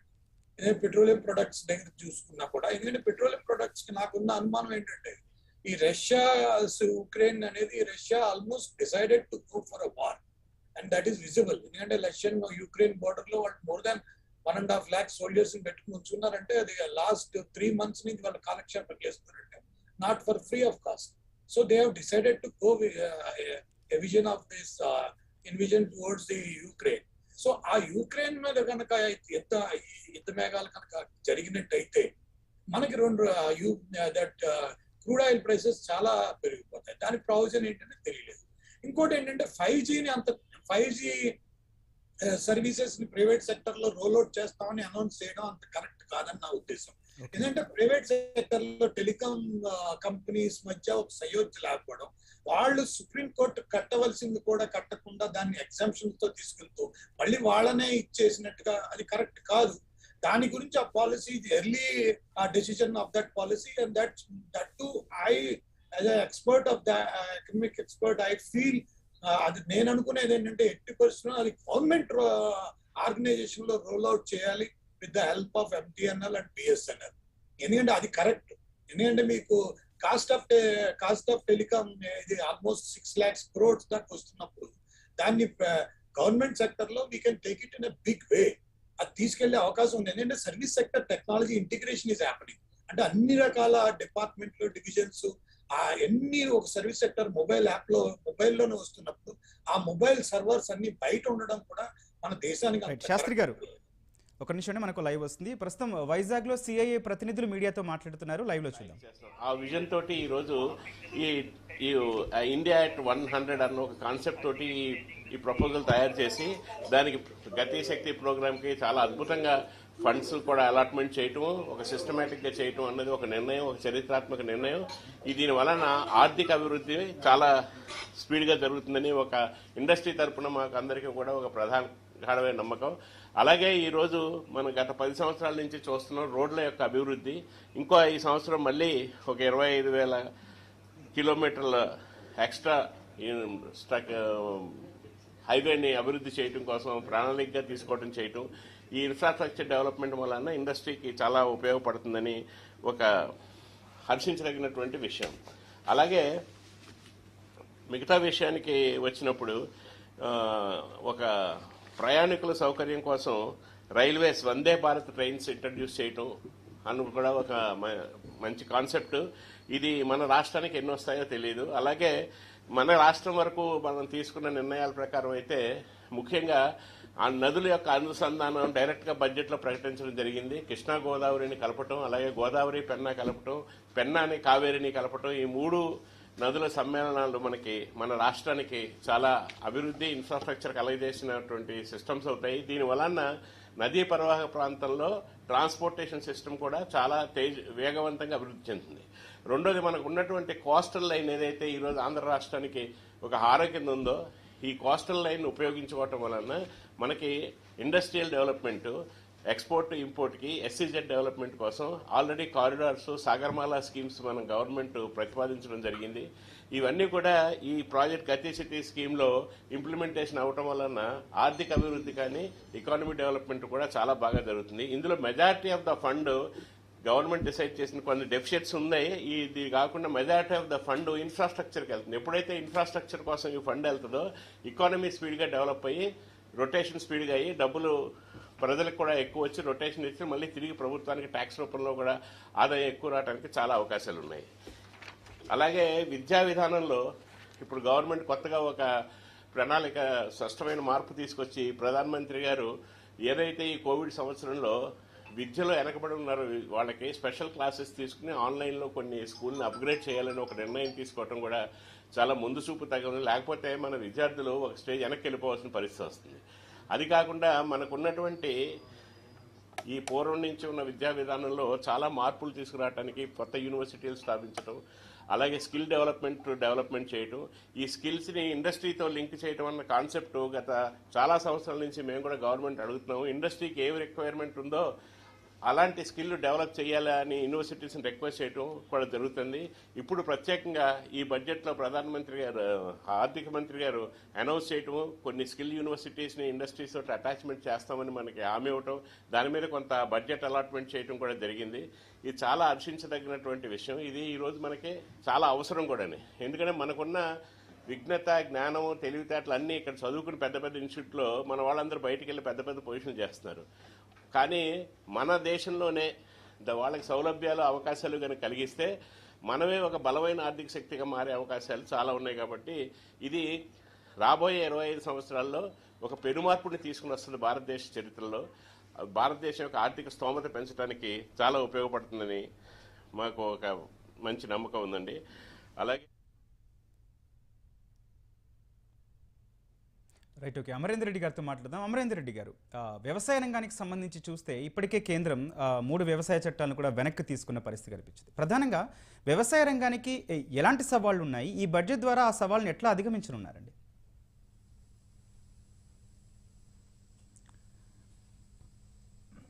అవునండి, ఇది లాస్ట్ ఏమైందంటే ఇప్పుడు ప్రస్తుతము లాస్ట్ 2 ఇయర్స్లో 2 ఇయర్స్ అయింది, మన 3 ఏళ్ల నుంచి కూడా ఈ పాండమిక్ సమయంలో వ్యవసాయము మొత్తం ఎకానమీనే ఆదుకున్నది. అవును, ఈ మన గ్రోత్ రేట్ అనేది 3.5-4 ఆ రేంజ్లో ఉంది మనకు అగ్రికల్చర్. మిగతా అన్నీ నెగిటివ్ వచ్చింది లాస్ట్ 2020-2021 అన్నిటి గ్రోత్ రేటు నెగిటివ్ ఉంటే ఒక్క అగ్రికల్చర్ మాత్రం పాజిటివ్ గ్రోత్ రేట్ ఉంది. అదే మన ఎంప్లాయ్మెంట్ పరంగా కూడా అర్బన్ అంతా రివర్స్ మైగ్రేట్ అయ్యి మన హైదరాబాద్ నుంచి విలేజ్లకు పోయినప్పుడు వాళ్ళందరినీ కూడా ఆదుకున్నది వ్యవసాయమే. మళ్ళీ అర్బన్లో ఉన్న వాళ్ళందరికీ కూడా ఇది ఫుడ్ సెక్యూరిటీని కలిగించేది కూడా వ్యవసాయమే. సో వ్యవసాయం ఏమైందంటే ఈ 3 ఏళ్లలో మనకు కొంచెము మంచి దిగుబతులు బాగానే వచ్చినాయి, అంతా బాగానే ఉంది. ఇప్పుడు ఏంటంటే ఇప్పుడు ఎంఎస్పి ఉంది మనకు. ఎంఎస్పి ఈ సంవత్సరం కూడా బాగానే కేటాయించారు. ఎంత 2.37 లక్షల కోట్లు, అంటే దాదాపుగా అన్నీ కలుపుకొని ఒక 3 లక్షల కోట్ల బడ్జెట్ను కేటాయించారు వ్యవసాయానికి. ఏంటంటే ఇక్కడ ఏమవుతుందంటే ఇప్పుడు మనకు అవసరం ఉన్నదానికన్నా ఒక 4 రెట్ల ఎక్కువ మన వరి అయినా మన గోధుమలైనా గోదాములలో ఉన్నాయి. ఫుడ్ కార్పొరేషన్ ఆఫ్ ఇండియా గోదాములలో అట్లా ఉన్నాయి. దాని మీద మనము ఎంత ఖర్చు చేస్తున్నామంటే ఒక 2 lakh crores 2 to 3 lakh crores ఖర్చు చేస్తున్నాము. అది ఎందుకు ఖర్చు చేస్తున్నాము, ఎట్లా ఖర్చు చేస్తున్నాము, అది మొత్తం వేస్ట్గానే పడి ఉంటుంది. అంటే 2-3 లక్షల కోట్లని మనం అట్లా గోదాములలో స్టోరేజ్ చేయడానికి ఎక్సెస్ స్టోర్ చేయడానికి మనం అట్లా పెట్టి ఉన్నాం. దానివల్ల ఏమంది ఫుడ్ అదంతా బ్లాక్ అయిపోతుంది. 2 to 3 lakh crores అనే బ్లాక్ అయిపోయింది మనకు. ఎందుకంటే ఇదంతా పొలిటికల్ ప్రెషరే. మనకు అవసరం ఉన్నది ఒక 20-30-40 లక్షల metric ton, 20-30 million metric tons. కానీ మనం ప్రొక్యూర్ చేసేది అంతే 100 మెట్రిక్ టన్ కూడా ఎక్కువ ఉన్నది. సో ఆ మనీని కొద్ది గొప్ప డైవర్ట్ చేసినాం అనుకోండి మనకు. ఎందుకంటే ఈ గవర్నమెంట్ స్కీమ్లో కూడా ఈ కొత్త స్కీమ్లు కూడా ఇది మిల్లెట్స్ స్కీము. మిల్లెట్స్ అంటే ఇంటర్నేషనల్ ఇయర్ ఆఫ్ మిల్లెట్స్ అని 2022-23. ఇంకోటి ఆయిల్ సీడ్స్. మనం ఆయిల్ సీడ్స్ మొత్తం ఇంపోర్ట్ చేసుకుంటున్నాం. మన డొమెస్టిక్ కన్జంప్షన్లో 60% మనం ఇంపోర్ట్ చేసుకుంటున్నాం. ఈ 2 to 3 lakhs కోట్లలో కనీసం ఒక 20%-30% దీన్ని ఆయిల్ సీడ్స్కు డైవర్ట్ చేసిన అనుకోండి, చాలా అట్లీస్ట్ మనం మనము ఇంపోర్ట్స్ అనేది 60% నుంచి కనీసం 30% వరకు రెడ్యూస్ చేసుకునే ఛాన్సెస్ అవుతున్నాయి మనకు. మరి ఈ పొలిటికల్ ప్రెషర్ వల్ల దాన్ని కంటిన్యూ చేస్తుండ్రు. MSP for only paddy and wheat అంటే వరికి గోధుమకు కంటిన్యూ చేస్తుండ్రు. ఈ పొలిటికల్ ప్రెషర్ వల్లనే ఈ పొలిటికల్ ప్రెషర్ వల్లనే వాళ్ళు మన 3 ఫార్ములాస్ని కూడా వెనక్కు నెట్టుకోవడం జరిగింది. సో అదే బడ్జెట్ను మనము ఫర్ ఎగ్జాంపుల్ మనకు రీసెర్చ్ అండ్ డెవలప్మెంట్ మనకేంది పరిశోధన వ్యవసాయ పరిశోధనలకు ఆయన ఇది ఎక్స్టెన్షన్ వరకు దీనికి బడ్జెట్ ఏంటంటే చాలా చాలా తక్కువ. ఇంటర్నేషనల్గా 2% ఆఫ్ బడ్జెట్ టోటల్ అగ్రికల్చర్ బడ్జెట్ను టోటల్ అగ్రికల్చర్ ప్రొడక్షన్ దాన్ని మన వ్యవసాయ పరిశోధనకు కేటాయిస్తారు. మన దగ్గర ఎంత కేటాయించారంటే less than 1%, less than 0.5%, చాలా తక్కువ కేటాయిస్తుంది. దానివల్ల ఏమవుతుంది మనకు మంచి దిగుబడులు రావడానికో మనకు ఇది పప్పు దినుసులు ఉన్నాయి, మనకు నూనె గింజలు ఉన్నాయి. మన ప్రొడక్టివిటీ ఎంత ఉన్నదంటే less than 1 ton ఒక్కోసారి 500, 600 బడ్జెట్లో అందుకోసం ఎట్లాంటి కేటాయింపులు ఉన్నాయండి? బడ్జెట్లో ఎట్లాంటి కేటాయింపులు ఉన్నాయండి వాటి పురోగతి కోసం? బడ్జెట్లో ఈసారి కేటాయింపులు అంటే కొంచెము ప్రోగ్రెసివ్గానే ఉన్నాయి. ప్రోగ్రెసివ్గా ఎలాగ ఉన్నాయంటే, ఒకటి మన సార్ ముందట చెప్పినట్టు మన రివర్ లింకేజ్ ప్రోగ్రామ్స్, అది డెఫినెట్గా మనకు నీటి వరసలు దానివల్ల దాని యూజ్ అవుతుంది. ఇంకోటి నేచురల్ ఫార్మింగ్ అని చెప్తుండ్రు. నేచురల్ ఫార్మింగ్ అనేది మనకు ఆర్గానిక్ అగ్రికల్చరు, దీనికి ఎంత సైంటిఫిక్ ఎవిడెన్స్ అనేది ఇంకా కూడా మనం ఎస్టాబ్లిష్ చేయలేదు, నేషనల్ లెవెల్ అయినా స్టేట్ లెవెల్ అయినా. అది కొంచెము ఆలోచించదగ్గ విషయము. ఎందుకంటే ఆల్ ఆఫ్ ఏ సడన్ మన ఇంటర్నేషనల్ పర్సనల్ కూడా ఏం చెప్తున్నాయంటే, నేచురల్ అగ్రికల్చర్లో ప్రొడక్టివిటీ అనేది కొద్ది గొప్ప తక్కువ ఉంటుంది. మనకు ఈ కెమికల్ ఫెర్టిలైజర్స్, పెస్టిసైడ్స్ అవన్నీ కూడా ఇంపార్టెంటే, కానీ ఎక్సెస్లో వాడకూడదు. కానీ కొద్ది గొప్ప వేయాలి. కొద్ది గొప్ప వేస్తే తప్పితే మన దిగుబడులు అనేది మంచిగా ఉండవు. సో ఇప్పుడు మనం మొత్తంగా నేచురల్ అగ్రికల్చరు, నేచురల్ ఫార్మింగ్, కొత్త కోర్సులు డెవలప్ చేయడం అనేది ఓన్లీ ఫర్ నేచురల్ ఫార్మింగ్ అంటే కొంచెం ఏమైందంటే అక్కడ ప్రొడక్టివిటీ తగ్గే ప్రమాదం ఉంది. అమరేంద్ర గారు, మళ్ళీ మాట్లాడదాం. ప్రస్తుతం విజయవాడలో సిఐఏ ప్రతినిధులతో ముఖాముఖిని మా ప్రతినిధి శ్రీనివాస్ మోహన్ ప్రత్యక్ష ప్రసారం ద్వారా అందిస్తారు. కేంద్ర ప్రభుత్వం 2022-23 ఆర్థిక సంవత్సరానికి ప్రవేశపెట్టినటువంటి బడ్జెట్ వచ్చే 25 సంవత్సరాల అమృత కాలాన్ని ప్రాతిపదికగా తీసుకుని బడ్జెట్ ప్రవేశపెట్టినట్టుగా కేంద్ర ఆర్థిక శాఖ మంత్రి నిర్మలా సీతారామన్ పేర్కొనడం జరిగింది. అయితే ఈ బడ్జెట్లో ఏ అంశాలు ప్రధానంగా పొందుపరిచారు, అలాగే గత బడ్జెట్తో పోలిస్తే ఈ సంవత్సరపు బడ్జెట్లో ఎలాంటి ప్రాధాన్య అంశాలు తీసుకుంది ప్రభుత్వం అనే విషయాన్ని మనతో పాటు సిఐఏ పూర్వ చైర్మన్ దాసరి రామకృష్ణ గారు ఉన్నారు. అన్నది తెలుసుకుందాం. సార్, ప్రధానంగా ఈరోజు నిర్మలా సీతారామన్ ప్రవేశపెట్టిన బడ్జెట్ ఏ విధంగా అంటే, ఒకటి ఇన్ఫ్రాస్ట్రక్చర్ని బిల్డ్ చేయడం అనేది మోస్ట్ ఇంపార్టెంట్ తీసుకుంటున్నాను. ఆ ఇన్ఫ్రాస్ట్రక్చర్లోనే ఒకటి ఫిజికల్ ఇన్ఫ్రాస్ట్రక్చర్, రెండవది డిజిటల్ ఇన్ఫ్రాస్ట్రక్చర్, మూడవది వచ్చేటప్పుడు హ్యూమన్ ఇన్ఫ్రాస్ట్రక్చర్. ఈ 3 డైరెక్షన్స్లోనూ వీటన్నిటికి 4వ డైమెన్షన్లో వచ్చేటప్పటికి ఫైనాన్స్. ఈ 4టిని ఎక్కువ అభివృద్ధి చేయడానికి దాని మీద ఎక్కువ వర్క్ చేస్తారనేది అనిపిస్తుంది. ఇది మేజర్ లాంగ్ టర్మ్కి చాలా ఉపయోగపడుతుంది అనేది భావిస్తున్నాను. ప్రధానంగా ఈ బడ్జెట్లో చూస్తే ప్రాధాన్య అంశాలు, మౌలిక రంగాలకు సంబంధించి అభివృద్ధి విషయంలో ఏ అంశాలకి ఎక్కువ ప్రాధాన్యం ఇవ్వడం జరిగింది, అలాగే గతంతో చూస్తే ఇండస్ట్రియల్ సంఘం, చిన్న తరహా మధ్య తరహా పరిశ్రమలకు కూడా ఎలాంటి ప్రోత్సాహాలు ఇవ్వడం జరిగింది? అంటే ఇప్పుడు చిన్న తరహా మధ్య తరహా వీటిలోకి వచ్చేటప్పుడు ఒకటి ఫైనాన్షియల్ ఛాలెంజెస్ని కొంత మట్టుకు అధిగమించడానికి కావాల్సిన వెసులుబాటు అనేది ఇంకా కొంచెం ఇంప్రూవ్ చేయడానికి అనేది జరుగుతుంది.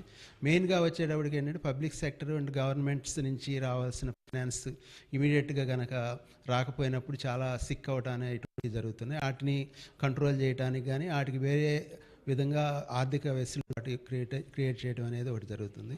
రెండో సైడ్ నుంచి వచ్చేటప్పటికి డిజిటైజేషన్ మూలాన ఎక్కువ ప్రొడక్టివిటీ కానీ లేదా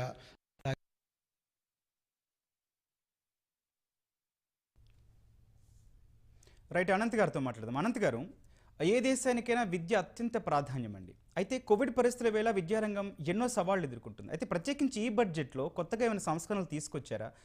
ఈ బడ్జెట్లో కేటాయింపులు ఎట్లా ఉన్నాయండి? అంటే విద్య గురించి మనం దట్టు మన ఎడ్యుకేషన్ సిస్టమ్ గురించి మనం ఎంత తక్కువ మాట్లాడితే అంత మంచిదండి. ఎందుకనంటే that is become part of the problem, not part of the solution. ఇప్పుడున్న పరిస్థితులకి అనుగుణంగా మన విద్యా సంస్థలు అయితే మాత్రం అతి తక్కువ, అంటే majority of the institutions, especially public institutions లో చాలా సమస్యలు ఉన్నాయి. ఫస్ట్ ఇది ఇన్ఫ్రాస్ట్రక్చర్ గురించి, స్టాఫ్ దగ్గర నుంచి, human resources or physical infrastructure దగ్గర నుంచి, వాటికి వచ్చే అలాట్మెంట్స్ దగ్గర నుంచి ప్రాబ్లం. వచ్చిన అలాట్మెంట్ ఎక్కువ శాతం ఏంటంటే జీతాలకు వెళ్ళిపోతుంది. జీతాలు ఇవ్వద్దని చెప్పట్లేదు, కానీ ఒకటి మనం గమనించాల్సింది ఏంటంటే ఎక్కడో చోట మనం ఖర్చు పెట్టేదానికి సమాజానికి ఎంతవరకు లాభం ఉంది ఏంటి అనేది ఉంది. పబ్లిక్ ఇన్స్టిట్యూషన్స్ అవసరం, ప్రైవేట్ సెక్టర్ అన్ని చూసుకుంటుందని అనుకోవటం అనేది కష్టం. కోవిడ్ లో మనకు వెరీ క్లియర్ గా తెలిసింది. గవర్నమెంట్ అనేది అవసరం, గవర్నమెంట్ సపోర్ట్ అనేది అవసరం. ఇప్పుడు డిజిటల్ విద్య ఎన్ని అంటున్నారు, బాగానే ఉంటుందండి. కాకపోతే ఏంటంటే కనెక్టివిటీ ఉండాలి కదా, దాని కాస్ట్ భరించాలి కదా. ఈ టెలివిజన్ ఛానల్స్ ద్వారా ఎన్ని ఫిజికల్ ప్రాబ్లం ఉంది. పిల్లలు స్కూల్కి వెళ్ళటం అనేది ఫిజికల్ గా వెళ్ళలేకపోతున్నారు. ఈ 2 ఏళ్ల నుంచి ప్రాబ్లం వచ్చింది అనేది ఉంది. కానీ at the same time life అనేది కూడా ఇంపార్టెంట్.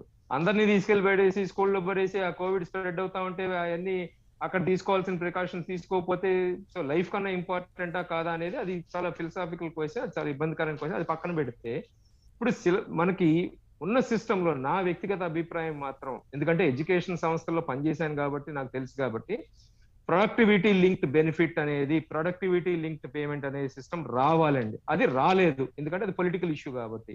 సో అది రానంత కాలం మనకి ప్రాబ్లం ఉంటుంది. కానీ ఒకటి మనం ముఖ్యంగా గుర్తుపెట్టుకోవాల్సింది ఏంటంటే, బడ్జెట్ లో నాకున్న పెద్ద సమస్య ఏంటి అంటే, లాంగ్ టర్మ్ అని చెబుతా కూడా ఒకటి ఇంప్లిమెంటేషన్ గురించి ఒక ఇష్యూ ఉంటుంది, అది పక్కన పెట్టిన రీసెర్చ్ అండ్ డెవలప్మెంట్ లాంటి వాటికి ఎక్కడెక్కడైతే లాంగ్ టర్మ్ ఉన్నాయో వాటికి ఎక్కడ మార్పులు చేయట్లా. ఆప్టికల్ ఫైబర్ నెట్వర్క్ వేస్తాము, లింక్ చేస్తాము, అన్ని మంచిదేనండి, ఓకే, నో ప్రాబ్లం.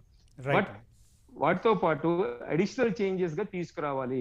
అలాట్మెంట్స్ లో రీసెర్చ్ అండ్ డెవలప్మెంట్స్ దగ్గర నుంచి సిస్టమిక్ చేంజెస్ అనేది తీసుకురావాలి. అది బడ్జెట్ లో ఉండక్కర్లా, అవన్నీ బడ్జెట్ లో ఉండవండి.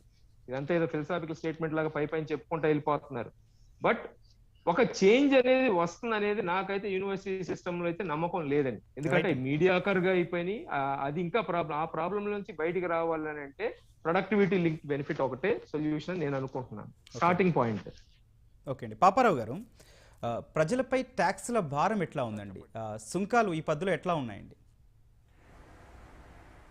అంటే అంబరెల్లాస్ లాంటి వాటి మీద కొన్నిటి మీద వేశారు, కానీ ఇమ్మీడియట్గా అందరికీ తెగ ప్రభావం చూపిస్తాయి అనుకోను. వేశారు, పన్నులు వేశారు, కానీ ఎఫెక్ట్ ఉంటుంది. ఎఫెక్ట్ లేకుండా ఎందుకు ఉంటుంది? కానీ అంబరెల్లాసు జనరల్గా దేశంలో అంతా అన్ని సీజన్లలో వర్షం పడే దేశం కాదు కదా, విపరీతంగా మంచు కురిసే దేశం కాదు, లేకపోతే వర్షం పొద్దాక పడే దేశం కాదు. నార్త్ ఈస్ట్లో కొన్ని చోట్ల, అట్లాంటి చోట్ల, హిమాచల్ ప్రదేశ్ లాంటి చోట్ల తప్పితే ఓవరాల్గా దేశం సమశీతోష్ణ దేశం కాబట్టి దీనిలో పెద్ద అంబరిల్లాలు మరి ఐ డోంట్ థింక్. గొడుగులకి అంటే ఎండాకాలం కూడా గొడుగు అవసరం అనుకోండి చాలామందికి, ఏదైనా కొంత ఉంటుంది, కానీ మరీ తీవ్రమైన భారం పన్నుల భారం కాదు. ఇక్కడ నా సమస్య ఏంటంటే అసలు పన్నుల భారం గురించి సమస్య కాదు. ఇప్పుడు పన్నులేవి తెగేస్తారని నేను ఆరోపించట్లే, ఇక్కడ పన్నులే వేయాల. ఈ బడ్జెట్లో ఏమీ లేదంటున్నా, పన్నుల పరంగా కూడా చెడుగా కూడా చూపించుకోవటానికి. ఎందుకంటే అంత నిస్తేజంగా నిస్సత్తువుగా అయిపోయినటువంటి పరిస్థితికి వచ్చారు. ఇక్కడ ఈ నిస్సత్వ నిస్తేజం వెనక మీరు చెప్పినటువంటి మనం అనుకున్నటువంటి బడ్జెట్ టోటల్ సైజ్ ఎంత ఉంది? 39,45,000 అదే కోట్ల రూపాయల దాకా 39.45 లక్షల కోట్ల రూపాయలు ఉంది బడ్జెట్ సైజు. దానిలో నేను 88.4 అనుకుంటా లక్షల కోట్ల రూపాయలు ఉంది. అయితే దీనిలో నేను చెప్పేది ఒకటి, ఇక్కడ ఈ సైజు చాలా పెద్దదిగా కనపడుతుంది. ఒక వ్యక్తిగా చూస్తే 39.45 లక్షల కోట్ల రూపాయలు అంటే చాలా పెద్ద అమౌంట్ చూడగానే. కానీ ఒక 140 కోట్ల దాకా జనాభా ఉన్న ఒక దేశానికి ఏనుగు నోట్లో అది వెలగపండు, కరి నోట్లో వెలగపండు అంత చిన్నది ఇది దేశానికి. అందుకే నేను చెప్తుంది ఒకటి, ఈ దేశం ఈరోజు కోరుకుంటుంది ఏంటంటే, ఇందా అనంత్ గారు కూడా చెప్పారు కదా, ప్రభుత్వం పాత్ర ఉండాలండి. ఆ ప్రభుత్వం పాత్ర ఎలా ఉండాలి? ప్రభుత్వం ఖర్చు పెట్టాలని కోరుకుంటున్నారు జనం, ప్రభుత్వం ఖర్చు పెట్టాలి. ప్రభుత్వం జాతీయ ఉపాధి హామీ పథకం మరి సరే అపెండిక్స్లో ఎంత కేటాయింపు పెట్టారో తెలియదు, అది కూడా పెద్ద కేటాయించి ఉండరు. కేటాయించి కనుక ఉండుంటే కనుక ఇందాక అవే చదివేవాళ్ళు, అది మైలేజ్ కోసమైనా చదివేవాళ్ళు, కనీసం పొలిటికల్ మైలేజ్ కోసమైనా. అది కూడా లేదు అక్కడ. ఎందుకంటే ఏంటంటే ఏ రకంగానూ ఏం చేయకుండా దీనికి ఒకే ప్రధానమైన కారణం అండి, సింపుల్ కారణం. సూక్ష్మంలో ఈ బడ్జెట్ అంతటికి కన్స్ట్రైంట్, వీళ్ళ ఆలోచనలకి కన్స్ట్రైంట్ ఏంటంటే ఫిస్కల్ డెఫిసిట్ తప్పనే భావన నుంచి ఈ బడ్జెట్ తాలూకు మొత్తం సమగ్ర స్వరూపం మొత్తం దాని నుంచి వచ్చింది. బేసిక్గా మౌలికంగా ఆ ఫిస్కల్ డెఫిసిట్ తప్పని వీళ్ళు ఎందుకు అనుకుంటున్నారంటే, ఫిస్కల్ డెఫిసిట్ కనుక పెరిగేటట్లయితే, ఫిస్కల్ డెఫిసిట్ తెలియనిది ఎవరికి ఉండదు. 100 రూపాయల ఆదాయం ఉంటే ఖర్చు కనుక 100 రూపాయలే ఉంటే ద్రవ్యలోటు లేనట్టు. 100 రూపాయల ఆదాయం ఉండి ఖర్చు కనుక 105 రూపాయలు ఉందనుకోండి, అదనంగా ఖర్చు పెడుతున్న 5 రూపాయలే ద్రవ్యలోటు, ఫిస్కల్ డెఫిసిట్. అట్లా అదనంగా పెట్టాలంటే ఏం చేయాలి? అప్పు తేవాలి, లేకపోతే నోట్లు ముద్ర కొట్టాలి. అది కొట్టద్దు, తప్పనేది వీళ్ళ భావన. కానీ అమెరికా కూడా ఈరోజు డబ్బులు ముద్ర కొట్టే ఖర్చు పెడుతుంది. 14% పైన ఫిస్కల్ డెఫిసిట్ ఉంది అమెరికాకి ఈరోజు. రెండవ ప్రపంచ యుద్ధం ముగిసే సమయంలో 1943లో అమెరికా ఆర్థిక వ్యవస్థ సంక్షోభం నుంచి బయటపడటానికి అది పెట్టిన ఖర్చుల దెబ్బకి దాని ఫిస్కల్ డెఫిసిట్ 29% దాకా పెరిగింది. ఎవరు భయపడలే ఆ రోజు. ఈరోజు అమెరికా కూడా అలాగే ఖర్చు పెట్టుకుంటుంది. యూరోపియన్ యూనియన్ పెద్ద ఎత్తున ఉద్దీపన పథకాలు ఇచ్చుకుంటుంది. ఆ దేశాలు తన దేశంలో డబ్బు ఖర్చు పెడుతుంది. చైనా ఇప్పుడు ఉద్దీపనకి సిద్ధమవుతుంది, ఇస్తుంది భారీ ఎత్తున మళ్ళీ. మరి మనం ఎందుకు వెనకడుతున్నామో నాకు తెలియదు. మనం ఎందుకు వెనకడుతున్నాం అంటే దీనికి ఒకటే కారణం, ఉద్దీపన కోసం ఫిస్కల్ డెఫిసిట్ ఖర్చు పెడితే, డబ్బులు ఖర్చు పెడితే, బాగా అప్పులు తెచ్చో లేకపోతే డబ్బులు నోట్లు వేసి ముద్ర వేసో ఖర్చు పెడితే, మూడో పాయింట్ ఉంది, మూడో ఆల్టర్నేటివ్ ఉంది, చెప్తాను. ఖర్చు పెడితే ఏమవుద్ది? ద్రవ్యోల్బణం పెరుగుద్దని భయం. ఆదాయం కంటే ఖర్చు ఎక్కువ పెడితే, బాగా ఎక్కువ పెడితే ద్రవ్యోల్బణం పెరుగుద్దని. ద్రవ్యోల్బణం పెరిగితే ఎవరికి ప్రాబ్లం? పెరగదు, అది వేరే విషయం. అది ఎలా పెరగదో అది ఇంకో తర్కం. కానీ పెరిగిందంటే ఎవరికి ప్రాబ్లం? వాళ్ళు చెబుతుంది ఏంటంటే ద్రవ్యోల్బణం పెరిగితే ప్రజలకు ధరలు పెరుగుతాయి అని. ప్రజలకు ధరలు పెరగటం గురించి ఇంత కన్సర్న్ వీళ్ళకు ఉండేటట్లయితే అసలు పెట్రోల్ డీజిల్ ధరలు ఎందుకు పెంచుతున్నారు? కన్సర్న్ అది కాదు. అసలు కన్సర్న్ ఏంటంటే పాపారావు గారు, పెట్రోల్ డీజిల్ ఉత్పత్తులు విపరీతంగా పెరిగి సామాన్యుడిపై భారం పడుతుంది. అల్టిమేట్గా వచ్చి ధరల పెరుగుదలతో సామాన్యుడు నడ్డి విరుగుతుందండి. సో ఈ బడ్జెట్లో పెట్రోల్ తగ్గింపులపై ప్రకటన చేశారా? నాకేం కనపడలేదు. మరి నాకు ఎవరైనా పాయింట్అవుట్ చేసి అట్లాంటి తగ్గింపు ఉంటే నాకు కూడా సంతోషమే, జనాలు బాగుంటారు. నేను పెట్రోల్ వెహికల్ ఏది వాడిన కానీ పెట్రోల్ డీజిల్ వెహికల్ అయినా వాడితే తగ్గితే ధరలన్నీ తగ్గుతాయి, దేశం అంతా ఎంతో కొంత ఉపశమనం అని నాకేం కనపడలా. పెట్రోల్ డీజిల్ మీద తగ్గించినట్టు ట్యాక్స్ తగ్గించింది ఏం కనపడలా. ఓవరాల్గా అదేమీ లేదు. కాకపోతే నేను చెప్తుంది ఒకటి, మనం కొంచెం పక్క వెళ్ళాం కాబట్టి ఇప్పుడు ఆ పెట్రోల్ డీజిల్ పెంచుతున్నారంటేనే వీళ్ళకి ధరలు తగ్గాలనే కోరిక లేకే పెంచుతున్నారు. అట్లాంటప్పుడు దేశంలో ధరలు తగ్గటం కోసం కాదు ఈ ద్రవ్యోల్బణం ఉండకూడదు అనేది.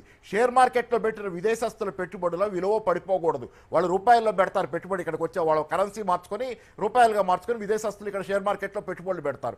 ఆ పెట్టుబడుల విలువ పడిపోకూడదు అంటే రూపాయి విలువ కాపాడబడాలి. ఎందుకంటే వాళ్ళ పెట్టుబడులు రూపాయల్లో ఉన్నాయి ఇక్కడ. అందుకని షేర్ మార్కెట్ల కోసం పనిచేస్తుంది భారత ఆర్థిక వ్యవస్థ. ఈరోజు దాని చుట్టూ తిరుగుతుంది. అంతర్జాతీయ ఫైనాన్స్ పెట్టుబడిదారులు ఎవరైతే దేశాల కంటే కూడా ప్రపంచంలోని చాలా దేశాల కంటే శక్తివంతులైన అంతర్జాతీయ ఫైనాన్స్ పెట్టుబడిదారులు, షేర్ మార్కెట్లో మదుపులు చేసేవాళ్ళు, పెద్ద పెద్ద సంస్థలు, వాళ్ళ బలం అట్లాంటిది. వాళ్ళ దెబ్బకి తల ఉంచి ఈరోజు షేర్ మార్కెట్లో పెట్టుబడుల విలువ కాపాడటం కోసం రూపాయి విలువ పడిపోకూడదని, ద్రవ్యలోటు పెరగకూడదని నిర్ణయించుకుంది.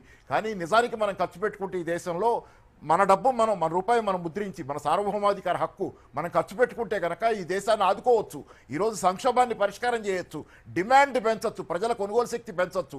జాతీయ ఉపాధి హామీ పథకం లాంటి వాటికి భారీ ఎత్తున ఖర్చు పెడితే, అలాగే ఉపాధి కల్పనకి చాలా పెద్ద ఎత్తున ఏదైతే 1930ల సంక్షోభంలో 1930లో ప్రపంచవ్యాప్తంగా చాలా దేశాల్లో సంక్షోభం వస్తే ఆ రోజు ప్రజాహిత కార్యక్రమాల పేరిట రోడ్లు వేయటం, రవాణా మార్గాలు పెద్ద ఎత్తున, ఇప్పుడు మన మౌలిక సదుపాయాల కార్యక్రమం అంత బలహీనమైనవి కాదా ఇక్కడ చేస్తున్నారు, కానీ చాలా బలహీనంగా చేస్తున్నారు. సుమారు 6-7 లక్షల కోట్లు ఖర్చు పెడతారు బహుశా ఈ సంవత్సరం. నేను అనుకోను అంతకంటే బెటర్ ఇన్ఫ్రాస్ట్రక్చర్ మీద కూడా. కాబట్టి దాని మీద బాగా భారీ ఎత్తున ఖర్చు పెట్టుకొని మనం చేసుకోవచ్చు, మన రూపాయి మనం ముద్ర వేసుకుంటే. కానీ దీనికి వెనకాడుతున్నారు, ఎందుకంటే అంతర్జాతీయ ద్రవ్య సంస్థ ఒత్తిడి, ద్రవ్యోల్బణం పెరిగితే వాళ్ళకి పెట్టుబడులు విలువ పడుద్దని. కాబట్టి దీని నుంచి మనం బయటపడాలి. ఏంటంటే బయట శక్తుల ప్రభావం నుంచి దేశాన్ని బయటేసుకోవాలి.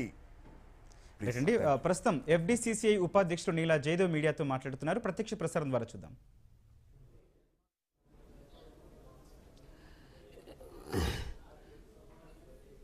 ఈరోజు బడ్జెట్లో ముఖ్య అంశాలు ఎక్స్పెక్టేషను 9.5% గ్రోత్ వస్తుందని ఎక్స్పెక్ట్ చేస్తున్నారు.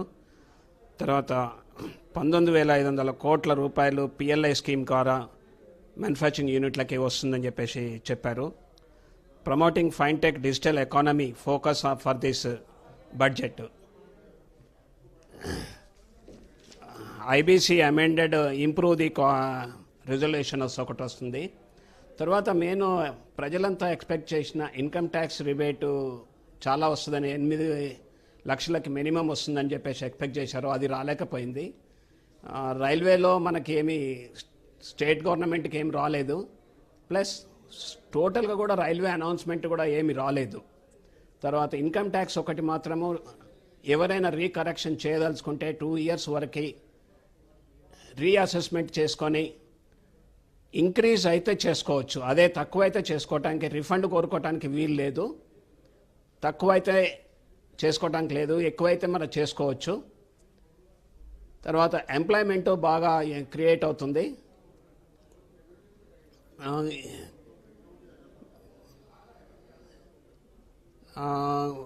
ఇంకా ఇప్పుడు ఇది పాస్పోర్ట్స్ కొత్తగా వస్తున్నందుకు అది బాగా అడ్వాంటేజ్గా ఉంటుంది. 150,000 పోస్ట్ ఆఫీసు వాళ్ళు కూడా ఇంకా చేస్తామంటున్నారు.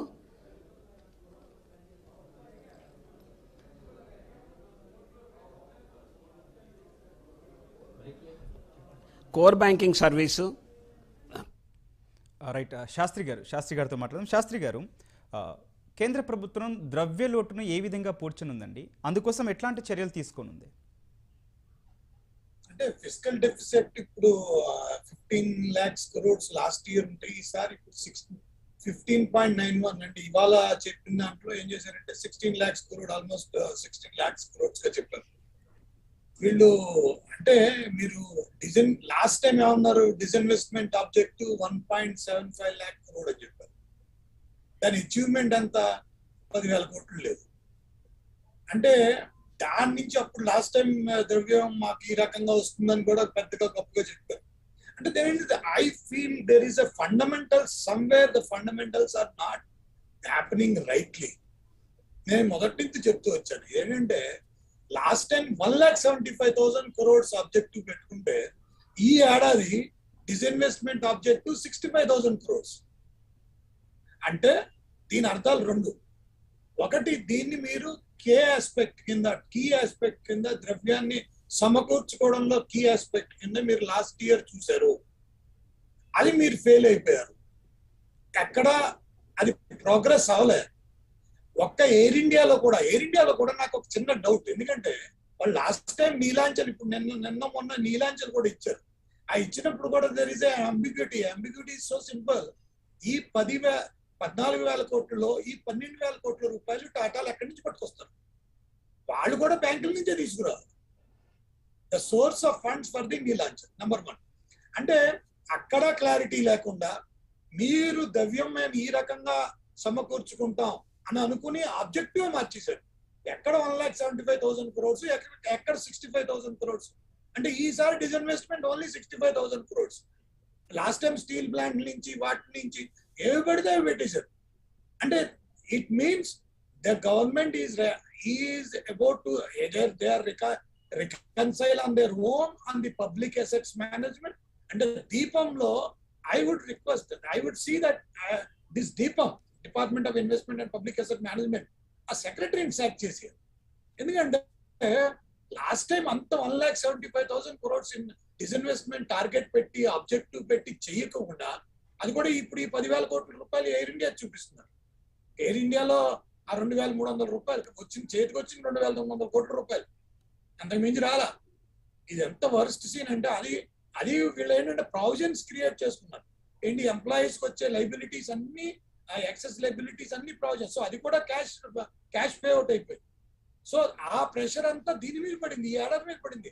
ఈ దీంట్లో ఇప్పుడు మీరు రెవెన్యూ ఇప్పుడు మన క్యాపిటల్ ఫిజికల్ డెఫిసిట్ 15.91 చూసుకుంటే మీరు రెవెన్యూ ఎంత ఎక్స్పెక్ట్ చేస్తున్నారు?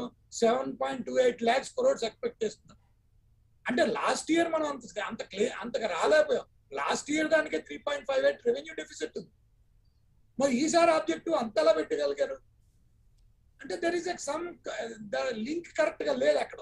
So overall scenario what I feel it some comprehensive analysis is missing, comprehensive way of understanding is missing. Because revenue and income లో కూడా చూపించాలి వీళ్ళు. ఇన్కమ్ ఎక్కడ కరెక్ట్ గా చూపించట్లేదు, ఇన్కమ్ ఆస్పెక్ట్స్ ఎక్కడ కరెక్ట్ గా వీళ్ళు పెన్ డౌన్ చేయట్లా, ఇంత ఇది అని. అది చేయనప్పుడు ఏమవుతుందంటే the pressure is really visible. మీరు ఇప్పుడు రివర్ ఇంటిగ్రేషన్ గురించి మాట్లాడారు. రివర్ ఇంటిగ్రేషన్ లో నిర్మలా సీతారామన్ గారు చాలా స్పష్టంగా చెప్పారు, ఏమని, మేము వర్కౌట్ చేసాం, we are ready, but the consultation with the stake holders, that is states, is important and that is to be finalise. అసలు స్టేక్ హోల్డర్స్ మధ్య మీరు రివర్స్ వాటర్ డిస్ట్రిబ్యూషన్ ఫైనల్ అవ్వలేదు. కావేరీ ట్రిబ్యునల్ అని, ఈ ట్రిబ్యునల్, అన్ని ట్రిబ్యునల్స్ ఉన్నాయి, అందరికి అన్నిటి మధ్య ఉన్నాయి. సో అవి ఏమి ఫైనల్ అవ్వకుండా మళ్ళీ ఈ రివర్ ఇంటిగ్రేషన్ అంటే అది ఎలా అవుతుంది, ఏ రకంగా అవుతుంది? అంటే మీరు రెడీగా ఉన్నారని దీన్ని ఫ్లో అవుట్ చేయడం కరెక్ట్ కాదు కదా. మీరేం చెప్పాలి, yes the stake holders are ready and we are ready అనే స్టేట్మెంట్ లోకి వస్తే అది ఎకనామికల్ ఆస్పెక్ట్. అది వన్ వే ఆఫ్ ఎక్స్ప్రెషన్ ఉంది చూసారా, అది ఎకనామికల్ ఆస్పెక్ట్ లోకి రాదు. అదేంటంటే స్టేక్ హోల్డర్స్ అందరూ యాక్సెప్ట్ చేస్తేనే ఆ agreement value. Worth and value అనేది ఎప్పుడు వస్తుంది మన మాటకి? వర్త్ అండ్ వాల్యూ, అది ఎకనామికల్ వాల్యూ. ఆ వర్త్ అండ్ వాల్యూ దీ రూపంగా వస్తుంది. సో మీరు అడిగిన ఈ ద్రవ్య లోటుని ఎలా అంటారనేది ఇంకా ఏంటంటే బికాస్ మీరు సెన్సెక్స్ కూడా చూడండి. సెన్సెక్స్ ఏమైంది, మొదట్లో ఇట్స్ ఆల్మోస్ట్ 1,000 points క్రాస్ అయింది, ఇప్పుడు హార్డ్లీ 100 points దగ్గరికి వచ్చేసింది. So markets are reacting because the entire budget is not available to us to go through the entire conceptual framework. What is exactly they planned, వాళ్ళు ఏ రకంగా plan చేశారు revenue aspects కి. ఏదో కొన్ని హైలైట్స్ ని పెట్టుకుని మనం డిస్కస్ చేయడం అనేది కరెక్ట్ కాదు. ఎందుకంటే highlights were something different, it's macro analysis మనం చేసుకోవాలి. ఏంటంటే అసలు ఫ్లోలు ఎలా ఉన్నాయి, అసలు ఏ ఫ్లో చేస్తున్నారు. ఎందుకంటే ఇప్పుడు 7,28,000 crores GST కలెక్షన్ టార్గెట్ పెట్టుకున్నారు. అందులో 3.58 కస్టమ్స్ అండ్ 3.68 ఎక్సైజ్ డ్యూటీ అని చెప్పి. సో ఆ కలెక్షన్ ప్రీవియస్ గా అసలు నిజంగా వాళ్ళు టార్గెట్ మ్యాచ్ అయ్యారా? నిజంగా అప్పుడు టార్గెట్ మ్యాచ్ అయినప్పుడు ఇప్పుడు ఎలా అయిపోతారు? సో మీకు ఒక ఇందులో క్యావియేట్ అవుతుంది. ఆ క్యావియేట్ ఏంటంటే మీరు క్రూడ్ ఆయిల్ ప్రైసెస్ $60 to $70 తీసుకున్నారు. అంటే $60 to $70 ఎలా ఎగ్జామ్ చేస్తారు? Growth rate is been ascertained or assessed on the basis of $60 to $70 crude oil. అది క్యావియేటే కదా. సో అది కరెక్ట్ కాదు. మీరు let us economics should be in the truth. దేశానికి అర్థం అవ్వాల్సింది ఏంటంటే ఇన్కమ్ అండ్ ఎక్స్పెండిచర్. మీరు ఎక్స్పెండిచర్ రిఫార్మ్స్ చేయాలి. Where are the expenditure reforms? Where are the expenditure reforms? I have not seen any one expenditure reform. Expenditure reform touch లేదు. Government దగ్గర ఉన్న biggest exercise they should do it expenditure reform. మీరు శ్రీలంక లాంటి ఆర్థిక పరిస్థితి తీసుకెళ్ళకండి. Paint లేసే పరిస్థితి, paint లేసే పనులు కావాలి. ఆర్థిక వ్యవస్థకు పెయింట్ లేలేరు. ఆర్థిక వ్యవస్థకు పొలిటికల్ పార్టీతో సంబంధాలు ఉండవు. ఆర్థిక వ్యవస్థ అనేది మొత్తం 140 కోట్లకు మందికి సంబంధించింది, ఒకళ్ళకి సంబంధించింది కాదు. సో మీరు ఎక్స్పెండిచర్ రిఫార్మ్స్ ఏ రకంగా ప్రజెంట్ చేస్తున్నారు? ఎక్స్పెండిచర్ రిఫార్మ్స్ ఆర్ మీ దగ్గర ఉన్నది ఎక్స్పెండిచర్ రిఫార్మ్స్. ఎందుకు ప్రజలు ఎందుకు ఎక్స్పెక్ట్ చేస్తున్నారంటే రెవెన్యూ రిఫార్మ్స్ లో వాళ్ళకి ఆ లెవరేజ్ వచ్చి ఆ పర్చేసింగ్ పవర్ ఎన్హాన్స్ అవుతుందేమో అని చూసారు. ఆ లెవరేజ్ ఎక్కడ కనబట్టలేదు. ఎందుకంటే మీరు అది చేసి తీరాలి. మీరు ఎప్పుడైతే మార్కెట్లోకి ఎండ్ యూజర్ వెళ్ళి కొనుగోలు చేయకపోతే ఆ ఇండస్ట్రీలు అన్ని ఎదురావు. మీరు ఏం చేశారు? పైప్స్ కి ఇప్పుడు 60,000 crores అలొకేట్ చేశారు. ఏంటి పైపింగ్ కి మొత్తం అక్రాస్ ది నేషన్. దానివల్ల ఎవరిని పైపుల్ ఇండస్ట్రీస్ కి ఉపయోగపడుతుంది అంటే మీరు అలొకేషన్ చేశారు. Similarly the same thing you want to do this. Similarly the people wants to do it, then you have to do enhance or at least sustain their purchasing power. కనీసం వాళ్ళ purchasing power మీద మనం sustain అనేది చేయాలి కదా. ఆ focus రావాలి. ఆ ఫోకస్ ఇప్పుడు సెంట్రల్ గవర్నమెంట్ నాకైతే అలాగా అంత సెన్స్ గా maybe we have to go through the entire budget. That's what I'm just reading. I'm just going through all the lines during the your break. So now I comes to know that it is 15.91 lakhs crores is the fiscal deficit. That is substantially high. 85% అంటే 200 లక్షల కోట్ల రూపాయలు loan cross అయిపోయారు. దాని service charge, డెప్ట్ service is almost 8 lakh crores.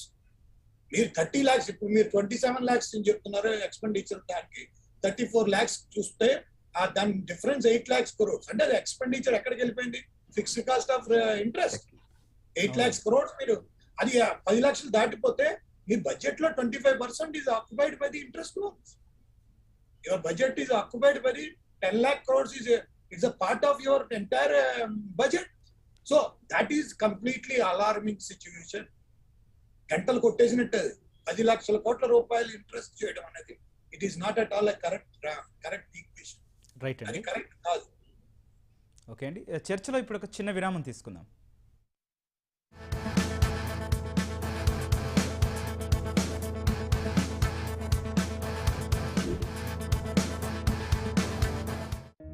నేడు భారతదేశంలో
చర్చకు తిరిగి స్వాగతం. పాపారావు గారు, దేశ జీడిపిని పెంచేందుకు ఎట్లాంటి చర్యలు తీసుకున్నారండి? నాకు అర్థమైనంతలో నిన్న ఎకనామిక్ సర్వేలోనే చెప్పింది ఏంటంటే, ప్రస్తుతం నడుస్తున్న ఆర్థిక సంవత్సరంలో అంటే రేపు మార్చి 31 దాకా నడిచే ఆర్థిక సంవత్సరంలో ఫైనాన్షియల్ ఇయర్ 22 అంటాం, దానిలో 9.2% జీడిపి ఉంటుందని లెక్కేశారు అంచనా. అలాగే వచ్చే సంవత్సరానికి దీనికంటే తక్కువ వేశారు సార్ అంచనా. గమనించండి, మీరు తగ్గించి అంచనా వేశారు, 8.5% ఏదో వేశారు వచ్చే సంవత్సరానికి. అంటే తగ్గుద్దని వాళ్ళే అంచనా వేస్తే ఇంకా పెరుగుద్దని మనం చర్చించి ఉపయోగం ఏముంది? బడ్జెట్ వేసిన వాళ్ళ లెక్కే వాళ్ళు ఏం చేసినా తగ్గుద్దని లెక్కలోనే ఉన్నారు. కాబట్టి ఇక కొత్తగా పెరగటానికి ఏం చేయాలో మనం చెప్పగలం, కానీ ఈ బడ్జెట్ పెంచుద్దా అంటే ఈ బడ్జెట్ పెంచలేదనండి బడ్జెట్ని వేసిన వాళ్ళే నిన్న ఎకనామిక్ సర్వే రూపంలో వాళ్ళు పరోక్షంగా చెప్పుకున్నారు. కాబట్టి పెంచడానికి ఏం చేయాలనే దగ్గర ఒకటే చెప్తే ఏంటంటే, ఈరోజు ప్రభుత్వం ఖర్చు పెట్టాలి సార్. ఇందా నేను చెప్పిందే యువతన ద్రవ్యలోటుకి భయపడకుండా ఖర్చు పెట్టాలి. ఖర్చు పెడితే ఏమవుద్దంటే ప్రజల కొనుగోలు శక్తి పెరుగుద్ది, డిమాండ్ పెరుగుద్ది. డిమాండ్ పెరిగినప్పుడు ఇప్పుడు పారిశ్రామిక రంగం పూర్తి స్థాయిలో పనిచేయటంలా, ఎందుకంటే డిమాండ్ లేదు, మార్కెట్లో క్రైసిస్ ఉంది. కాబట్టి పారిశ్రామిక ఉత్పత్తి కానీ సేవా రంగం కానీ పూర్తి స్థాయిలో పనిచేయటంలా. చాలా వ్యాపారాలు మూతబడ్డాయి, చాలా వ్యాపారాలు ఫుల్ కెపాసిటీలో పనిచేయటంలా. దీనివల్ల జీడిపి పెరగటంలా కావాల్సినంత. కాబట్టి ఈ వ్యాపారాలు సేవా సంస్థలు మళ్ళీ ఫుల్ కెపాసిటీలో పనిచేస్తాయి కనుక జనాల చేతిలో డబ్బులు ఉంటే ఈ ఫంక్షనింగ్ అంటే వ్యాపారస్తులు ఇప్పుడు ఇండస్ట్రీలు 70% కెపాసిటీతోనే పనిచేస్తున్నాయి ఈ దేశంలో. కాబట్టి అంటే 70% కెపాసిటీ అంటే 100 సరుకులు ఉత్పత్తి చేయగల చోట 70 సరుకులే ఉత్పత్తి చేస్తున్నారు, ఎందుకంటే మార్కెట్లో అమ్మటానికి డిమాండ్ లేదు, అందుకని తగ్గించి ఉత్పత్తి చేస్తున్నారు. దానివల్ల 30 సరుకులు ఏదైతే ఐడిల్ కెపాసిటీ ఉందో ఉత్పత్తి చేయకుండా ఉందో ఆ మేరకు ఉద్యోగాలు పోతున్నాయి, ఆ మేరకు జీడిపి తగ్గుతుంది. కాబట్టి ఆ 30 సరుకులు ప్రజలు కొనే శక్తి కనుక తెస్తే పారిశ్రామిక రంగం 100కి 100% కెపాసిటీ వాడుకోగలదు. అప్పుడు డిమాండ్ పెరిగినప్పుడు ఇవన్నీ జరిగితే ఏమవుతుంది, మీకు రెండో పక్కన డిమాండ్ పెరగడంతో పాటు గవర్నమెంట్ ఖర్చు పెట్టే డబ్బులతో డిమాండ్ పెరిగితే గనక పారిశ్రామిక రంగం సప్లై కూడా పెంచితే దీనివల్ల అక్కడ బ్యాలెన్స్ అయిపోయాయి రెండు సప్లై డిమాండ్. ద్రవ్యోల్బణం పెరగదు, వీళ్ళు చెప్పినట్టు ద్రవ్యోల్బణం పెరగదు డబ్బులు ఖర్చు పెడితే, ఎందుకంటే సప్లై కూడా పెరుగుద్ది, ఆటోమేటిక్గా నెక్స్ట్ పికప్ అవుద్ది. కాబట్టి ఏంటంటే దానివల్ల జీడిపి పెరుగుద్ది సార్, ప్రభుత్వం ఖర్చు పెట్టాలి. రెండోది ఏంటంటే ఈ దేశ ఆర్థిక వ్యవస్థలో కీలకమైనటువంటి వ్యవసాయ రంగాన్ని భారీ ఎత్తున మినిమం సపోర్ట్ ప్రైస్ అవసరం సార్. ఈరోజు కమిటీ వేశారు కేంద్ర ప్రభుత్వం, సంతోషవంతవరకు, కానీ ఆ కమిటీ ఏం తెలుస్తుందో నాకైతే నమ్మకం లేదు. మినిమం సపోర్ట్ ప్రైస్ అనేది రైతాంగానికి ఇస్తే గనక గ్రామీణ ప్రాంతాలు పచ్చగా ఉంటే, ఎందుకంటే ఈ దేశ జనాభాలో 55-60% మంది గ్రామీణ ప్రాంతాల్లోనే ఉన్నారు, వ్యవసాయం మీద ఆధారపడి పెద్ద ఎత్తున జీవిస్తున్నారు. ఈరోజు వ్యవసాయ రంగంలో సగటు ఆదాయాలు ఈ దేశంలో ఒక వ్యవసాయ కుటుంబం సగటు ఆదాయం సుమారుగా 10,000 రూపాయలు. ఈ 10,000 రూపాయల్లో ఆ వ్యవసాయ కుటుంబం తను వ్యవసాయం చేయటం ద్వారా భూమిని సాగు చేయటం ద్వారా పొందుతుంది 3,000 రూపాయల చిల్లర మాత్రమే. 4,000 రూపాయల పైన 10,000లో 3,000 చిల్లర సాగు చేయటం ద్వారా పొందుతుంది, వ్యవసాయం చేయటం ద్వారా 4,000 రూపాయల పైన చిల్లర పనులు చేసుకుని కూలి పనులు లాంటివి చేసుకుని సంపాదించుకుంటుంది. అంటే ఈరోజు రైతు కుటుంబాలుగా లేవు, ఎందుకంటే వాటి మెజారిటీ ఆదాయం వేరే చిల్లర పనులు చేసుకోవడం ద్వారా కూలి పనుల ద్వారా వస్తుంది. కాబట్టి రైతు కుటుంబాలు లేవు, అవి కూలీ కుటుంబాలుగా మారాయి. ఎందుకంటే వ్యవసాయం లాభసాటిగా లేదని చెబుతున్నా. చెప్పండి. ఒక విషయం మాట్లాడుకోవాలి, పల్లెలే పట్టుకొమ్మలనే స్ఫూర్తిలో ఉన్నాం మనం. ముఖ్యంగా గ్రామీణ ప్రాంతాల్లో ఉపాధి అవకాశాలు పెంచేందుకు ఏ మేరకు చర్యలు తీసుకున్నారండి?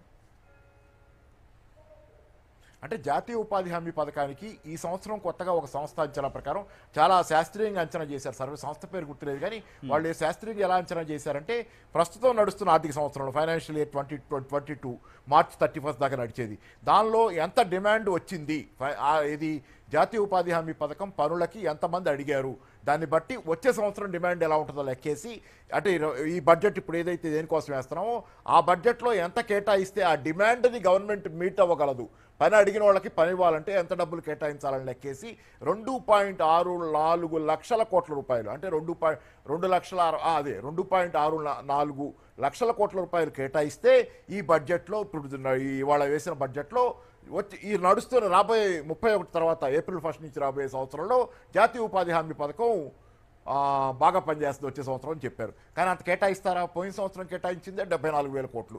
ఆ పైన అదనంగా అవసరమైతే కొంత ఇది కేటాయించి మొత్తానికి 1,00,000 కోట్ల దాకా దాన్ని తెచ్చారు. కానీ అంతకుముందు సంవత్సరం బకాయిలే సుమారుగా 20,000 కోట్లు అనుకుంటే నాకు గుర్తున్నంతలో ఉన్నాయి అంతకుముందు. అది పోను ఎంత మిగిలింది మళ్ళీ. అందుకని ఈ సంవత్సరం కూడా ఇప్పటికే 13,000 కోట్ల బకాయిలు ఉన్నాయి పోయిన సంవత్సరానికి. ఈ బడ్జెట్లో వేసిన దానిలో 13,000 కోట్లు పాత బకాయిలకు గడితే మిగిలేదంత ఈ సంవత్సరానికి. అందుకని ఏంటంటే భారీ ఎత్తున జాతీయ ఉపాధి హామీ పథకానికి, అలాగే నగర ప్రాంత ఉపాధి హామీ హామీ పథకం కూడా ఈరోజు అవసరం సార్. ఎందుకంటే నగర ప్రాంతాల్లో కూడా గ్రామీణ ప్రాంతాల్లో కంటే ఈరోజు నగర ప్రాంత కూలీల్లో కూడా భారీ ఎత్తున నిరుద్యోగం ఉంది. ఆ మాటకు వస్తే నగర ప్రాంతాల్లో టీచర్లు, లెక్చరర్లు లాంటి మిడిల్ క్లాస్ వాళ్ళు కూడా ఉద్యోగాలు పోయి ప్రైవేట్ టీచర్ వాళ్ళు గ్రామీణ ప్రాంతాల్లో ఉపాధి కూలీకి వెళ్ళారని మనం పేపర్లో చూసాం. అలాంటి పరిస్థితి చాలామందికి ఉంది ఈరోజు నగర ప్రాంతాల్లో. గ్రామీణ ఉపాధి హామీ పథకానికి భారీ కేటాయింపే కాదు, నగర ప్రాంతాల్లో ఉపాధి హామీ పథకానికి కూడా ఈరోజు ఒక పథకం అవసరం, దానికి కేటాయింపులు కూడా అవసరం. రైట్, ఓకే అండి. అమరేందర్ రెడ్డి గారు, మీరు చెప్పండి. ప్రస్తుతం ఎంఎస్పీ పైన చాలా విపరీతంగా చర్చ జరుగుతున్న పరిస్థితి. అయితే ఎంఎస్పీపై ఎట్లాంటి పురోగతి ఉండనుందంటారు? ఇది ఎంఎస్పి అనేది మనకు చాలా వరకు ఈ పొలిటికల్ మోటివేషనే ఉంటుంది. సైంటిఫిక్గా అయితే దాన్ని ఒకవేళ అన్ని క్రాప్లకు మన ఇది సిఎసిపి మన కేంద్ర ప్రభుత్వం అనేది 23 క్రాప్లకు ఎంఎస్పి ప్రకటిస్తుంది. ఇది బట్ అది యాక్చువల్ ప్రొక్యూర్మెంట్ అనేది కొనేది మాత్రం ఒక 2 క్రాప్లకే మ్యాక్సిమంగా. సో ఇది షుగర్ కేన్ కూడా ఉంది, ఒకటి కాటన్ కూడా ఉంది, 4 క్రాప్లకే చేస్తారు. కాకపోతే ఈ ప్యాడీ మన వరి గోధుమలకు ఓపెన్ ఎండెడ్ అంటే ఎంత మార్కెట్కు వస్తే అంత కూడా మనకు ఇప్పుడు కొనాల్సిన పరిస్థితి ఉంది గవర్నమెంట్కు. సో దీనివల్ల ఏమైంది, మనకు ఈ మెట్ట ప్రాంతాల రైతులు కూడా ఈ వరి వేస్తుండ్రు, నీళ్లు సదుపాయం లేకపోయినా వేస్తుండ్రు, ఎందుకంటే ధర మంచి వస్తుంది ఎంఎస్పీకి గవర్నమెంట్ కొంటుందని. సో ఈ ఎంఎస్పీని అట్లీస్ట్ మనము ఈ ఓపెన్ ఎండెడ్ అంటారు, మనకు ఎంత మార్కెట్కి వస్తే అంత కాకుండా మనకు ఒక 20% 30% కొని మిగతాది ఓపెన్ మార్కెట్లో అమ్మేటాడు. ఈవెన్ వరికి గోధుమలకు కూడా అట్లాంటి సిస్టమ్ ఉంటే ఏమైందంటే దానివల్ల ఖర్చు ఇప్పుడు 2 లక్షలు 3 లక్షల కోట్ల ఖర్చు పెడుతుండ్రు ప్యాడీ వరికి గోధుమలకు. ఆ ఖర్చు తగ్గించి ఒక లక్షన్నర మనకు పప్పు దినుసులకు మన నూనె గింజలకు కన్వర్ట్ చేసినట్టుకోండి, డైవర్ట్ చేసినట్టుకోండి డబ్బులు, అప్పుడు ఏరియా నూనె గింజల ఏరియా కూడా పెరగడానికి అవకాశం ఉంటుంది. అప్పుడు మనం ఇంపోర్ట్స్ తగ్గించుకోవచ్చు. ఆ డబ్బుతోని ఇంకా ఎక్కువ ఏరియాను మనము సాగులోకి తేవచ్చు. దానివల్ల import dependence on edible oils అనేది తగ్గుతుంది. కానీ రూరల్ ఏరియాలకు మెయిన్ ప్రాబ్లం ఇక్కడ వచ్చింది ఏమంటే లాస్ట్ కోవిడ్ పీరియడ్లో మనకు షేర్ మార్కెట్ ప్రైజులు చూడండి, స్టాక్ మార్కెట్ ప్రైస్ చూడండి, కంపెనీస్ పెద్ద పెద్ద కంపెనీలు దాని రేట్ అనేది విపరీతంగా పెరిగిపోయినాయి లాస్ట్ 2 ఇయర్స్లో. అంటే దాని అర్థమైంది పెద్ద పెద్ద కంపెనీలు డబ్బులు బాగానే వస్తున్నాయి వాళ్ళకి. కాకపోతే ఏమైంది, ఇప్పుడు ఒక formal sector even government job employees కూడా బాగానే డబ్బులు వస్తున్నాయి కోవిడ్ పీరియడ్లో. కానీ కోవిడ్ పీరియడ్లో నష్టపోయింది ఎవరు లాస్ట్ 2 ఇయర్స్ 3 ఇయర్స్ నుంచి?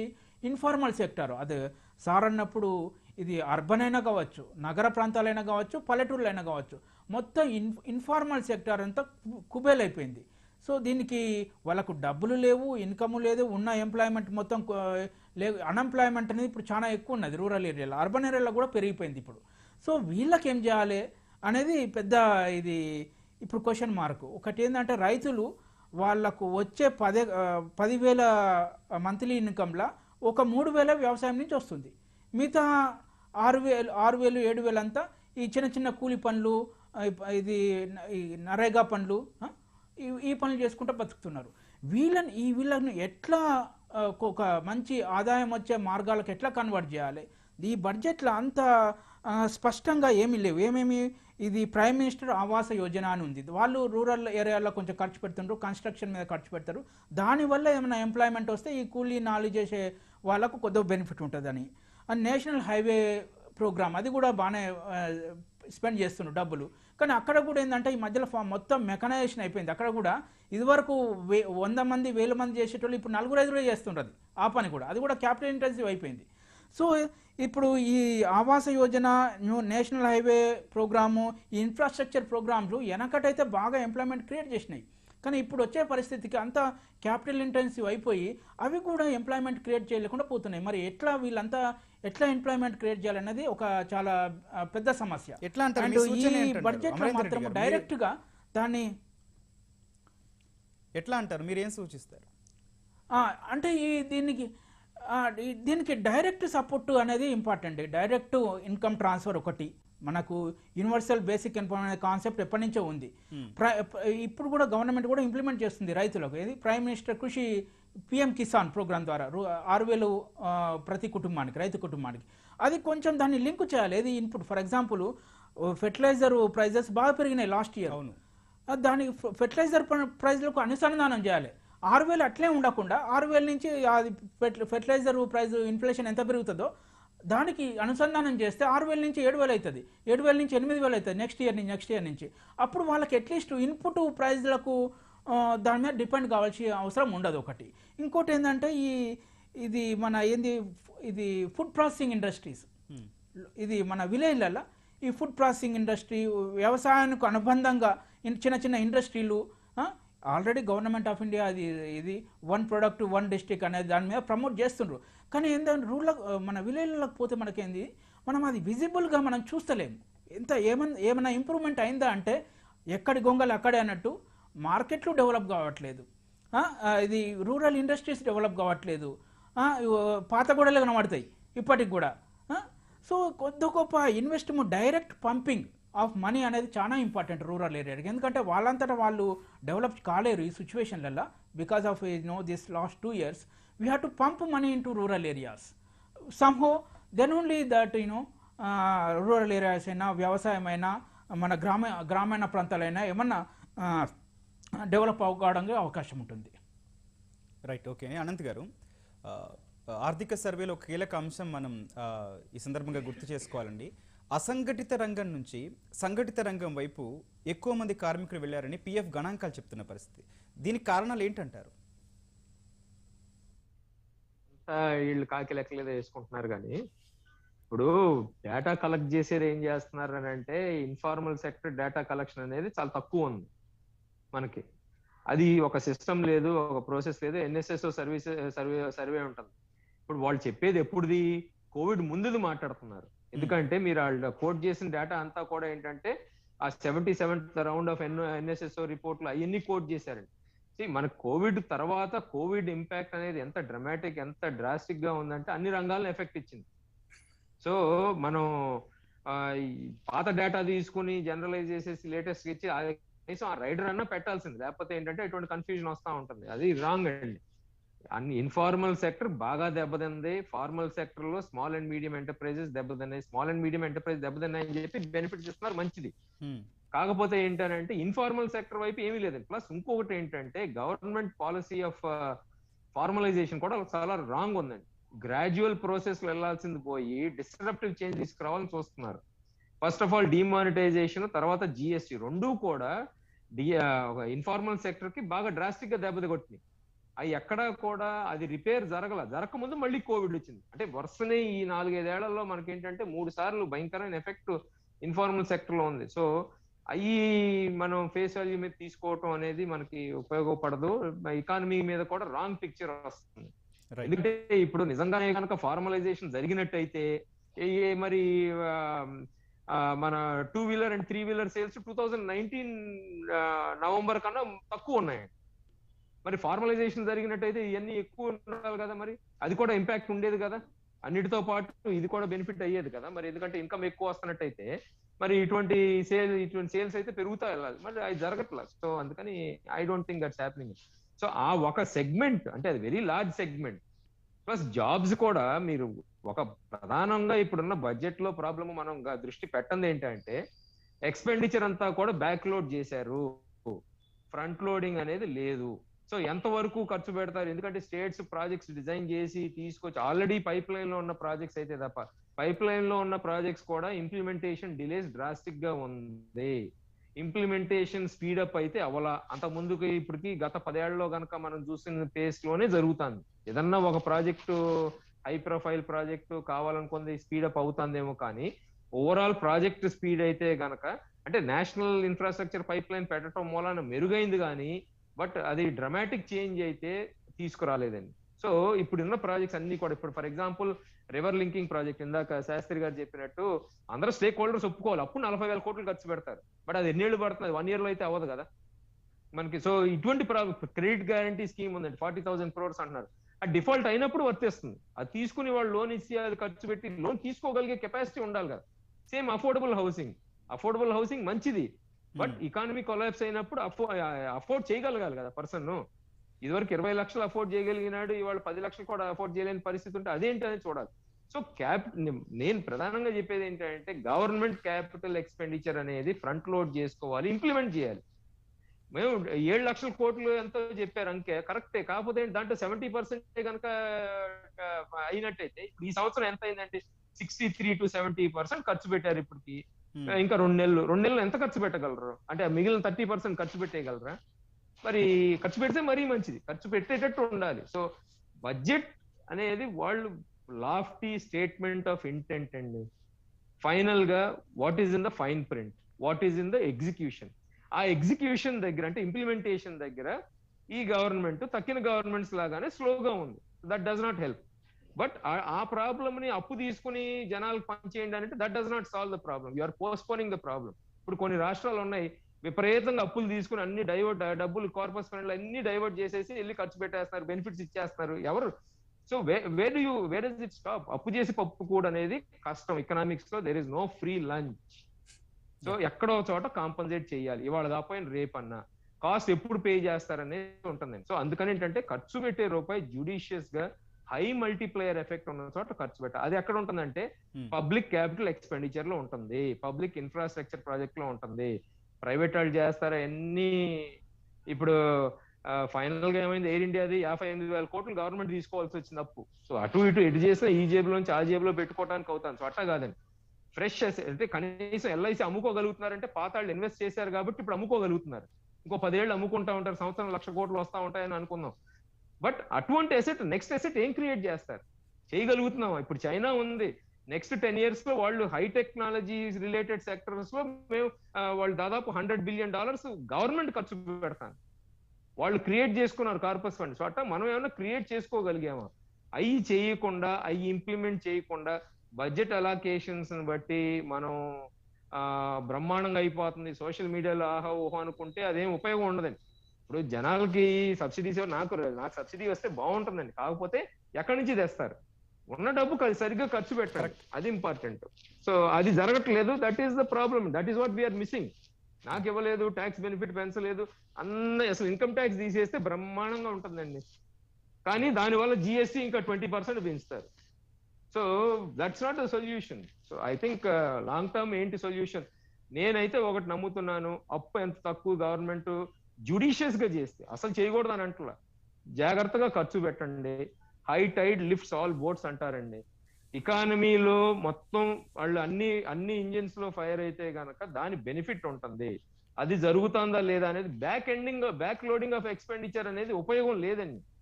అయితే అనంత్ గారు, ఈ అప్పులకి వ్యయానికి మధ్య బ్యాలెన్స్ ఎట్లా అంటారండి? బ్యాలెన్స్ మీ మీద నా మీద ట్యాక్స్ వేస్తారండి, రేపు పొద్దున్న జిఎస్టీ పెంచుతారు కదా మళ్ళీ. అదే ప్రత్యామ్నాయం ఏంటండి? ప్రత్యామ్నాయం అదే అంటారా? అంతే, అది కాకేంటి మరి అందరికీ సబ్సిడీలు కావాలంటే ఎక్కడి నుంచి వస్తాయండి? గవర్నమెంట్ కి డబ్బులు ఎక్కడి నుంచి ఉంటాయి? ప్రింట్ చేయాలి, నో ఫ్రీ లంచ్ అండి. అందుకని చెప్పింది ఇందాక, గవర్నమెంట్ కి డబ్బులు రావాలంటే అప్పన్నా చేయాలి లేదా ప్రింట్ అన్నా చేయాలి. ప్రింటింగ్ ఎక్కువ చేయలేని పరిస్థితి ఉంది. ఆల్రెడీ ప్రింట్ చేస్తున్నారు, అసలు చేయట్లేదని కాదు. ఎందుకంటే ఆర్బీఐ వాళ్ళు ఎన్ని లక్షల కోట్లు అప్పిస్తున్నారు గవర్నమెంట్ చూడండి. ఆర్బీఐకి డబ్బులు ఎక్కడి నుంచి వస్తున్నాయండి? ఆర్బీఐ బ్యాలెన్స్ షీట్లు సర్ప్లస్ అంతా గవర్నమెంట్ ట్రాన్స్ఫర్ చేస్తున్నారు, 10,000 కోట్లు 20,000 కోట్లు పెట్టుకుని. సో వాళ్ళు డెట్ మానిటైజ్ చేస్తున్నారు, అది జరుగుతుంది, అది పక్కన పెట్టేసేయండి. బట్ ఏంటంటే ఇప్పుడు మనం చేసే పని ఏంటి? ఎక్కడి నుంచి వస్తాయింది? ఇప్పుడు రేపు పొద్దున ఆయిల్ $88 ఎంత ఉందండి, $87, $100 వెళ్తుందని ఆప్షన్స్ మార్కెట్ చెప్తాంది, లేకపోతే $120 ఎంత నెలండి అంటే $200 చేయాల్సి వస్తుంది. అదేంటంటే వెరీ క్లియర్ గా చెప్తున్నారు కదా, మీరు తాగితే మేము బెనిఫిట్స్ చేయగలుగుతాం, మేము పెట్రోల్ మీద ఖర్చు పెడితే మేము చేయగలుగుతాం అని చెప్పేసి ట్యాక్స్ వేసి. రైట్ అండి. శాస్త్రి గారు మీరు చెప్పండి, గృహ వినియోగదారులకు ఏమైనా ప్రోత్సాహకాలు ప్రకటించారా? రియల్ ఎస్టేట్ రంగానికి ఏ మేరకు ప్రాధాన్యత కల్పించారు?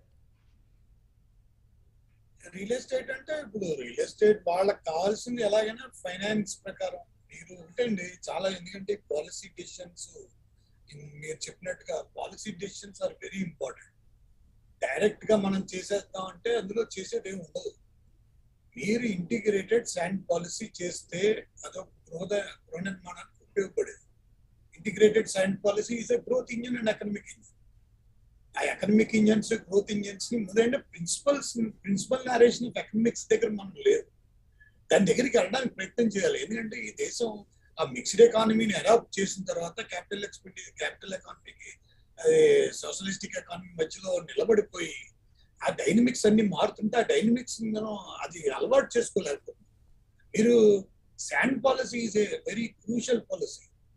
శాండ్ లూటింగ్, సహజ వనరులు లూట్ చేస్తున్నారు. అప్పులు ఇందాక అనంత్ గారు చెప్పిన దాంట్లో నేను ఏకీపించట్లేదు. అప్పు కాకపోతే ట్యాక్స్లు అలా కాదు, ఆదాయ వనరులు ఉన్నాయి, రాబడి వనరులు కాదు. ఆదాయ వనరులు మీరు దేశాన్ని నడవాలి. ఆదాయ వనరులు అంటే సహజ వనరులు మీరు అసెట్స్ గా క్రియేట్ చేయాలి. సహజ వనరుల్లో మీ mining is the biggest mining asset.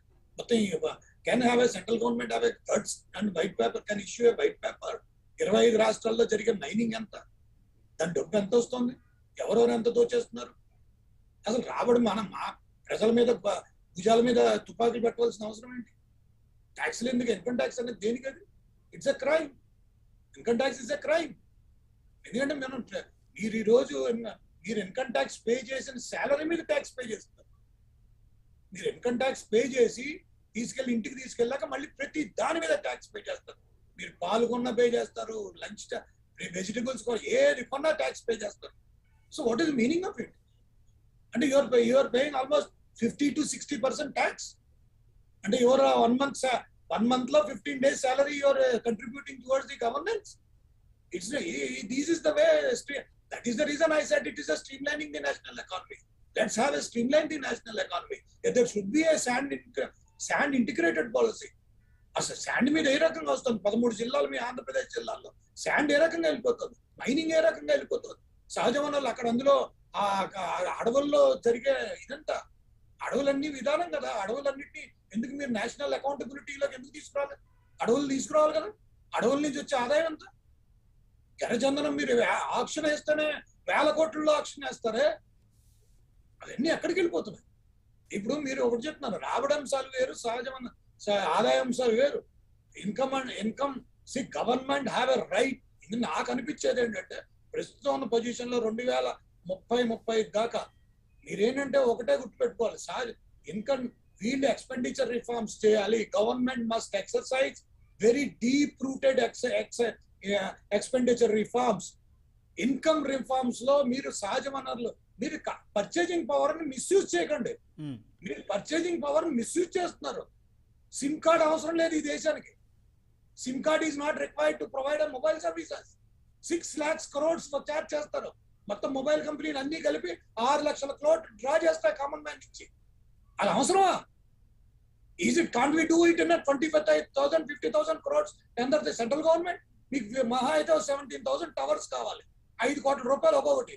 One time cost itself 85,000 crores. మీరు ఫైబర్ ఆప్టిక్ వేసాం, మళ్ళీ అదే వేసాం, ఇది చేసాం. ఇదే principal narration of budget is not reading the contents, explaining the numbers. It is not the reading content, it is explaining the numbers. మీరు ఇప్పుడు మధ్య తరగతి వాళ్ళకి ఏంటంటే మీరు ఒకటే అండి, దే కెన్ కన్స్ట్రక్ట్. మీకు ద మూమెంట్ సిమెంట్ అయినా స్టీల్ అయినా ఎఫెక్ట్ ఎక్కడ అవుతుంది? శాండ్ దగ్గర అవుతుంది.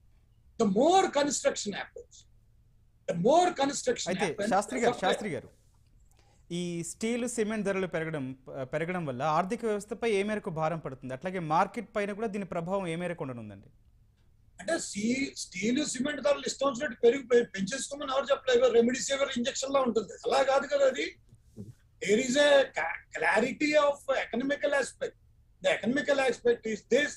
మీ దాంట్లో ఉన్న అర్థం పరమార్థం ఏంటంటే, ఎప్పుడైతే శాండ్ పాలసీని ఎందుకంటా అంటే అది గ్రోత్ ఇంజిన్, అది ఎకనామిక్ అండ్ గ్రోత్ ఇంజిన్. అదేంటే దాని ద్వారా ప్రజల్లో ఒక రకమైన ఎన్విరాన్మెంట్, వాళ్ళలో ఒకటేంటి, మనం కట్టుకోవచ్చు, మనకి శాండ్ ఫ్రీగా దొరుకుతుంది, మనం కన్స్ట్రక్షన్ చేయొచ్చు. 15,000 20,000 50,000 చిన్న గుడిసి కట్టుకున్నా కట్టినట్టే. ఆ రకంగా ఒక రకమైన భావన. Economic is all about the conceptual framework, time and cost framework. Time and cost ని కలిపే ఫ్రేమ్వర్క్, ఆ థాట్ ప్రాసెస్ లో మెర్జ్ చేసే ఫ్రేమ్వర్క్. అది ఎకనామికల్ కాన్షియస్ అంటాం. ఆ ఎకనామికల్ కాన్షియస్ మనం క్రియేట్ చేయాలి, ఆ ఎన్విరాన్మెంట్ క్రియేట్ చేయాలి. దాని ద్వారా ఏమవుతుంది, ఎప్పుడైతే ఆ భావన వస్తుందో middle class lower middle class వాళ్ళు కొనుగోలు చేయడానికి అవకాశం ఉంటుంది. మీరు పొద్దుగూకులు మన తెలంగాణ గవర్నమెంట్ చూడండి, వెంటనే వేసింది ట్యాక్స్ ఏంటి, రిజిస్ట్రేషన్ ఇంత. That is not the correct. మీరు రెవెన్యూని ఎన్హాన్స్ చేస్తున్నారు. చేతకాని లీడర్షిప్ ఇది. People doesn't understand the economics. చేతకాని లీడర్షిప్ ఇది. మీ చేతుల్లో మీరు ఇప్పుడు రెవెన్యూ బడ్డెన్ చేయడానికి రేపు పొద్దున్న నేను చెప్పులు వేసుకెళ్తే చెప్పుల మీద కూడా ట్యాక్స్ ఇచ్చండి. ఒకసారి అనంత్ గారితో మాట్లాడదామండి. శాస్త్రి గారు, అనంత్ గారు, ఇట్లాంటి పరిస్థితుల మధ్య రియల్ ఎస్టేట్ రంగం వృద్ధి ఎట్లా అంటారు?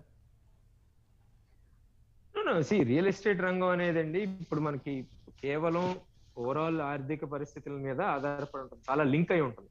కేవలం కాదు, ఓవర్ చాలా లింక్ అయి ఉంటుంది. ఆర్థిక పరంగా మనకి ఎకనామిక్ యాక్టివిటీ పెరిగి జనాల దగ్గర డబ్బులు ఆడుతూ ఉంటే సేవింగ్స్ ఎక్కువ ఉన్నట్టయితే కనుక మనం ప్రజలు వెళ్ళి కొనుక్కుంటా స్థలాలు, లేకపోతే బిల్డింగ్లు వగేరా ఇవన్నీ అపార్ట్మెంట్స్ వగేరా ఇల్లు కట్టుకోవటాలు జరుగుతూ ఉంటాయి. బట్ ఆ ఎకనామిక్ యాక్టివిటీని సరిగ్గా పుష్ చేయగలుగుతుందా లేదా ఈ బడ్జెట్ అనేది మనకి ఇంపార్టెంట్ ఫ్యాక్ట్. ఏ బడ్జెట్ అయినా, any government policy, not only budget అనేది ఒక రోజు ఒక స్టేట్మెంట్ లాగా ఇస్తారు. ఎందుకంటే మోస్ట్ ఆఫ్ ద రిఫార్మ్స్ ఈ మధ్య చూస్తుంటే మనం బియాండ్ ద బడ్జెట్ జరుగుతున్నాయి ఇప్పుడు. సో బడ్జెట్ అంచనాలు బట్టి కంపల్సరీగా ఫాలో అవుతున్నారని కూడా లేదు. బట్ ఆ ఎనేబులింగ్ ఎన్వైరన్మెంట్ అనేది మనకి ప్రస్తుతానికి అయితే సెంటర్ స్టేట్స్ రెండు రావాలండి. ఎందుకంటే పాలసీ అనేది రెండు చోట్ల ఉంటుంది. శాస్త్రి గారు కొన్ని అంశాల గురించి చెప్పారు, అది వెరీ కరెక్ట్ గా ఉంది. ఎందుకంటే ఫర్ ఎగ్జాంపుల్ దాంట్లో ఇంగ్రీడియంట్స్ అన్నిటిని మనం ఎంకరేజ్ చేయగలుగుతున్నాం లేదా. మళ్ళీ డీటెయిల్ గా చర్చిద్దామండి అనంత్ గారు. రైట్, చర్చ మళ్ళీ కొనసాగిద్దాం. ఇప్పుడు వచ్చిన విరామం తీసుకుందాం.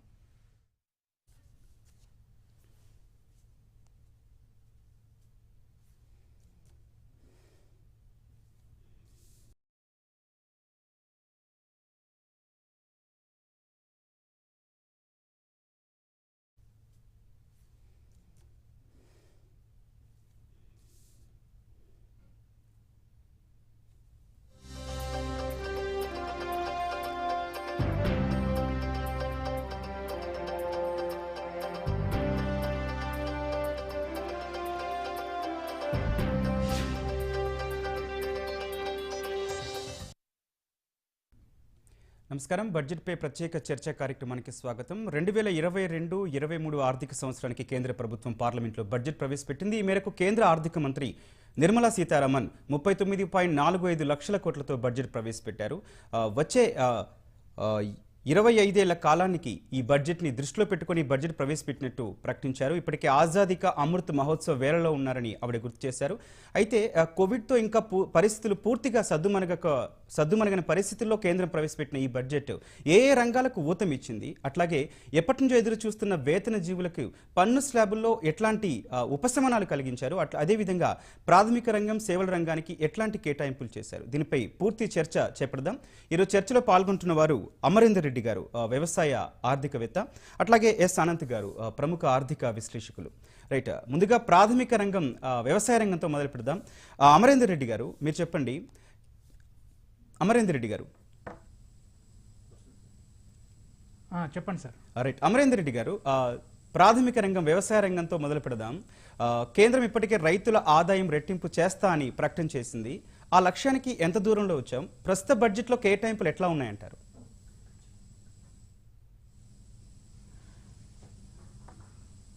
మనకు ఇప్పుడు ఓవరాల్గా చూసుకుంటే అండి, ఇప్పుడు ఈ బడ్జెట్లో ఎక్కువ ఇన్ఫ్రాస్ట్రక్చర్కు, ఎడ్యుకేషన్కు, ఎంఎస్ఎంఈకి అంటే చిన్న తరహా పరిశ్రమలకు బాగా కేటాయించారండి. మన అగ్రికల్చర్లో కూడా, వ్యవసాయంలో కూడా, మన ఇది ఇరిగేషన్కు, మన ఇది సాగునీటి వసతులకు, ఇంకోటి మన నేచురల్ ఫార్మింగ్, మన ఆర్గానిక్ అగ్రికల్చర్ అయినా ఈ నేచురల్ ఫార్మింగ్కు, ఈ మిల్లెట్స్ గురించి కూడా బాగానే కేటాయించారు. మిల్లెట్స్ అంటే ఈ సంవత్సరము 2022-23 మనకు ఇంటర్నేషనల్ ఇయర్ ఆఫ్ మిల్లెట్స్ అని ఉంది.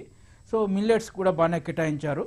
ఇంకా ఫామ్ మెకనైజేషన్, ఇది ట్రాక్టర్లకైనా చిన్న చిన్న పనిముట్లకైనా వాటి మీద కూడా బాగానే కేటాయించారు. ఇంకోటి ఏంటంటే ఈ బడ్జెట్లో మనకు ఈ డ్రోన్ల ద్వారా మనకు ఎంత ఏరియా ఉంది, ఎంత ప్రైమ్ మినిస్టర్ మన ఇది క్రాప్ ఇన్సూరెన్స్ స్కీమ్లో మనము ఏరియాను కరెక్ట్గా ఎస్టిమేట్ చేయాలి, దిగుబతిని కరెక్ట్గా ఎస్టిమేట్ చేయాలి.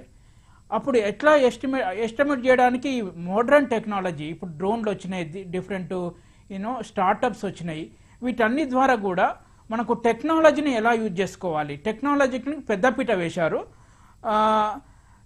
ఇవన్నిటి ద్వారా మనకు అగ్రికల్చరు ప్రొడక్టివిటీ ఒకటి పెరిగే అవకాశం ఉంది, టెక్నాలజీని యూజ్ చేసుకునే అవకాశం ఉంది. కాకపోతే అగ్రికల్చర్లో మెయిన్ ప్రాబ్లం ఎక్కడ వచ్చిందంటే మనకు లాస్ట్ 2-3 years చూస్తే మనకు 3.5-4% అభివృద్ధి పొందింది. కానీ ఇప్పుడు ఏమైంది, అభివృద్ధి అయితే ఉంది, ప్రొడక్షన్ అయితే ఉంది. ఫుడ్ గ్రెయిన్స్ మనకు కావాల్సింది 20 మిలియన్ టన్స్, 30 మిలియన్ టన్స్, మనకు 100 మిలియన్ టన్ల ఫుడ్ గ్రెయిన్ ప్రొడక్షన్ ఉన్నది, బఫర్ స్టాక్ ఉన్నది. కానీ ఇప్పుడు రైతుల సమస్య ఏంటంటే రైతులకు ఇంత ప్రొడక్షన్ చేస్తున్న గ్రోత్ రేట్ ఈ పాండమిక్ సీజన్లో మనకు గత 2-3 ఏళ్ల నుంచి కూడా అన్ని నెగటివ్ గ్రోత్లో ఉన్నప్పుడు ఒక వ్యవసాయం మాత్రమే పాజిటివ్గా మంచి గ్రోత్ ఉన్నది. కానీ రైతులకు వచ్చే వరకు ఏమవుతుంది, రైతుల ఇన్కమ్ అనేది పెరగట్లేదు. వాళ్ళు ఇంతవరకు కూడా చాలా వెరీ వెరీ పథటిక్ కండిషన్లో ఉన్నది. ఒక రైతుల ఇన్కమ్ ఎలా ఉన్నదంటే 10,000 పర్ మంత్, 10,000కు ఒక మంత్కు 10,000 వస్తున్నాయి వాళ్ళకు. 10,000లో కూడా ఎట్లా వస్తున్నది, 3,000 మనకు ఇది వ్యవసాయం ధర వస్తున్నది, 4,000 వ్యవసాయ కూలీ పని చేస్తూ వస్తున్నాయి, ఇంకా మిగతా ఇతరత్ర వస్తున్నది. మనకి ఈ బడ్జెట్లో ఎక్కడ లోపం, కొద్ది గొప్ప లోపం ఎక్కడ ఉన్నదంటే మనకు రైతుల ఇన్కమ్ని ఎట్లా ఇంప్రూవ్ చేయాలి అదొకటి.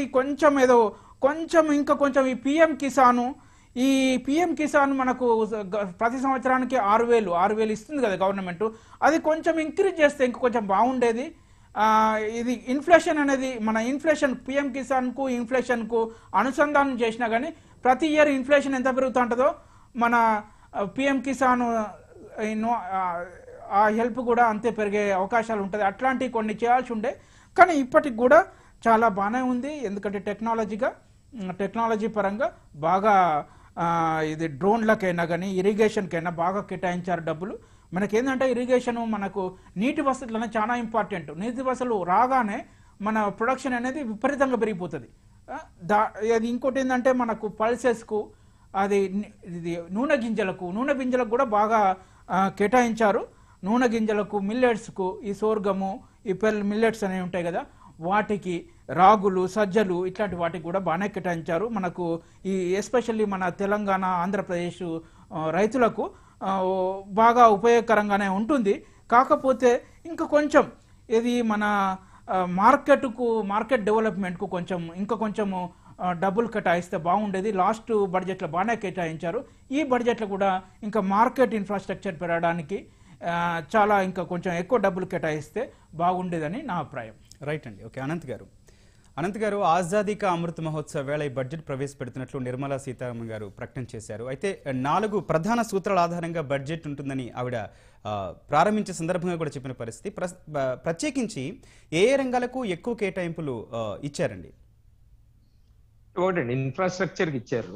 కాకపోతే ఏంటంటే ఇప్పుడు చాలా మంది గమనించింది వాళ్ళు తీసుకొచ్చే రిఫార్మ్స్, ఫైనాన్స్ మినిస్టర్ గారు, వాళ్ళు అంటే ఫైనాన్స్ మినిస్టర్ గారు, సెంట్రల్ గవర్నమెంట్ తీసుకొచ్చే రిఫార్మ్స్ లో అసలు ఒక పారాడైమ్ షిఫ్ట్ అనేది ఒక రాష్ట్రానికి బాగా బెనిఫిట్ ఉంటుందండి. అది కూడా ఏంటంటే గుజరాత్ కి బ్రహ్మాండమైన బెనిఫిట్ ఉంటుంది. ఇంకా మన రాజకీయ నాయకులకి ఏమాత్రం కొంచెం అవగాహన, ప్రజాసేవ చేద్దామని గనక ఆలోచన ఉన్నట్టయితే మాకు కూడా గిఫ్ట్ సిటీ లాంటిది ఒకటే అర్జెంటుగా డెవలప్ చేయండి అనే ఆలోచనలో వీళ్ళు ఉండాలండి.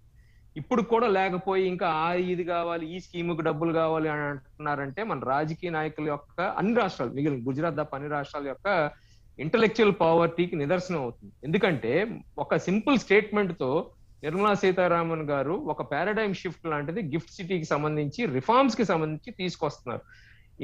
గిఫ్ట్ సిటీలో ఫైనాన్షియల్ ఇన్స్టిట్యూషన్స్ దగ్గర నుంచి యూనివర్సిటీస్ దాకా భారతదేశంలో ఉన్న రెగ్యులేటరీ మెకానిజం కి అతీతంగా లేకపోతే డిఫరెంట్ సెట్ ఆఫ్ రూల్స్ తో పనిచేయటానికి నాంది పలికారు. అది రాబోయే కాలంలో ఎంత అత్యద్భుతమైన మార్పు ఉంటుందనేది మనం చూస్తూ ఉంటాము. ఏ ఇన్స్టిట్యూషన్ వస్తుంది ఏంటి, ఏ యూనివర్సిటీ వస్తుంది, హార్వర్డ్ యూనివర్సిటీ వస్తుంది, ఇంకోటి వస్తుంది అని పక్కన పెట్టండి.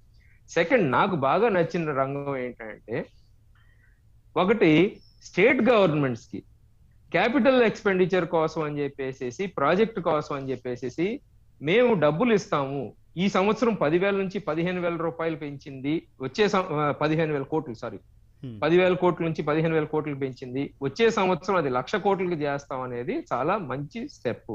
కాకపోతే ఏంటంటే ఆ స్టేట్ గవర్నమెంట్ లో కూడా కొంచెం విజన్ లాంటిది ఉండాలి. ఆ డబ్బులు ఇవ్వండి మేము డైవర్ట్ చేసేస్తాం, ఆ స్కీము ఈ స్కీము, నాకు 2 ఓట్లు వచ్చే స్కీమ్ చూస్తానంటే ఏమీ ఉపయోగం ఉండదు, ఆ స్టేట్ నాశనం అయిపోతుంది. అట్లా డైవర్షన్ అవ్వకుండా చూసుకునే బాధ్యత మాత్రం సెంట్రల్ గవర్నమెంట్కి ఉండాలి. సెకండ్ అదొకటి. థర్డ్ ఏంటంటే ఇన్ఫ్రాస్ట్రక్చర్ ప్రాజెక్ట్స్ మీద చాలా స్పెషల్లీ టెక్నాలజీ వాటికి సంబంధించి కొంత ఇన్వెస్ట్ చేస్తున్నారు, అంటే మొదలు పెడతాం అంటున్నారు. అఫ్ కోర్స్ అవుట్లేస్ అయితే లేవు. సో అంటే ఇప్పుడు టెక్నాలజీ, ల్యాండ్ రికార్డ్స్ డిజిటైజేషన్ లాంటి అటువంటి అన్ని దాంట్లో పాజిటివ్ ఎంత అయితే ఉంటుందో కొన్ని అంశాల్లో జాగ్రత్తగా ఉండాల్సింది. ఎనీవేర్ రిజిస్ట్రేషన్, ల్యాండ్ కబ్జాలు వీటన్నిటికి ఎట్లా ఉంటాయి ఏంటనేది కూడా ఎన్ని చాలా జాగ్రత్తగా ఉండాలి. లిటిగేషన్ వాటికి సంబంధించి ఏంటంటే ఎసెన్షియల్ గా నిర్మలా సీతారామన్ గారు అంటే government, central government union budget ద్వారా ట్రై చేసింది ఏంటంటే ఒకటి ఒక ప్రాసెస్ లాంటిది చెబుదాము, లేకపోతే లాంగ్ టర్మ్ రిఫార్మ్స్ ఎట్టా ఉండాలి, ఇప్పుడు బ్యాటరీ రీఛార్జింగ్ ఎన్వైరన్మెంట్ కానీ, బ్యాటరీ రిప్లేస్మెంట్ కానీ, వాటికి battery swapping, sorry uniform rules regulations తీసుకురావద్దాం, ఈవీస్ కి వాటన్నిటికీ గోల్డ్ సావరిన్ గ్రీన్ బాండ్స్ అన్ని అన్నారు. అవన్నీ ఏంటంటే స్టేట్మెంట్ ఆఫ్ ఇంటెంట్.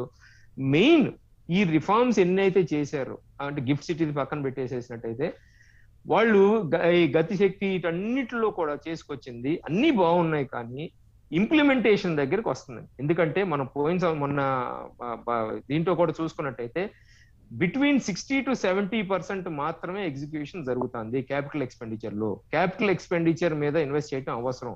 స్కీములు ఇచ్చి డబ్బులు ఇచ్చి 2,000 నుంచి 5,000, 10,000, 20,000 ఇస్తా ఉంటే బాగుంటుందండి, ఇవాళ తీసుకుంటారు జనాలు, రేపొద్దున మళ్ళీ కావాలనే అభిప్రాయంలో ఉంటారు. ఒక రోజు కనుక ఇవ్వకపోతే గవర్నమెంట్ బూతులు తిడతారు, ఇవన్నీ మనకు అందరికి తెలిసినవి. కానీ క్యాపిటల్ ఎక్స్పెండిచర్ అనేది ఎందుకని ఇంపార్టెంట్ అంటే ₹1 గనక మనం క్యాపిటల్ ఎక్స్పెండిచర్ మీద, పబ్లిక్ క్యాపిటల్ ఎక్స్పెండిచర్ గనక చేసినట్టయితే సంవత్సరం నుంచి 5 ఏళ్ల వరకు ఆ మల్టిప్లయర్ ఎఫెక్ట్ ఎట్లా ఉంటుందని అంటే ₹1 నుంచి ₹4.5 దాకా ఉంటుంది. అంటే అది ఏరియాని బట్టి, టైప్ ఆఫ్ ఎక్స్పెండిచర్ బట్టి ఉంటుంది. వేరేజ్ పబ్లిక్ ట్రాన్స్ఫర్ ఆఫ్ మనీ. అయితే అమరేంద్ర గారు ఒక కీలక విషయం, అనంత్ గారు ఒక కీలక విషయం అండి. వ్యక్తిగత ఆదాయ పన్నుకు సంబంధించి బడ్జెట్లో కేంద్ర మంత్రి ఏ ప్రకటన చేయని పరిస్థితి, దీన్ని ఎట్లా చూడాలంటారు? అది అసలు ఫస్ట్ ఆఫ్ ఆల్ ఏంటంటే ఇదే ప్రాబ్లం. మనం ఏంటంటే పర్సనల్ బెనిఫిట్స్ ఏముంటాయి అంటున్నారు. లాస్ట్ ఇయర్ బడ్జెట్ లో ఒకటితో ఆధునిక భారత నిర్మాణానికి కేంద్ర ప్రభుత్వం బడ్జెట్ ద్వారా బాటలు పరిచింది. 100 ఏళ్ల స్వాతంత్ర్య భారతావని ఎలా ఉండబోతోందో వివరిస్తూ 39.45 లక్షల కోట్లతో ఆర్థిక మంత్రి నిర్మలా సీతారామన్ పార్లమెంట్లో వార్షిక బడ్జెట్ సమర్పించారు. ఆధునిక భారత్ స్వప్నాన్ని సాకారం చేసేందుకు ప్రధానమంత్రి గతిశక్తి యోజన మార్గసూచిగా నిలుస్తుందని చెప్పారు. గతిశక్తితో పాటు సమీకృత అభివృద్ధి, ప్రగతి ఆధారిత పెట్టుబడులు, పరిశ్రమలకు ఆర్థిక చేయూత అనే 4 సూత్రాల ఆధారంగా బడ్జెట్ రూపొందించినట్లు వెల్లడించారు. ఈ బడ్జెట్కు సంబంధించి చర్చను చేపడదాం. ఈ చర్చలో పాల్గొంటున్న ప్రముఖులు చూద్దాం ఒకసారి. రఘుబాబు గారు, corporate consultant and R&A associates. అలాగే కె భాస్కర్ రెడ్డి గారు, FTCCI చైర్మన్ హైదరాబాద్ నుంచి. అలాగే ప్రొఫెసర్ అల్దాస్ జానయ్య గారు, వ్యవసాయ ఆర్థికవేత్త. అలాగే డాక్టర్ శ్రీనివాసరాజు గారు, IMA ఆంధ్రప్రదేశ్ అధ్యక్షులు. ముందుగా రఘుబాబు గారు, మీరు బడ్జెట్ చూసుంటారు, మొత్తం బడ్జెట్ స్వరూపం చూస్తే ఏమనిపిస్తుంది, ఎలా ఉంది సార్?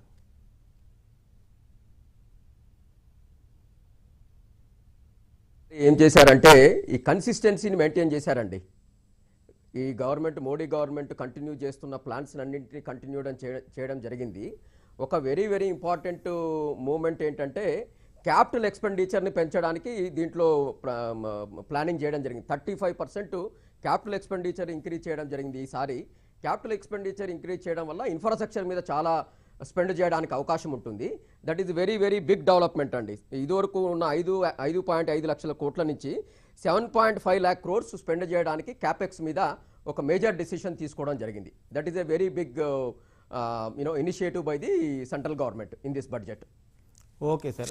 సార్ ఇప్పుడు చూస్తే ఈ బడ్జెట్ పరంగా చూస్తే ఉపాధి కల్పనకు, అలాగే వ్యవసాయ రంగం, లేకపోతే కరోనాతో దెబ్బతిన్న పారిశ్రామిక రంగం, ఇలాంటి రంగాల అభివృద్ధికి కేంద్ర ప్రభుత్వం ఎలాంటి చర్యలు తీసుకుంది? దీని ద్వారా ఈ రంగాలకి ఎలాంటి ప్రోత్సాహం లభిస్తుంది అనుకుంటున్నారు? అది ఈ లాట్ ఆఫ్ ఇన్ఫ్రాస్ట్రక్చర్కి సపోర్ట్కి గవర్నమెంట్ దీంట్లో డిసిషన్ తీసుకోవడం జరిగిందండి. మన ఈ గతిశక్తి టెర్మినల్స్ అని, పోర్టు ఇన్ఫ్రాస్ట్రక్చర్కి, ఎన్హెచ్ఏ ఇన్ఫ్రాస్ట్రక్చర్కి వాటి మీద చాలా బడ్జెట్ని కేటాయించడం జరిగింది. దానివల్ల ఇన్ఫ్రాస్ట్రక్చర్ డెవలప్మెంట్, ఎంప్లాయ్మెంట్ జనరేషన్ జరగడము, దాని ద్వారా ఎకానమీ డెవలప్మెంట్ కావడానికి అవకాశం ఉంటుంది. Yeah, okay. భాస్కర్ రెడ్డి గారు, ఇప్పుడు కేంద్ర ప్రభుత్వం ప్రవేశపెట్టినటువంటి ఈరోజు బడ్జెట్లో 1,00,000 కోట్ల ప్రత్యేక నిధి ఏర్పాటు చేస్తున్నాం, ఈ నిధి ద్వారా రాష్ట్రాలకి వడ్డీ లేని రుణాలు ఇస్తామని చెప్పారు. ఇది ఎలా ఉపయోగపడుతుంది రాష్ట్రాలకి? ఓవరాల్గా చూస్తే ఈ బడ్జెట్ దేశ ప్రగతికి ఊతమిచ్చే మాదిరిగా లాంగ్ టర్మ్లో ఇన్ఫ్రాస్ట్రక్చర్ పెరగడం కానీ, డిజిటలైజేషన్ కానీ, టెక్నాలజీ ఇంటర్ఫేస్ కానీ, ఈ అన్ని విషయాల్లో చాలా బాగుంది.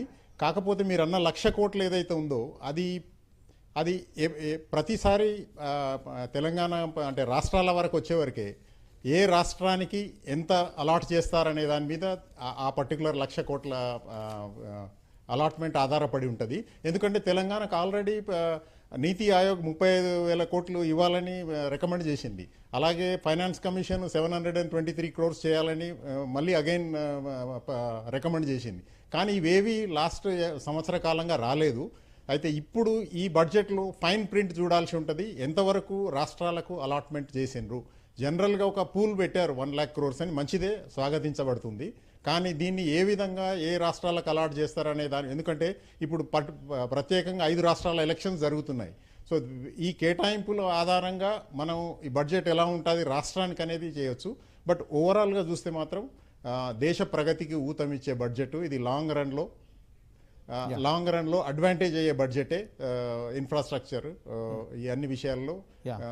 భాస్కర్ రెడ్డి గారు, అయితే ఇప్పుడు ఈ 1,00,000 కోట్ల ప్రత్యేక నిధి అనేది అన్ని రాష్ట్రాలకు ఇంత పెద్ద దేశంలో సరిపోతుందంటారా కేటాయించడానికి? ఏమాత్రం సరిపోదు, అదే చెప్తున్నాను కదా.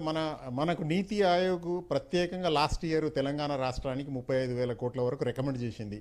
ఎందుకంటే మనం ప్రగతిలో ముందున్నాం.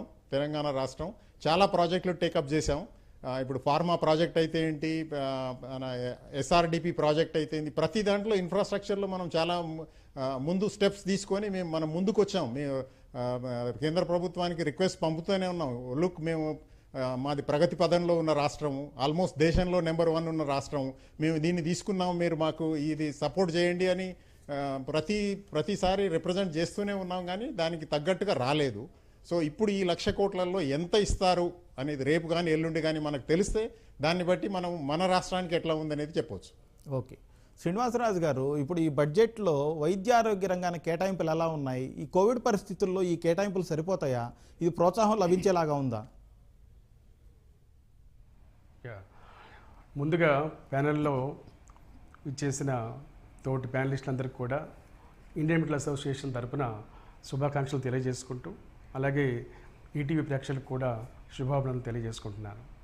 ముఖ్యంగా మనం గుర్తుంచుకోవాల్సింది ఏంటంటే, health care is different from the public health.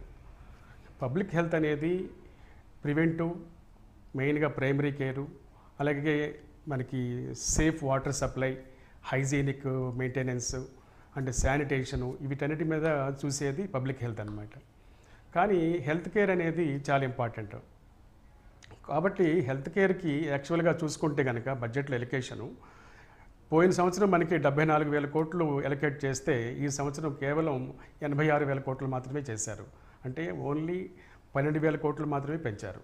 యాక్చువల్గా WHO నామ్స్ ప్రకారం కానివ్వండి, లేకుంటే యునైటెడ్ నేషన్స్ నామ్స్ ప్రకారం కానివ్వండి, ఒక కంట్రీ జీడిపిలో కనీసం 1.5%, అంటే మన భారతదేశం యొక్క జీడిపి చూసుకుంటే 150 లక్షల కోట్లు ఉంది ఇవాళ.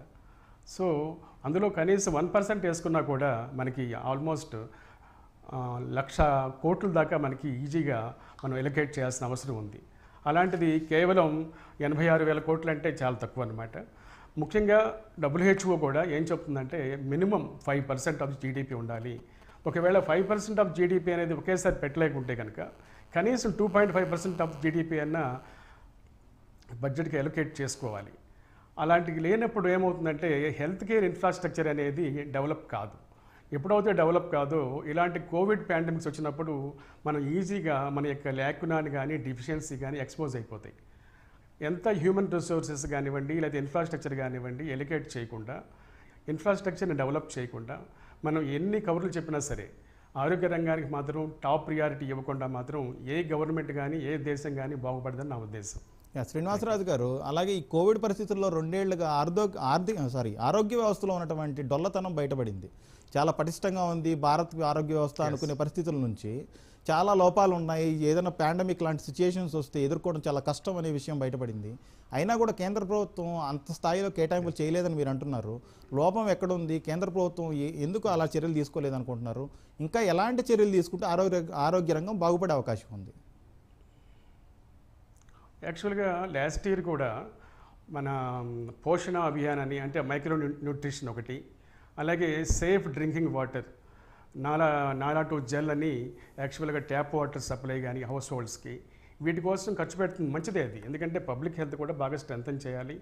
WHO కూడా ఏం చెప్పిందంటే వాటర్, శానిటేషన్, హైజీన్ ఈ 3 కూడా పల్లెల్లో బాగా ఎక్కువగా ఇంప్రూవ్ చేయాల్సిన అవసరం ఉంది. అలాగే at the same time urban స్లమ్స్లో కూడా ఇంప్రూవ్ చేయాల్సిన అవసరం ఉంది.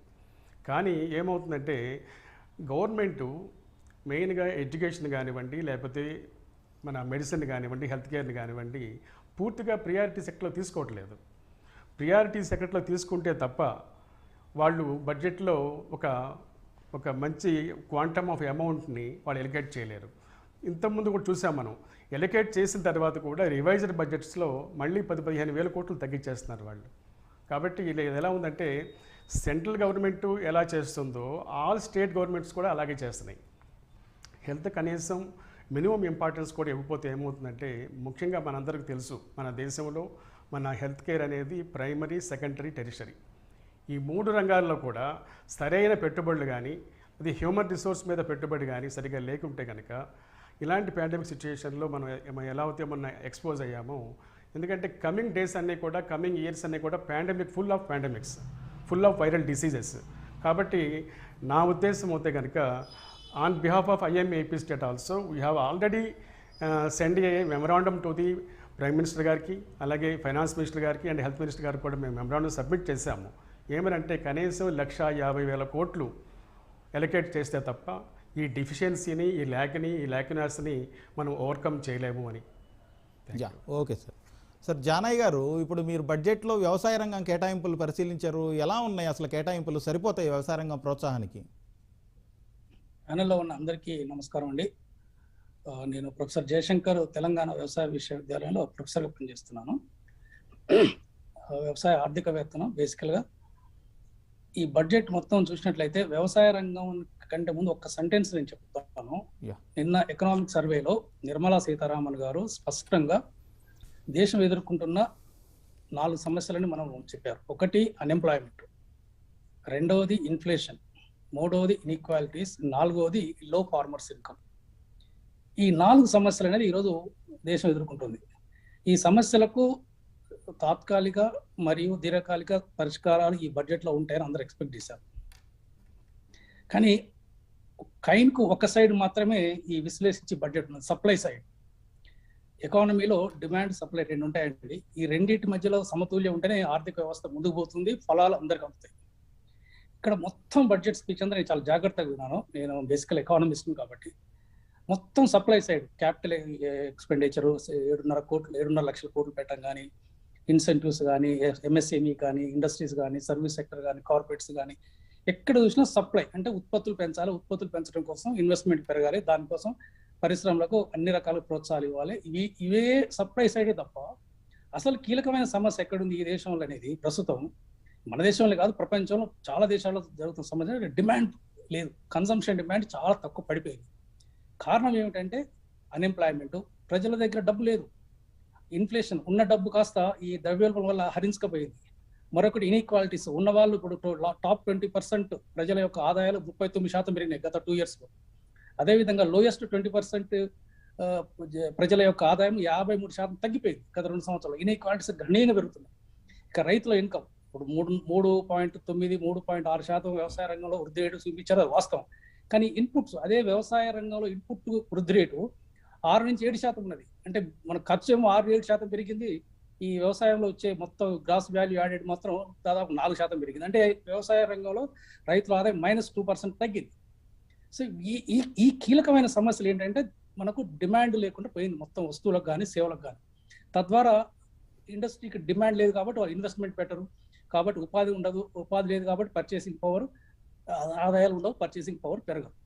సో ఈ విషయస్ సర్కిల్లో ఏమవుతుందంటే కొన్ని ఆర్గ్యుమెంట్స్ కూడా ఉన్నాయి ఎకానమిస్ట్ల మధ్యలో. అంటే గుడ్డు ముఖ్యమా, గుడ్డు ముఖ్యమా, కోడి ముఖ్యమా, అంటే ఏది మొదలు, గుడ్డు మొదలా కోడి మొదలా? సప్లై పెంచితే ఎకానమీ పెరుగుతుందా, డిమాండ్ పెంచితే ఎకానమీ పెరుగుతుందా? మనకు ప్రపంచవ్యాప్తంగా ఎగ్జాంపుల్స్ ఉన్నాయండి. ఫస్ట్ డిమాండ్ పెరగాలి. డిమాండ్ పెరగాలంటే ప్రజల డబ్బు ఉండాలి. ఆ డబ్బు ఉండాలంటే మీకు 2 మార్గాలు. ఒకటి ఏంటంటే ఇన్కమ్ ట్యాక్స్ని చాలా వరకు తగ్గించాలండి. ఇన్కమ్ ట్యాక్స్ వల్ల ఏంటంటే ప్రజలలో ఉండే ముఖ్యంగా చిరు ఆదాయ పన్నులు పే చేసే వాళ్ళు, ఓ 10 లక్షల లోపు, 15 లక్షల ఇన్కమ్ లోపు, చిన్న సన్నకారు ఉద్యోగస్తులే కాకుండా వ్యాపారస్తులు కూడా. సో వాళ్ళు ఏంది వచ్చే ఆదాయం అంతా ట్యాక్స్ రూపంలో వెళ్ళిపోతుంది. సో కాబట్టి ప్రజల్లో ఎనఫ్ డబ్బు ఉండలేదు, కాబట్టి డిమాండ్ పెరుగుతుంది. సో ఈ విషయ సైకిల్ నుంచి బయటపడాలంటే డిమాండ్ పెంచే మార్గం ఇక్కడ ఎక్కడ కనిపించలేదు మనకు. సో ఇదంతా సప్లై సైడ్. సో ఇది నా ఓవరాల్గా ఈ బడ్జెట్ మీద నాకు ఆశ్చర్యం అనిపిస్తుందంటే, ఇప్పుడు మా తెలంగాణ రాష్ట్ర ముఖ్యమంత్రి గారు మీకు బాగా గుర్తు, ఈ కరోనా టైంలో ఏమన్నారు, హెలికాప్టర్ మనీ మీరు డిస్ట్రిబ్యూట్ చేయండి అన్నారు. ఇది ఎగ్జాక్ట్లీ సేమ్ కాన్సెప్ట్. అమెరికాలో ఈ సంవత్సరం కరోనా టైంలో $4 ట్రిలియన్ డబ్బుని, అంటే ఒక్క అమెరికా పౌరుడికి $10,000 ప్రతి సంవత్సరానికి, అంటే ఇంట్లో 4 ఉంటే $40,000 ఒక సంవత్సరం వాళ్ళ అకౌంట్లో వేసేసారు. తద్వారా డబ్బు పెరిగింది, వాళ్ళ చేతిలో డబ్బులు పెరిగింది, కన్సంప్షన్ డిమాండ్ పెరిగింది. తద్వారా ఈ ఇన్వెస్ట్మెంట్ వాళ్ళు ఇన్వెస్ట్ చేసి ఆ ఉత్పత్తులు చేయడానికి అవకాశం వచ్చింది, ఎంప్లాయ్మెంట్ పెరిగింది, కొంత ఇన్ఫ్లేషన్ దీని ద్వారా వచ్చింది. కానీ ఇది షార్ట్ టర్మ్ ట్రాన్సిషన్. సో ఇలాంటి చేయకుండా ప్రజలకు డబ్బు అందుబాటులో లేకుండా కేవలం ఉన్న డబ్బును కూడా ట్యాక్స్ రూపంలో వసూలు చేసుకోవటం, కేవలం ఉత్పత్తి కోసం, ఉత్పత్తిదారుల కోసమే, అది కూడా వ్యవసాయేతర ఉత్పత్తిదారులకు ఇన్సెంటివ్స్ చేసి ఈ ఆర్థిక రంగాన్ని ముందు తీసుకోవాలనుకుంటే ముందుకు పోయే అవకాశం ఉంది. కానీ అసమానత్వాలు విపరీతంగా పెరుగుతాయి. మీకు ఇంతకుముందు చెప్పాను, నిన్న అఫీషియల్గా చెప్పిన ఫిగర్స్ నేను చెప్తున్నాను. టాప్ 20% పాపులేషన్ యొక్క ఆదాయాలు 39% పెరిగినాయి గత 2 ఏళ్లలో. లోయెస్ట్ 20% జనాభా యొక్క ఆదాయాలు 53% తగ్గిపోయినాయి. అదేవిధంగా గత 7 సంవత్సరాలలో ఇప్పుడు బడ్జెట్ ఏమన్నారు, 39 లక్షల కోట్లు. కానీ ట్యాక్స్ రెవెన్యూ వచ్చేది మనకి 22,000 కోట్లు మాత్రం, దాదాపుగా అంటే 16,000 కోట్లు ఇప్పుడు అప్పు చూపిస్తున్నారు. ఆల్రెడీ గత 7 ఏళ్లలో 75 లక్షల కోట్లు అప్పు చేశారు. గత 70 సంవత్సరాలలో 47 నుంచి 2014 వరకు కనుక కేవలం 40 లక్షల కోట్లు అప్పు చేస్తే 7 ఏళ్లలో 75 లక్షల కోట్లు ప్లస్ ఇది ఒక 90 లక్షల కోట్లు. అంటే ఇది అప్పులు అమ్మకాల లాగానే అనిపిస్తుంది తప్ప ఈ ఉపాధి అంటే మౌలికమైన సమస్యలను పరిష్కరించాలండి. ఉపాధి పెరగాలి, ఆదాయాలు పెరగాలి, తద్వారానే ఎకానమీ పెరుగుతుంది, ఆ ఫలాలు ప్రజలకు అందుతాయి. ఆ ప్రిన్సిపల్ అనేది మిస్ అయింది ఇందులో. ఓకే రఘుబాబు గారు, ఇప్పుడు ఈ బడ్జెట్లో చిన్న మధ్య తరహా పరిశ్రమల కోసం 2 లక్షల కోట్లతోటి క్రెడిట్ గ్యారంటీ పథకం ప్రవేశపెడుతున్నామని ఆర్థిక మంత్రి చెప్పారు. దీనివల్ల పరిశ్రమలకు ఎలాంటి ప్రోత్సాహం లభిస్తుంది, ఎలాంటి ఉపయోగం ఉంటుందంటారు? అంటే ఇది మన కరోనా టైంలో కూడా ఈ ఎంఎస్ఎంఈలకు ప్రోత్సాహం ఇవ్వడానికి చాలా బడ్జెట్ అలకేట్ చేయడం జరిగిందండి. ఇది ఉపయోగపడుతుంది. బట్ ఒక ప్రాబ్లం ఏంటంటే అలొకేషన్ ఉన్నా కూడా బ్యాంక్స్ డిస్బర్స్ చేయట్లేదండి. మనం లాస్ట్ 2-3 మంత్స్ సర్వేస్ చూస్తే కూడా గవర్నమెంట్ అలొకేట్ చేసినా కూడా banks are not giving money to the MSMEs. దానివల్ల కూడా చాలామంది ఎంఎస్ఎంఈలు క్లోజ్ చేయడం జరిగింది, ఎంప్లాయ్మెంట్ ఇంపాక్ట్ కావడం జరిగింది. ఇవన్నీ జరుగుతూ ఉన్నాయి. దీనికి ఇంపార్టెంట్ ఏంటంటే నాట్ ఓన్లీ అలొకేషన్, దాన్ని ఇంప్లిమెంట్ అయ్యేటట్టుగా గవర్నమెంట్ చూడాల్సిన పరిస్థితి ఉందండి. ఓకే సార్, అయితే ఇప్పుడు ఉపాధి చాలా కోల్పోయారు. కోవిడ్ కారణంగా ఎంతోమంది ఉద్యోగాలు కోల్పోయి ఉపాధి లేక చాలా ఇబ్బందులు పడ్డారు. ఈ ఎంఎస్ఎంఈలకు కేంద్ర ప్రభుత్వం ఇచ్చినటువంటి ప్రోత్సాహం వల్ల ఉపాధి పెరిగే అవకాశం ఉందంటారా? పెరుగుతుందండి, ఉపాధి పెరుగుతుంది. బట్ ఇవాళ ఏమవుతుందంటే ఈ ఎంఎస్ఎంఈలు పెద్ద కంపెనీస్ తోటి కంపీట్ చేయాల్సి వస్తుంది. దానివల్ల వీళ్ళ ఇంట్రెస్ట్ ఆన్ క్యాపిటల్ పెరుగుతూ ఉంది, వీళ్ళకి లెవెల్ ప్లేయింగ్ ఫీల్డ్ లేదనమాట. దానికి సరైన ప్రోత్సాహం ఇస్తే వీళ్ళు నిలదొక్కుని ఎంప్లాయ్మెంట్ జనరేట్ చేయడము, ప్రోగ్రెస్ కావడం అవకాశం ఉంటుంది. ఇంకా చాలా చేయాల్సి ఉందండి. భాస్కర్ రెడ్డి గారు, ఇది మంచి పరిణామే, but it is not getting disbursed. Okay sir, Bhaskar Reddy గారు, ఇప్పుడు బడ్జెట్ పరంగా చూస్తే పరిశ్రమలకు ఇంకా ఎలాంటి ప్రోత్సాహం లభించుంటే బాగుండేది? మీరు ఏం కోరుకుంటున్నారు? కేంద్ర ప్రభుత్వం ఇంకేం చేస్తే పరిశ్రమలు మరింత మెరుగైన స్థితిని చేరుకునే అవకాశం ఉంది ఈ కోవిడ్ తర్వాత?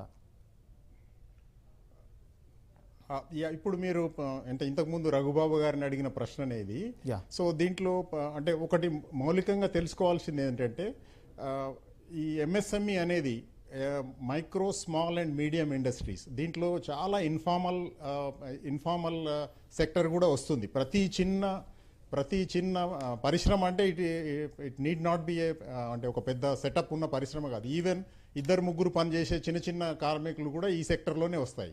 అయితే దురదృష్టం ఏంటంటే 10 మందిలో ఓన్లీ 2 ఈ ఏదైతే ఇప్పుడు సెంట్రల్ గవర్నమెంట్ అనౌన్స్ చేసిందో ఆత్మనిర్భర్ భారత్ కింద 1.0, 2.0, ఇంతకుముందే 4 లక్షల కోట్లు చేసింది, ఇప్పుడు ఇంకొక 2 లక్షల కోట్లు చేసింది. అయితే రఘుబాబు గారు చెప్పినట్టు మీరు ఇంకా 2 కాదు ఇంకా 10 లక్షల కోట్లు చేయండి. దీంట్లో బ్యాంక్స్ మెయిన్ రోల్ ప్లే చేస్తున్నాయి. ఆర్బీఐ జనరల్ ఒక గైడ్ లైన్స్ ఇచ్చింది ఏంటంటే మీరు బ్యాంక్స్ వీళ్ళకి తప్పకుండా ఎంఎస్ఎంఈకి మీరు సపోర్ట్ చేయాలి, వాళ్ళకు ఒక 2-3 అంటే ఒక 8-10 పాయింట్స్ చెప్పారన్నట్టు. వీళ్ళు నిరర్ధకమైన ఆస్తి ఉండొద్దు, వీళ్ళు మంచిగా పనిచేస్తుండాలి, ఈ విధమైన బయట. అయితే బ్యాంక్ ఇంటర్నల్ గైడ్ లైన్స్ ఏంటంటే చాలా కఠినతరంగా ఉన్నాయి. వాళ్ళ బ్యాంక్స్ ఏం చూస్తాయంటే మాకు ఈ ఇచ్చిన అమౌంట్ మళ్ళీ రిటర్న్ వస్తుందా రాదా.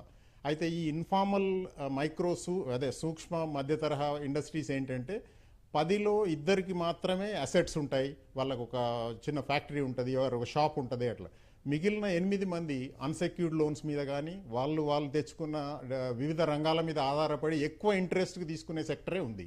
సో ఈ ఆల్మోస్ట్ 80% మందికి ఈ ఫలితాలు అందలేదు. పోయినసారి కూడా ఇప్పుడు ఈ 4 లక్షల కోట్లలో మన దగ్గర నుంచి చూస్తే ఓన్లీ 30-40% ఇంతకెందుకు నిర్మలా సీతారామన్ గారే అనౌన్స్ చేశారు ఈరోజు 1,00,000 యూనిట్లకు మాత్రమే లభించిందని. సో అది చాలా తక్కువ నెంబరు. మనం ఆల్మోస్ట్ 10 లక్షల యూనిట్లలో 1,20,000, 1,30,000 మాత్రమే ఈ ఫలితాలు పొందగలిగిందంటే ఇది దురదృష్టక పరిణామము. అయితే దీంట్లో ఫండ్స్ కంటే ఎక్కువ ఆర్బీఐ ద్వారా వెరీ క్లియర్ గైడ్ లైన్స్ ఈ బ్యాంక్స్కి ఇవ్వాల్సి ఉంటుంది. ఏమనంటే ఎట్టి పరిస్థితులలో అది ఏ సెక్టర్ అయినా అసెట్స్ ఉన్నా లేకున్నా ఒకవేళ మీ కేంద్ర ప్రభుత్వం అనౌన్స్ చేసిన ఎంఎస్ఎంఈ క్యాటర్లోకి ఈ పరిశ్రమ వచ్చిందంటే వాటికి తప్పకుండా మీరు ఇవ్వాల్సిన బాధ్యత కింద దాన్ని కనుక గైడ్ లైన్స్ ఇస్తే అప్పుడు ఈ రంగానికి ఊతం వస్తుంది. ఇప్పుడు ప్రొఫెసర్ జానయ్య గారు అన్నట్టు ఫండ్స్ లభ్యత అందరికీ వెళ్ళిపోతుంది. అది అంటే బాటమ్ మోస్ట్ లెవెల్. ఇప్పుడు ఈవెన్ సెల్ఫ్ రిలేటెడ్ చేసుకునే వాళ్ళు ఉంటారు, అంటే చిన్న బండి నడుపుకునే వాళ్ళు కానీ లేకపోతే ఇడ్లీ అమ్మే వాళ్ళు కానీ వీళ్ళ దగ్గరికి కూడా ఈ ఫండ్స్ ఫ్లో రావాలి. దానికి బ్యాంకును కరెక్ట్గా అనుసంధానం చేసి కనుక చేస్తే ఈ ఫలాలు అందరికీ అందుతాయి. లేకపోతే మాత్రము వారు అన్నట్టు డిమాండ్ సైడ్ చాలా వీక్ అయిపోతాం మనము. అండ్ ఇంకొక పాయింట్ ఏంటంటే ఎంప్లాయీస్కు కూడా ఇప్పుడు మనము 1.5 lakh ఏటీసీ కింద ఎగ్జంప్షన్ ఉండింది ఇన్కమ్ ట్యాక్స్. ఇది ఎప్పటి నుంచో 8-10 సంవత్సరాల నుంచి ఉంది. దీన్ని అట్లీస్ట్ 2.5 లక్షల కన్నా చేయమని రిక్వెస్ట్ చేయడం జరిగింది. ఈ కరోనా టైంలో చాలా వీక్ అయి ఉన్నది మొత్తం సొసైటీ. అట్లీస్ట్ ఈ మధ్య బడుగు వర్గాల వారైనా ఆ చిన్న బెనిఫిట్స్ వస్తే కనుక ఒక 20-30 వేల అడిషనల్ లభ్యత అయితే కనుక అది మళ్ళీ ఎకానమీలోకి వస్తుంది. కానీ ఈ సైడ్ కొంచెం నిరుత్సాహంగా ఉంది. భాస్కర్ రెడ్డి గారు, అలాగే ఇన్కమ్ ట్యాక్స్ బెనిఫిట్స్ చూస్తే ఈ ఎన్డీఏ ప్రభుత్వం వచ్చిన తర్వాత దాదాపుగా పెంచిన దాఖలు లేవు. ఈసారి ఖచ్చితంగా పెంచుతారు. ఈ కోవిడ్ ప్రభావానికి చాలా ఎక్కువ మంది ఉద్యోగులు ప్రభావితం అయ్యారు. ఖచ్చితంగా బెనిఫిట్స్ ఇస్తారు, కొంచెం ప్రోత్సాహం ఉంటుంది అనుకున్నారు. కానీ ఇన్కమ్ ట్యాక్స్ పరంగా ఎలాంటి ప్రోత్సాహాలు కానీ ఎలాంటి ప్రకటనలు కానీ ప్రస్తావన కానీ కేంద్ర మంత్రి చేయలేదు. దీన్ని ఎలా చూస్తారు? పూర్తిగా డిసప్పాయింటింగ్ అండి. ఇది నిరాశ నిస్పృహలకు గురి చేసేది. మేము federation of Telangana chamber of commerce and industry తరఫున ఒక 200 మంది various industrial sector CEOs HR ఎగ్జిక్యూటివ్స్తో ఒక సర్వే మాదిరిగా నిర్వహించాము. దీంట్లో ప్రతి ఒక్కరు చెప్పేది ఏంటంటే ఈ పర్టికులర్ మెజర్స్ ఇన్కమ్ ట్యాక్స్ విషయంలో 1000 కళ్ళతో ఎదురు చూశారు. ఈసారి తప్పకుండా ఈ 1.5 lakh ఏటీసీసీది 2.5 లక్షలు అవుతుంది. ఇంకొకటి, ఇప్పుడు కామన్ మ్యాన్కు ఇల్లు అనేది కళ. ఆల్మోస్ట్ మిడ్ లెవెల్లో ప్రతి ఒక్కరు ఇల్లుకు ఇన్వెస్ట్ చేస్తారు. దానికి కూడా మిడ్ లెవెల్ ఎంప్లాయీస్కు ఇప్పుడు 45 AB కింద ఓన్లీ 2 lakh వరకే ఇంట్రెస్ట్ ఎగ్జంప్షన్ ఉంది, ఓన్లీ 2 లక్షల వరకు. ఇది కూడా చాలా రోజుల నుంచి అలాగే వస్తుంది. అట్లీస్ట్ దాన్ని 5 లక్షల కన్నా చేస్తే దాంట్లో కొంత బెనిఫిట్ వస్తుందని ఈ విధంగా ఈ ట్యాక్సెస్ విషయంలో ఐ థింక్ ఇట్స్ చాలా డిసప్పాయింటింగ్. కామన్ మ్యాన్ చాలా ఇబ్బందికి గురయ్యాడు. ఇప్పుడు కూడా నేను మాట్లాడుతుంటే ప్రతి ఒక్కరు ఏదైతే ఎక్స్పెక్టేషన్తో వచ్చామో ఈసారి ఉంటుందనుకున్నాము అసలు దాని విషయమే టచ్ చేయలేదు. ఎక్సెప్ట్ ఫర్ లార్జ్ లెవెల్లో, కంట్రీ లెవెల్లో అగ్రికల్చర్కు, పిఎం గతి శక్తికి అంటే మంచిదే. ఇవన్నీ ఏంటంటే ఇన్ఫ్రాస్ట్రక్చర్ పెంచడము, ఉత్పత్తి పెంచడము లాంగ్ రన్లో చాలా మంచి పరిణామమే, కానీ దానికి మ్యాచింగ్గా బ్యాలెన్స్ చేయలేకపోయారు. అది మాత్రం కామన్ మ్యాన్కు డిసప్పాయింటింగ్ అయిందని చెప్పచ్చు. ఓకేనండి. శ్రీనివాసరాజు గారు, ఇప్పుడు కోవిడ్ వచ్చిన తర్వాత వైద్యపరంగా పరిశోధనా రంగం చాలా కీలకమైంది. పరిశోధనలు చేయాలి, వైద్యపరంగా ఎలాంటి ఇన్వెన్షన్స్ చేస్తే దాంట్లో కొత్త జబ్బులు వచ్చినప్పుడు, కొత్త పాండమిక్స్ వచ్చినప్పుడు ఎదుర్కోవడానికి అవకాశం ఉంటుంది. అయితే ఈ వైద్య రంగంలో పరిశోధనకు సంబంధించి కేంద్ర ప్రభుత్వం ఎలాంటి ప్రోత్సాహాలు అందించింది? ఈ బడ్జెట్ పరంగా ఏమైనా మీకు కొంచెం కనిపిస్తుందా? వైద్య రంగానికి, వైద్య రంగంలో పరిశోధనలకి ప్రోత్సాహం లభిస్తుందంటారా? అసలు మనం మొత్తం కూలంకషంగా చూస్తేనండి, ఆరోగ్య రంగంలో ముఖ్యంగా college education, medical college education కానివ్వండి, ఎస్పెషల్లీ గవర్నమెంట్ సైడు, అలాగే రీసెర్చ్ సైడ్ కానివ్వండి, లేదా న్యూ మాలిక్యూల్స్ ఇన్వెంట్ చేయడానికి కావాల్సిన వనరులు కానివ్వండి, వాటికి ఊసి అసలు ఎత్తలేదు సార్. ఎందుకంటే వీటిల్లో అసలు ఏమాత్రం కూడా అసలు వాటి గురించి ఎడ్యుకేషన్ కానీ ఏమీ టచ్ చేయలేదు అసలు. ఇంకోటి ఏంటంటే మేము ఇంకోటి ఊహించాము యాక్చువల్గా, మెడికల్ డివైసెస్ మీద జిఎస్టీ తగ్గించమని ఎప్పటి నుంచో అడుగుతున్నాం మనం. ఈ మెడికల్ డివైసెస్ ఆత్మనిర్భర్ స్కీమ్ కింద మన లోకల్గా ఇండైజినియస్గా మ్యానుఫ్యాక్చర్ చేసిన డివైసెస్ మీద కానివ్వండి, డిస్పోజబుల్స్, కన్స్యూమబుల్స్ మీద కనీసం జిఎస్టీని 5%కి తీసుకొస్తే మనకి చాలా కాంపిటేటివ్గా ప్రొడక్షన్ చేయగలం మన వాళ్ళందరూ కూడా. అది చాలా బాగుంటుంది కూడా. తర్వాత హెల్త్ ఇన్సూరెన్స్ పాలసీస్ ఒకటి, హెల్త్ ఇన్సూరెన్స్ పాలసీస్ మీద కూడా జిఎస్టీ తగ్గించాల్సిన అవసరం ఉంది. అది కూడా తగ్గించలేదు. కాబట్టి ఇలాంటివన్నీ చూసుకుంటే ఏంటంటే ఒక వేగ్గా, బ్రాడ్గా వాళ్ళు చెప్పారు తప్ప ఒక పిన్ పాయింట్ చేసి ప్రతి రంగాన్ని టచ్ చేసి ఆ రంగంలో పడుతున్న ఇష్యూస్ ఏమున్నాయి, వాటిని ఎలా అడ్రస్ చేయాలి, ఈ ఛాలెంజెస్ని ఎలా ఓవర్కమ్ చేసుకోవాలి అనే దాన్ని మాత్రం వాళ్ళు నెగ్లెక్ట్ చేసినట్టే కనిపిస్తుంది. ఇంకోటి ఐసీఎంఆర్ కానివ్వండి, లేదా all India institute of medical sciences కానివ్వండి, లేకపోతే పీజీఐ చండీగఢ్ లాంటి రెప్యూటెడ్ ఇన్స్టిట్యూషన్స్ కానివ్వండి, లేదా సిసిఎంబికి కానివ్వండి, వీటన్నిటికి కూడా కావలసిన వనరులు, ఎస్పెషల్లీ ఫినాన్షియల్ రిసోర్సెస్ అనేది తప్పనిసరిగా ఇవ్వాల్సిన అవసరం ఉంది. కేవలం లాస్ట్ ఇయర్ కూడా కేవలం 1000 కోట్ల నుంచి 3000 కోట్లే వాళ్ళు ఎలికేట్ చేశారు. అందులో రివైజ్ చేసిన తర్వాత కేవలం 1500 కోట్లు మాత్రమే ఖర్చు పెట్టారు. మా యొక్క రిక్వెస్ట్ ఏంటంటే on behalf of Indian medical association కనీసం 10 నుంచి 15,000 కోట్లు ఎలికేట్ చేస్తే తప్ప మనం కంపీట్ చేయలేము వరల్డ్ లెవెల్లో కనుక. కాబట్టి మా యొక్క sincere request through your channel to the government ఏంటంటే మెడికల్ రీసెర్చ్కి అలాగే గవర్నమెంట్ మెడికల్ ఎడ్యుకేషన్కి ఎక్కువ శాతం ఫండింగ్ చేయకపోతే కనుక మనం వరల్డ్ లెవెల్లో కానివ్వండి, లేకపోతే కమింగ్ పాండమిక్స్ని ఎదుర్కోవడంలో కానివ్వండి, మనం డెఫినెట్గా వెనకబడిపోతాము. ఓకేనండి. జానయ్య గారు, ఇప్పుడు కేంద్ర ప్రభుత్వం బడ్జెట్లో ప్రధానంగా నదుల అనుసంధానం గురించి ప్రస్తావించింది. 5 మోడళ్లు సిద్ధం చేశాం, నదుల అనుసంధానానికి సిద్ధమవుతున్నాం అని చెప్పింది. ఇది ఎలాంటి ఫలితాలను ఇచ్చే అవకాశం ఉంది నదుల అనుసంధానం? ఈ కాన్సెప్ట్ ఏదైతే ఉన్నదో ఇది కొత్త కాన్సెప్ట్ ఏం కాదు. మనం గత కేఎల్ రావు గారు ఉన్న కానించి ఇది నదుల అనుసంధానం వినిపిస్తున్నది. కాకపోతే అమల్లోకి వచ్చేసరికి ఎక్కడ మనకు ఒక విజిబుల్ ఇంపాక్ట్ కనపడలేదు. కాన్సెప్ట్ మంచిది, దీన్ని ఏ విధంగా అమలు తీస్తారని చూడాలి. మనం ఇప్పుడు బడ్జెట్లో నిర్మల గారు ఒక స్టేట్మెంట్ ఇచ్చారు. దానికి దాని నిధులు ఎంతవరకు, అంటే నిధులు ఒకసారి బడ్జెట్ అలొకేట్ చేస్తారు కానీ ఫైనల్గా వస్తే ఏముండదు. సో దాని ఇంపాక్ట్ లాంగ్ రన్, ఇది చాలా కొన్ని సంవత్సరాలు పట్టే ప్రాజెక్ట్ కాబట్టి ఇది మంచి ఆలోచన, దాన్ని అమల్లో జరగాలని అందరం కోరుకుందాం. ఓకే జానయ్య గారు, అయితే ఈ నదుల అనుసంధానం వల్ల తెలుగు రాష్ట్రాలకు ఏమైనా నష్టం జరిగే అవకాశం ఉందా, లేకపోతే లబ్ధి చేకూరుతుందంటారా? అంటే ఇప్పుడు ఇందులో ఏ రాష్ట్రం ఒక రాష్ట్రము అంటే ఇప్పుడు మన తెలంగాణ ముఖ్యంగా కృష్ణా గోదావరి నదులు ఇక్కడ మనకి ఎక్కువ ఆధారితమై ఉన్నాయి ఈ తెలుగు రాష్ట్రాల్లో. ఈ రెండింటి గురించి కూడా ప్రస్తావించారు కాబట్టి అంటున్నాను, ఏంటి ఈ నదుల అనుసంధానం వల్ల తెలుగు రాష్ట్రాలకు మంచేనా లేకపోతే చెడు జరుగుతుందా? అంటే డాక్టర్ కేఎల్ రావు గారు 1956లో ఒక ఆర్టికల్ రాశారండి. చాలా ఆల్మోస్ట్ 60 సంవత్సరాల కింద ఈ నదుల అనుసంధానం కదా. అందులో నాకు గుర్తున్న ఒక కీలకమైన అంశం ఏంటంటే ఈ నదుల అనుసంధానం వల్ల ఈ దక్కన్ ప్లాటు అంటే దక్షిణాదిలో ఉండే నదుల కింద పారివాహక ప్రాంతాలకు లాభం జరుగుతుంది. ఎందుకంటే మీకు ఉత్తరాదిలో ఉండే హిమాలయాల నుంచి వస్తాయి. ఇప్పుడు గంగా, బ్రహ్మపుత్ర ఇవన్నీ ఏంటంటే ఇవి పిరానియల్ రివర్స్ అంటాం. అది ఎప్పుడు ఎండాకాలము వానకాలం అనేది ఉండకుండా ఎప్పుడు నీళ్ళు నదులు పారుతూ ఉంటాయి. అలాంటి మన దక్షిణాదిలో ఉండే రాష్ట్రాలు ఇది రెయిన్ఫాల్ డిపెండెంట్ రివర్స్ అంటాం. వర్షాలు ఉంటేనే మన క్యాచ్మెంట్ ఏరియాలో వాటర్ వస్తేనే నదులలో నీళ్ళు ఉంటాయి. వర్షాలు లేకపోతే నదులు కూడా ఎండిపోతాయి. సో కాబట్టి దీనివల్ల దక్షిణాది రాష్ట్రాలకు లాభం జరుగుతుందని డాక్టర్ కేఎల్ రావు గారు 1956లో రాసిన ఒక వ్యాసంలో పేర్కొన్నారు. అది నాకు బాగా గుర్తు. ఆయన చెప్పింది కూడా ఇది ఒక లాజికే. ఎందుకంటే ఉత్తరాదిన ఉండే నదులు మీకు ఎప్పుడు సంవత్సరానికి పొడుగ్గా మీకు నీళ్లు ఉంటాయి, కొద్దిగా ఎక్కువ తక్కువ.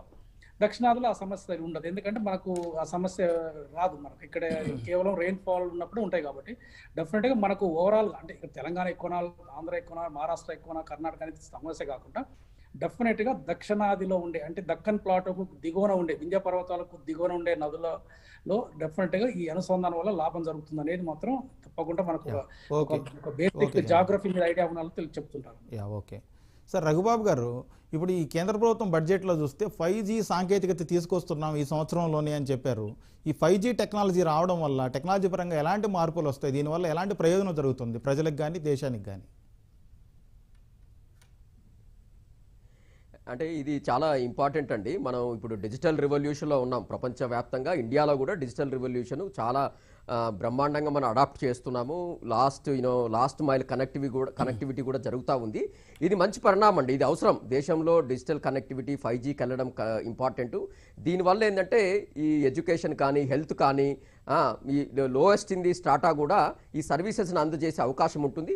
కాబట్టి ఇది ఈవెన్ ది గవర్నమెంట్ సర్వీసెస్ని సిటిజన్కి అందజేయాలన్నా కూడా మారుమూల ప్రాంతాల్లో ఎడ్యుకేషన్ హెల్త్ గవర్నమెంట్ సర్వీసెస్ని చేర్చడానికి ఇది చాలా ఉపయోగపడుతుంది. ఇది మంచి పరిణామం అండి. దీని మీద ఎంత ఇన్వెస్ట్మెంట్ చేసినా కూడా ఇది ఉపయోగపడుతుంది. దీనివల్ల ఈవెన్ లాట్ ఆఫ్ స్టార్టప్స్ కూడా అవకాశాలు వచ్చే అవకాశం ఉంది. ఓకే రఘుబాబు గారు, అయితే ఈ 5G తీసుకురావడం వల్ల ఉపాధి పరంగా ఏమైనా ఉపాధి అవకాశాలు పెరిగే అవకాశం ఏమైనా ఉందా? ఉపాధి పెరుగుతుందండి, బట్ ఇక్కడ చాలా సెక్టార్లలో ఇప్పుడు ఆటోమేషన్ కూడా చాలా జరుగుతుందండి. ఆటోమేషన్ జరగడం వల్ల అడిషనల్గా క్రియేట్ అయ్యే ఎంప్లాయ్మెంట్ ఆటోమేషన్ వల్ల కొంత ఆఫ్సెట్ జరుగుతుంది.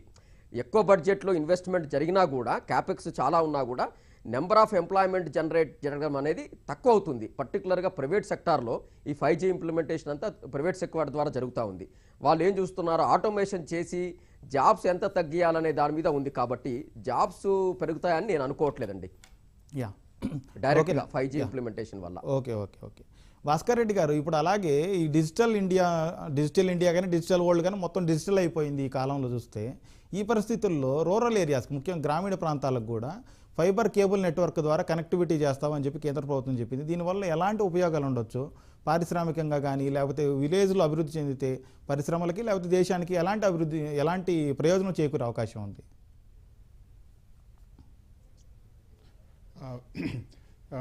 అంటే ఎనీ డిజిటలైజేషన్ అంటే టెక్నాలజీ ఇంటర్ఫేసు డిజిటలైజేషను ప్రతి ఒక్కటి ఇంకా ఎంప్లాయ్మెంట్ జనరేట్ చేయడానికి, ఇంకా చిన్న చిన్న పరిశ్రమలు రావడానికి కనెక్టివిటీ ఇట్స్ లైక్ ఇన్ఫ్రాస్ట్రక్చర్. ఇప్పుడు మీరు రోడ్లు పెరిగితే ఏంటంటే మూమెంట్ పెరుగుతుంది, మూమెంట్ పెరిగినప్పుడు అక్కడ ఎకనామిక్ యాక్టివిటీ పెరుగుతుంది. అలాగే ఇప్పుడు డిజిటల్ అనేది కూడా ఒక కైండ్ ఆఫ్ ఇన్ఫ్రాస్ట్రక్చరే. సో డిజిటలైజేషన్ ఫైబర్ కేబుల్ తోని ఆ స్పీడ్ పెరుగుతుంది. అన్ని ఇప్పుడు మీరు ఎంఎస్ఎంఈ సెక్టర్ తీసుకున్నట్టయితే ఇన్ఫార్మల్ సెక్టర్లో మ్యాక్సిమం ఎంప్లాయ్మెంట్ ఇప్పుడు కంట్రీలో ఏముంది, అగ్రికల్చర్ తర్వాత ఎంఎస్ఎంఈలో 11 కోట్ల మంది ఉన్నారు. అంటే different micro small medium and micro సెక్టర్లో. సో వీళ్ళందరినీ మధ్యన ఈ అనుసంధానం పెరిగి యాక్టివిటీస్ పెరిగి డెఫినెట్లీ ఎంప్లాయ్మెంట్ జనరేషన్ అంటే ఎకనామిక్ యాక్టివిటీతోని అడ్వాంటేజ్ అవుతుంది అనేది మా ఉద్దేశం. శ్రీనివాసరాజు గారు, ఈ 2 ఏళ్లుగా చూస్తుంటే కరోనా వల్ల చాలామంది అనారోగ్యం, ముఖ్యంగా మానసికంగా చాలా సమస్యలకు గురయ్యారు, ఒత్తిడికి గురయ్యారు. ఇలాంటి వాళ్ళ సమస్యలు తీర్చడానికి టెలిమెడిసిన్ విధానం తీసుకొస్తున్నాం, బెంగళూరు ఐఐటి దీనికి సాంకేతిక పరిజ్ఞానం అందిస్తోంది అని చెప్పి కేంద్ర ప్రభుత్వం బడ్జెట్లో చెప్పింది. దీనివల్ల ఎలాంటి ప్రయోజనం ఉంటుందంటారు? ఇది చాలా మంచి పరిణామం అండి. యాక్చువల్గా మనకి పోస్ట్ కోవిడ్లో ఈ డిప్రెషన్ కానివ్వండి, యాంగ్జైటీ కానివ్వండి, స్లీప్లెస్నెస్ కానివ్వండి, ఈ 3 కంప్లైంట్లు కూడా చాలా విపరీతంగా పెరిగినాయి కంప్లైంట్స్. ఈవెన్ టెలికన్సల్టెన్సీ సర్వీసెస్ మన స్టేట్ గవర్నమెంట్ కానివ్వండి లేదా సెంట్రల్ గవర్నమెంట్ రన్ చేస్తున్న సంజీవనిలో కూడా ఎక్కువ ఈ కంప్లైంట్లే వస్తున్నాయి. ఈవెన్ పీడియాట్రిక్ ఏజ్ గ్రూప్లో కూడా చిన్నపిల్లల్లో కూడా ఇలాంటి కంప్లైంట్లే మనం చూస్తున్నాం. కాబట్టి ఇప్పుడు కేంద్ర ప్రభుత్వం ఈ బడ్జెట్లో ఇది ప్రవేశపెట్టిన ఈ national tele mental health programme అనేది మన నిమ్హాన్స్ బెంగళూరుని నోడల్ సెంటర్గా పెట్టుకొని విత్ బెంగళూరు ఐఐటి వాళ్ళ సాంకేతిక సహకారం తీసుకునేదానికి ఇది చాలా మంచి పరిణామం. ఏదైనా సరే ఇంప్లిమెంటేషన్లో కనుక చేస్తే కనుక especially with the cooperation and coordination with the Indian medical association, especially private డాక్టర్స్ని ఎక్కువగా వీళ్ళు తీసుకోవాలి సార్. ఎందుకంటే మనం చూసుకుంటే ఇవాళ గవర్నమెంట్ సెక్టర్లో చాలా తక్కువ మంది వైద్యులు ఉన్నారు మనకి. మనం చూసుకుంటే కనుక స్టాటిస్టిక్స్ 90% ఇవాళ హాస్పిటల్స్ కానివ్వండి, 80% డాక్టర్స్ కానివ్వండి, 70% హాస్పిటల్ బెడ్స్ కానీ అన్నీ కూడా ప్రైవేట్ సెక్టర్లో ఉన్నాయి. కాబట్టి డెఫినెట్గా ప్రైవేట్ డాక్టర్స్ని కూడా వీళ్ళు ఇన్వైట్ చేసి ఇందులో భాగస్వాములు చేయాలి. ఓకే శ్రీనివాసరాజు గారు, అలాగే ఇప్పుడు మానసిక సమస్యలు అంటే నేరుగా కొంతమంది వాళ్ళు ఎలాంటి సమస్యలు ఎదుర్కొంటున్నారో టెలిఫోన్లో చెబితే అటువైపు డాక్టర్కి పూర్తిస్థాయిలో అర్థమై వాళ్ళకి తగిన పరిష్కారం చూపించే అవకాశం ఉంటుందంటారా, లేకపోతే నేరుగా చికిత్స తీసుకుంటే బెటర్గా ఉంటుందంటారా? అంటే ముందుగా ప్రైమరీగా ఇనిషియల్గా ఇనిషియల్ లెవెల్లో ఎక్కువ సందేహాలు, ఎక్కువ అపోహలు ఎక్కువ ఉంటాయి ముందు బేసికల్గా పేరెంట్స్కి కానివ్వండి, లేదా పేషెంట్లకు కానివ్వండి. అలాంటి వాటిని మనం సార్ట్అవుట్ చేయడానికి లేదా క్లియర్ చేయడానికి ఎస్పెషల్లీ టెలికన్సల్టెన్సీ ఉపయోగపడుతుంది. ఆ టెలికన్సల్టెన్సీలో ఒకసారి కన్సల్టేషన్ అయిన తర్వాత ఒక గ్రావిటీ ఆఫ్ ది ప్రాబ్లంలో నిజం ఎంత, లేకపోతే అందులో అపోహ ఎంత అనేది డాక్టర్స్ చూస్తారు. కాబట్టి అవసరమైతే హయ్యర్ సెంటర్కో లేకపోతే దగ్గరలో నియరెస్ట్ రిఫరల్ సెంటర్కో వాళ్ళు రిఫర్ చేసే అవకాశం ఉంటుంది. కాబట్టి డెఫినెట్గా it is good. Okay Janaiah గారు, ఇప్పుడు ఈ బడ్జెట్లో కేంద్ర మంత్రి నిర్మలా సీతారామన్ గారు ప్రకటించారు ఈ 2023 సంవత్సరాన్ని తృణధాన్యాల సంవత్సరంగా ప్రకటిస్తున్నాం, తృణధాన్యాల వృద్ధి కోసం, ఉత్పత్తులు పెంచడం కోసం చాలా ప్రోత్సాహకాలు ఇస్తున్నాం అని చెప్పారు. ఇది ఎలా ఉపయోగపడుతుంది, దీనివల్ల ఎలాంటి మేలు జరిగే అవకాశం ఉంది? అంటే మన కేంద్ర ప్రభుత్వం కాదండి, ఇది ఐక్యరాజ్య సమితి అంతర్జాతీయ తృణధాన్యాల సంవత్సరంగా 2023ని ప్రకటిస్తారు. అది వచ్చే సంవత్సరం, అంటే జనరల్గా ఒక 2 సంవత్సరాల ముందే ప్రకటిస్తుంది యునైటెడ్ నేషన్స్. ఆ పర్టికులర్ ఇయర్ని ఇది ఇంటర్నేషనల్ ఇయర్ ఆఫ్ మిల్లెట్స్ 2023ని ప్రకటించారు. కాబట్టి ఆ నేపథ్యంలో అన్ని దేశాలు 210-20 దేశాలకు పైగా ఆ అంతర్జాతీయ మిల్లెట్స్ సంవత్సరాన్ని పురస్కరించుకొని అన్ని దేశాలు దానికి అనుకూలంగా కొన్ని కార్యక్రమాలు చేపడతాయి. సో 2008లో అంతర్జాతీయ వరి సంవత్సరంగా ప్రకటించింది యునైటెడ్ నేషన్స్ 2008లో. అదేవిధంగా ఈసారి 2023లో ఇంటర్నేషనల్ ఇయర్ ఆఫ్ మిల్లెట్స్లో ఈ నేపథ్యంలో మిల్లెట్స్ సంబంధించిన ఉత్పత్తుల్ని ప్రోత్సహిస్తామని చెప్పారు. కానీ దానికి ఎంత బడ్జెట్ ఇచ్చారు, ఎలాంటి స్పెసిఫిక్ ప్రోగ్రామ్ స్కీమ్స్ అనేది ఏమి మెన్షన్ చేయలేదు. అలాగే వ్యవసాయ ఉత్పత్తుల విలువ పెంపు కోసం స్టార్టప్లకి ఆర్థిక సాయం అందిస్తామని కూడా కేంద్ర ప్రభుత్వం చెప్పింది. ఇది ఎలాంటి మేలు చేసే అవకాశం ఉంది ఈ నిర్ణయం? ఇప్పుడు ఈ బడ్జెట్ లో కొద్ది గొప్ప అగ్రికల్చర్ కంటే అగ్రి బిజినెస్ కు కొంత ఒక అవకాశాన్ని మాత్రం కల్పించారు. మీరు అన్నట్టు అగ్రి స్టార్టప్స్ కు, అగ్రికల్చర్ లో డ్రోన్స్ ఉపయోగానికి, సో అదే విధంగా ఈ అగ్రిటెక్ ఇలాంటి అగ్రి బిజినెస్ రిలేటెడ్ దాన్ని కొంత ప్రోత్సాహం ఇచ్చారు. కానీ వీటన్నిటిది ఏంటిది ప్రత్యేకంగా గవర్నమెంట్ బడ్జెట్ కంటే మోస్ట్లీ ఈ చిన్న సన్నకారు ఔత్సాహిక వ్యాపారస్తులకు, వాణిజ్యపరమైన ఇంట్రెస్ట్ ఉన్న వాళ్ళకి మాత్రం లోన్స్ అవి ప్రకటించే అవకాశం ఉంది. ఎక్కడ మనకు స్పెసిఫిక్ గా ఇంత బడ్జెట్ వ్యవసాయ రంగానికి కానీ ఇస్తున్నామని ఎక్కడ చెప్పలేదు. దురదృష్టం ఏంటంటే అసలు ఫస్ట్ టైం అనుకుంటాను, బహుశా ఏ స్కీమ్ లేకుండా రైతులను వదిలిపెట్టిన బడ్జెట్ నాకు ఇది ఒకటే కనిపిస్తుంది. కేవలం 2,30,000 కోట్లు గోధుమలు, వరిని ప్రొక్యూర్మెంట్ చేస్తానికి మేము కేటాయిస్తుంటే అది అందరూ గవర్నమెంట్ జీరో అండి. రైతులు పండిస్తారు, ఆ పండించిన పంట ఎఫ్సిఐ దాదాపు 11 కోట్ల మెట్రిక్ టన్నుల ఆహార ధాన్యాలు మేము సేకరిస్తాం. దానికి 2,30,000 కోట్లు రైతులకు చెల్లిస్తాం. అది అందులో గవర్నమెంట్ డబ్బు ఏం లేదు, రైతులు పండిస్తారు, అమ్ముకుంటారు, డబ్బులు తీసుకుంటారు. అంతకుమించి నాకు అక్కడ ఏం కనపడలేదు. కొద్ది గొప్ప అగ్రి బిజినెస్ కు మాత్రం ఒక ప్రోత్సాహాలు ఇస్తున్నాం అని చెప్పారు. ఎలాంటి ప్రోత్సాహాలు అనేది మనం వేచి చూడాలి, అసలు ఎలాంటి బడ్జెట్ ఎలాంటిది అనేది. అంతే తప్ప అసలు ఇంకా డబ్బులు. ఇంకొకటి కీలకమైన అంశం ఏంటంటే గత 6 సంవత్సరాల నుంచి ప్రధానమంత్రి గారు డబ్లింగ్ ఆఫ్ ఫార్మర్స్ ఇన్కమ్ అని చాలా సందర్భంలో మనకు చెప్పారు. కానీ ఆ డబ్లింగ్ ఆఫ్ ఫార్మర్స్ ఇన్కమ్ గురించి ఎక్కడ ఒక్క సెంటెన్స్ కాదు కదా, ఆ పదం కూడా లేదు ఈసారి. ఎందుకంటే గత 6 ఏళ్లలో రైతుల ఆదాయం పెరిగింది కేవలం 30-32% కూడా పెరగలేదు. సో ఒక సంవత్సరంలో 70% పెరిగే ప్రసక్తే లేదు. కాబట్టి దాన్ని డిస్కషన్ లేకుండా దాని గురించి సైలెంట్గా ఉన్నారు. అంటే ఏమిటంటే ప్రతి బడ్జెట్ లో మంచి స్లోగన్స్ ఉన్నాయి, మంచి కాన్సెప్ట్స్ ఉన్నాయి, కానీ అమలుకు వస్తే మనకు కనిపిస్తుంది. ఇది అసలు పెద్ద సమస్య ఏంటంటే అమలు. పథకాలు బాగున్నాయి, బడ్జెట్ కూడా కొద్ది గొప్ప ప్రకటిస్తున్నారు.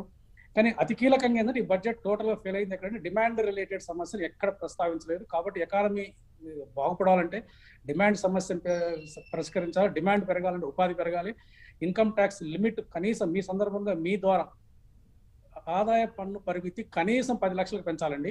అది వినే వాళ్ళకి కాస్త ఆశ్చర్యం ఉండొచ్చు, కానీ దీని ద్వారా ఎంతో ఉపయోగపడుతుంది. ఎకానమీ అభివృద్ధి చెందే అవకాశం ఉంటుంది. సామాన్యుల చేతిలో మీకు ఆదాయం డబ్బు ఉంటుంది, దాన్ని మళ్ళీ తిరిగి ఎకానమీలో ప్రవేశపెడతారు. తద్వారా డిమాండ్ పెరుగుతుంది, పరిశ్రమలు వస్తాయి, వ్యాపారస్తులకు లాభం జరుగుతుంది. అదేవిధంగా ఈ 80C కింద ఉన్న 1 లక్షని కనీసం 3 లక్షలు చేయాల్సి ఉంటుంది. 80G కింద ఉన్న 1,50,000 5 లక్షలు చేయాల్సి ఉంటుంది.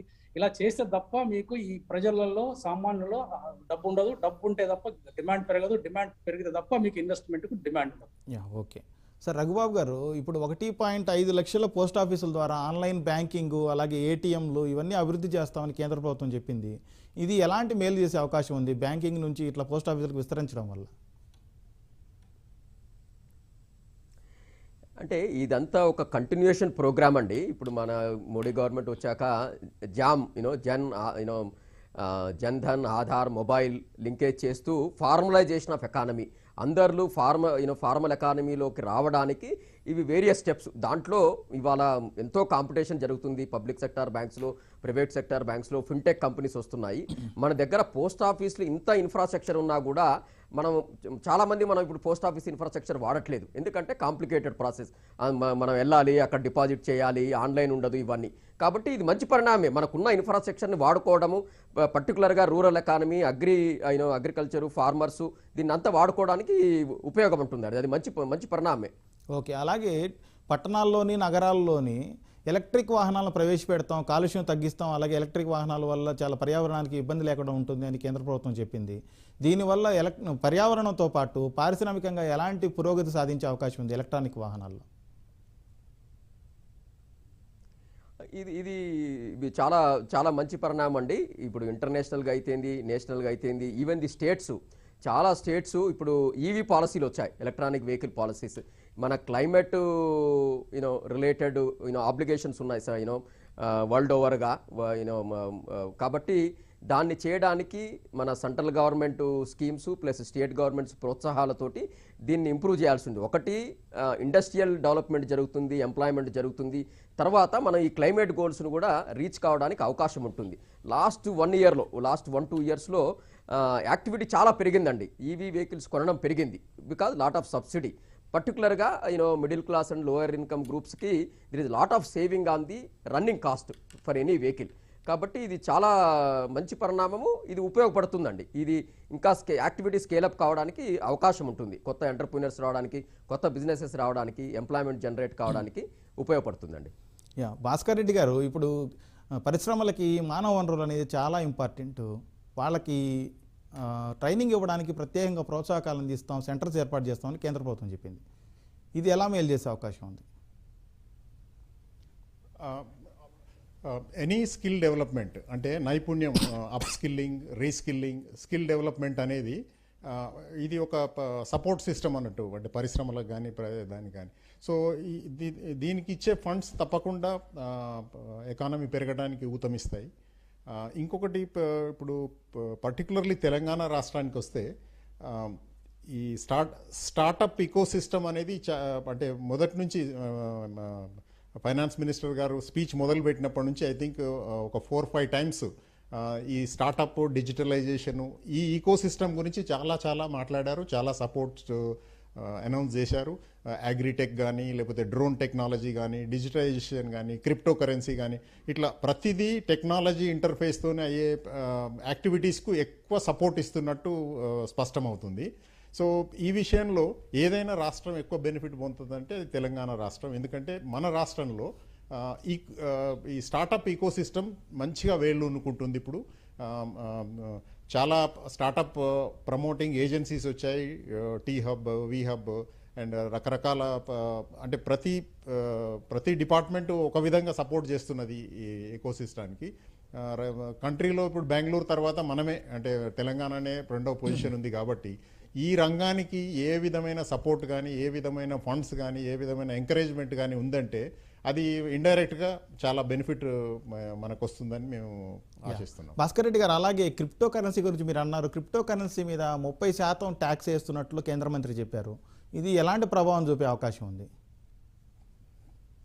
సో దానికి కౌంటర్గా ఒకటి ఏంటంటే ఆర్బీఐ క్రిప్టో అంటే సేమ్ క్రిప్టో కరెన్సీ మాదిరిగా డిజిటల్ రూపీ తీసుకొస్తున్నదని ఇట్స్ ఏ కౌంటర్ మెజర్ మాదిరిగా అనుకో. అంటే క్రిప్టో కరెన్సీ ఏమవుతుందంటే అక్రాస్ ద గ్లోబ్ అది అంటే చాలా పెరిగిపోతుంది అండ్ దీని బెనిఫిట్స్ కూడా మోస్ట్లీ వేరే వేరే దేశాలకు వెళ్ళిపోతుంది. It's a globe is a one centre మాదిరిగా.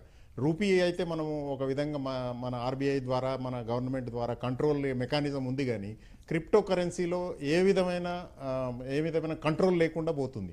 సో అటువంటప్పుడు ఎనీ డిజిటల్ ఎసెట్ ట్రాన్స్ఫర్ అయ్యేటప్పుడు 1% ట్రాన్స్ఫర్ ఛార్జెస్ అని కాస్త దాన్ని ఏమంటారు క్లచెస్ బ్రేక్స్ అప్లై చేయడానికి వాడిన మెజర్గా కనిపిస్తుంది.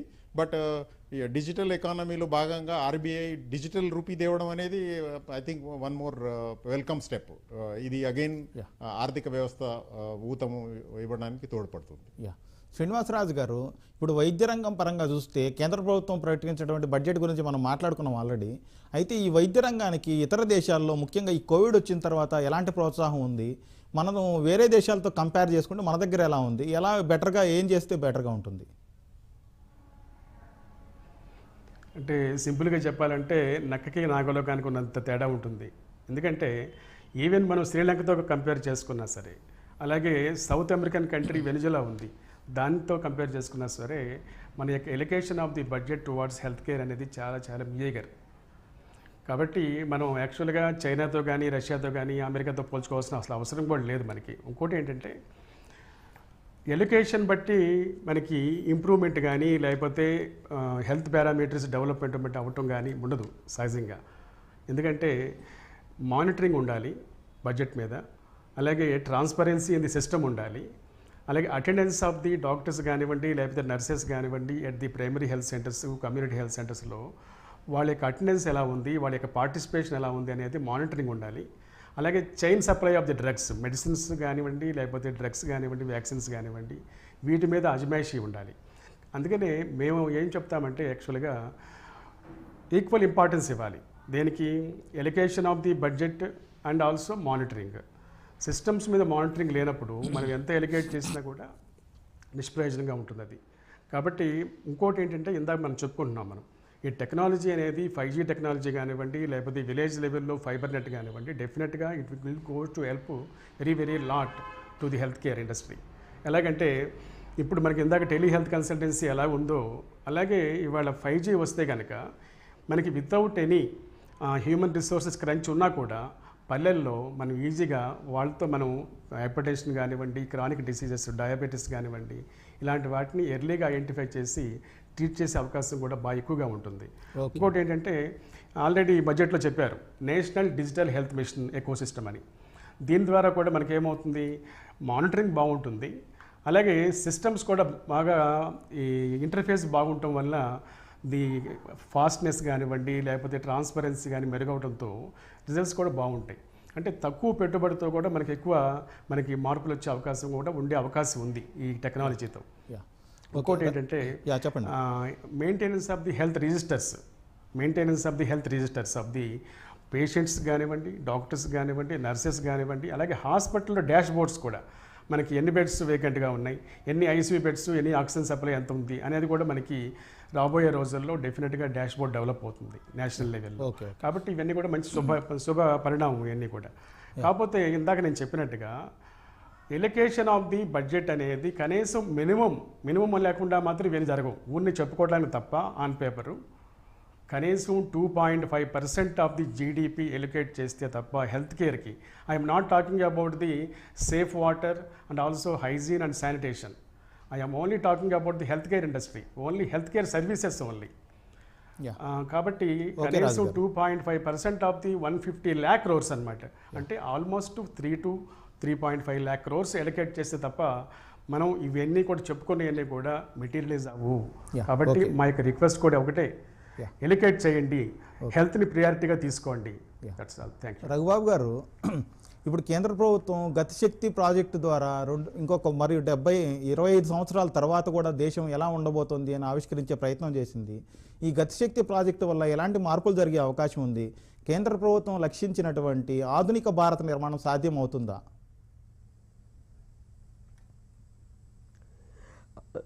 సాధ్యం అవుతుందండి, డెఫినెట్గా సాధ్యం అవుతుంది. మన లాస్ట్ 2-3 సంవత్సరాల్లో కూడా చాలా ఇంప్రూవ్మెంట్స్ చూసాము. అంటే గతిశక్తి బేసిక్గా ఏంటంటే ఇన్ఫ్రాస్ట్రక్చర్ని ఇంప్రూవ్ చేయడం. ఇన్ఫ్రాస్ట్రక్చరు, మన port infrastructure, road infrastructure, aviation infrastructure, వీటన్నిటిని ఇంప్రూవ్ చేయడమే గతిశక్తి యొక్క ఉద్దేశం అండి.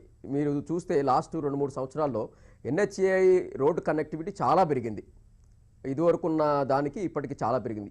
ఈ బడ్జెట్లో కూడా 25,000 కిలోమీటర్లు అడిషనల్గా హైవేలు బిల్డ్ చేయడానికని అలొకేట్ చేయడం జరిగింది. కాబట్టి గతిశక్తి అనేది very good scheme and building infrastructure for the future 2030, 2050. కాబట్టి అంటే ఏ దేశమైనా కూడా ప్రోగ్రెస్ కావాలంటే ప్రైమరీ ఇన్ఫ్రాస్ట్రక్చర్ చాలా చాలా ఇంపార్టెంట్.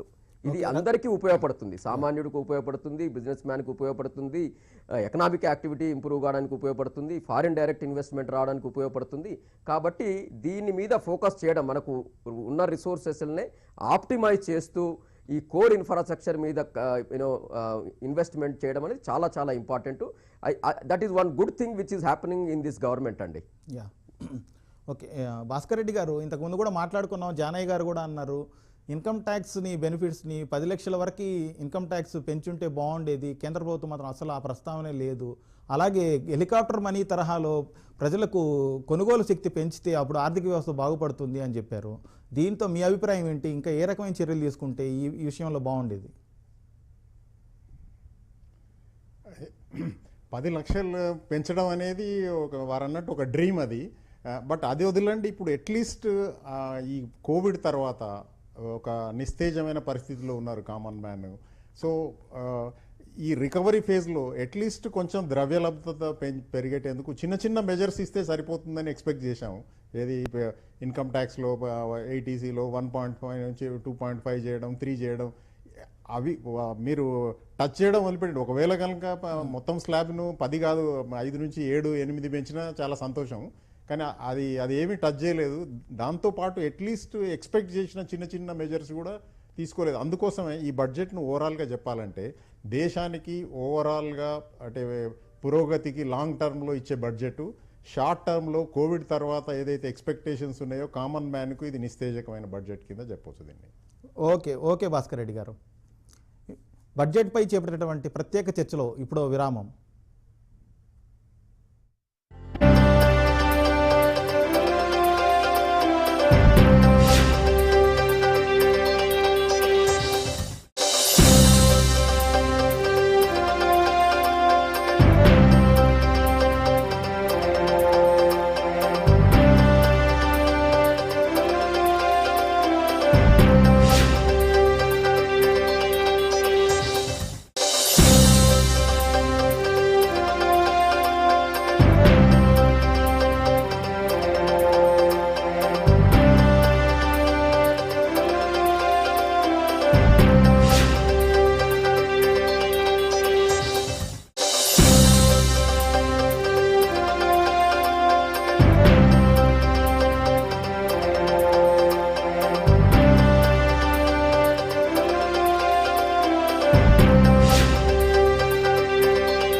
దేశానికి స్వాతంత్ర్యం వచ్చి 100 ఏళ్లు పూర్తయ్యే నాటికి ప్రధాని మోదీ విజన్ మేరకు నవభారత నిర్మాణానికి ఆర్థిక మంత్రి నిర్మలా సీతారామన్ బడ్జెట్లో బ్లూ ప్రింట్ ప్రకటించారు.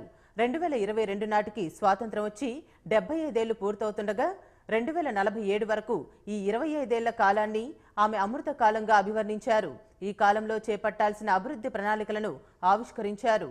దేశంలో మౌలిక వస్తువులను ప్రపంచ ప్రమాణాలకు ధీటుగా తీర్చిదిద్దడం, అన్ని వర్గాల అభివృద్ధే లక్ష్యమని స్పష్టం చేశారు.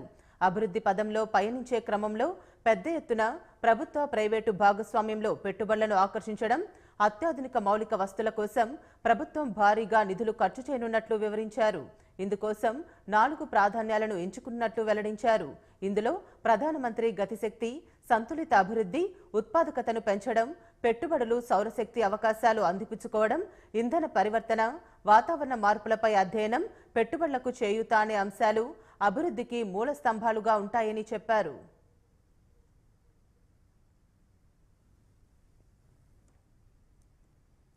పీఎం గతిశక్తి అనే బృహత్తర ప్రణాళికను 7 ప్రగతి రథాలను ఆధారంగా చేసుకుని రూపొందించినట్లు ఆర్థిక మంత్రి తెలిపారు. పీఎం గతిశక్తిలో సంతులిత అభివృద్ధిపై దృష్టి సారిస్తామన్న మంత్రి ఇందులో ఆర్థిక పరివర్తన, బహుళ విధమైన అనుసంధానం, లాజిస్టిక్స్ సామర్థ్యాన్ని పెంచడమేనని ముఖ్యమైన అంశాలని తెలిపారు. వచ్చే ఆర్థిక సంవత్సరంలో భారత్లో తయారీ కార్యక్రమంలో 60 లక్షల ఉద్యోగాలు వస్తాయని చెప్పారు. అత్యాధునిక సదుపాయాలతో 400 వందే భారత్ రైళ్లు, వచ్చే 3 ఏళ్లలో 100 గతిశక్తి కార్గో టెర్మినల్స్ అభివృద్ధి, జాతీయ రహదారులను మరో 25,000 కిలోమీటర్ల మేర విస్తరించనున్నట్లు పేర్కొన్నారు. దేశంలోని 4 ప్రాంతాల్లో మల్టీ మోడల్ లాజిస్టిక్స్ పార్కులను పీపీపీ విధానంలో ఏర్పాటు చేయనున్నట్లు ప్రకటించారు. రైతులు, ఎంఎస్ఎంఈలు ప్రయోజనకరంగా ఉండేలా రైల్వేలను తీర్చిదిద్దనున్నట్లు మంత్రి వివరించారు. రైల్వేలు, పోస్టల్ నెట్వర్క్ను అనుసంధానం చేసి పార్సిళ్లను మరింత వేగంగా తరలిస్తామన్నారు. ఒక స్టేషన్, ఒక వస్తువు అనే విధానానికి ప్రాచుర్యం కల్పించి స్థానిక వ్యాపారులకు సహాయకారిగా ఉంటామని తెలిపారు.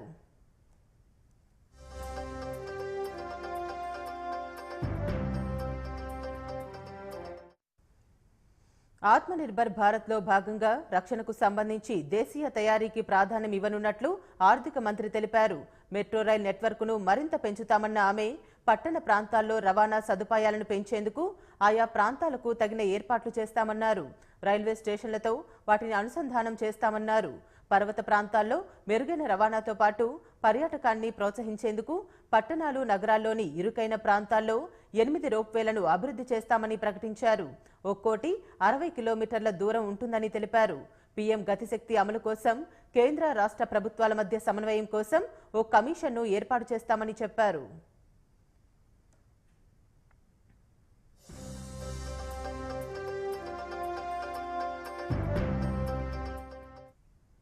ప్రైవేటీకరణలో భాగంగా ఎయిర్ ఇండియా యాజమాన్యం బదలాయింపు సజావుగా పూర్తయిందన్న ఆర్థిక మంత్రి త్వరలోనే నీలాచల్ ఇస్పాత్ నిగమ్ లిమిటెడ్ను కూడా ప్రైవేటు పరం చేస్తామన్నారు.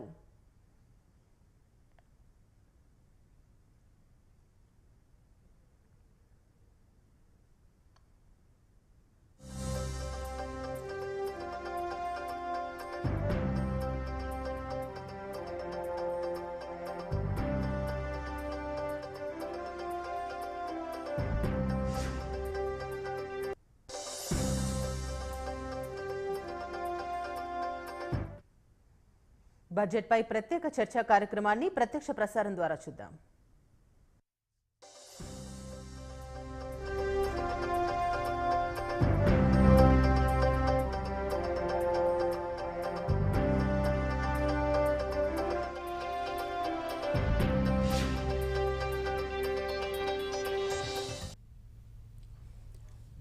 నమస్కారం. బడ్జెట్పై ప్రత్యేక చర్చా కార్యక్రమానికి స్వాగతం. 100 ఏళ్ల స్వాతంత్ర భారతావని ఎట్లా ఉండబోతుందో వివరిస్తూ 39.45 లక్షల కోట్లతో ఆర్థిక మంత్రి నిర్మలా సీతారామన్ పార్లమెంట్లో వార్షిక బడ్జెట్ సమర్పించారు. దీనిపై సమగ్ర విశ్లేషణ చేద్దాం. మనతో పాటు ఈరోజు చర్చలో నరేష్ కుమార్ గారు ఉన్నారు, ఐటీ రంగ నిపుణులు.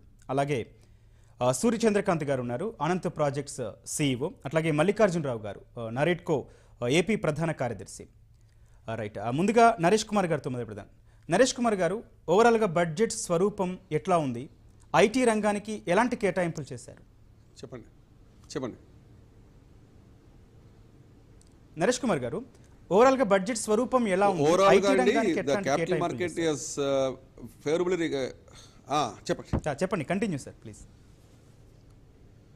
ఐటీ రంగానికి నిర్మలా సీతారామన్ గారు బడ్జెట్ బిగినింగ్లోనే కూడా బడ్జెట్ బిగినింగ్లో కూడా యానిమేషన్, గేమింగ్ అండ్ కామిక్ రంగానికి కూడా ఒక స్పెషల్ కమిటీ వేసి స్పెషల్ ఫోకస్ పెడతా అని చెప్పి స్టార్టింగ్ ఆఫ్ ద బడ్జెట్ స్పీచ్లోనే కూడా she has put special focus of that అని. In addition to that IT infrastructure పెంచుతాక ఎస్పెషల్లీ రూరల్ విలేజెస్లో కూడా కనెక్టివిటీ పెంచుతాక కూడా she has laid a special emphasis on improving the bandwidth speeds and improving infrastructure in the rural village also. దీనివల్ల ఏంటంటే they want to bring the technology to the door step of the rural areas of the country also. So ఇప్పుడు work from home ఉన్నప్పుడు, pandemic ఉన్నప్పుడు ఎలా చాలా మంది work from home పల్లెటూరుకి వెళ్ళిపోయి చేసుకుంటున్నారు కదండి. దీనికి it's a very positive welcome step by the finance minister that 5G roll అవుట్తో పాటు రూరల్ ఇన్ఫ్రాస్ట్రక్చర్ కూడా IT and not only that data centres కూడా ఇన్ఫ్రాస్ట్రక్చర్ స్టేటస్ ఇచ్చి ఎనర్జీ స్టోరేజ్ కూడా సోలార్ పవర్ ఎనర్జీ స్టోరేజ్ కూడా మ్యాక్సిమం లెండింగ్ పెడతాం వల్ల ఏమవుతుందంటే ఇంతకుముందు ఇండియాలో బ్యాండ్ విత్ తక్కువ ఉండటం వల్ల, పవర్ బ్రేక్స్ ఉండటం వల్ల ఇన్ఫ్రాస్ట్రక్చర్ రూరల్ ఏరియాకి బాగా పెనిట్రేట్ అవ్వలేదండి. ఇప్పుడు solar green power energy storage మీద డేటా సెంటర్స్కి ఇన్ఫ్రాస్ట్రక్చర్ స్టేటస్ ఇష్టం వల్ల ఈ 5G రోల్ అవుట్ చేయడం వల్ల ఎక్కువ enhance spending on rural connectivity వల్ల definitely IT will spread throughout the length and breadth of the country అండి. సో దానివల్ల it's a very favourable thing. Not only that national spending కూడా capex spending కూడా విపరీతంగా పెంచుతారు. 2 lakh crores అడిషనల్ క్యాపెక్స్ పెంచుతూ వల్ల it will be a huge Boost for spending across the country అండి. When ever మ్యానుఫ్యాక్చరింగ్లో కానీ సర్వీస్ సెక్టర్లో పెరిగితే ఆటోమేటిక్గా ఐటీ రంగానికి కూడా जिस प्रकार से इस बजट का हर क्षेत्र में स्वागत हुआ है, सामान्य मानवी की देख रहा हूं, जिस प्रकार से इस बजट का हर क्षेत्र में स्वागत हुआ है, सामान्य मानवी की जो सकारात्मक प्रतिक्रिया आई है, उसने जनता जनार्दन की सेवा का हमारा उत्साह अनेक गुना बढ़ा दिया है. जीवन के हर क्षेत्र में आधुनिकता आए, टेक्नोलॉजी आए, जैसे किसान ड्रोन हो, वंदे भारत ट्रेन हो, डिजिटल करेंसी हो, बैंकिंग के क्षेत्र में डिजिटल यूनिट्स हो, 5G सर्विसेज का रोल आउट हो, नेशनल हेल्थ के लिए डिजिटल इकोसिस्टम हो. इनका लाभ हमारे युवा, हमारे मध्यम वर्ग, गरीब, दलित, पिछड़े, ये सभी वर्गों को मिलेगा. इस बजट का एक महत्वपूर्ण पहलू है गरीब का कल्याण. हर गरीब के पास पक्का घर हो, नल से जल आता हो, उसके पास शौचालय हो, गैस की सुविधा हो, इन सभी पर विशेष ध्यान दिया गया है. इसके साथ ही आधुनिक इंटरनेट कनेक्टिविटी पर भी उतना ही जोर है. जो भारत के पहाड़ी क्षेत्र हैं, हिमालय का पूरा पट्टा, जहां जीवन आसान बने, वहां से पलायन ना हो, इसे ध्यान में रखते हुए भी नई घोषणा की गई है. हिमाचल, उत्तराखंड, जम्मू कश्मीर, नॉर्थ ईस्ट ऐसे क्षेत्रों के लिए पहली बार देश में पर्वतमाला योजना शुरू की जा रही है. ये योजना पहाड़ों पर ट्रांसपोर्टेशन और कनेक्टिविटी की आधुनिक व्यवस्था का निर्माण करेगी और इससे हमारे देश के जो सीमावर्ती गांव है, बॉर्डर के गांव है, जिसका वाइब्रेंट होना जरूरी है, जो देश की सिक्योरिटी के लिए भी आवश्यकता है, उसको भी बहुत बड़ी ताकत मिलेगी. भारत के कोटि कोटि जनों की आस्था मां गंगा की सफाई के साथ साथ किसानों के कल्याण के लिए एक महत्वपूर्ण कदम उठाया गया है. उत्तराखंड, उत्तर प्रदेश, झारखंड, बिहार, पश्चिम बंगाल, इन राज्यों में गंगा किनारे नेचुरल फार्मिंग को प्रोत्साहन दिया जाएगा. इससे मां गंगा की सफाई का जो अभियान है, उसमें मां गंगा को केमिकल मुक्त करने में भी बहुत बड़ी मदद मिलेगी। बजट के प्रावधान यह सुनिश्चित करने वाले हैं कि कृषि लाभप्रद हो, इसमें नए अवसर हो, नए एग्रीकल्चर स्टार्टअप्स को प्रोत्साहन देने के लिए विशेष फंड हो, या फिर फूड प्रोसेसिंग उद्योग के लिए नया पैकेज। इससे किसानों की आय बढ़ाने में बहुत मदद मिलेगी। एमएसपी खरीद के माध्यम से किसानों के खाते में 2.25 लाख करोड़ रुपए से भी ज्यादा सीधे ट्रांसफर किए जा रहे हैं। कोरोना काल में एमएसएमई यानी हमारे छोटे उद्योगों की मदद और उनकी सुरक्षा के लिए देश ने लगातार अनेक निर्णय लिए थे, अनेक प्रकार की मदद पहुंचाई थी। इस बजट में क्रेडिट गारंटी में रिकॉर्ड वृद्धि के साथ ही कई नई योजनाओं का ऐलान किया गया है। डिफेंस के कैपिटल बजट का 68% डोमेस्टिक इंडस्ट्री को रिजर्व करने का भी बड़ा लाभ भारत के एमएसएमई सेक्टर को मिलेगा। ये आत्मनिर्भरता की तरफ बहुत बड़ा मजबूत कदम है। 7.5 लाख करोड़ रुपए के पब्लिक इन्वेस्टमेंट से अर्थव्यवस्था को नई गति के साथ ही छोटे और अन्य उद्योगों के लिए नए अवसर भी बनेंगे। मैं वित्त मंत्री निर्मला जी और उनकी पूरी टीम को इस पीपल फ्रेंडली और प्रोग्रेसिव बजट के लिए बहुत बहुत बधाई देता हूं। कल भारतीय जनता पार्टी ने मुझे सुबह 11 बजे बजट और आत्मनिर्भर भारत विषय पर बात करने के लिए निमंत्रित किया है। कल 11 बजे मैं बजट के इस विषय पर विस्तार से बात करूंगा। आज इतना काफी है। बहुत बहुत धन्यवाद।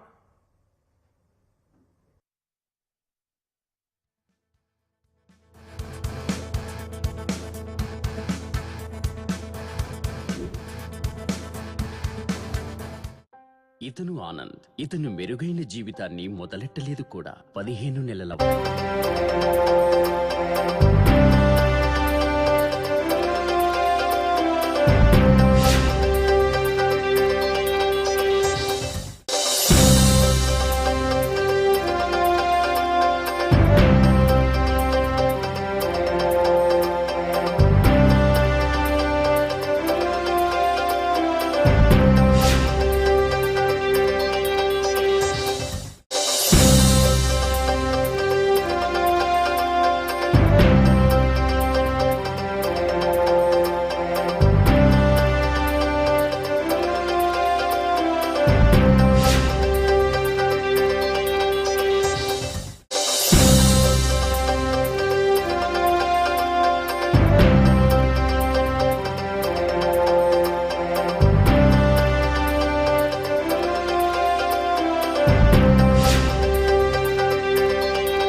infrastructure spending, and they're going to 400 new trains and 100 multi-modal logistics parks.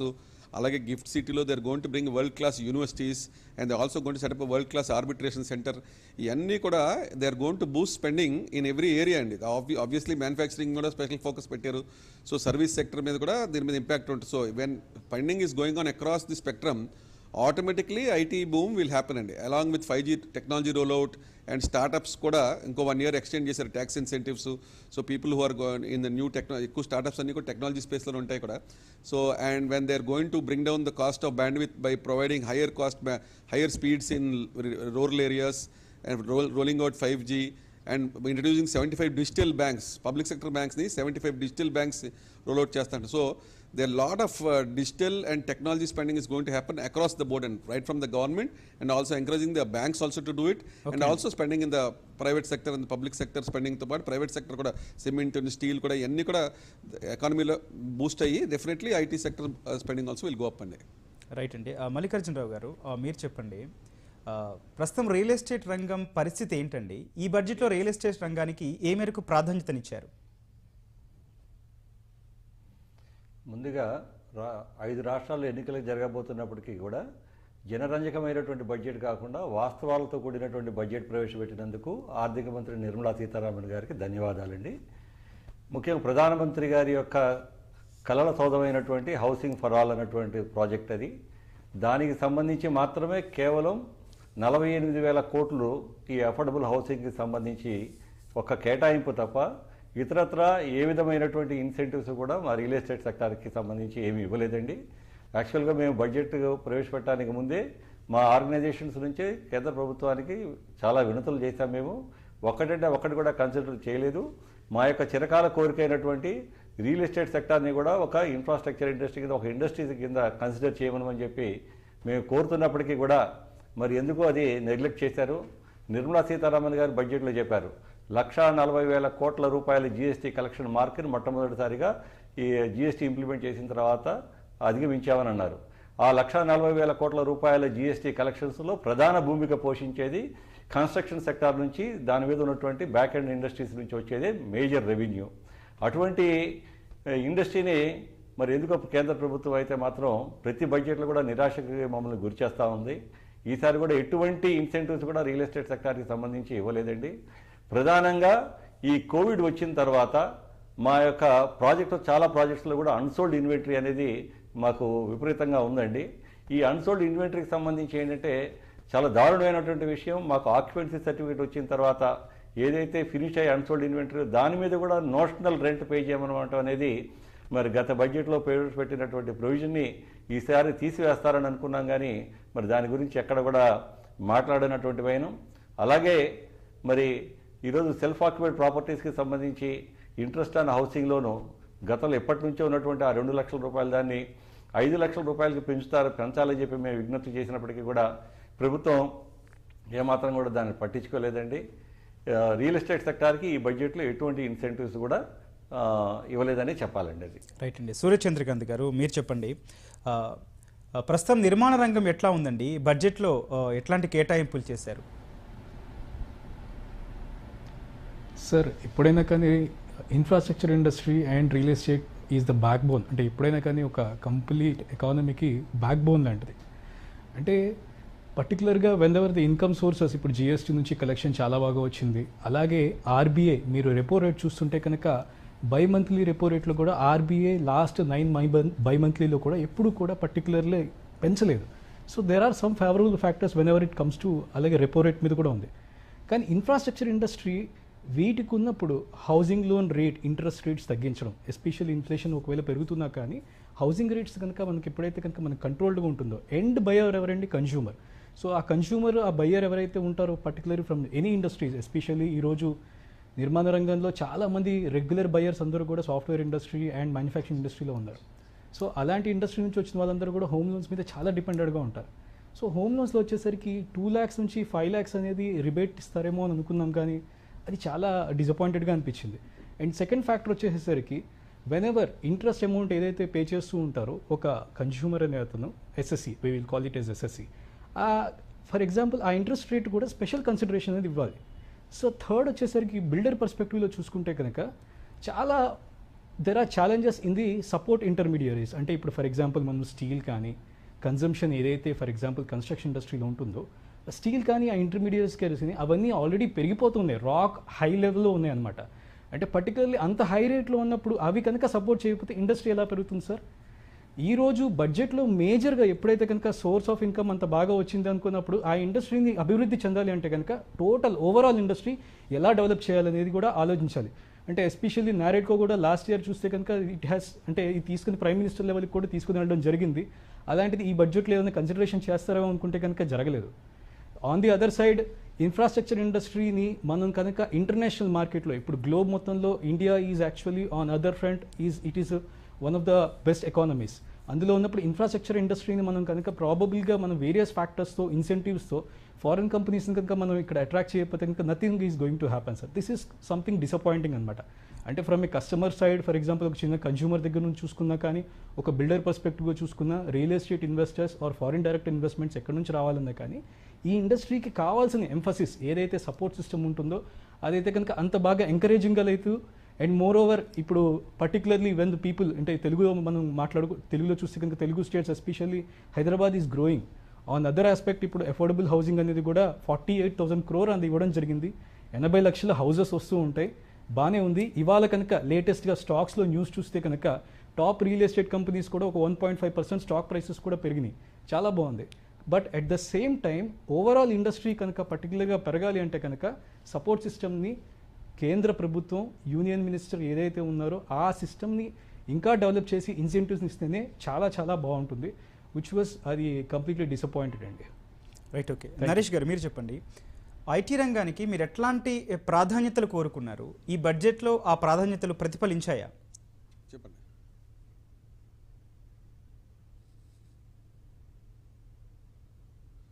Especially domestic IT industry grow అవ్వాలంటే 18% GST ఉందండి. అది తగ్గించమని ఎప్పటి నుంచో చెప్తుందో అది మటుకు అడ్రస్ చేయలేదండి. ఎందుకంటే ఎక్స్పోర్ట్ ఇన్కమ్ మీద అయితే అసలు GST లేదు, డొమెస్టిక్ ఐటీ ఇండస్ట్రీ మీద 18% GST ఉందండి. That's a very high cost of doing business అండి. ఈజ్ ఆఫ్ డూయింగ్ బిజినెస్తో పాటు కాస్ట్ ఆఫ్ డూయింగ్ బిజినెస్ కూడా తగ్గించాలని అనేక సార్లు మనం గవర్నమెంట్కి రిప్రజెంటేషన్ సబ్మిట్ చేసేవాడిని. బట్ ఫర్ ఎగ్జాంపుల్ ఇప్పుడు ఆయన ఇందాక కన్స్ట్రక్షన్ ఇండస్ట్రీ గురించి చెప్తున్నారు. Any industry that requires billing అయినప్పుడు 18% GST is a very high GST అండి. So that thing did not happen అండి, especially as far as IT industry is concerned. But data సెంటర్స్కి infrastructure status ఇస్తాం, energy ఎఫిషియన్సీకి infrastructure status ఇస్తాం. So the cost of financing will reduce and definitely investments that area will go up అండి, because data is new oil అంటారు కదా. So the maximum data centres ఉన్న వచ్చే అవకాశాలు ఉన్నాయి కాబట్టి that way indirect boost they given. కానీ డైరెక్ట్గా ఐటీ ఇండస్ట్రీ పెరుగుతాకి the benefits I can see like I told you was bandwidth cost తగ్గిస్తాం, making bandwidth cost available in rural areas. ఈ ఫోకస్ బాగా చేశారండి. So that is a very good and they wanted to put a special focus on animation and gaming. So దానికి committee వేస్తా అన్నారు. So we have to wait for results of that. అది కాకుండా కూడా blockchain technology వాడి digital currency చేయడం వల్ల that is going to gives per the including data you have to create lot of data centres for the digital currency అండి. ఇప్పుడు ఎప్పుడైతే digital currency వస్తుందో all banks will be force to adapt this change అండి. And there will be lot of emphasis on blockchain. So new technologies, new startups coming in, banks అన్ని technology, new technology adoption, ఇండైరెక్ట్గా ఇదంతా కూడా this'll be a spin off effect on the economy అండి. But మీరు అడిగిన specific క్వశ్చన్కి what the IT industry was expecting this because of the pandemic work from హోమ్కి ఏమైనా అడిషనల్ ఇన్కమ్ ట్యాక్స్ ఇన్సెంటివ్స్ ఏమైనా వస్తాయంటే ఫర్ ఇండివిజువల్ ఇన్కమ్ ప్లేయర్స్ రాలేదండి. But overall చూస్తే they are giving focus for improved investment in IT infrastructure in terms of 5G rollout gaani, internet speeds పెంచుతాం గానీ, rural connectivity పెంచుతాం గానీ, అండ్ బ్యాంక్స్ కూడా డిజిటల్గా కొత్త 75 న్యూ బ్యాంక్స్ డిజిటల్గా వస్తాం కానీ. So overall the thrust digital కరెన్సీలో కానీ. So overall message is right అండి. So this will create more number of jobs and increase spending towards IT and latest technologies also అండి. That way it's a very positive thing. Okay అండి. సూర్య చంద్రకాంత్ గారు మీరు చెప్పండి, ప్రధానంగా steel, cement ధరలు పెరిగాయి. దీని అల్టిమేట్గా దీని భారం వచ్చి కొనుగోలుదారులపైన పడుతుంది సార్. ఇప్పుడు కొనుగోలుదారులు చూస్తే అంత యాక్టివ్గా లేని పరిస్థితి కనిపిస్తోంది ఈ ధరల పెరుగుదల వల్ల.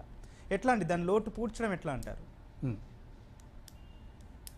సార్ ఇప్పుడు పాండమిక్ వల్ల మీరు చూస్తే కనుక 2021 టోటల్ 7 మెట్రో సిటీస్లో కనుక మనకు రీసెంట్గా సర్వేస్ కూడా చాలా పబ్లిష్ అయింది. What I'm telling is that for example 2020కి ముందు ప్రీ కోవిడ్ ముందు సేల్స్ ఎలా అయితే ఉన్నాయో ఆఫ్టర్ అంటే 2021లో కూడా 7 మెట్రో సిటీస్లో ఆల్మోస్ట్ దానికి 90% రెసిడెన్షియల్ హౌసింగ్ సేల్స్ అయితే జరిగినాయండి. అంటే పర్టికులర్లీ ఇక్కడ other side of the coin చూస్తే కనుక people who can afford more than 60 lakhs 70 lakhs apartments ఏవైతే కనుక ఎఫోర్డ్ చేయగలరో అది చూసుకుంటున్నప్పుడు ఐటీ ఇండస్ట్రీలో కూడా నిజంగా రిసెషన్ వచ్చి చాలామంది కొంత జాబ్స్ అనేవి పోయినా కానీ there is a lot of savings which was happened because of the work from home వల్ల చాలా సేవింగ్స్ ఉండడం వల్ల కానీ, అలాగే ఈరోజు ఒక ఎంప్లాయ్మెంట్ ఉన్న వాళ్ళకి ఎవరైనా కానీ, అలాగే ఒక బిజినెస్ వ్యక్తులు కానీ, they are looking for a community, ఒక సోషల్ స్టేటస్ కోసం, అలాగే సేఫ్టీ లివింగ్ కోసం, సెక్యూరిటీ స్టాండర్డ్స్ కోసం, మనం ఉండే ఒక కమ్యూనిటీలో అద్భుతంగా ఉండాలి, మనకు అన్ని ఫెసిలిటీస్ ఉండాలి అని చెప్పి there are various positive factors. ఈరోజు 2021లో మీరు చూసుకుంటే కనుక there is an increase and good trend over happened, బాగానే ఉంది. కానీ ఎట్ ద సేమ్ టైం మనం ఏంటంటే స్టీల్, సిమెంట్ ఇవన్నీ రాక్ హై ప్రైసెస్ ఉన్నప్పుడు దాన్ని ఏదో ఒక కంట్రోల్ సెంటర్ మనం చూసుకొని అవి ప్రైసెస్ తగ్గించుకోకపోతే చాలా కష్టం. ఒక రియల్ ఎస్టేట్ ఇండస్ట్రీ కనుక మనం ఈరోజు గమనిస్తే ఒక్క రియల్ ఎస్టేట్ మీద మినిమం 27 సెక్టార్స్ డిపెండ్ అయి ఉంటుందండి. అంటే ఒక స్టీల్ ఇండస్ట్రీ అవని, లేకపోతే for example supply of sand అవనివ్వండి, మెటీరియల్ అవనివ్వండి, అలాగే బ్రిక్ ఇండస్ట్రీ వాడు కానీ, లేకపోతే అన్నిటినీ మించి ఈరోజు మనకి యాక్చువల్గా రైతు అనేవాడు ఎలా అయితే ఇంపార్టెంటో మాకు కన్స్ట్రక్షన్ ఇండస్ట్రీలో లేబర్ కూడా చాలా ఇంపార్టెంట్ అండి. పాండమిక్ పుణ్యమా అని చెప్పి చాలా మంది, కొన్ని వేల మంది ఎట్లా పడితే అట్లా వెళ్ళిపోయి ఈ రోజుకి మళ్ళీ వెనక్కి తిరిగి రాలేదు. అవునండి. ఈ రోజు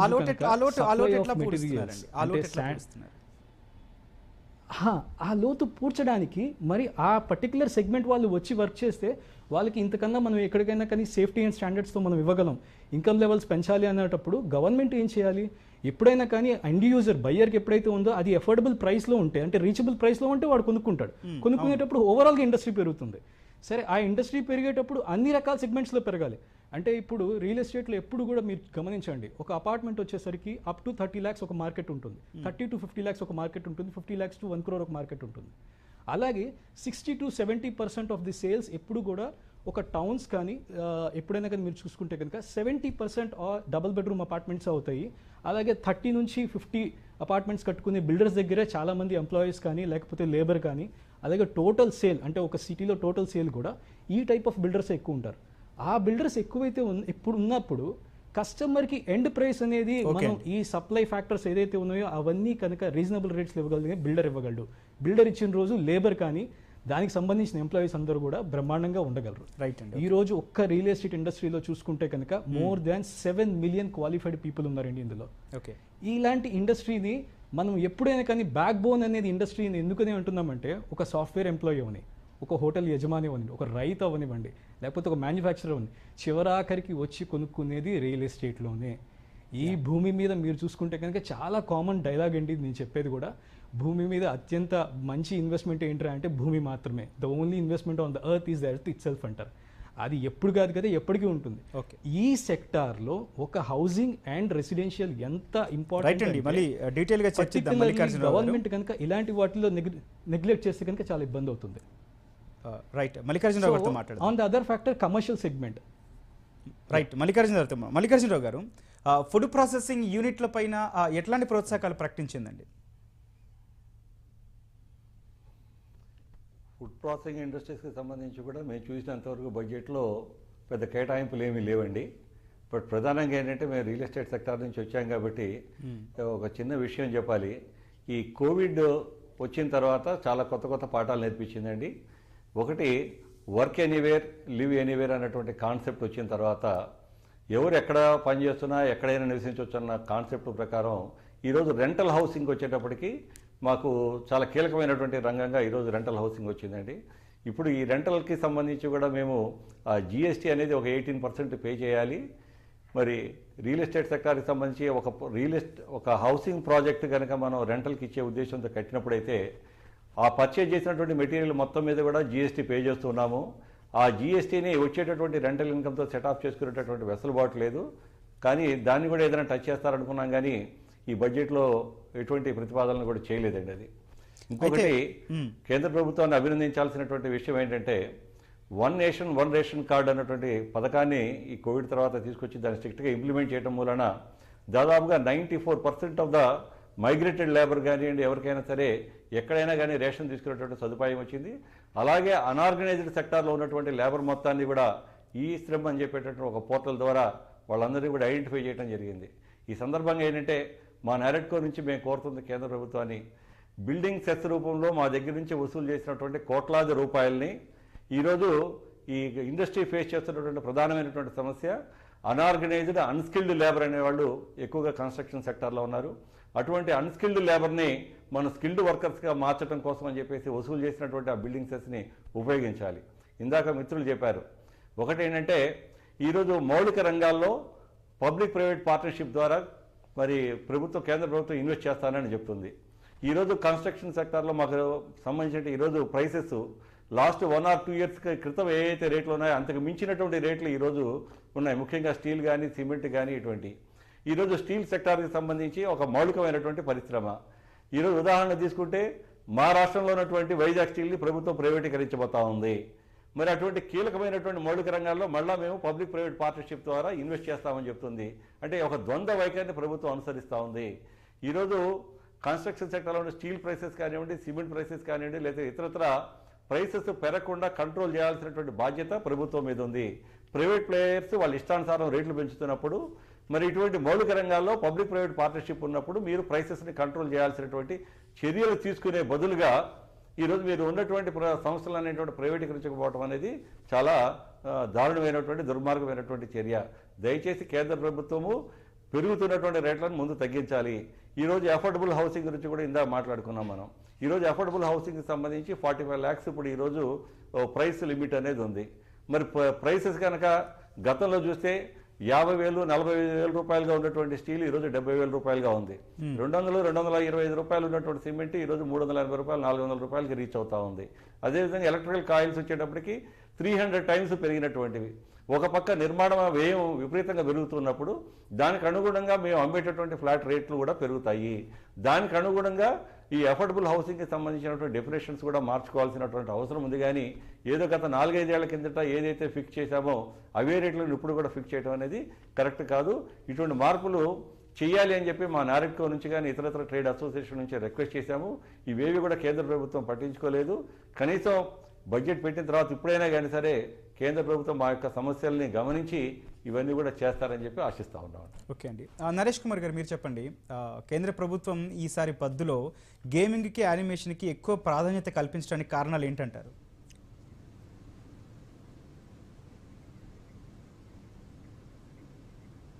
ఇప్పుడు వేరే కంట్రీస్ ఉన్నాయనుకోండి, ఇప్పుడు వరల్డ్లో it's growing market and animation gaming market. ఇండియాలో గవర్నమెంట్ పాలసీ ఎప్పుడు ఎంకరేజింగ్గా లేదండి దీనికి. కెనడా గవర్నమెంట్ తీస్తున్నారనుకోండి, ఆల్మోస్ట్ 40% సబ్సిడీ ఇస్తున్నారండి. Canadian government gives 40% subsidy. అలాగే ఐర్లాండ్ తీస్తున్నారనుకోండి, దే గివ్ 30% సబ్సిడీ. అలాగే స్పెయిన్ తీస్తున్నారనుకోండి, దే గివ్ అబౌట్ 45% సబ్సిడీ. అలాగే different countries across the world are promoting animation and gaming in a big way అండి. ఎప్పుడైతే ఇప్పుడు బెంగళూరు, హైదరాబాదు టెక్నాలజీ హబ్స్ అయిపోయినాయో, టెక్నాలజీ పరంగా we have reached one stage. Whereas animation, gaming, VFX రంగాల్లో మనకు natural talent pool ఉందండి. We have very talented people, but we do not have access to government policy అండి. Government policy అంటే to encourage subsidise the cost of the project. ఇప్పుడు suppose ఏదైనా ఒక పెద్ద Hollywood cinema తీసుకుందాం అనుకోండి, ఇవన్నీ ఎక్కడికి వెళ్తే స్పెయిన్, ఐర్లాండ్, ఎక్కడెక్కడ కెనడా, ఏ కంట్రీలో గవర్నమెంట్ సబ్సిడీ చేస్తుందో లేబర్ కాంపోనెంట్ ఆల్మోస్ట్ 40% సబ్సిడైజ్ చేస్తున్నారు. Plus they have very good equipment అండి. సో మనకేమో cost of financing for computers are not very attractive. Normal ఫైనాన్సింగ్లోనే ఉంటుందండి. సో ఎప్పుడైతే ఇన్ఫ్రాస్ట్రక్చర్ స్పెండింగ్ మీద ఇప్పుడు డేటా సెంటర్స్ వీటికి కూడా ఎక్కువ, we have high quality data centres ఇండియాలో తక్కువ ఫర్ కమర్షియల్ యూజ్ అండి. అంటే పెద్ద పెద్ద కంపెనీ డేటా వాడతాకు ఉన్నాయి, కానీ యానిమేషన్ కంపెనీస్ డేటా సెంటర్స్ వాడతా అవకాశం తక్కువ ఉన్నాయి. STPI software technology parks of Indian government సంస్థ ఉందండి. వాళ్ళు కానీ ఇప్పుడు తీసుకుని ఈ data centres they bring it to commercial use. అంటే ఈ టాలెంటెడ్ పీపుల్కి accessible with high speed internet యాక్సెస్తో పాటు ఇచ్చి సబ్సిడీ ఇస్తే, like how other countries in the world are giving, then India can emerge చేసే global hub for animation, VFX, gaming and also comic రంగంలో. స్పెసిఫిక్గా నిర్మలా సీతారామన్ చెప్పారు, ఈవెన్ కామిక్ రంగంలో కూడా జపాన్ ఈజ్ లీడర్ అండి. అలాగే యూఎస్ ఆల్సో చాలా పెద్ద మార్కెట్ ఉంది, global market. We're not able to tap the global markets అండి because of not favourable government policy. ఇప్పుడు ఈ పాండమిక్ వల్ల చాలా మంది ఇంట్లో ఉండిపోతున్నారు. So there is a lot of scope for animation and gaming for education also. You can do education also through animation. You can teach lot of things అండి. So ఇవన్నీ కూడా ప్రమోట్ చేయాలంటే government should come out with a favourable policy. దానికోసం government has taken the first step in recognising there is a potential in India, there is a demand for this product. రెండు చేశారండి. ఒకటి ఇంత demand ఉందని గ్రహించారు, దీనివల్ల ఎంప్లాయ్మెంట్ వస్తుందని గ్రహించారు, ప్లస్ ఇండియాకి అవకాశం ఉందని గ్రహించారు. దీనికి ఎలా ముందుకు తీసుకెళ్లాలనేది ఒక కమిటీ వేసి తీసుకెళ్ళి చేస్తూ ఉన్నారు. దట్ వే మన బ్యాక్ ఎండ్ అంతా డెవలప్ అయిపోయిందండి. We also have a good band with, we have got good talent pool, ఇవన్నీ బ్యాక్ ఎండ్ అంతా ఉంది. So small government policy will spur investment into this area. 1 or 2 global players తీసుకొస్తే we can definitely boom in this market. And in fact, in Visakhapatnam we have one of the largest animation companies in India. And I head the 3rd or 4th largest company in India. We have about 600 employees in animation and gaming. So definitely it's a welcome step by the finance minister. So ఒక మంచి policy వస్తే Hyderabad is a good hub అండి, అలాగే Bengaluru also is a good hub. India మొత్తం ఒక మంచి animation హబ్గా, ఇప్పుడు మనం లో కాస్ట్ యానిమేషన్ చేస్తాం, వెరీ హై. ఇప్పుడు డిస్నీ మూవీస్ ఉన్నాయి కదండి యూఎస్లో, డిస్నీ, వాల్ట్ డిస్నీ, సోనీ, ఇటువంటి పెద్ద పెద్ద ప్లేయర్స్ కూడా ఇండియా చేయట్లేదండి. మనం వాళ్ళు కూడా ఇండియాలో లో కాస్ట్ ప్రొడక్ట్స్ చేస్తారు. So international products. రైట్, మన దేశంలో ఎట్లాంటి డెవలప్మెంట్స్ వచ్చే ఛాన్స్ ఉందంటారు? చెప్పండి, మన దేశంలో ఎట్లాంటి డెవలప్మెంట్స్ వచ్చే ఛాన్స్ ఉందంటారు?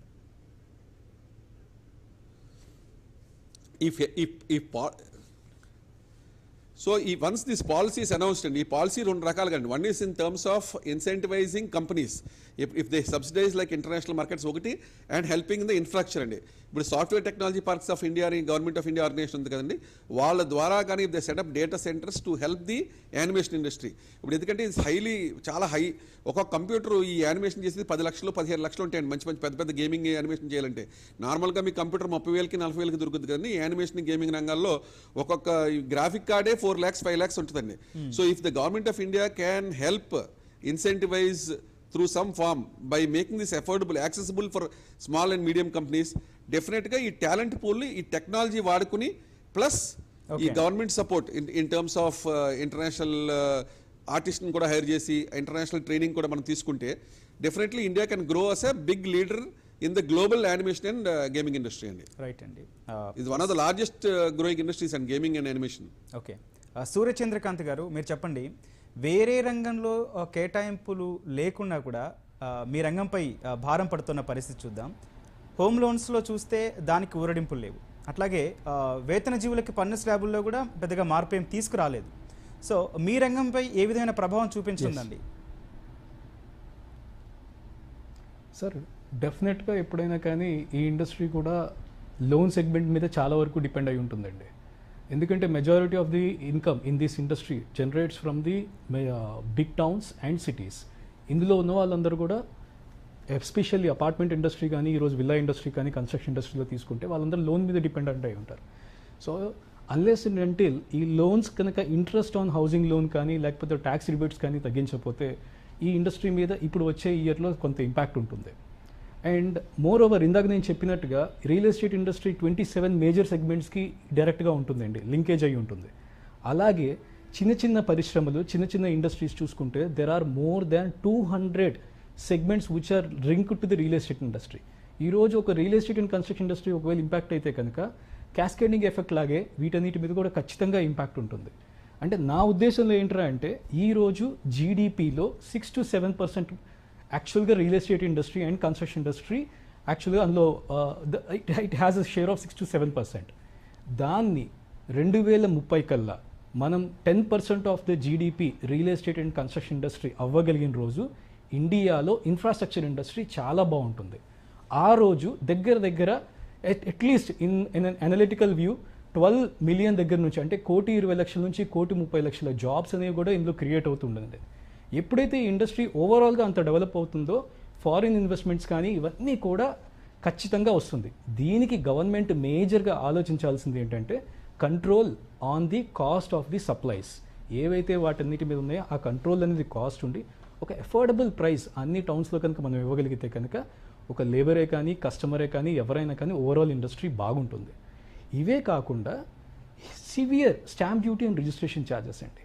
ఎందుకంటే ఇప్పుడు ఈ రోజుల్లో కొంతమందికి చెప్పాలి అంటే కనుక final investment real estate is the best investment కాబట్టి ఎవ్రీ 3 years ఆర్ ఎవ్రీ 2 నుంచి 3 yearsలో ఒక హౌస్ కానీ ఒక ప్లాట్ కానీ లేదా ఒక విల్లా కానీ వాళ్ళకున్న ఫైనాన్షియల్ స్ట్రెంగ్త్ బట్టి వాళ్ళు కొనుక్కుంటూ ఉన్నారు. దీన్ని మనం ఎంకరేజ్ చేయాలి అంటే కనుక stamp duty and registration charges కూడా ఖచ్చితంగా తగ్గించాలి. ఎందుకంటే ఇప్పుడు మీరే చూడండి, ఒక కారు కొనుక్కుంటాం, ఆ కారు మీద ప్రతిసారి మనం ట్యాక్సెస్ అన్నీ పడుతూ ఉంది అనుకోండి, ఎంతవరకు అఫోర్డ్ చేయగలం? So this is where the central government has to consider. ఎందుకంటే కనుక అది వాళ్ళు కన్సిడర్ చేయకపోతే ఏమీ చేయలేమండి. ఇప్పుడు ఈరోజు అప్రాక్సిమేట్లీ 25,000 కిలోమీటర్ల వరకు కూడా హైవేస్ మీద మనం ఇన్వెస్ట్ చేస్తున్నాం, అన్నీ బాగానే ఉన్నాయి అంటున్నారు. ఈ హైవేస్ అన్ని ఇన్వెస్ట్ చేస్తున్నప్పుడు డెఫినెట్గా మళ్ళీ హౌసింగ్ అండ్ కమర్షియల్ ఇండస్ట్రీ కనుక కన్స్ట్రక్షన్ ఇండస్ట్రీ డెవలప్ అవ్వకపోతుంటే కనుక దానికి ఇంపాక్ట్ ఏముంటుందండి? Is are all interlinked. So particularly income tax మీద రిబేట్స్ ఇవ్వడం కానీ, అలాగే స్టాంప్ డ్యూటీ తగ్గించడం కానీ, హోమ్ లోన్ ఇంట్రెస్ట్స్ కంట్రోల్ చేయడం కానీ, మోస్ట్ ఇంపార్టెంట్లీ ఈ ఇండస్ట్రీకి సంబంధించిన సెగ్మెంట్స్ ఏవైతే సప్లైస్ ఉన్నాయో అవి కంట్రోల్ చేసుకుంటే కనుక ఖచ్చితంగా బాగుంటుంది. ఓకే, ఈరోజు ఇండియన్ ఎకానమీ కనుక అద్భుతంగా ఉండాలి, కాంపిటెంట్గా ఉండాలి గ్లోబల్ ఎకానమీలో అందరికన్నా అంటే కనుక మనకి ఈరోజు ఇండియాలో ఏదైనా ఇన్వెస్ట్మెంట్ చేసుకోవాలనుకుంటే సేఫ్గా ఉంటుంది, రిటర్న్ ఆన్ ఇన్వెస్ట్మెంట్ బాగా ఉంటుంది, ప్రైసెస్ స్టేబుల్గా ఉంటాయి అనేది మనం ప్రూవ్ చేయాలి సార్. రైట్, ఓకే అండి. చర్చ కొనసాగించే ముందు ఇప్పుడు చిన్న విరామం తీసుకుందాం.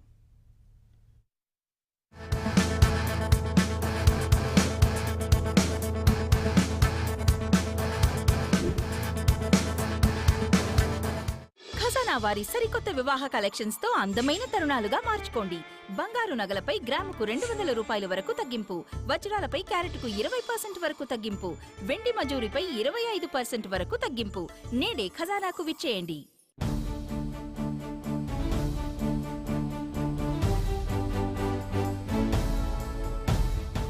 అన్యాయాలు, అకృత్యాలు, సతమతమయ్యే సమస్యలు, చట్టాలపై అవగాహన లేని బాధితులు, ఇలాంటి వారికి న్యాయమూర్తులచే సలహాలు, సూచనలు అందిస్తుంది న్యాయ సేవ ప్రత్యక్ష ప్రసారం ప్రతి శనివారం ఉదయం 9:30 మీరు ఫోన్ చేయవలసిన నంబర్లు 040-2331-3380. మేలైన వంగడాలు, మెరుగైన సేద్య విధానాలు, నాటు నుంచి కోత వరకు అనువైన ఆధునిక పరికరాల తీరుతెన్నులు, అనుబంధ రంగాలపై ఆసక్తిని పెంచే అంశాలు, అభ్యుదయ రైతుల స్వానుభవాలు, వ్యవసాయంలో నూతన పోకడల కలబోత అన్నదాత.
అవకాశం ఉంటుంది.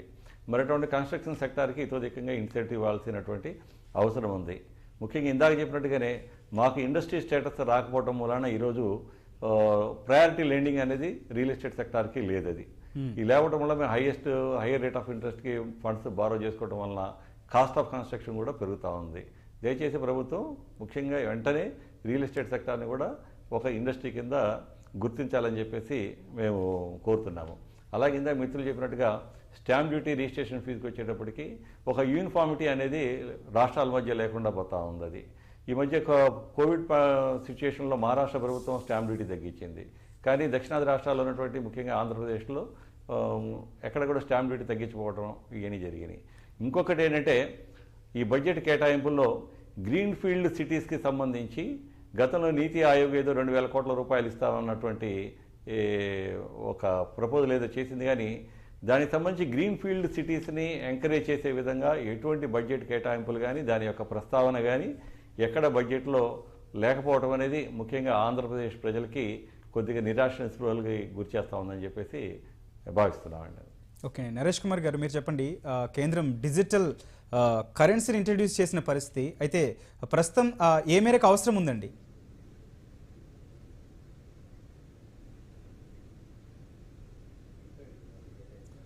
అవసరం అంటే ఇప్పుడు మెయిన్ గ్లోబల్గా మీరు యూఎస్ అది చూస్తే ఎక్కువ ఈ బిట్ కాయిన్ మీద ఈ కరెన్సీస్ మీద ఎక్కువ వెళ్ళిపోతుందండి. And you have to be in tune with the modern world. ఇండియాలో కూడా there is unestimated this thing that about ఒక 10 crore పీపుల్ దాకా ఆర్ యూజింగ్ డిజిటల్ బిట్ కాయిన్లో కానీ ట్రేడింగ్ జరుగుతుందని చెప్పి, that is why Nirmala Sitharaman గారు దీని మీద 30% ట్యాక్స్ కూడా విధిస్తూ జరిగిందండి. సో ఆవిడ ఇంకో మాట అన్నారు బడ్జెట్లో, ఈ cost of physical currency, the cost of physical currency చాలా ఎక్కువైపోతుంది, the cost of printing, the cost of managing the currency అని. సో ఈ అవసరం లేకుండా ఉంటాకే, సో ఇప్పుడు ఆల్మోస్ట్ మనం నెట్ బ్యాంకింగ్లోకి వెళ్ళిపోతే ఫిజికల్ కరెన్సీ యూజ్ తగ్గిపోతుంది కదండి.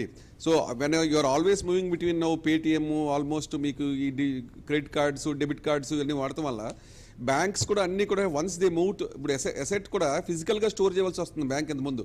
ఇప్పుడు ఫిజికల్గా స్టోర్ చేసే బదులు they will store it digital అండి.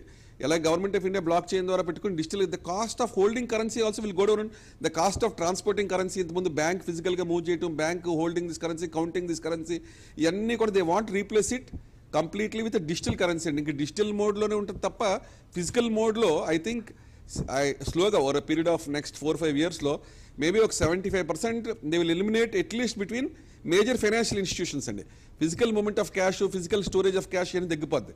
Only when you have to make payments to at the lower level కానీ ఆ ఫిజికల్ మూమెంట్ ఆఫ్ కరెన్సీ అని తగ్గించే ఉద్దేశంతో, and it is in tune with the global demand that you have moving to a digital asset అని. So definitely I think the government of India has taken the right thing, and this will definitely help the economy in the long term, and it will definitely boost spending in IT infrastructure also, and make the banks also their job easier. అయితే నరేష్ గారు ఒక విషయం చెప్పండి, ఇప్పుడు digital currency రూపంలో currency మారుతున్న పరిస్థితుల్లో cyber security కూడా అంతే సవాళ్ళు విసురుతున్న పరిస్థితి, కేంద్రం ఎట్లా balance చేసుకోవాలంటారు?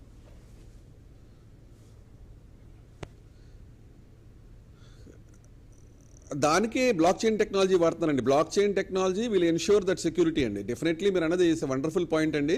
We are not at that stage where cyber సెక్యూరిటీలో మనం ఇండియా సేఫ్గా ఉన్నదని మనం ఇప్పుడు ప్రస్తుతానికి అనలేము, ఎందుకంటే lot of hacking is taking place అండి. So there is a lot of scope. మీరు అడిగింది మన వ్యూవర్స్ పనికొచ్చి మ్యాటర్ ఏంటంటే, future is going to be in digital currency. అంటే మీకు డేటా సెంటర్స్కి మంచి డిమాండ్ ఉంటుంది, సైబర్ సెక్యూరిటీకి మంచి డిమాండ్ ఉంటుందండి. So people who are interested in careers, people who are watching this channel, I think if you learn on cloud computing law, how to operate data centers, networking in data centers, and how to make yourself a good ethical hacker, certified ethical hacker course unnayandi where you ethically hack in. So that will be a beautiful long term growth, and because every player will require this andi. So you need to have knowledge both in the software side of it and on the hardware side of it andi. Hardware ante how you can ensure the security of your systems and networks. On the software side, మీరు రాసి programs safety ensure చేస్తాం. So you have bought up a very good issue అండి. మన colleges కానీ మన educational institutions కానీ they have to improve their focus, at least double-triple their investment in both in teaching and in terms of hardware infrastructure and teaching capabilities in these particular areas అండి.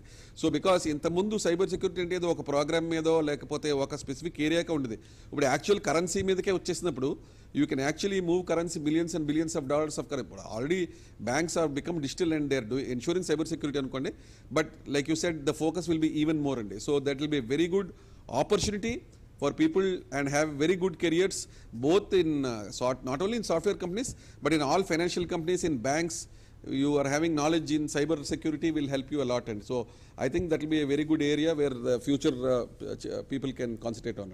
Right andi. Surya Chandrakant garu kendra mantri budget lo oka maata and cyber security andi, and data centers and networking.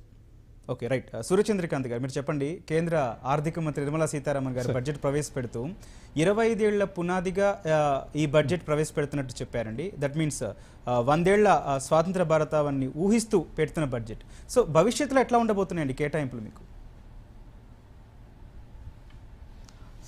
భవిష్యత్తులో వచ్చేసరికి ఇప్పుడు for example 1.5 lakh post officers are connected to the banks. ఈరోజు చూస్తే కనుక అంటే particularly digitization, అలాగే for example development of the కొన్ని ఈ సెగ్మెంట్స్ ఏవేవైతే ఉన్నాయో పోస్ట్ ఆఫీసెస్ని బ్యాంక్ని లింక్ చేయడం, ఇవన్నీ కూడా there is a focus which అంటే ఆ ఫోకస్ కొంత ప్రియారిటీ ఏంటంటే ఐటీ సెక్టర్ మీద పెట్టడం జరిగింది.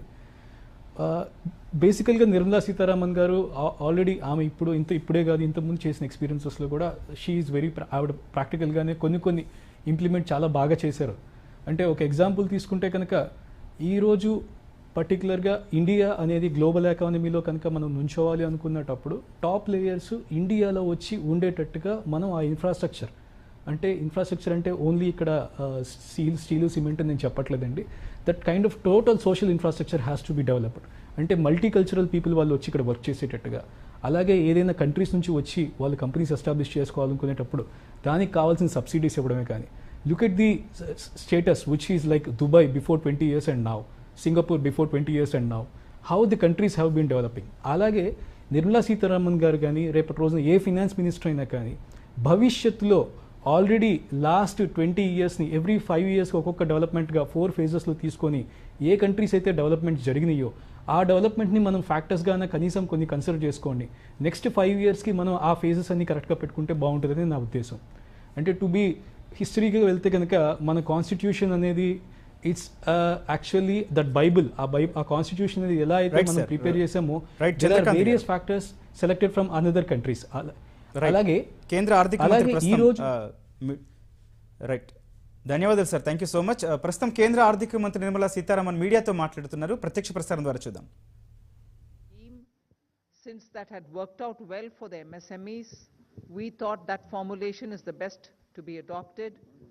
So to the existing 4.5 lakh crores of sovereign guarantee, we added 50,000 crore more sovereign guarantee and wanted the hospitality and contact intensive sectors to benefit out of it. So that is the scheme. As it is, many of them are still approaching their banks. Banks can, even without the ECGLS, help them out if they want, but if ECGLS has to be extended, yes, we have given provision of 50,000 crores for it. Well, I thought you commented about the 1st February 2021 budget as well, saying you were conservative. I think our assessments have proven right, and conservative is not being overtly and excessively optimistic. We are sure to achieve the numbers. If anything, we'll probably better them. Number 5. Good afternoon, Madam Finance Minister. This is Karishma here from Business Today TV, India Today Group. I'd first like to congratulate you and the team for successfully implementing yet another budget. Ma'am, my question is on the privatization reform.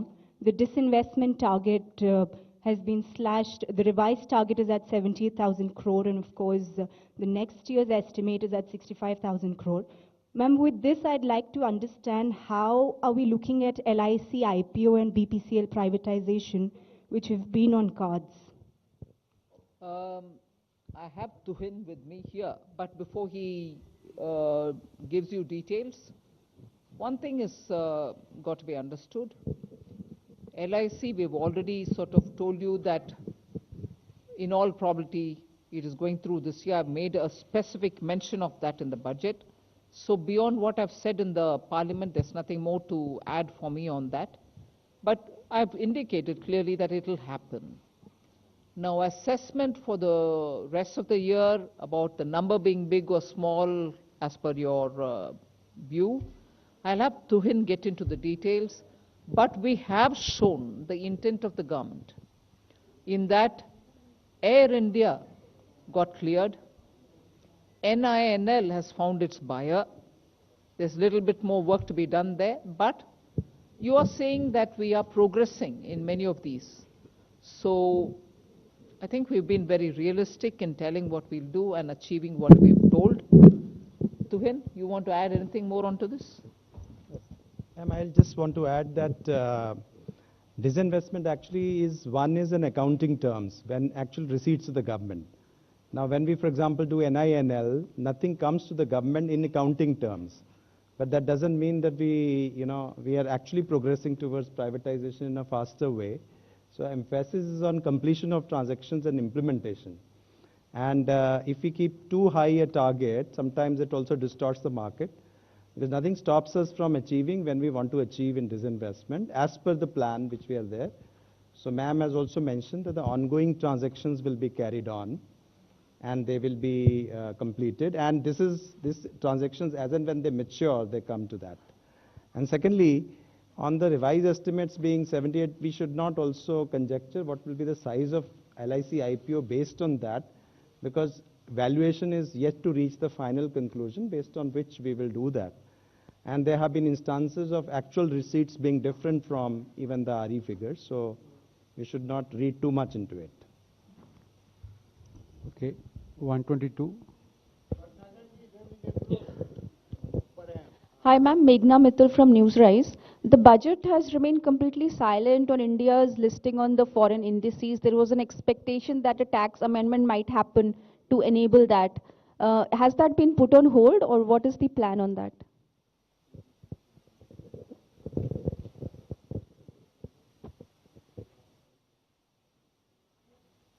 Just repeat your question. I think your voice was a bit muffled. Ma'am, I'm Meghna Mittal from Newsrise. My question is that the budget has remained silent on India's listing on the foreign indices. The expectation was of a tax amendment to enable that. So has that plan been put on hold, or what is the update on that? You're referring to the bond indices, yes, right? Yes. The issue is that the NR to NR transactions are anyway tax-free. So there's no capital gains. The issue was between NR and resident. So the BEPS discussions are on for us. And in those discussions, we are actually saying that the capital gains tax right should come to the country where the transactions emanate from. So that has been our stand. And those discussions are still on, and we are the one who's propounding that thing, and that's how it is moving, those discussions. So this was not the right time for us to take a decision in a manner where we give up on our own domestic thing while we keep fighting in the BEPS discussions. So that was the basic reason that we didn't want to do it this year. Number 90.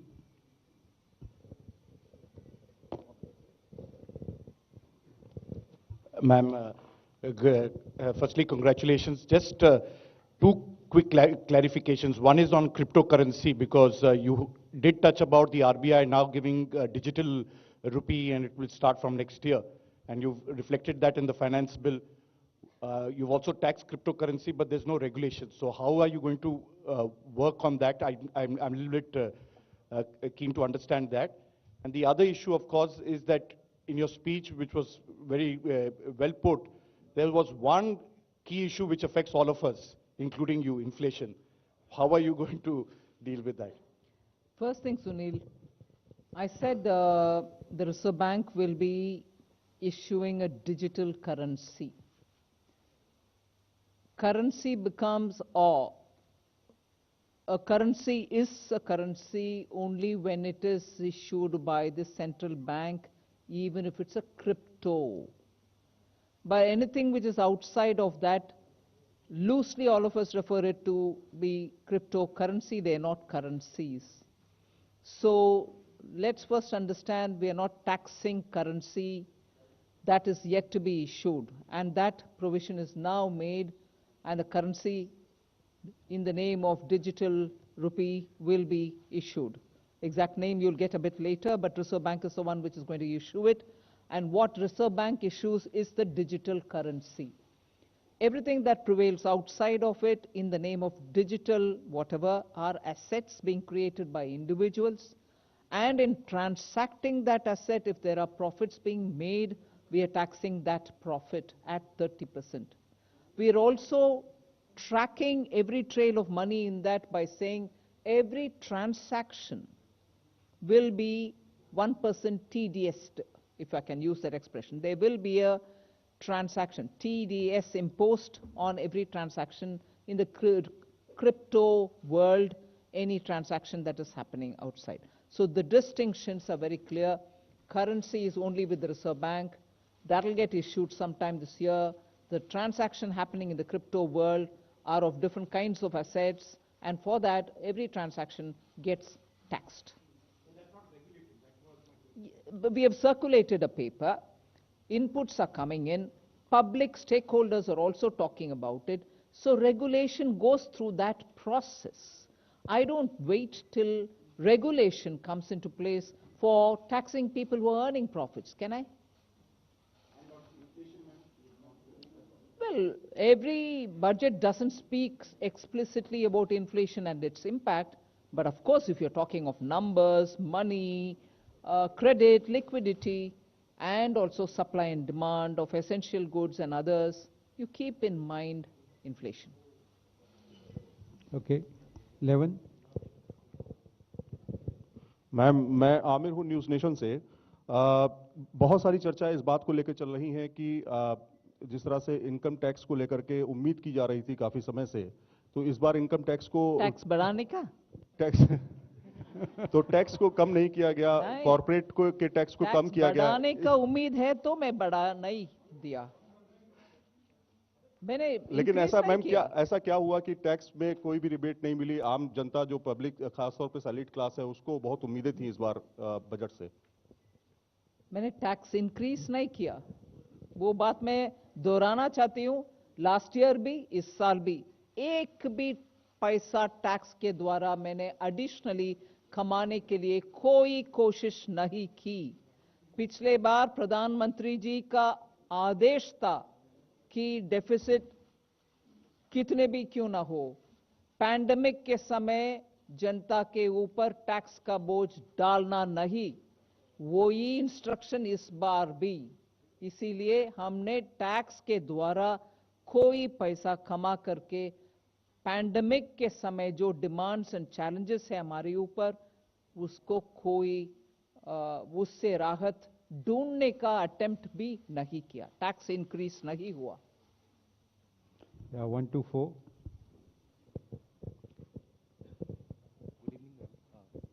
Hello. Good evening, ma'am. Shishir. Yes, Shishir. Ma'am, there is one particular announcement which you made about the blended and non-blended petrol and diesel, that additional or the differential 2 rupees thing. Does this mean that all the petrol and diesel sold by petrol pump, except those who are not blended, from October 1, 2022 will be costlier? We certainly want to encourage blended fuel. That's a simple message in that. Anything else you want to add, Tarun? We have discussed with the Ministry of Petroleum. We have also collected data on what is not being blended, and this is something to push the petroleum companies to ensure that they do the blending. So our desire is not to collect this tax because it will be very minimal, but the desire is that the blending happens, and to that extent it benefits the country. 106.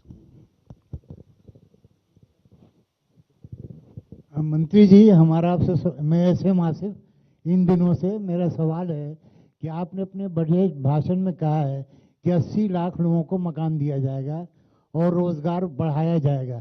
ये किस तरीके से? ये किस तरीके से? आप infrastructure में जब इस साल 5.5 लाख करोड़ का खर्च हम उठा रहे हैं, वो 34% या उससे थोड़ा कम पिछले साल से कंपेयर करते हुए, और इस साल आने वाले साल के लिए जो बजट आज पेश किए उसमें 5.5 लाख करोड़ 7.5 लाख करोड़ तक पब्लिक इन्वेस्टमेंट, मतलब कैपिटल एक्सपेंडिचर हम बढ़ावा दे रहे हैं उतना अमाउंट तक। उससे तुरंत जॉब्स के ऊपर पॉजिटिव असर पड़ेगा, क्योंकि जब खर्च उठा रहे हैं हम एसेट क्रिएशन के लिए, रोड्स बनाने के लिए, एयरपोर्ट्स के लिए, सी पोर्ट्स के लिए, इनलैंड वाटरवेज के लिए, ये सब काम करने के लिए जो रोजगार पैदा होता है, आवश्यक है, उससे जॉब्स इंक्रीज ही होगा। उसके अलावा हमने प्रोडक्शन लिंक्ड इंसेंटिव्स 14 सेक्टर्स में दे रहे हैं, मतलब मैन्युफैक्चर करने के लिए हर एक नया यूनिट जो वो उत्पादन करेंगे उसके लिए इंसेंटिव देने के कारण और उसके पीछे एक बहुत बड़ा इंटरेस्ट है कि ये मैन्युफैक्चर बढ़ाने के समय जॉब्स भी बढ़ाते हैं। सो पीएलआई के पीछे ये भी हमारा मकसद है कि जॉब्स इंक्रीज होगा, इसीलिए पीएलआई देना है। वो सेकेंड बात है। तीसरी, अभी 60,000 crores have been added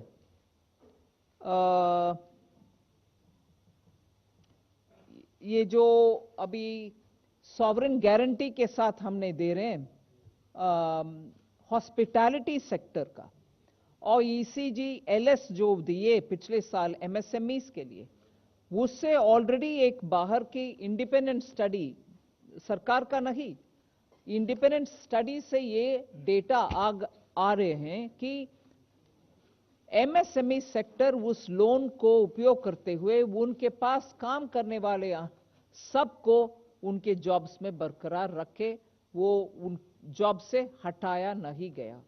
सो सरकार के प्लान हर एक ऐसे जो प्लान्स पैंडेमिक के समय दिया गया आत्मनिर्भर भारत के नाम पर, और उसके बाद ये ईसीजीएलएस, अभी जो ईसीजीएलएस हॉस्पिटैलिटी सेक्टर के लिए हम दे रहे हैं, वो सब जॉब्स को मन में रखते हुए ही दे रहे हैं। ये तरीका। Okay, 175. Ma'am, Tarun Sharma from Zee Business. Ma'am, आपने बजट में 2 अनाउंसमेंट्स करी हैं, एक आईबीसी अमेंडमेंट्स को लेकर। मैम, किस तरीके के अमेंडमेंट्स आप देख रही हैं आईबीसी के अंदर जिससे रेजोल्यूशन प्रोसेस जल्दी हो पाए? और दूसरा मैम, आपने कहा एक एक्सपर्ट कमेटी बनाई जाएगी प्राइवेट इक्विटी और वेंचर कैपिटलिस्ट के लिए।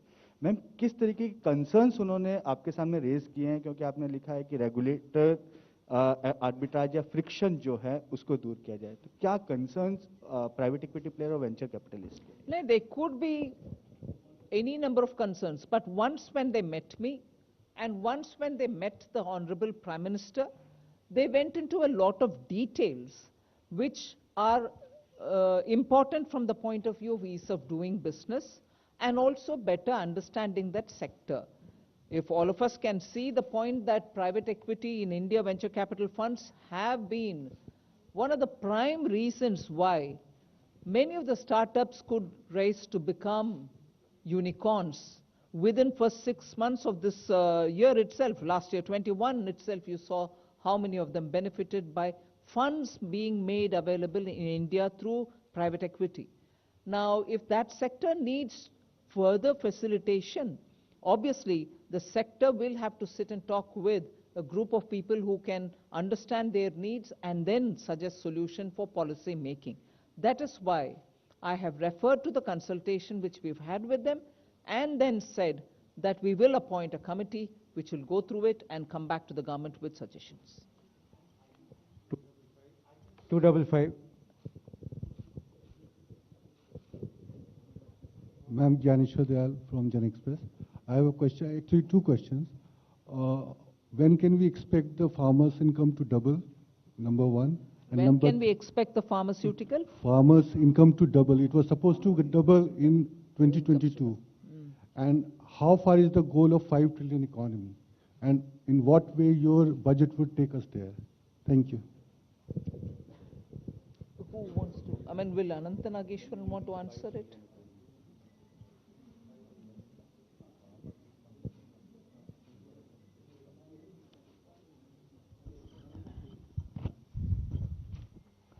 So if you look at the amount of minimum support prices that was given out this year and also the record procurement, so we are well on our way to helping the farmers. Is your mic all right?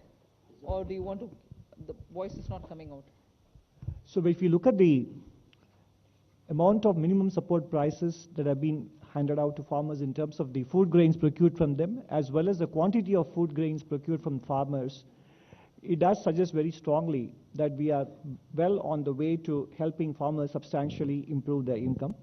Those statistics are given in Madam's speech document as well. As far as the $5 trillion economy size is concerned, if you look at the fact that in the year ending 2022 as well as in the next financial year, we are the fastest growing economy among large economies. And our GDP in dollar terms has already crossed $3 trillion. So depending on how the exchange rate moves, and there is enough hope to believe that the Indian rupee will in fact remain stable to strong, given what is going on in the developed world. And if we continue to retain the path of 8% real GDP growth, it will translate into even 8% dollar GDP growth. So therefore, if we extrapolate it, in the financial year 25-26 or by 26-27, with some luck even by 25-26 itself, we should be at a $5 trillion size in terms of nominal GDP. Thank you. मैं उसमें जोड़ना चाहती हूँ. Sorry, I didn't get your name. Dnyaneshwar जी, एक आध विषय मैं जोड़ना चाहती हूँ उसमें. I'll just list out the things, you'll understand where I'm coming from. MSP, urea, micronutrients, मैं एक सिर्फ यूरिया सब्सिडी का नंबर बोलती हूँ. बजट 21-22, मतलब 1 फरवरी 21 में जो बजट दिया गया, उसमें 58,768 was the allocation for urea subsidy. This time it is 63,222 आने वाले साल के लिए. ठीक है. और एक्चुअली 58,768 जो बीई में बोला गया यूरिया सब्सिडी, वो आरई में 75,930. इसका मतलब है कि इंटरनेशनल यूरिया प्राइसेस जितने भी इंक्रीज नहीं हुए, it's all right, it got increased, मगर वो बोझ किसान के ऊपर पड़ने नहीं दिया. प्रधानमंत्री जी ने उसको तुरंत इंटरवीन करके, that burden we took, we didn't put it on the farmer. So MSP, urea, nutrient in terms of micronutrients which we are giving for farmers, 6,000 rupees Pradhan Mantri Kisan Samman Nidhi. Additional income कमाने के लिए किसान के लिए शहद का cultivation, Honey, B keeping का प्रावधान, उसको समर्थन और उसका एक्सपोर्ट बढ़ाने के लिए all kinds of market linkages through e commerce. फिर सोलार पंप्स, उनके वाटर पंपिंग के लिए किसान के लिए सोलार पैनल वगैरह दिया गया है, जिससे उनका ऊर्जा का एक्सपेंस कम होगा. फिर मैंने शायद जुलाई 19 के बजट में या 20 के बजट में ये बात बोली, अन्नदाता क्यों ऊर्जा दाता नहीं बन पाएंगे? जरूर बन पाएंगे. We made sure that every kisan will produce bijli using solar panels in his field, and he can also uplink that and earn money from the government for supplying urja. Finally, in this budget, I've also made an announcement for food processing, which is at the farm gate, so that investments can happen there. Post-harvest grains को तुरंत processing में वो किसान देने के कारण उनका income better rates मिलता है उनको. So there are several steps that we are taking for improving farmers' income. I want you to please take cognizance of it. इसके अलावा एग्रीकल्चर क्रेडिट वो भी इम्पोर्टेंट है. इस साल टारगेट 16.5 लाख करोड़ का था, जो अभी तक 75% हो गया है. अगर आप देखेंगे आज से 16-17 में वो 10,65,000 करोड़ था, तो ये बढ़कर अब 16,50,000 करोड़ इस साल होगा. अगले साल हमारा लक्ष्य है इसको 18 लाख करोड़ तक पहुंचाने के लिए. तो एग्रीकल्चर क्रेडिट में भी काफ़ी बढ़ोतरी हुई. Okay, 125. Ma'am, Timsi Jaipuria this side from CNBC TV 18. Your tax revenue collection targets are conservative, but your borrowing numbers are all-time high. How do you explain that? And secondly, when it comes to public sector expenditure, the capex expenditure for RE 2022, they have been revised downwards. How do you explain growth along with these downward revisions?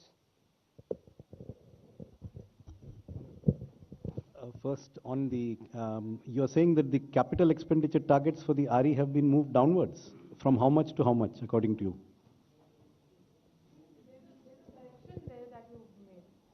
Okay. No, not in the capital expenditure budget estimate was 5,54,000 crores.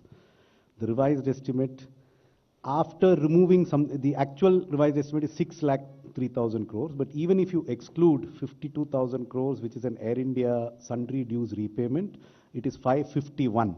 So the RE is 551 against a budget estimate of 554. That is statistically insignificant. So basically the capital expenditure targets are expected to be achieved.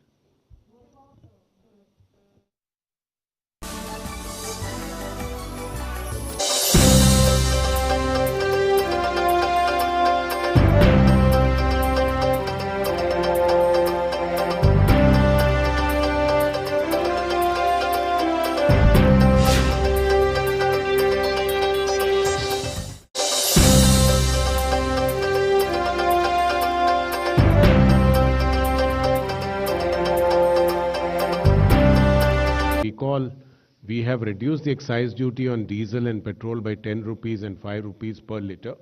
So if we take away the excise duty numbers both from the RE of the current year and the B of the next year, then the growth in the revenues is more than 14%, which I think is not conservative, but is a very pragmatic number, and we would make all attempts to achieve that.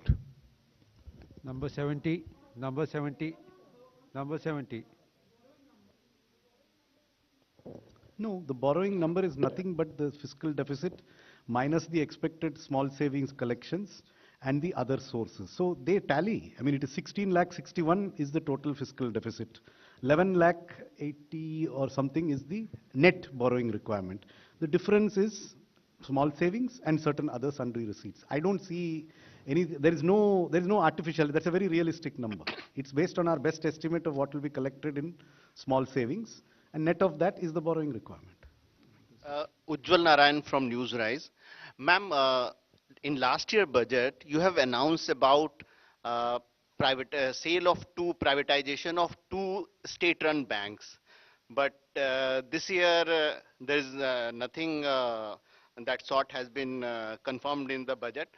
Just wanted to know what is the situation. Does government is going with the stated policy which it stated in last year budget, that for the privatization of two state-run banks, and what is the holistic policy on the privatization of bank insurance company as a whole? You've answered the question yourself. What is the holistic policy? Holistic policy is a continuation of last year's budget. I've said that.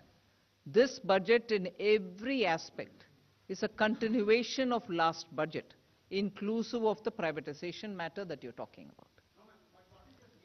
That's what I'm telling you. We are continuing that agenda. All right? Number 68. Status budget.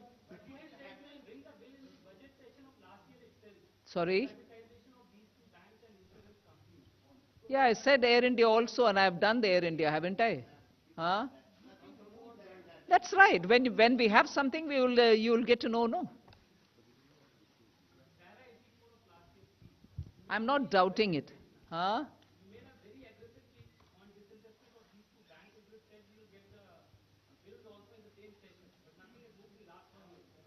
That's right.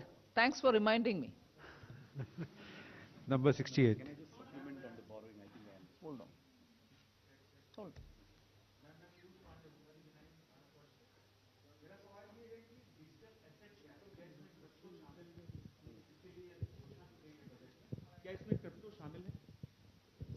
क्या चीज? Digital asset क्या है? क्या इसमें crypto, जिसको currency भी कहा जाता है, क्रिप्टो करेंसी, तो जिसके लिए घोषणा की गई है आज बजट में? घोषणा की गई है कि सेंट्रल बैंक एक डिजिटल करेंसी इश्यू करेगी, बस। उसके अलावा हम चर्चा में क्रिप्टो क्या है, क्रिप्टो एसेट क्या है, अभी नहीं होगा। वो जीरो ड्राफ्ट जो है, जिसके ऊपर स्टेक होल्डर्स कंसल्टेशन चल रही है, आप भी उसमें शामिल हो जाइए। नहीं मैम, मैं ये जानना चाहता हूं कि डिजिटल एसेट क्या है बेसिकली। ठीक है, वही है। वो प्रश्न और डिजिटल एसेट्स का डिस्क्रिप्शन, ये सब उस स्टेक होल्डर कंसल्टेशन के बाद है, उस समय बात करेंगे उसके ऊपर, ठीक है? 1 to 1.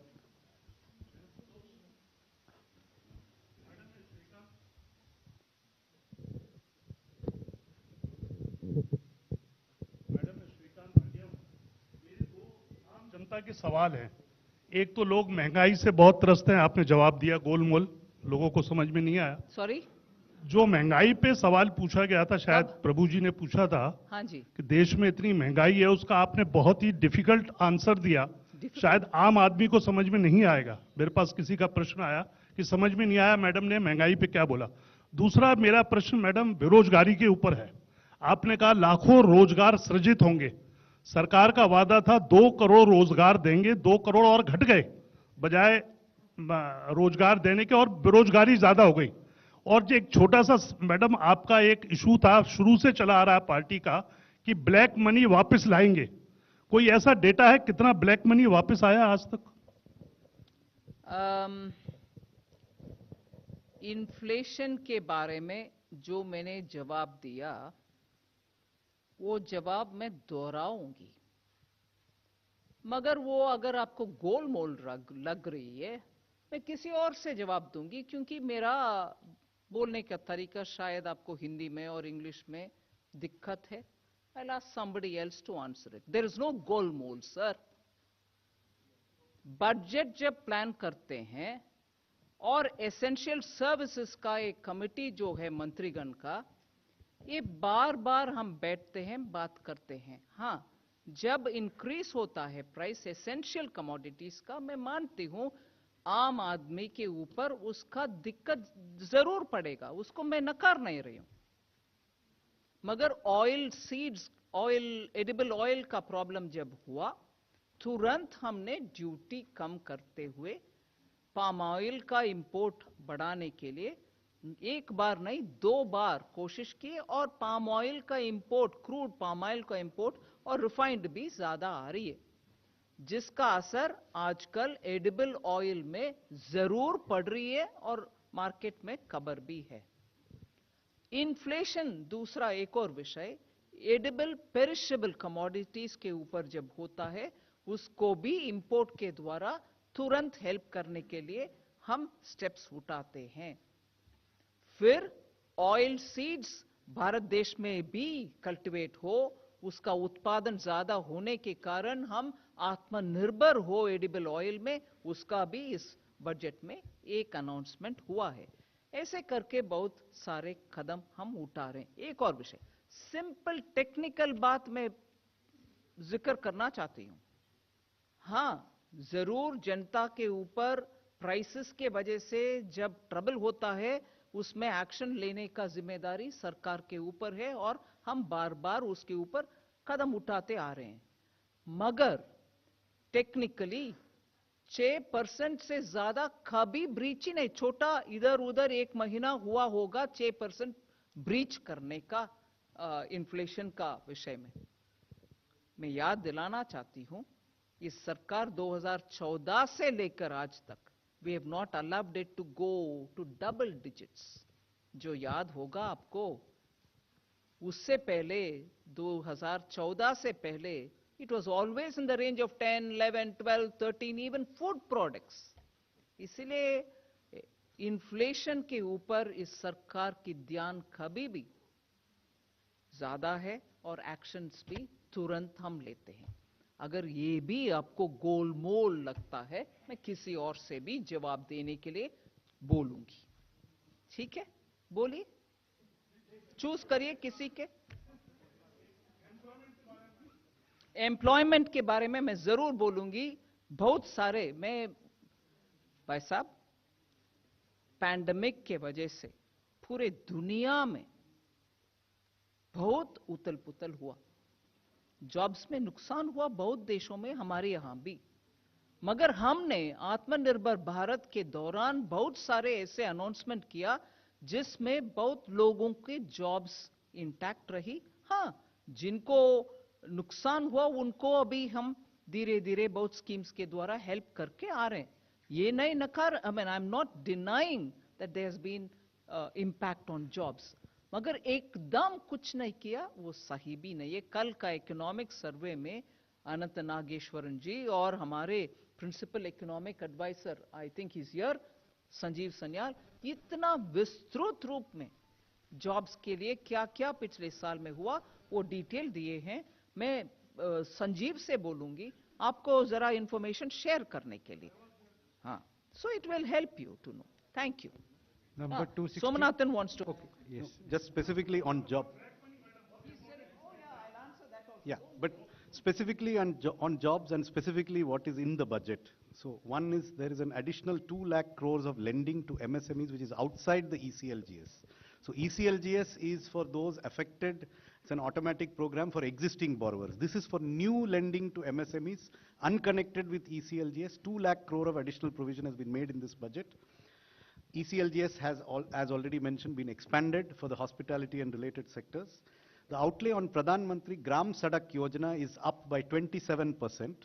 And in addition to that, a provision is being made that in the capital expenditure support to state governments, if state governments have certain priority projects in PM Gram Sadak Yojana have been identified, we will even take the 40% state share on those components so that the states have no burden in carrying out these works. These are extremely labor-intensive projects, and in addition, of course, there is a huge increase in capital expenditure. It has a very high employment effect.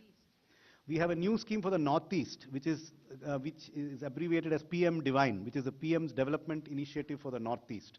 This is a gap-filling scheme where if something doesn't fit in any existing scheme, Northeastern states can pose those projects to this fund, and this fund will give 100% funding for those projects. In addition, we have the production-linked incentive schemes where we expect 60 lakh jobs to be created. Most of them are getting rolled out now one by one. So there are a number of initiatives in this budget, quite apart from what has been done earlier. हम बार बार देते आ रहे हैं. Actually, sharing of information विदेश से, Switzerland से 2018 के बाद में से शेयरिंग हो रही है. विदेश में जो अकाउंट्स है उनमें कितना पैसा पड़ा हुआ है उनको वापस ले आने के लिए. सो वो शेयरिंग के मुताबिक जो इंफॉर्मेशन आते हैं उसके ऊपर we are working every account by account for black money to be brought. And another thing, today the NPAs in the banks are coming down. Banks are getting the money back of those who have fled the country. Having taken the money of the banks and having gone out, वो पैसा जब वापस आ रही है वो भी in a way partly black money ही होता है जी, जिसका टैक्स नहीं भरा, बैंक को पैसा चीट करके चले गए. मैं ये नहीं कह रहा हूं पूरे के पूरे वो ब्लैक है, उसमें भी ब्लैक मनी है. 260.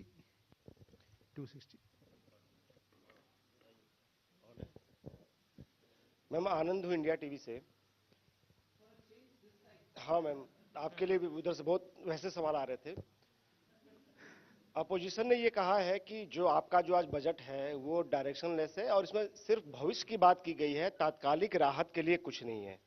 और राहुल गांधी ने तो इसे कह दिया जीरो सम बजट का है. उन्होंने कहा है कि इसमें सैलरीड क्लास के लिए, मिडिल क्लास, गरीब, युवा, किसान, एमएसएमई के लिए कुछ भी नहीं है. तो सवाल ये है कि क्या विपक्ष को और खासतौर से राहुल गांधी को आपका ये बजट समझ में नहीं आया या फिर उन्होंने राजनीति के चलते ऐसा कह रहे हैं वो लोग?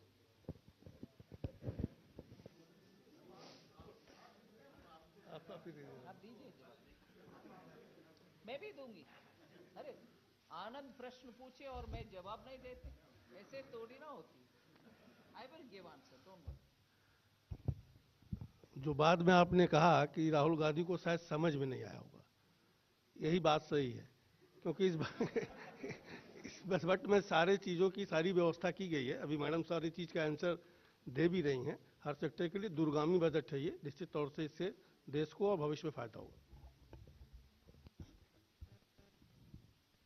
I think he's given that typical UP type of an answer, which is good enough for a MP who ran away from UP. You know? No, that's not right. I wish as a leader of the oldest political party. Shri Rahul Gandhi, please understand what has been said in the budget. On every one of the category that is named, youth, farmer, I have mentioned repeatedly where, what benefits them. I pity people who come up with quick responses. Quick, understanding response, I'm ready to answer. But just because you want to put something in Twitter, it doesn't help. जो fragile economy वो छोड़ कर गए, उसको पिछले 5 साल में और अभी 2-3 साल में इतना इकोनॉमी पैंडेमिक के वजह भी आज उबर कर ऊपर आ रहे स्टिमुलस देने के बाद, हर वर्ग का कुछ ना कुछ देने के बाद, बिना सोचे समझे ऐसे कमेंट्स करना. I only pity a party which has a leader who just comments without thinking. जितने भी कमेंट्स हमारे ऊपर वो डाल रहे हैं, कम से कम जिन राज्यों में शायद 2 बचा है जहां उनके सरकार है, जाके वो करके दिखाने के लिए उनसे बोलिए. क्या पंजाब में एम्प्लॉयमेंट ठीक है? क्या महाराष्ट्र में किसान ठीक है? आज भी महाराष्ट्र में कॉटन फार्मर्स के बीच में आत्महत्या हो रही है. उसको रोक रहे हैं राहुल गांधी. इसीलिए हर विषय बोलने से पहले वो महाराष्ट्र और पंजाब में कर दिखाएं, फिर बात करें. छत्तीसगढ़ में कर दिखाएं, फिर बात करें. Almost irresponsible comments are coming as criticism. I'll take criticism, but not from somebody who has not done his homework. Thank you. 266. Ma'am Akhilesh Sharma NDTV से. इनकम टैक्स रेजिम को लेकर के सवाल था. आपने बजट में घोषणा की थी न्यू टैक्स रेजिम की, और जो आंकड़े अभी तक आए हैं, कोई बहुत ज्यादा लोगों ने उत्साह उस नए रेजिम के लिए नहीं दिखाया. और दूसरा प्रश्न यह है, जो आपने खुद जिक्र किया कि पिछले 2 साल में पूरी दुनिया में उथल पुथल हुई है, कई जगह पर रोजगार की कमी हुई, भारत में भी उसका असर पड़ा है. तो जो मिडिल क्लास है वो एक राहत की उम्मीद कर रही थी, कुछ राहत मिले इनकम टैक्स स्लैब्स के अंदर. हालांकि आपने कहा कि देखिए पिछले 2 साल से टैक्स नहीं बढ़ाया गया, तो क्या इसी को राहत माना जाए कि टैक्स नहीं बढ़ा है? नहीं, मैं सिनिकली जवाब नहीं दूंगी उसको. सिनिकली अगर देना है तो मैं बोलूंगी हाँ टैक्स बढ़ा नहीं है इसीलिए राहत है. नहीं, I am not saying that. There are times when you can give. There are times when it will have to wait a bit longer. So I'm sorry it didn't happen. But बहुत सारे जो middle class का हुआ, वो भी middle class के खाते पे डालिए ना. Middle class across the board. मैं बजट में जो उपयोग की लाइन वो आपको पढ़ना चाहती हूँ. It's not one particular segment. किसान में मिडिल क्लास नहीं है, एमएसएमई में मिडिल क्लास नहीं है, अफोर्डेबल होम्स में मिडिल क्लास नहीं है. उन सब का राहत दिलाया नहीं है. हम मिडिल क्लास मतलब क्या बोलते हैं? अफोर्डेबल होम्स जो देते हैं मिडिल क्लास को देते हैं. सीनियर सिटीजन्स में मिडिल क्लास नहीं है. आज स्टॉक मार्केट में रिटेल इन्वेस्टर के नाम पे जो जाते हैं, क्योंकि फिक्स्ड डिपॉजिट में रिटर्न्स इतना अच्छा नहीं है इसीलिए स्टॉक मार्केट में जा रहे हैं, वो मिडिल क्लास नहीं है. सो मिडिल क्लास के वर्णन हम मन में रखें प्रश्न पूछने से पहले. Number 9. हाँ, yes, we have been actually Tarun can say something more. There are 2 regimes, one in the corporate sector and one for the one that came last year. So on the corporate also, when the tax rate was reduced from 30 to 22%, a choice was given to the corporates to move to the 22% regime while taking no exemptions. So we have figures for 19-20 financial year, which is the assessment year of 2021. 65% of the income has actually shifted to the lower tax regime.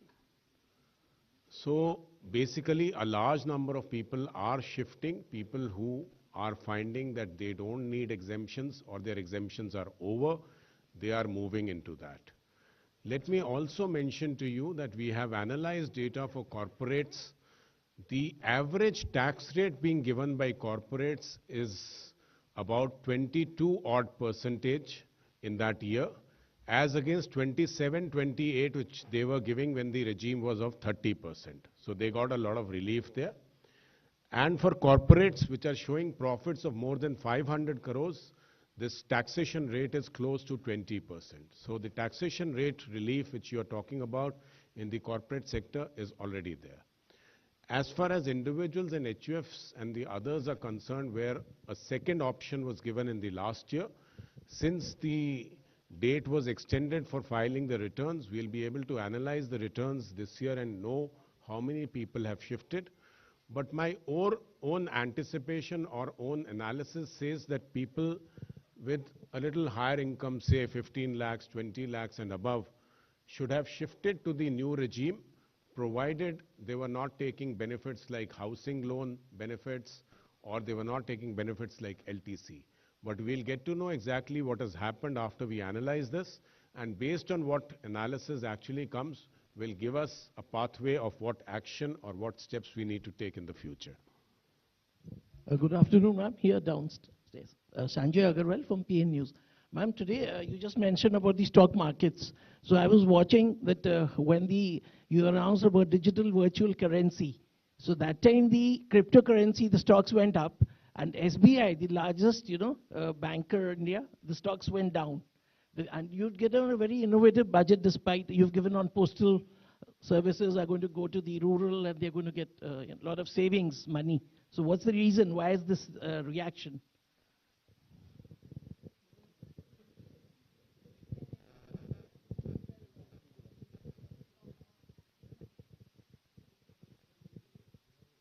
Still down, or it went up at the end of the day? I think you have to ask the investors who are doing it, because I don't see any, I don't think we can answer for them as to why they think the digital currencies are not good for banks is a matter of speculation. What is the question on? It went up. Okay. So I think we should have taxed it even more. It would have gone up even more. Number 5.